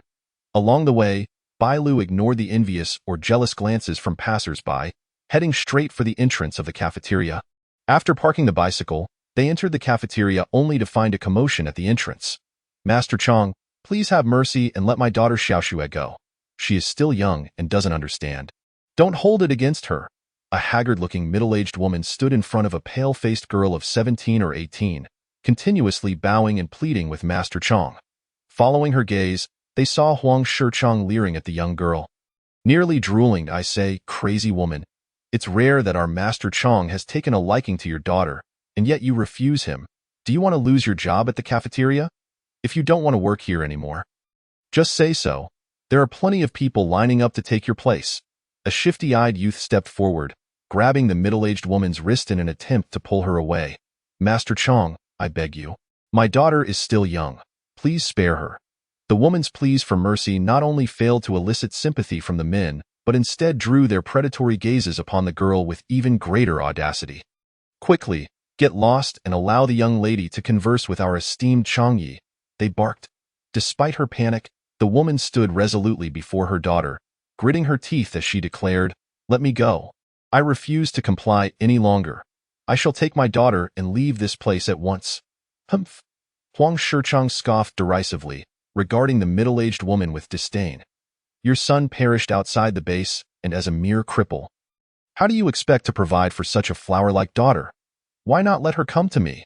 I assure you, I will treat her well and provide lavishly. With that, he extended his hand towards the young girl. Bailu raised an eyebrow in disgust, her previous good mood utterly shattered by Huang Shichong's antics. She felt a fierce desire to eliminate this scoundrel. However, given Huang Shiren's substantial influence within the Mingqing base, Both she and Han Jincheng had to exercise caution. Nevertheless, this did not prevent them from teaching Huang Shicheng a lesson.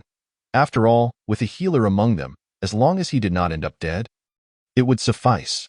With this thought in mind, Bai Lu casually tossed a durian from her space, which struck Huang Shicheng's arm with a resounding thud. He yelped in pain, "Damn it! Which scoundrel dares to ambush me?" As he turned around, his indignation quickly faded upon recognizing her presence, and he promptly sealed his lips. "Who are you calling a scoundrel?"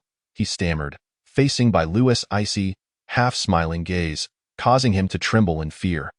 His legs nearly buckling beneath him. "I meant myself." Huang Shicheng's heart raced with trepidation. It was truly unfortunate to encounter these two individuals. His brother had warned him not to provoke them just yet.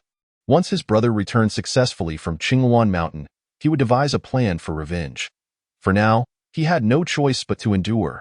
Thus he forced a fawning smile. Bai Lu's tone rose slightly. "I didn't quite catch that.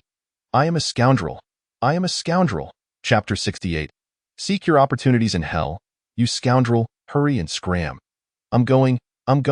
Upon hearing Bai Lu's impatient words, Huang Shicheng, as if receiving a royal decree, swiftly turned and fled, faster than a rabbit. After the departure of the crowd, the cafeteria returned to its usual order. The middle-aged woman offered a grateful smile as she hastened away with her daughter. Bai Lu, dismissing the incident from her mind, made her way to the abilities zone to select her preferred breakfast.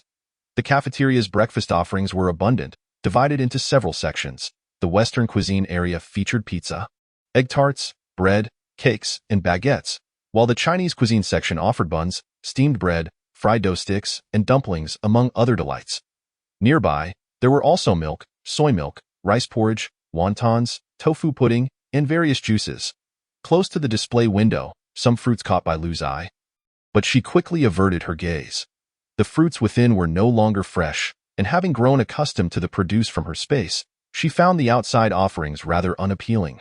Bai Lu grabbed a tray, placing a bun, 2 fried dough sticks, and a bowl of tofu pudding upon it. Turning to look at Han Jincheng, she noticed he had chosen the same items. The two found a seat by the window, enjoying their breakfast while listening to music. After they finished their meal, Han Jincheng went to seek Wang Wei's assistance in locating Sun Laoda. Bai Lu rode her bicycle around the base, simultaneously surveying areas with weak defenses. As she approached the end of Area 3, a sudden cry for help reached her ears, followed by Huang Shicheng's lewd laughter. Stopping her bicycle, Bai Lu took a quick running leap, scaling the wall.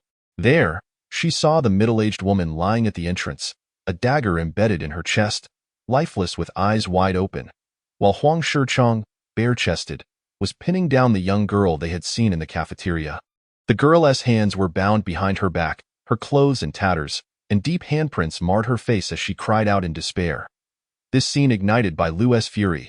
Her mind raced as she jumped down from the wall and charged forward, delivering a forceful kick to Huang Shicheng's chest, causing him to spit out blood. At that moment, Huang Shicheng's underlings reacted, realizing that without the terrifying wood-type ability user by her side, Bai Lu was merely a space ability user without offensive capabilities, and they plotted to silence her.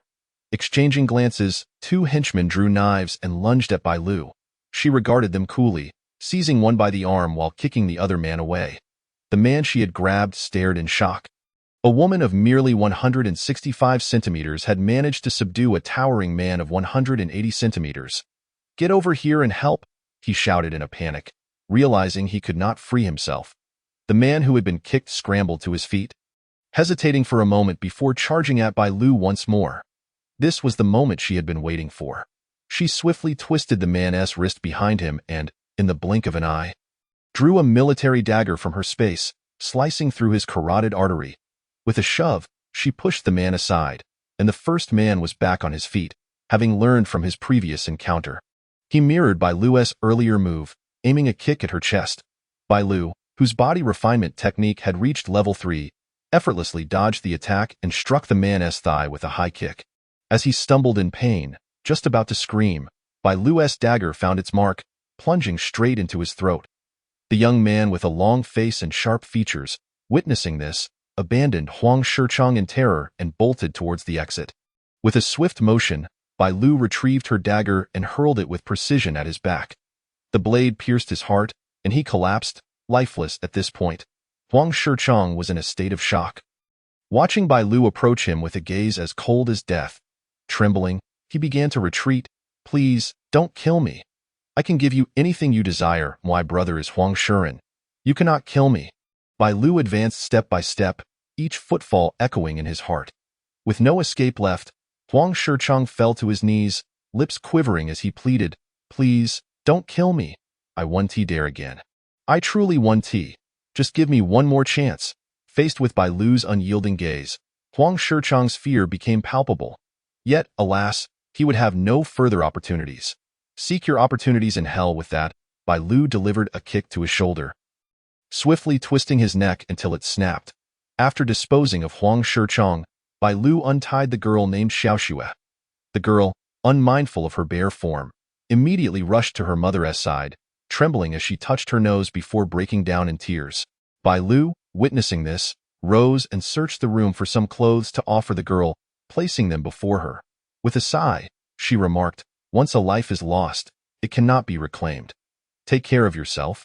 Bai Lu knew that many girls like Xiaoxue faced similar fates in the apocalypse, yet witnessing such a tragedy firsthand stirred emotions within her that she could not ignore. Back in the village, she had encouraged the women to leave. Now, should she also urge this girl to depart the base? Contemplating these thoughts made her head spin, realizing it was impulsive of her to act. Nevertheless, she pondered, perhaps she would still intervene should she encounter a similar situation in the future. Before leaving, Bai Lu inquired once more, What are your plans moving forward? The girl's sobs gradually subsided as she gazed blankly at her mother's lifeless body, drowning in despair. Seeing that the girl was lost in her grief, Bai Lu, after a moment's consideration, called out to her once more, If you wish to survive, seek me in Unit 2, Building 13 of Area A. Chapter 69. The Burden of the Original Self. After departing, Bai Lu circled the base once more, returning to her residence close to noon. Upon entering, she found Han Jincheng seated on the sofa.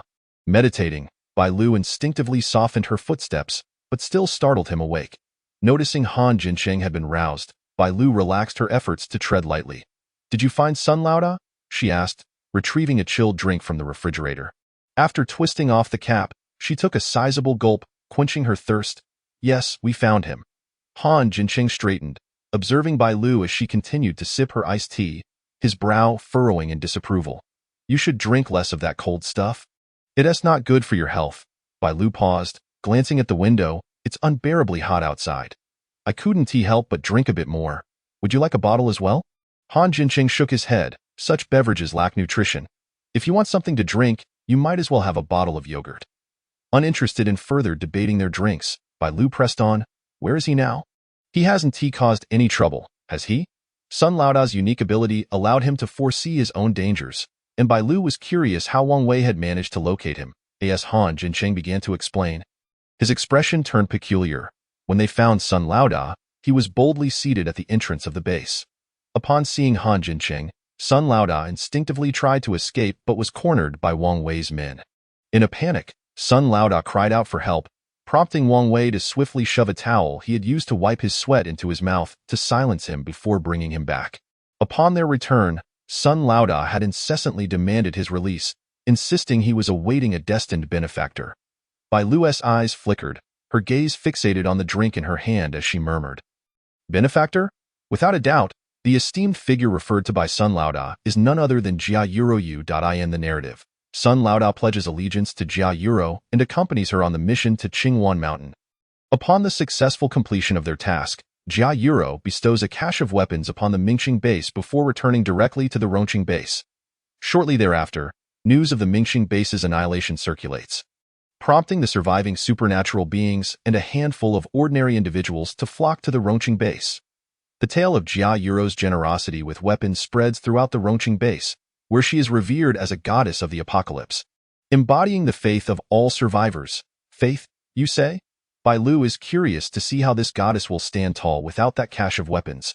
Han Jincheng, observing Bai Lu's downcast gaze and slight frown, continues, despite our repeated inquiries, Sun Laoda could offer no explanation. He only knows that by aligning himself with the esteemed figure, he can achieve great success and live free from want.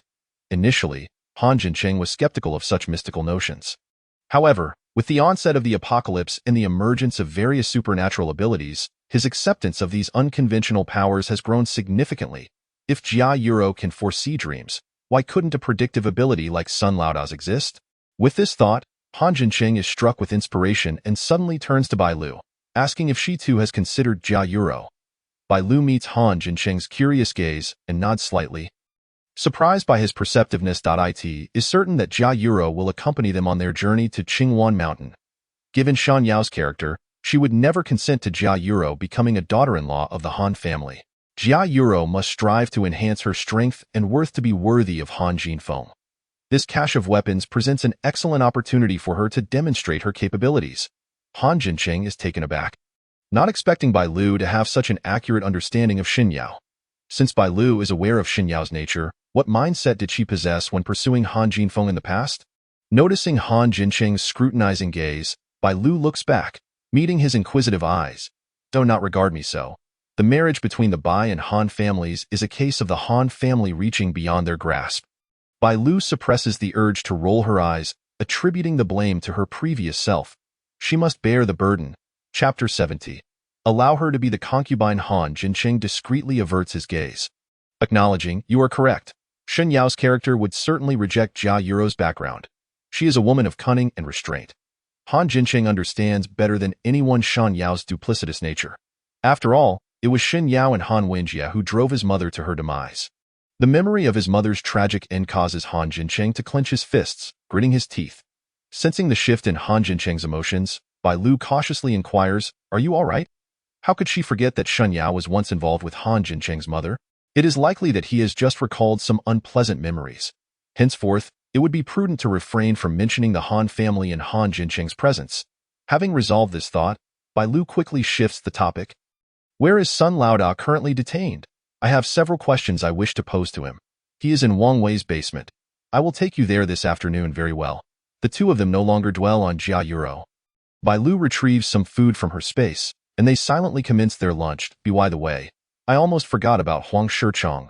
Bai Lu swallows her food and deliberates before speaking. I killed Huang Shichong. Following that, Bai Lu recounts how she encountered Huang Shichong and the reasons behind her actions. Upon hearing Bai Lu's account, Han Jincheng nods seriously. I understand. After a moment's thought, he adds, Huang Shiren is not easily deceived. He will eventually trace this back to you. You should refrain from acting alone for the next few days. If anything arises, inform me, and I will accompany you. Very well. Within the Rongqing base, Jia Yuro receives an invitation from Zhang Ming and makes a special effort to dress for the occasion. In the central district's Ronghua Hotel, Zhang Ming, adorned in a wine-red dress and with cascading waves of hair, lounges languidly on the sofa, sipping red wine from a goblet. Zhang Feiyang knocks and enters. Stopping 2 meters away from Zhang Ming, bowing his head slightly and respectfully stating, Miss, the preparations upstairs are complete. We are only waiting for Jia Yuro to arrive before we proceed. Understood, Feiyang. You have managed this affair commendably. You may leave for now. Zhang Ming rarely offers Zhang Feiyang a look of appreciation, prompting him to quickly lower his head, a wry smile breaking through. After Zhang Feiyang exits, he soon returns with Jia Yuro in tow. As Jia Yuro enters the room, she is met by the sight of a noble and elegant woman seated on the sofa, watching her approach with a half-smile. The disdain and contempt in the woman's eyes ignite a surge of anger within Jia Yuro. On what grounds do these individuals look down upon her from their lofty heights? This is unacceptable. Zhang Ming gestures lightly, causing Jia Yuro's expression to falter for a brief moment, yet she quickly regains her composure and takes a seat opposite Zhang Ming. Zhang Ming sizes up Jia Yuro, indifferent as she declares, I consent to your role as Jinfeng's mistress. Obey well and refrain from overstepping your bounds. Her father has thoroughly investigated Jia Yuro's background. Before the apocalypse, she was merely a destitute student living on loans and scholarships, with no discernible family lineage. After the apocalypse, she awakened water and spatial abilities, making her a relatively competent supernatural being. Men of their social standing typically have a legitimate wife and several concubines outside. She has no qualms about Jia Yuro's existence as long as she knows her place and fulfills her duties to serve the man. In truth, Jia Yuro understands that men in Han Jinfeng's circle often have multiple women, yet being bluntly reminded of her inferior position by Han Jinfeng's fiancé is a source of humiliation and rage for her. Do you think Jin Feng would be fond of you? He doesn't even regard Bai Lu. Why would he take an interest in you? First, it was Bai Lu, and now Zhang Ming has emerged. Should Zhang Ming be cast aside? There will be others. Jia Yuro's eyes brim with tears of frustration. Jin Feng loves only me. He has not agreed to be your family's son-in-law. Upon hearing Jia Yuro mention Bai Lu, Zhang Ming's expression darkens. Bai Lu's family background indeed surpasses her own. However, Bai Lu is a fool who lowers herself to be Han Jinfeng's sycophant, which Zhang Ming finds contemptible. Moreover, while she may not esteem Han Jinfeng, it cannot be that Han Jinfeng looks down on her. Initially, she thought little of Han Jinfeng, but now that he has rejected a union with her, Zhang Ming's competitive spirit has been ignited. Only I, Zhang Ming, can dismiss others. It is not others who dismiss me. Zhang Ming snorts coldly, clapping her hands, and the door to the private room swings open. Zhang Feiyang strides in first, teleporting to Jia Yuro's side, and uses a handkerchief to render her unconscious. Jia Yuro struggles momentarily, but she is no match for Zhang Feiyang, and her resistance gradually wanes as she succumbs to unconsciousness. Miss, she is passed out. Take her upstairs and attend to her. Zhang Ming chuckles coldly, initially considering allowing this woman to be a concubine if she was sensible. Unfortunately, Jia Yuro dares to be ungrateful, and thus, she shall not be treated kindly. Chapter 71. The humiliation of today. Zhang Feiyang deposits the unconscious Jia Yuro in the presidential suite on the top floor and then fetches 8 good-for-nothing vagrants from the slums. The vagrants stand awkwardly in the suite's living room, exchanging glances. Zhang Feiyang opens the bedroom door, revealing Jia Yuro's serene sleeping visage to the vagrants. The red dress conceals her upper legs, exposing her delicate, fair calves, a sight that leaves the vagrants' eyes ablaze with desire, yearning to rush in and claim the woman on the bed. Zhang Feiyang observes the vagrant's reaction with a cold gaze, nodding and smiling as he states, "The woman inside belongs to you. Enjoy yourselves, and do not hold back. Are you truly giving her to us?" A vagrant with yellowed teeth asks incredulously. "Yes, tonight this woman is yours." Zhang Feiyang tosses out this proclamation and gestures invitingly. The vagrants cautiously step forward, and upon seeing that Zhang Feiyang does not impede them, they rush into the room. Zhang Feiyang glances at Jia Yuro, now encircled by the vagrants, frowning slightly as he exits the suite to report back to Zhang Ming. He knocks on the door, but receives no response. Upon entering, he finds Zhang Ming has vanished. Within the presidential suite, a wave of pain jolts Jia Yuro awake, prompting a piercing scream. Upon seeing the vagrants in the room, she panics, exclaiming, "Who are you? Let me go!" At this moment, she is utterly frantic, having even forgotten that she possesses supernatural abilities. This little lady is quite a delight. I didn't expect her to be a virgin. I've struck gold. Hurry up, Huangya. The brothers are waiting. Just wait. With such a gem, I haven't had my fill yet. Jia Yuro finally snaps out of her panic. She attempts to push away the vagrants surrounding her. But alas, her body possesses no strength. In a moment of despair, Jia Yuro cries out, "Ah!" She realizes her fate is sealed. "Zhang Ming, I will not let you off easily."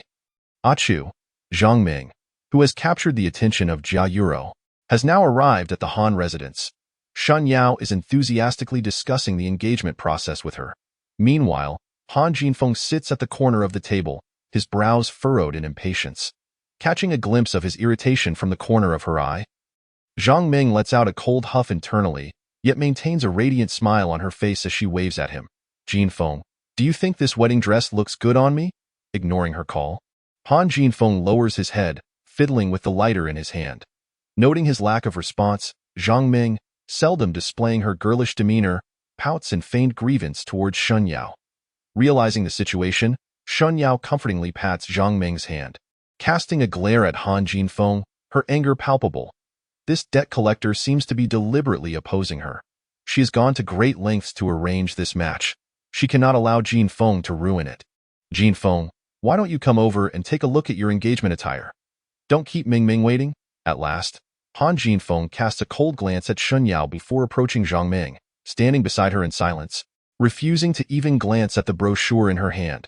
However, Zhang Ming flashes a victorious smile. See? The man she desires will eventually fall under her spell. In the presidential suite of the Ronghua Hotel, the door swings open from the inside. Jia Yuro, half leaning against the door, steps out, her icy gaze casting a fleeting glance back before she turns to leave.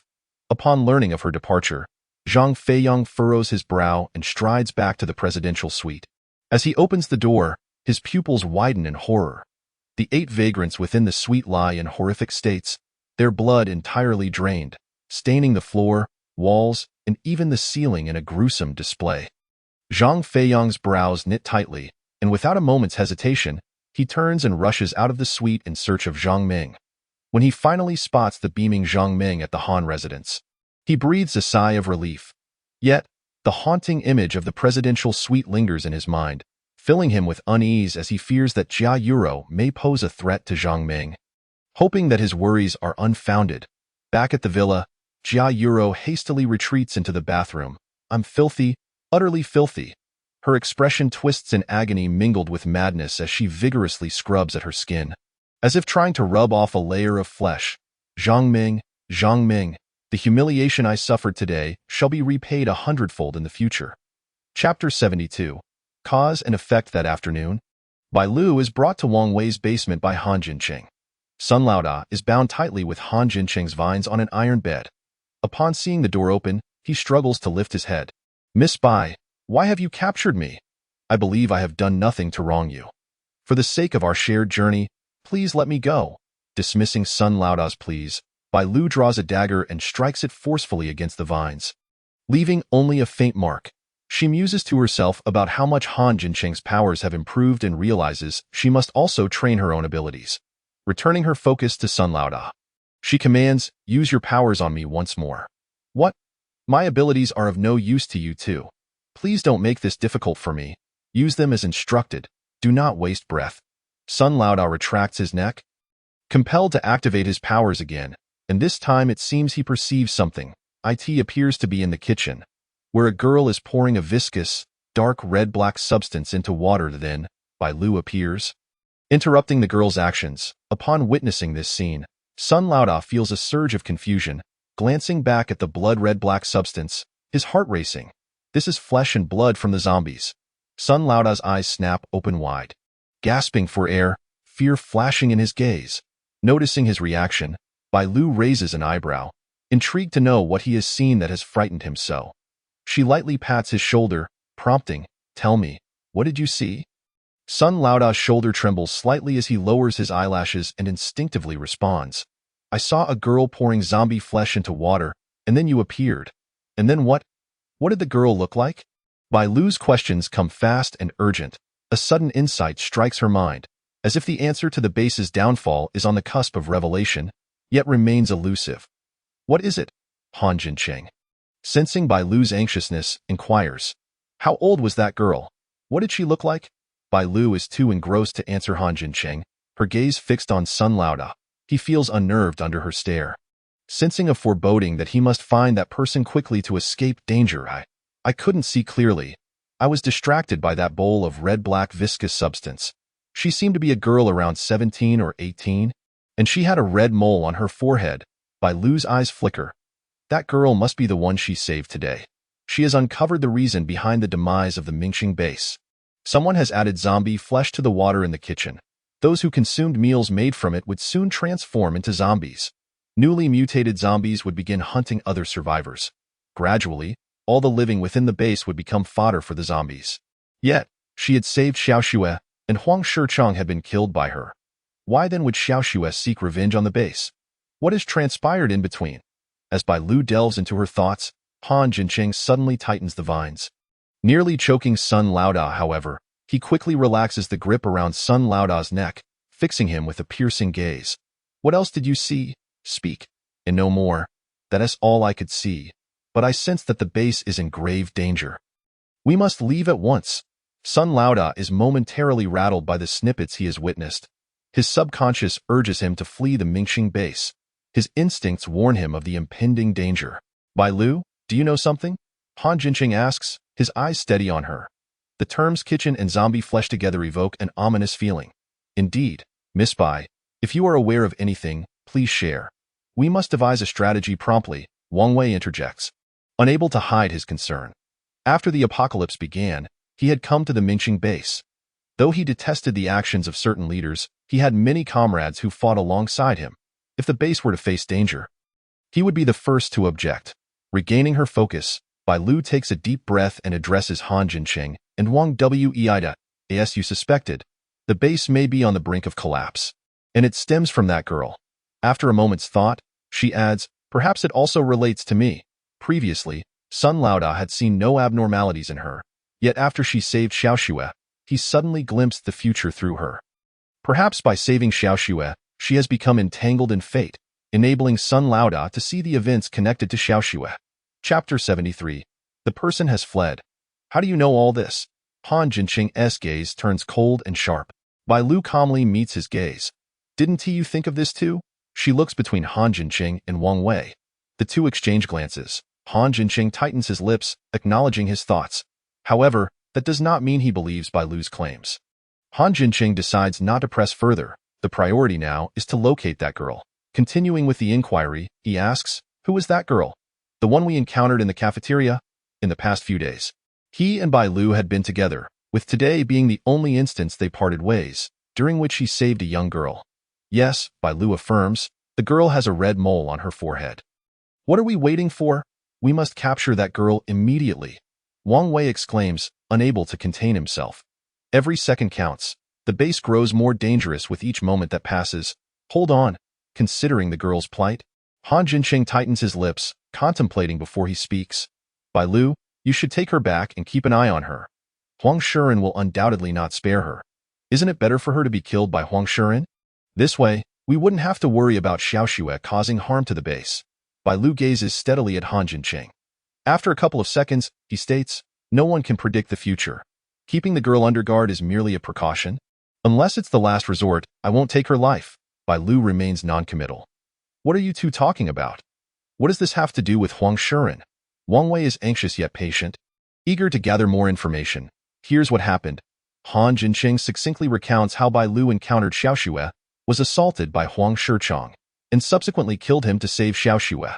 After listening to Han Jinqing's account, Wang Wei falls silent for a moment and replies, I never imagined Xiaoxue would endure such hardships. It's all that scoundrel Huang Shichang's fault. Wang Wei struck the door frame with a powerful punch, causing the iron gate to echo with a resounding bang. Now is not the time for such discussions. Let us first locate Xiaoxue. Furthermore, Wang Wei, you must bolster the security at the base's canteen. We cannot allow unrelated individuals to roam freely in the kitchen. Very well, I shall contact someone immediately. After Wang Wei departed, Bai Lu and Han Jinqing hastily made their way to Xiaoxue's home. At that moment, however, Xiaoxue was no longer at home.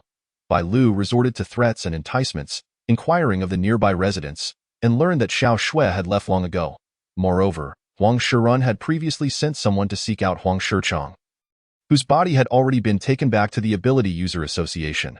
Bai Lu and Han Jinqing exchanged glances, each reading the deep concern reflected in the other's eyes. Meanwhile, Xiaoxue had already exited the base. She arrived at the location where her ability user brother had been slain by zombies, contemplating ending her own life there, only to be rescued by a passing group of survivors. When Bai Lu and Han Jinqing returned to their rented accommodation, Huang Shiren's subordinates were already stationed at the entrance. Upon seeing the two return, they brandished their weapons, having come prepared for a lethal encounter. Fortunately, Bai Lu's time manipulation ability allowed her to swiftly regain control of the situation and execute a counterattack. 5 additional corpses now littered the room, which Han Jinqing bound with vines and disposed of by tossing them out the window. Without further delay, Bai Lu and her companion left the rented apartment and headed straight for Wang Wei's villa. Sun Laoda represented a potential breakthrough, and Bai Lu hoped to glean Xiaoxue's current whereabouts from him, aiming to locate her swiftly and prevent the tragic events of the book from unfolding. P.S. Apologies to everyone. I was moving today and have been busy all day, finally submitting my work now. I hope everyone can support the author. I am immensely grateful. Today's word count is modest. In a few days, I will fulfill everyone's wishes with more chapters. Chapter 74. Exiting the base. How is it? Have you found Xiaoxue? Wang Wei rose to greet Bai Lu and Han Jinqing as they entered. Upon seeing them both shaking their heads, disappointment was evident on his face. According to my informant, Huang Shiren has not captured Xiaoxue. How could she, being merely a girl without abilities, simply disappear? The absence of any leads perplexed Wang Wei. However, The inability to find her may not be entirely negative. Do not fret. Did Sun Laodan not see Bai Lu capturing Xiao Shui? At the very least, Bai Lu is present. Surely, nothing untoward will occur. Noticing Wang Wei's despondency, Han Jinchen patted him on the shoulder, offering words of comfort. Wang Wei glanced at Bai Lu, yet his anxiety persisted. Let us hope that is the case. By the way, has a departure date been arranged for the Mingqing base to head to Qingwan Mountain? Realizing that the search for Xiao Shui had reached a dead end, Bai Lu decisively shifted her focus to gathering information about Jia Yuru. She could no longer recall the exact timing of Jia Yuru's arrival at the Mingqing base, but it was likely to be within the next few days. Prior to that, perhaps she still had time to venture out for some training and simultaneously seek Xiao Shui's whereabouts. When Qingwan Mountain was mentioned, Wang Wei's demeanor shifted from disappointment to seriousness. You have inquired at an opportune moment. Today, when I reported Huang Shichang's death to Major General Zhou, he instructed me to inform you that the base plans to depart for Qingwan Mountain in 10 days. The Rongqing base is likely already en route. Major General Zhou also asked me to remind you to refrain from wandering about recently to avoid provoking Huang Shiruan's ruthless retaliation against you. Bai Lu and Han Jinchen exchanged glances, sensing that Wang Wei's warning came too late. They had already encountered a wave of pursuers prior to their arrival. They were not particularly concerned about Huang Shiruan's underhanded tactics. After all, in the face of overwhelming power, all schemes and conspiracies are but paper tigers, easily pierced. Bai Lu planned to exit the base to hunt for some zombie crystal cores. Remaining cooped up in the base was not a viable strategy. Accumulating combat experience was the true path to survival. Subsequently, the task of interrogating Sun Laoda fell to Wang Wei, while Bai Lu and Han Jinchen nonchalantly departed the base to hunt. After leaving Wang Wei's residence, they noticed that a pair of eyes seemed to be discreetly following their off-road vehicle.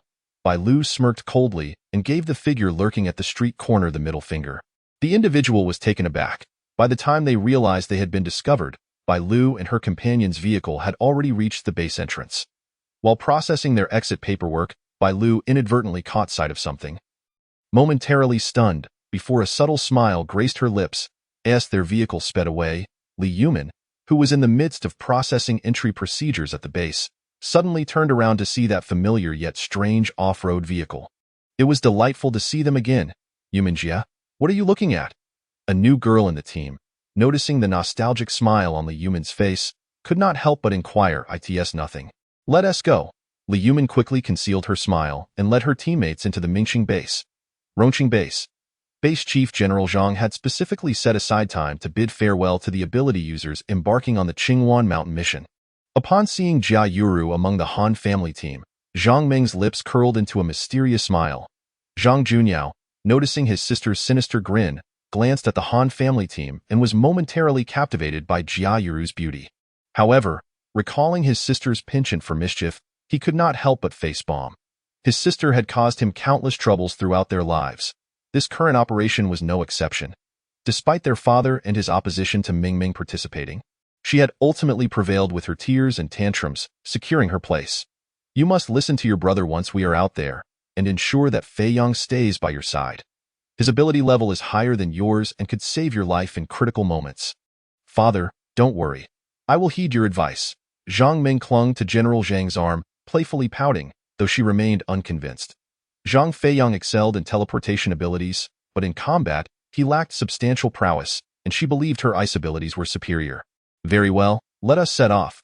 A convoy of 20 military vehicles departed toward the Mingqing base. On the military vehicles, Han Jinfeng kept Jia Yuru close to him, while Shen Yujia shot a fierce glare at Jia Yuru before instantly adopting a pitiful expression. Cousin, it's my first time leaving the base and I'm scared. Will you accompany me? Yujia, stop being troublesome. I will have Wu Junxian stay with you. Han Jinfeng had not seen Jia Yuru for 2 days. Ever since the incident involving him accompanying Zhang Ming to choose wedding attire became public, Jia Yuru had grown distant. He had attempted to approach her twice, but could only steal glances at her from behind closed doors. Finally presented with this opportunity, he was determined to have a heartfelt conversation with Jia Yuru. His feelings for her were genuine, and he could not allow her to continue misunderstanding him. August was the peak of summer heat, and as noon approached, the sun blazed down upon the earth, scorching the pedestrians as if they were being roasted. Even with the air conditioning set to maximum in the off-road vehicle, the temperature soared to around 27 or 8 degrees. Bai Lu maneuvered the vehicle into a shaded area where the tree cover provided some relief, dropping the temperature by 4 to 5 degrees. Extending her arm into the shade, a wave of heat rushed through her body, prompting her to exclaim, "This weather is absolutely unbearable." The narrative primarily revolves around the sweet romance between Jia Yuru and the male protagonist, Han Jinfeng, while offering little description of the post-apocalyptic world's changes. After venting her frustrations about the weather, Bai Lu could not help but internally criticize the author of the Dogblood narrative for failing to portray the realities of a world in ruins. Who on earth still had the heart to engage in romance during such times? Han Jinshin, calmly seated on a small stool, finished a bottle of water and remarked, "A tranquil heart naturally cools the body." Given this dreadful weather, it would be remarkable to find tranquility, Bai Lu huffed, surveying her surroundings and complaining. Did they not say that there are high-level zombies roaming near Huajie County? Why am I not sensing anything at all? Furthermore, Bai Lu's gaze fell upon a group of individuals shadowing them not far off. She gestured towards them and asked, "When are those people going to make their move? If they don't act soon, we will have to return to the base." Han Jinshin's gaze casually swept over the two vehicles at the street corner, his expression unfazed as he replied, "They are coming." As Han Jinshin's words fell, a group of 8 approached them. The leading man rubbed his arms and smiled innocently, saying, "Excuse me, would you mind if my brothers rest here in the shade?" "Not at all." Bai Lu cast them a disinterested glance, thinking to herself that Huang Shiren truly doted on his despicable brother, willing to deploy so many ability users for revenge. Since they had nothing better to do, she decided to entertain herself with these individuals and see what tactics they planned to employ to eliminate them. Upon hearing Bai Lu's response, Han Jinshin shot her a helpless glance, thinking that the young girl was taking things too lightly. These individuals were skilled at underhanded tactics, and he felt it necessary to keep a closer watch on her. Chapter 75. Solo Battle Against the Level 3 Peak Teleporting Zombie. I am Wu Mingqiao, the captain of the wolf hunting team. Brother, what do they call you? Wu Mingqiao pulled a pack of cigarettes from his pocket, shook the box, and offered a cigarette to Han Jinshin. "I don't smoke. Thank you." Han Jinshin gently declined, shaking his head. Seeing Han Jinshin's firm refusal, Wu Mingqiao merely smiled and returned the cigarette to the box. Observing this, Bai Lu's eyes flickered with curiosity. "Mr. Wu, why do you not smoke?" "I have no fondness for it. I only pretended to offer a cigarette to build rapport, as most men tend to enjoy smoking." "Trust him?" "Not a chance."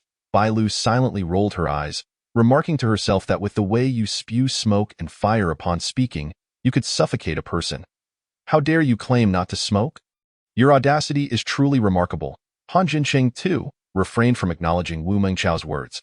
Observing this, Wu Mingqiao remained unperturbed, appearing rather good-natured. However, the subordinates behind him glared at Han Jinshin and Bai Lu with unfriendly expressions. "Have you too heard that there are advanced zombies lurking around here? My brothers have taken on a mission to gather intelligence," he continued. "Given your impressive abilities, why not team up with us?" Upon hearing Wu Mingqiao's proposition, Han Jinshin's brow furrowed slightly as he inadvertently glanced towards the nearby school. "All right," he finally replied, decisively accepting Wu Mingqiao's invitation. Through his clairvoyance ability, he had spotted a pair of light red eyes fixed on them from the rooftop of the school. According to Bai Lu's description, zombies with light red eyes were likely between levels 3 and 4. Thus, the presence of advanced zombies in this area was not merely a rumor. Han Jinshin turned to Bai Lu, suggesting, "Let us head over to that school. There are likely more people, and perhaps even advanced zombies." In truth, the Mingxing base had already conducted a purge in Huajie County once. However, due to the overwhelming number of zombies in Huajie County, the combat team composed of supernatural beings and military personnel had been unable to complete their mission. Sensing the deeper implications in Han Jinshin's words, Bai Lu became intrigued, nodding enthusiastically. With a smile that bordered on a smirk, she glanced at Wu Mingqiao before turning to enter the off-road vehicle. Once inside, she retrieved a pair of binoculars from her spatial storage to survey the situation at Huajie Middle School. Upon spotting a level 3 zombie atop the teaching building, she couldn't contain her excitement. In the northeastern corner of the rooftop, there lurked a peak level 3 zombie. Eager to observe further, she was suddenly taken aback as the zombie vanished in an instant.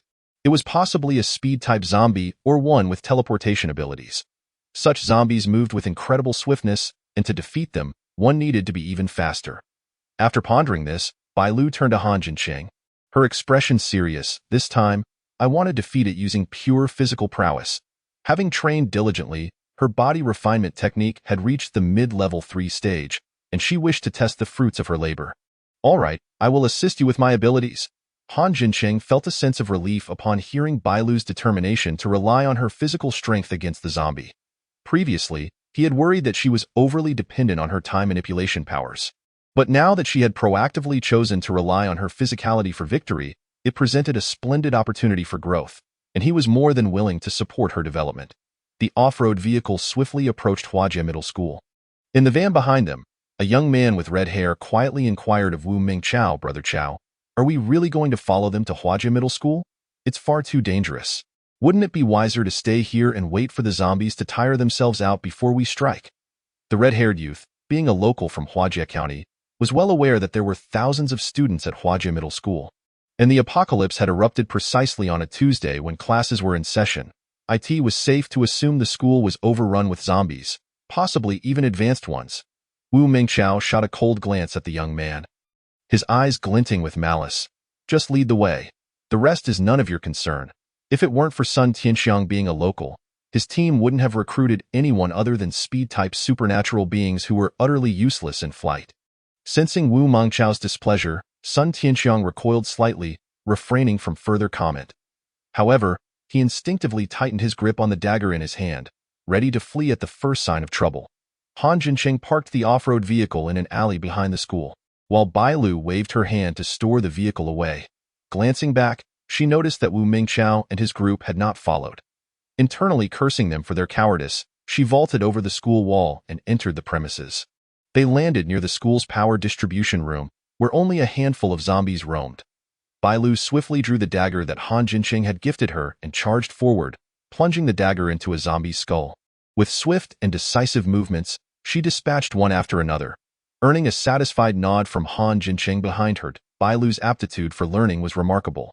Whether it was combat techniques, military boxing, or grappling, she grasped everything he taught her with ease.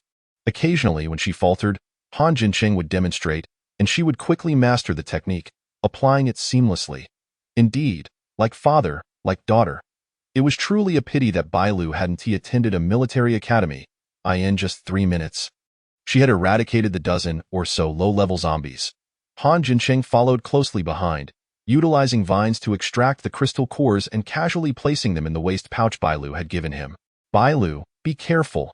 Suddenly, Han Jincheng's voice turned grave, laced with an unprecedented panic. He had been careless, failing to notice the proximity of a peak level 3 zombie. In a state of alarm, he glanced at Bailu, only to see a strange figure flash past her, disappearing from sight. The moment Han Jincheng's warning reached her, Bailu unleashed her mental energy, swiftly dodging the claws of the peak level 3 zombie as they came crashing down. With barely a moment to spare, she evaded the attack. Relieved to see that Bailu was unharmed, Han Jincheng felt the tension ease from his chest. He quickly moved closer to her, and they stood back to back, surveying their surroundings. Activating his clairvoyance ability, he swiftly pinpointed the location of the teleporting zombie. It was hiding behind a withered tree in the northwest corner of the dormitory building. Although Bailu's mental energy could not fully lock onto the teleporting zombie, she could sense its general location. Vigilantly, she kept her gaze fixed in that direction, declaring, "I want to try handling it myself." With that, she stepped away from Han Jincheng and began channeling the 4th layer of her soul refinement technique. Closing her eyes, she found herself in a world of darkness yet vibrant colors.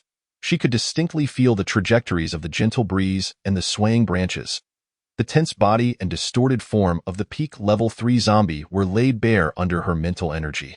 Bailu stood calmly in the open space, awaiting the next attack from the teleporting zombie. Soon, the figure lunged at her once more. This time, as the shadow moved, she preemptively dodged, brushing past the zombie, her arms coiled with power as she slashed her dagger across its neck. Chapter 76. No need for your worries, dead man. With her eyes still closed, Bailu frowned, feeling a twinge of regret. Indeed, as a teleporting zombie, its evasion speed was impressive, yet the head of the level 3 zombie stubbornly clung to its neck. This time, Bailu chose not to evade but to strike back. She lunged towards the zombie's hiding spot, and the agitated teleporting zombie let out a roar, furious at being subdued by something it deemed inferior.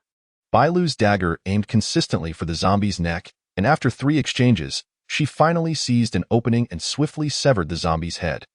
Taking a moment to steady her breath, she opened her eyes, adjusted to the blinding light, and flashed a victorious smile at Han Jincheng. She sensed that her soul refinement technique had advanced to level 4 during the battle with the teleporting zombie. Indeed, combat was the fastest way to enhance one's abilities. Seeing Bai Lu's radiant smile, Han Jincheng felt a stirring in his heart and responded with a slight smile of his own.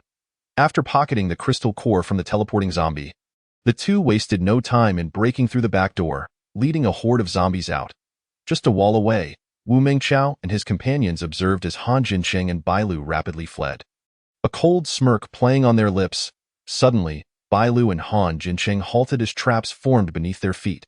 Exchanging glances, they effortlessly extricated themselves from the snares and charged towards Wu Mingqiao and his group. Seeing the two approaching, Wu Mingqiao's expression changed drastically, and with a curse, he immediately turned to flee. The others followed suit, but those who were slow to react found it too late to escape. A few agonized screams echoed behind them before silence fell. Wu Mingqiao witnessed Sun Tianxiang outpace him and quickly conjured earthen spikes to restrain his movements, leaping onto Sun Tianxiang's back and pressing a spike against his throat, his voice dripping with malice. "Run!" Sun Tianxiang cursed inwardly but had no choice but to carry Wu Mingqiao as they fled. Han Jincheng watched as the two grew distant, raising an eyebrow as he unleashed vines to ensnare Sun Tianxiang and Wu Mingqiao. "What the hell do you think you're doing?" Wu Mingqiao turned, his eyes filled with menace as he glared at Han Jincheng. Noticing Sun Tianxiang's pace slowing, he retaliated by throwing an earthen spike towards Han Jincheng and Bai Lu. "Kill them!" Wu Mingqiao commanded his subordinates, launching a barrage of earthen spikes, wooden spikes, water arrows, and flying daggers at Bai Lu and Han Jincheng. As they dodged, the two swiftly closed the distance, with Bai Lu's dagger slicing through the throat of a wood-type supernatural being, while Han Jincheng's vines pierced the heads of two others. Only Sun Tianxiang and the fallen Wu Mingqiao remained. "Spare me? I just joined the wolf hunting squad. I know nothing." Sun Tianxiang trembled and collapsed to the ground, inadvertently dropping Wu Mingqiao. Wu Mingqiao shot him a venomous glare before driving an earthen spike straight into Sun Tianxiang's chest. Then, with a face full of indignation, he turned to Han Jincheng and Bai Lu. "We have no grievances against you. Why do you insist on attacking us?" Bai Lu swiftly dispatched the pursuing zombies and turned around to shoot Wu Mingqiao an exaggerated eye roll. "That earthen spike was unleashed by you, wasn't it?" Each member of their team possessed unique abilities, yet Wu Mingqiao stood out as a level 2 Earth-type ability user. A flicker of panic crossed Wu Mingqiao's eyes before he quickly regained his composure. "I have no idea what you are talking about," he replied. Bai Lu chuckled dismissively. "I wonder what benefits Huang Shirun has bestowed upon you to cultivate such a loyal lapdog." "You know everything." Wu Mingqiao's expression shifted, his innocent outrage replaced by a menacing glare directed at Bai Lu. "You killed Grandfather Chong and openly defied the president. He will not let you escape unscathed. Even if I perish, you will face relentless pursuit. As long as you remain in the Mingxing base, you will inevitably fall into the president's hands." Bai Lu scoffed. "Then there's no need for you, a dead man, to fret." Before Bai Lu could utter another word, Han Jincheng efficiently dealt with the belligerent Wu Mingqiao and swiftly retracted his abilities, turning back towards Huajia High School with purpose. Having ventured out, it was only fitting to return with some gains. The duo spent 3 days in Huajia County, exterminating the zombies within and amassing over 1,000 low-level crystal cores, more than 200 level 1 crystal cores, and a dozen level 2 crystal cores. Upon their return to the Mingxing base, they found Wang Wei, impeccably dressed, preparing to leave the base. Seeing the duo return safely, he breathed a sigh of relief. Noticing Wang Wei carrying a sniper rifle, Han Jincheng furrowed his brow. "What happened?" Wang Wei, unreserved, explained the gravity of the situation. 3 days ago, the base dispatched a 50-person team to the Guomingkin food factory in Beiping district, expected to return the following day. However, yesterday, not a single member came back. Major Zhou has sent another team to investigate, but they too have gone silent. I intend to see the situation for myself. There are comrades there from my time in the army, and after the apocalypse, we have supported each other. I cannot abandon them." After listening to Wang Wei's account, Han Jincheng turned to Bai Lu. "I need to leave the base for a while. Do you wish to return first, or accompany us?" Internally, Han Jincheng hoped Bai Lu would join them, not out of a need for her unique abilities, but out of concern for her safety in the base alone. After all, he had promised himself to stay by her side. Upon hearing Han Jincheng's words, Bailu nodded decisively. Let us go. The more hands, the better. Wang Wei cast a grateful glance at Bailu before they all climbed into the off-road vehicle, swiftly heading towards the Guangmingkin food factory. On the way, Wang Wei succinctly briefed the duo about the mission to gather supplies from the factory. Mayor Zhu and Huang Shirun were colluding, pressuring Major Zhou to send a team to the factory, promising that upon successful completion of the task, they would provide ammunition needed for Qingluan Mountain. Lacking weaponry, Major Zhou had no choice but to comply and dispatch the elite members of the team for the task. 3 hours later, the off-road vehicle parked approximately 500 meters from the factory, near an abandoned office building. Signs of human activity were evident. Li Long and his team had likely been here. Wang Wei excitedly observed the traces on the ground. From the 5th floor, he gazed at the Guangming meat processing factory across the street, where hordes of zombies were clearly visible. Is something amiss in the finished product workshop? Through his binoculars, Bailu noticed an eerie stillness in front of the finished product workshop. Not a single zombie in sight. Not a single zombie? Han Jincheng frowned, activating his ability to see through objects, and vaguely discerned the scene inside the workshop. Under his ability, he spotted dozens of people resting against a warehouse, with 5 guarding the various entrances. I found them. They are in the warehouse at the easternmost side of the finished product workshop. Han Jincheng's voice was low and serious, yet the situation remained unclear. Wang Wei, do you have a way to contact the team? Chapter 77. Mimicry. Upon hearing that people had been located, Wang Wei looked at Han Jincheng in astonishment. How did you see them? Can you actually see through objects? Han Jincheng replied affirmatively. I am a dual ability user, wood type and X-ray vision. Wang Wei, taken aback, remarked, most people are fortunate to awaken a single ability. And yet you have awakened too. Though he spoke in admiration, there was no trace of jealousy in his tone. Since you know where they are, you lead the next course of action. Wang Wei retrieved his handgun, affixing a silencer, ready for battle. Their coordination was remarkably seamless. After Han Jincheng observed the processing factory, he explained the layout to the others. The factory featured an office building connected to a dormitory, with a corridor leading directly to the back door, flanked by workshops 1 through 6, with the finished product workshop situated to the west near the back door. The base's dispatched personnel had congregated in the leftmost warehouse of the finished product workshop. However, it was puzzling that aside from the base's collection team, there was not a single zombie in sight, which was clearly illogical. Could there be advanced zombies inside? Wang Wei speculated. I haven't seen any zombies. Han Jincheng replied, shaking his head with certainty after another thorough inspection using his ability. What should we do now? Wang Wei understood that something was amiss in the finished product workshop. Otherwise, with their military prowess, they wouldn't be hiding in a warehouse, completely at a loss. Listening to their exchange, Bailu activated her soul refining technique, using her spiritual energy to probe the finished product workshop across the way.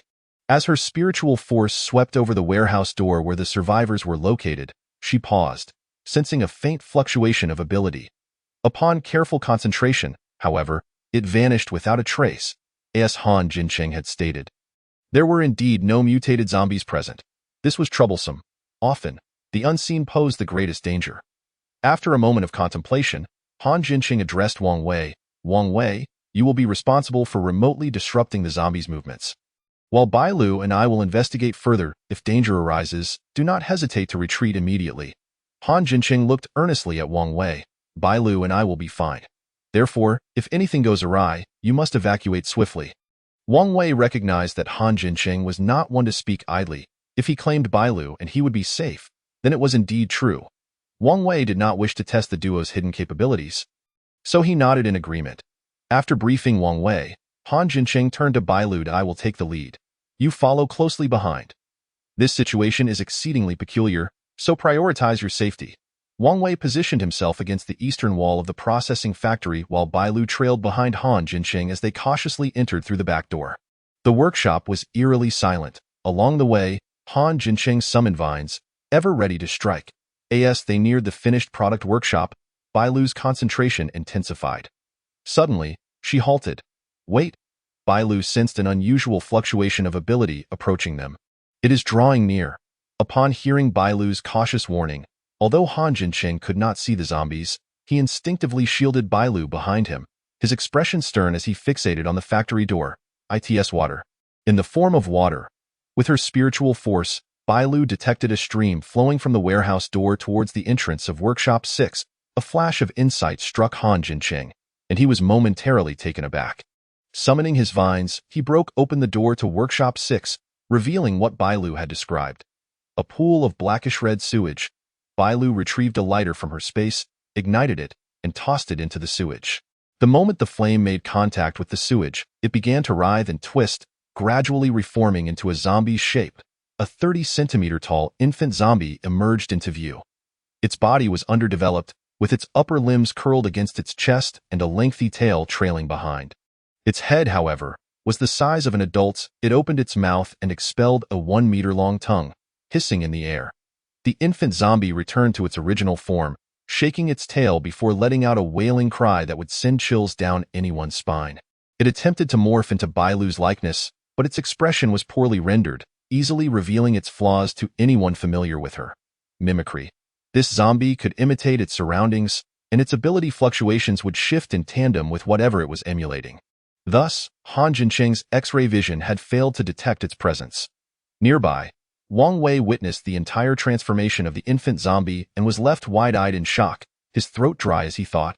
This zombie's ability is beyond comprehension, yet the evidence lay before him, leaving no room for disbelief. A fierce glint flashed in Han Jincheng's eyes as he coldly regarded the wailing infant zombie, a sharp murderous intent curling at the corners of his mouth. This mutation clearly exceeded the realms of human imagination. Just imagine, when one cautiously traverses a location, a puddle of sewage, a can, or even a strand of hair could suddenly mutate and launch an attack on humanity. Who could evade such an assault? To everyone's astonishment, it could morph into the likeness of others. This infantile zombie must be dealt with. Having pondered this, Han Jincheng took decisive action. A wooden thorn launched itself at the infant zombie. But alas, its diminutive stature and remarkable agility allowed it to evade Han Jincheng's attack and lunge towards the two. Han Jincheng summoned vines that ensnared the infant zombie tightly, yet it instantaneously transformed into vines itself. Breaking free from his grasp, Bailu, quick-witted and nimble, activated her time manipulation ability, immobilizing the transformed vines of the infant zombie. She directed Han Jincheng to target the transparent area with his wooden thorn. Responding to Bailu's signal, Han Jincheng transformed the vines back into a thorn and drove it directly into the core of the infant zombie. Once the crystalline core was extracted, the infant zombie reverted to its original form. Handing the third-level core to Bailu, Han Jincheng retracted his powers and signaled safety to Wang Wei, who soon joined them, and together they breached the warehouse's grand entrance. Upon seeing Wang Wei and his companions, the squad leader, Peng Gaoyong, felt his eyes well up. He had led over 30 brothers out, yet now only half remained, leaving him with an overwhelming sense of guilt. Wang Wei approached him, placing a reassuring hand on his shoulder. Given the encounter with a third-level mimic zombie, Wang Wei believed Peng Gaoyong had performed admirably. Aware that the two before him had saved his life, Peng Gaoyong deeply bowed to Han Jincheng and Bailu. But Han Jincheng immediately halted his gesture, stating that this was not the time for discussions. They should first gather supplies and reminisce once they had departed. Chapter 78. Oddities. As he said this, Peng Gaoyong furrowed his brow in distress. With the spatial ability user in his squad deceased, he could only notify the base to reassign another. There's no need for such trouble, for I am a spatial ability user, Bailu candidly revealed, not wishing to squander time. After all, her ability was no secret, and there was no need to conceal it. As for the level and capacity of her powers, she was not concerned. Considering the strongest spatial ability user in the base was merely at the peak of level 2, as long as she firmly asserted her superiority, it would suffice. With Bailu's participation, the speed of collecting supplies from the canned goods factory increased exponentially. Under Han Jincheng's protection, Bailu swiftly traversed the premises, gathering all the canned goods, jerky, sausages, and more into her spatial storage. The onlookers, including Peng Gaoyong and his team, stood agape, momentarily at a loss for words. Wow, that's incredible. Indeed, I have never seen such a formidable spatial ability user. Peng Gaoyong felt a mix of astonishment and envy. But he suppressed his impulses, casting a serious glance over his team, stating, "What transpired today must not leave our ranks, or there will be military repercussions." These individuals were confidants of Major General Zhou. Yet Peng Gaoyang could not guarantee that none would harbor ulterior motives. A stern warning was necessary. Han Jinqing observed Peng Gaoyang and the others' reactions with a discerning eye, particularly noting the three individuals who seemed overly eager. Before retracting his gaze, he was somewhat satisfied with Peng Gaoyang's demeanor, thinking him a person of discernment and prudence, perhaps worthy of consideration for his own team. After all, during the expedition to Qingluan Mountain, they would need personnel to restrain the other two factions. Before departing, Bai Lu released supplies to fill the military truck that Peng Gaoyang had brought. As for the remaining supplies, she intended to split them into two portions for Major General Zhou to silence the soldiers. The armored vehicles led the way, colliding with countless dazed low-level zombies along the route. Even from the rear of the convoy, the dull thuds of impact could be heard. Bai Lu squinted her eyes. Feigning sleep, and, accompanied by the monotonous sounds of collision, she gradually drifted off. Brother Wang, 3 vehicles are following us about 1,000 meters back. They should be survivors. Someone is waving a red cloth from the window. Should we stop? Peng Gaoyang, seated in the passenger seat, focused intently on the approaching vehicles, using the walkie-talkie to communicate with the off-road vehicle at the rear. Wang Wei instinctively glanced at Bai Lu. Quickly lowering the volume of the walkie-talkie, picking up binoculars to peer through the rear windshield in the following vehicles. A young man of 17 or 18 waved a red cloth vigorously, attempting to attract their attention. Retracting his gaze, Wang Wei turned to Han Jinqing. I plan to stop and wait for the people behind. Suit yourself. Being military men, their intrinsic duty to serve the people was deeply ingrained within them. Han Jinqing naturally had no objection to Wang Wei's decision. They pulled over to the side of the road to assess the situation before making further plans. Understood. Peng Gaoyang swiftly relayed orders to the convoy, instructing all vehicles to halt at the upcoming intersection. The off-road vehicle came to a stop, and Bai Lu rolled down the window, observing the approaching cars. The instant the walkie-talkie crackled to life, Bai Lu opened her eyes. The 1,000-meter distance was not far, and the 3 vehicles soon caught up to the convoy. As they drew nearer, Bai Lu could hear the cheers and cries emanating from within. We re-saved, indeed. Upon seeing the military, we are safe. The 3 vehicles halted at the rear of the convoy, and from the lead vehicle emerged a man in his 30s with a square face. Judging by his aura, he was a second-level ability user. Upon noticing Wang Wei, Peng Gaoyang, and the others in military uniforms, the man was equally exhilarated. Comrades, greetings. I am Lu Kaming, a second-level fire ability user. I have come from Pingyuan County with my team to seek refuge at Mingqing Base. May I ask if you are soldiers of Mingqing Base? Peng Gaoyang exchanged a glance with Wang Wei, noting his silence, and thus took the initiative to return the salute, saying, We hail from Mingqing Base. Wonderful. It is truly a stroke of luck to encounter you. Lu Kaming glanced at Han Jinqing and Bai Lu within the off-road vehicle. Upon seeing Bai Lu, a flicker of astonishment flashed in his eyes. But he quickly masked it, cautiously inquiring, Are you all returning to the base? May we accompany you? Aware that the abilities of the two within the vehicle surpassed his own, Lu Kaming exhibited utmost respect. Fearful of offending them, Peng Gaoyang instinctively looked to Han Jinqing. Seeing no change in his expression, he acquiesced to Lu Kaming's request. Certainly. Noticing the admiration in Lu Kaming's gaze, Bai Lu raised an eyebrow, deeming him somewhat perceptive. With matters settled, she was about to raise the window when a voice of surprise rang out, Bai Lu. Bai Lu turned to see the door of the 3rd vehicle swing open, and a graceful figure dashed over, grasping her wrist through the window, exclaiming, It's really you, Bai Lu. I thought I was mistaken. I'm so glad to see you. Bai Lu quickly racked her brain, recalling that this was Meng Tian, her university roommate from her previous life. Meng Tian was a vibrant girl, particularly close to another dorm mate, on Xin, while she and Jia Yuru were best friends. The thought of Jia Yuru made Bai Lu feel as though she had swallowed a fly, promptly halting her wandering thoughts. What are you doing here? Bai Lu remembered that Meng Tian was from Province X and should have returned there for the summer break. Upon mentioning this, Meng Tian's face fell. I came to Anxin's home for the summer vacation, but I never expected to encounter the apocalypse. Neither Anxin nor Lu Qinyang awakened any abilities. Thankfully, Brother Lu Kaming was willing to take us along, which is how we arrived at Mingqing Base. Bai Lu raised an eyebrow at Lu Kaming, surprised to find him a warm-hearted individual. Once we reach the base, we will be safe. After a moment's thought, Bai Lu added, You've traveled a long way. Let us head back to the base quickly. Meng Tian's face contorted in distress. Lu Qinyang has a high fever. Bai Lu, do you have any antipyretics? Yesterday, while searching for supplies in a village, I encountered a zombie with Lu Qinyang. He was injured while trying to save me. Lu Kaming said that if Lu Qinyang couldn't pull through, he would turn into a zombie. Thus, Anshin has been keeping watch over Lu Qinyang, afraid to leave his side. Upon hearing Meng Tian's words, Bai Lu sensed something was amiss but did not dwell on it. Concealing her backpack, Bai Lu retrieved some antipyretics and a bottle of water from her spatial storage and handed them to Meng Tian. Thank you.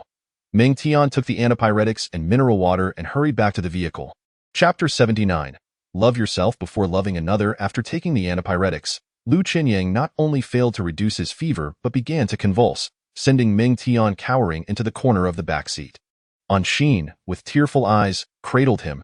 Qinyang, what is happening? Don't scare me. Suddenly, Lu Qinyang opened his eyes wide, and a gust of wind blade shot from his hand, striking the ceiling of the vehicle above Meng Tian's head. Meng Tian screamed in fright. Seeing Lu Qinyang inadvertently gaining powers due to his misfortune, Anshin was both crying and laughing, feeling an immense sense of relief. Qinyang, you have awakened your powers. That's fantastic. Staring blankly at his palm for a moment, Lu Qinyang merely replied nonchalantly, before pushing Anshin away and sitting beside Meng Tian, reassuring her, I didn't scare you, did I? Meng Tian glanced at Anshin's pale face. Instinctively lowering her head, I'm fine. Don't worry about me.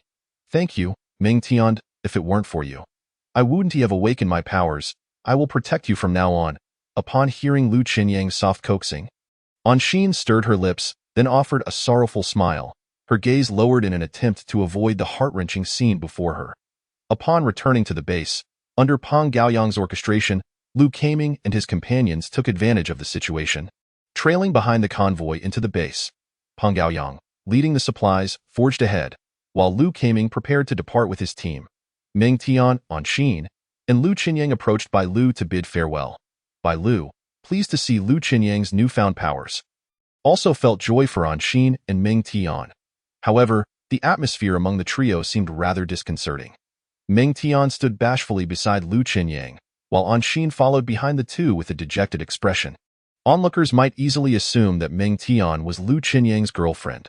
Bai Lu, not one to meddle in others' affairs, particularly regarding matters of the heart, refrained from imposing her views as an outsider. After parting ways, Bai Lu returned to the villa to indulge in a hot bath and enjoy a restful sleep.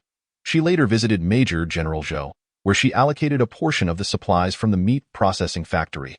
Receiving the provisions, Major General Zhou smiled and patted Bai Lu on the shoulder, advising her to return home and rest well. The personnel from Rongqing Base would arrive in the next couple of days, and your assistance will be required for the upcoming mission at Qingluan Mountain. After returning from the meat processing factory, Bai Lu settled into the villa, tirelessly practicing her soul refinement and body refinement techniques day and night. Within 2 days, Bai Lu solidified her soul refinement at the mid-4th level, achieving the same level in body refinement as well. Most astonishingly, her time control ability also ascended to the 4th level. She contemplated sharing this news with Han Jincheng but found herself alone in the villa. Upon discovering a small note taped to her door, she learned that Han Jincheng had received an invitation from Major General Zhou to attend a base meeting, presumably related to the personnel from Rongqing Base. Folding the note, Bai Lu leisurely finished her breakfast, feeling at a loss for what to do, and decided to stroll through the base's trading market. Before she could reach the market, Bai Lu's keen eyes spotted Anshin amid the crowd, who appeared disheveled and was being besieged and beaten by several burly women. You little wench, you barged into the base and snatched our jobs. Are you looking to get yourself killed? Anshin, covering her head, curled up on the ground, stammering, I didn't mean to. Not mean to. Pfft. Who doesn't know that the laundry jobs in the base are assigned one-to-one? You've taken my place and still dare to claim it was unintentional. I can't survive either. Hearing this, a woman in floral pants erupted with anger, seizing Anshin by her collar and slapping her face. You little tramp, don't think we don't know who you are.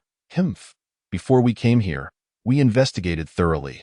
You, a shameless hussy, were involved with a boyfriend and an ability user behind his back. When your boyfriend awakened his powers, you had the audacity to want to reconcile, but alas, he found someone better, leaving you with no escape. Women like you are a disgrace to our kind. In ancient times, you would have been drowned in a pig cage. No, I'm not. In response to Anshin's protests were the women's fists and kicks, as she lay helplessly on the ground, murmuring, I never wanted this. Stop it. Upon witnessing this scene, Bai Lu's brow furrowed deeply as she rushed to Anshin's side, pushing the burly women aside. Are you all right? Anshin, recognizing Bai Lu, opened her mouth but found herself at a loss for words. Girl, don't be fooled by this tramp. She's nothing but a lowly opportunist. I can handle my own affairs. No need for your concern. Bai Lu shot a cold glance at them. The women, noticing Bai Lu's pristine attire and vibrant complexion, realized she clearly had not endured hardship. She might very well be an ability user or associated with one. They exchanged wary glances, hesitating to confront Bai Lu, and eventually retreated in defeat. Bai Lu helped Anshin to her feet and led her to a nearby clinic. Thank you, but I'm fine. There's no need to go to the clinic. Anshin resolutely shook her head in refusal at the entrance of the clinic. She felt incapable of repaying such kindness. How did you end up here? Seeing Anshin's disheveled state, Bai Lu couldn't help but inquire. Anshin struggled to force a smile, explaining, upon arriving at the base, Lu Qinyang separated from Lu Kaming's team, and Meng Tian and I decided to follow Lu Qinyang. As she spoke, a bitter smile crossed her face. Qinyang must have heard about my involvement with Lu Kaming from somewhere, and he broke up with me. Now, Meng Tian is his new girlfriend. Did you really have an affair with Lu Kaming? Bai Lu asked bluntly. Anshin fell silent for a moment before letting out a bitter laugh. Lu Qinyang got injured by zombies while trying to save Meng Tian, and everyone in the team insisted on abandoning him. Even Meng Tian urged me to give up, but he was my boyfriend. How could I abandon him? So, I ended up sleeping with Lu Kaming. As the team captain, Lu Kaming's word was the only reason Lu Qinyang could remain in the squad. As she recounted this, Anshin's lips curled into a sardonic smile. Unsure if she was mocking herself or others, I did betray Lu Qinyang, and now I'm facing my retribution. My boyfriend has broken up with me and is with my best friend. Anshin and Meng Tian had been inseparable friends since their first year in college. Who would have thought that in the aftermath of the apocalypse, they would drift apart over a man? Bai Lu fell silent for a moment, her gaze on Anshin filled with complexity. Do you regret it? Regret knowing Lu Qinyang? Regret sacrificing for him? Regret being best friends with Meng Tian? Anshin cast her eyes downward, contemplating Bai Lu's questions. Lu Qinyang was once the light in my life. Now, that light has lived on, while I have perished. Anshin's voice carried a sense of despair. If only there were more what-ifs in the world. The apocalypse would not have occurred. Bai Lu felt a pang of sorrow at Anshin's response. Loving someone is never a fault, but before we learn to love others, we must not forget the importance of loving ourselves. Chapter 80. The arrival of Rongqing Base. Anshin's lifeless gaze made Bai Lu's heart ache. As for laundry work, she would no longer be able to do it. Would you like to come with me? I could use someone to help with cleaning and cooking. It will be far easier than washing clothes for the base, and you'll have meals and accommodation. Anshin paused, taken aback by Bai Lu's words, and looked at her intently. I'm just an ordinary person. Do you truly wish to take me in? Moreover, I've met the gentleman accompanying you. He's quite the distinguished and powerful ability user. Aren't you afraid I might not withstand the loneliness and try to entice him? It wasn't that she looked down on Anshin, but rather that Han Jincheng was a campus heartthrob, and during their school days, countless girls had thrown themselves at him. As Wang Wei put it, had he not been brothers with Han Jincheng, he might have suspected his friend's sexual orientation. To be frank, Anshin's looks and approach wouldn't even catch Han Jincheng's attention. Thus, Bai Lu felt no concern and smiled as she replied, I believe you are not that kind of person. You're not trusting my character. You're trusting that gentleman wouldn't be interested in me. Anshin bluntly exposed Bai Lu's kind-hearted lie, yet Bai Lu felt no embarrassment. You're right. His gaze never lingers on women. Sometimes, Bai Lu thought Han Jincheng was destined to remain single. In a way, it was for the best. Without the entanglements of a wife and children, he could devote himself entirely to assisting Lao Bai. Have you made your decision? Will you come with me? Bai Lu asked once more. She held a favorable impression of Anshin and envied her as an outstanding student. Aside from her foolishness regarding Lu Qinyang, Anshin had always been rational and intelligent. I'll go with you. Ultimately, Bai Lu did not visit the trading market, but instead found herself a companion in Annex Sind. As they made their way back, Bai Lu felt a tangle of emotions, experiencing a fleeting moment of regret, fearing she had taken on a burden. She wondered how Han Jincheng would react to Anshin's inclusion upon learning of it. Upon returning to the villa, they found Han Jincheng preparing to head out. "Where are you going?" Bai Lu queried, puzzled.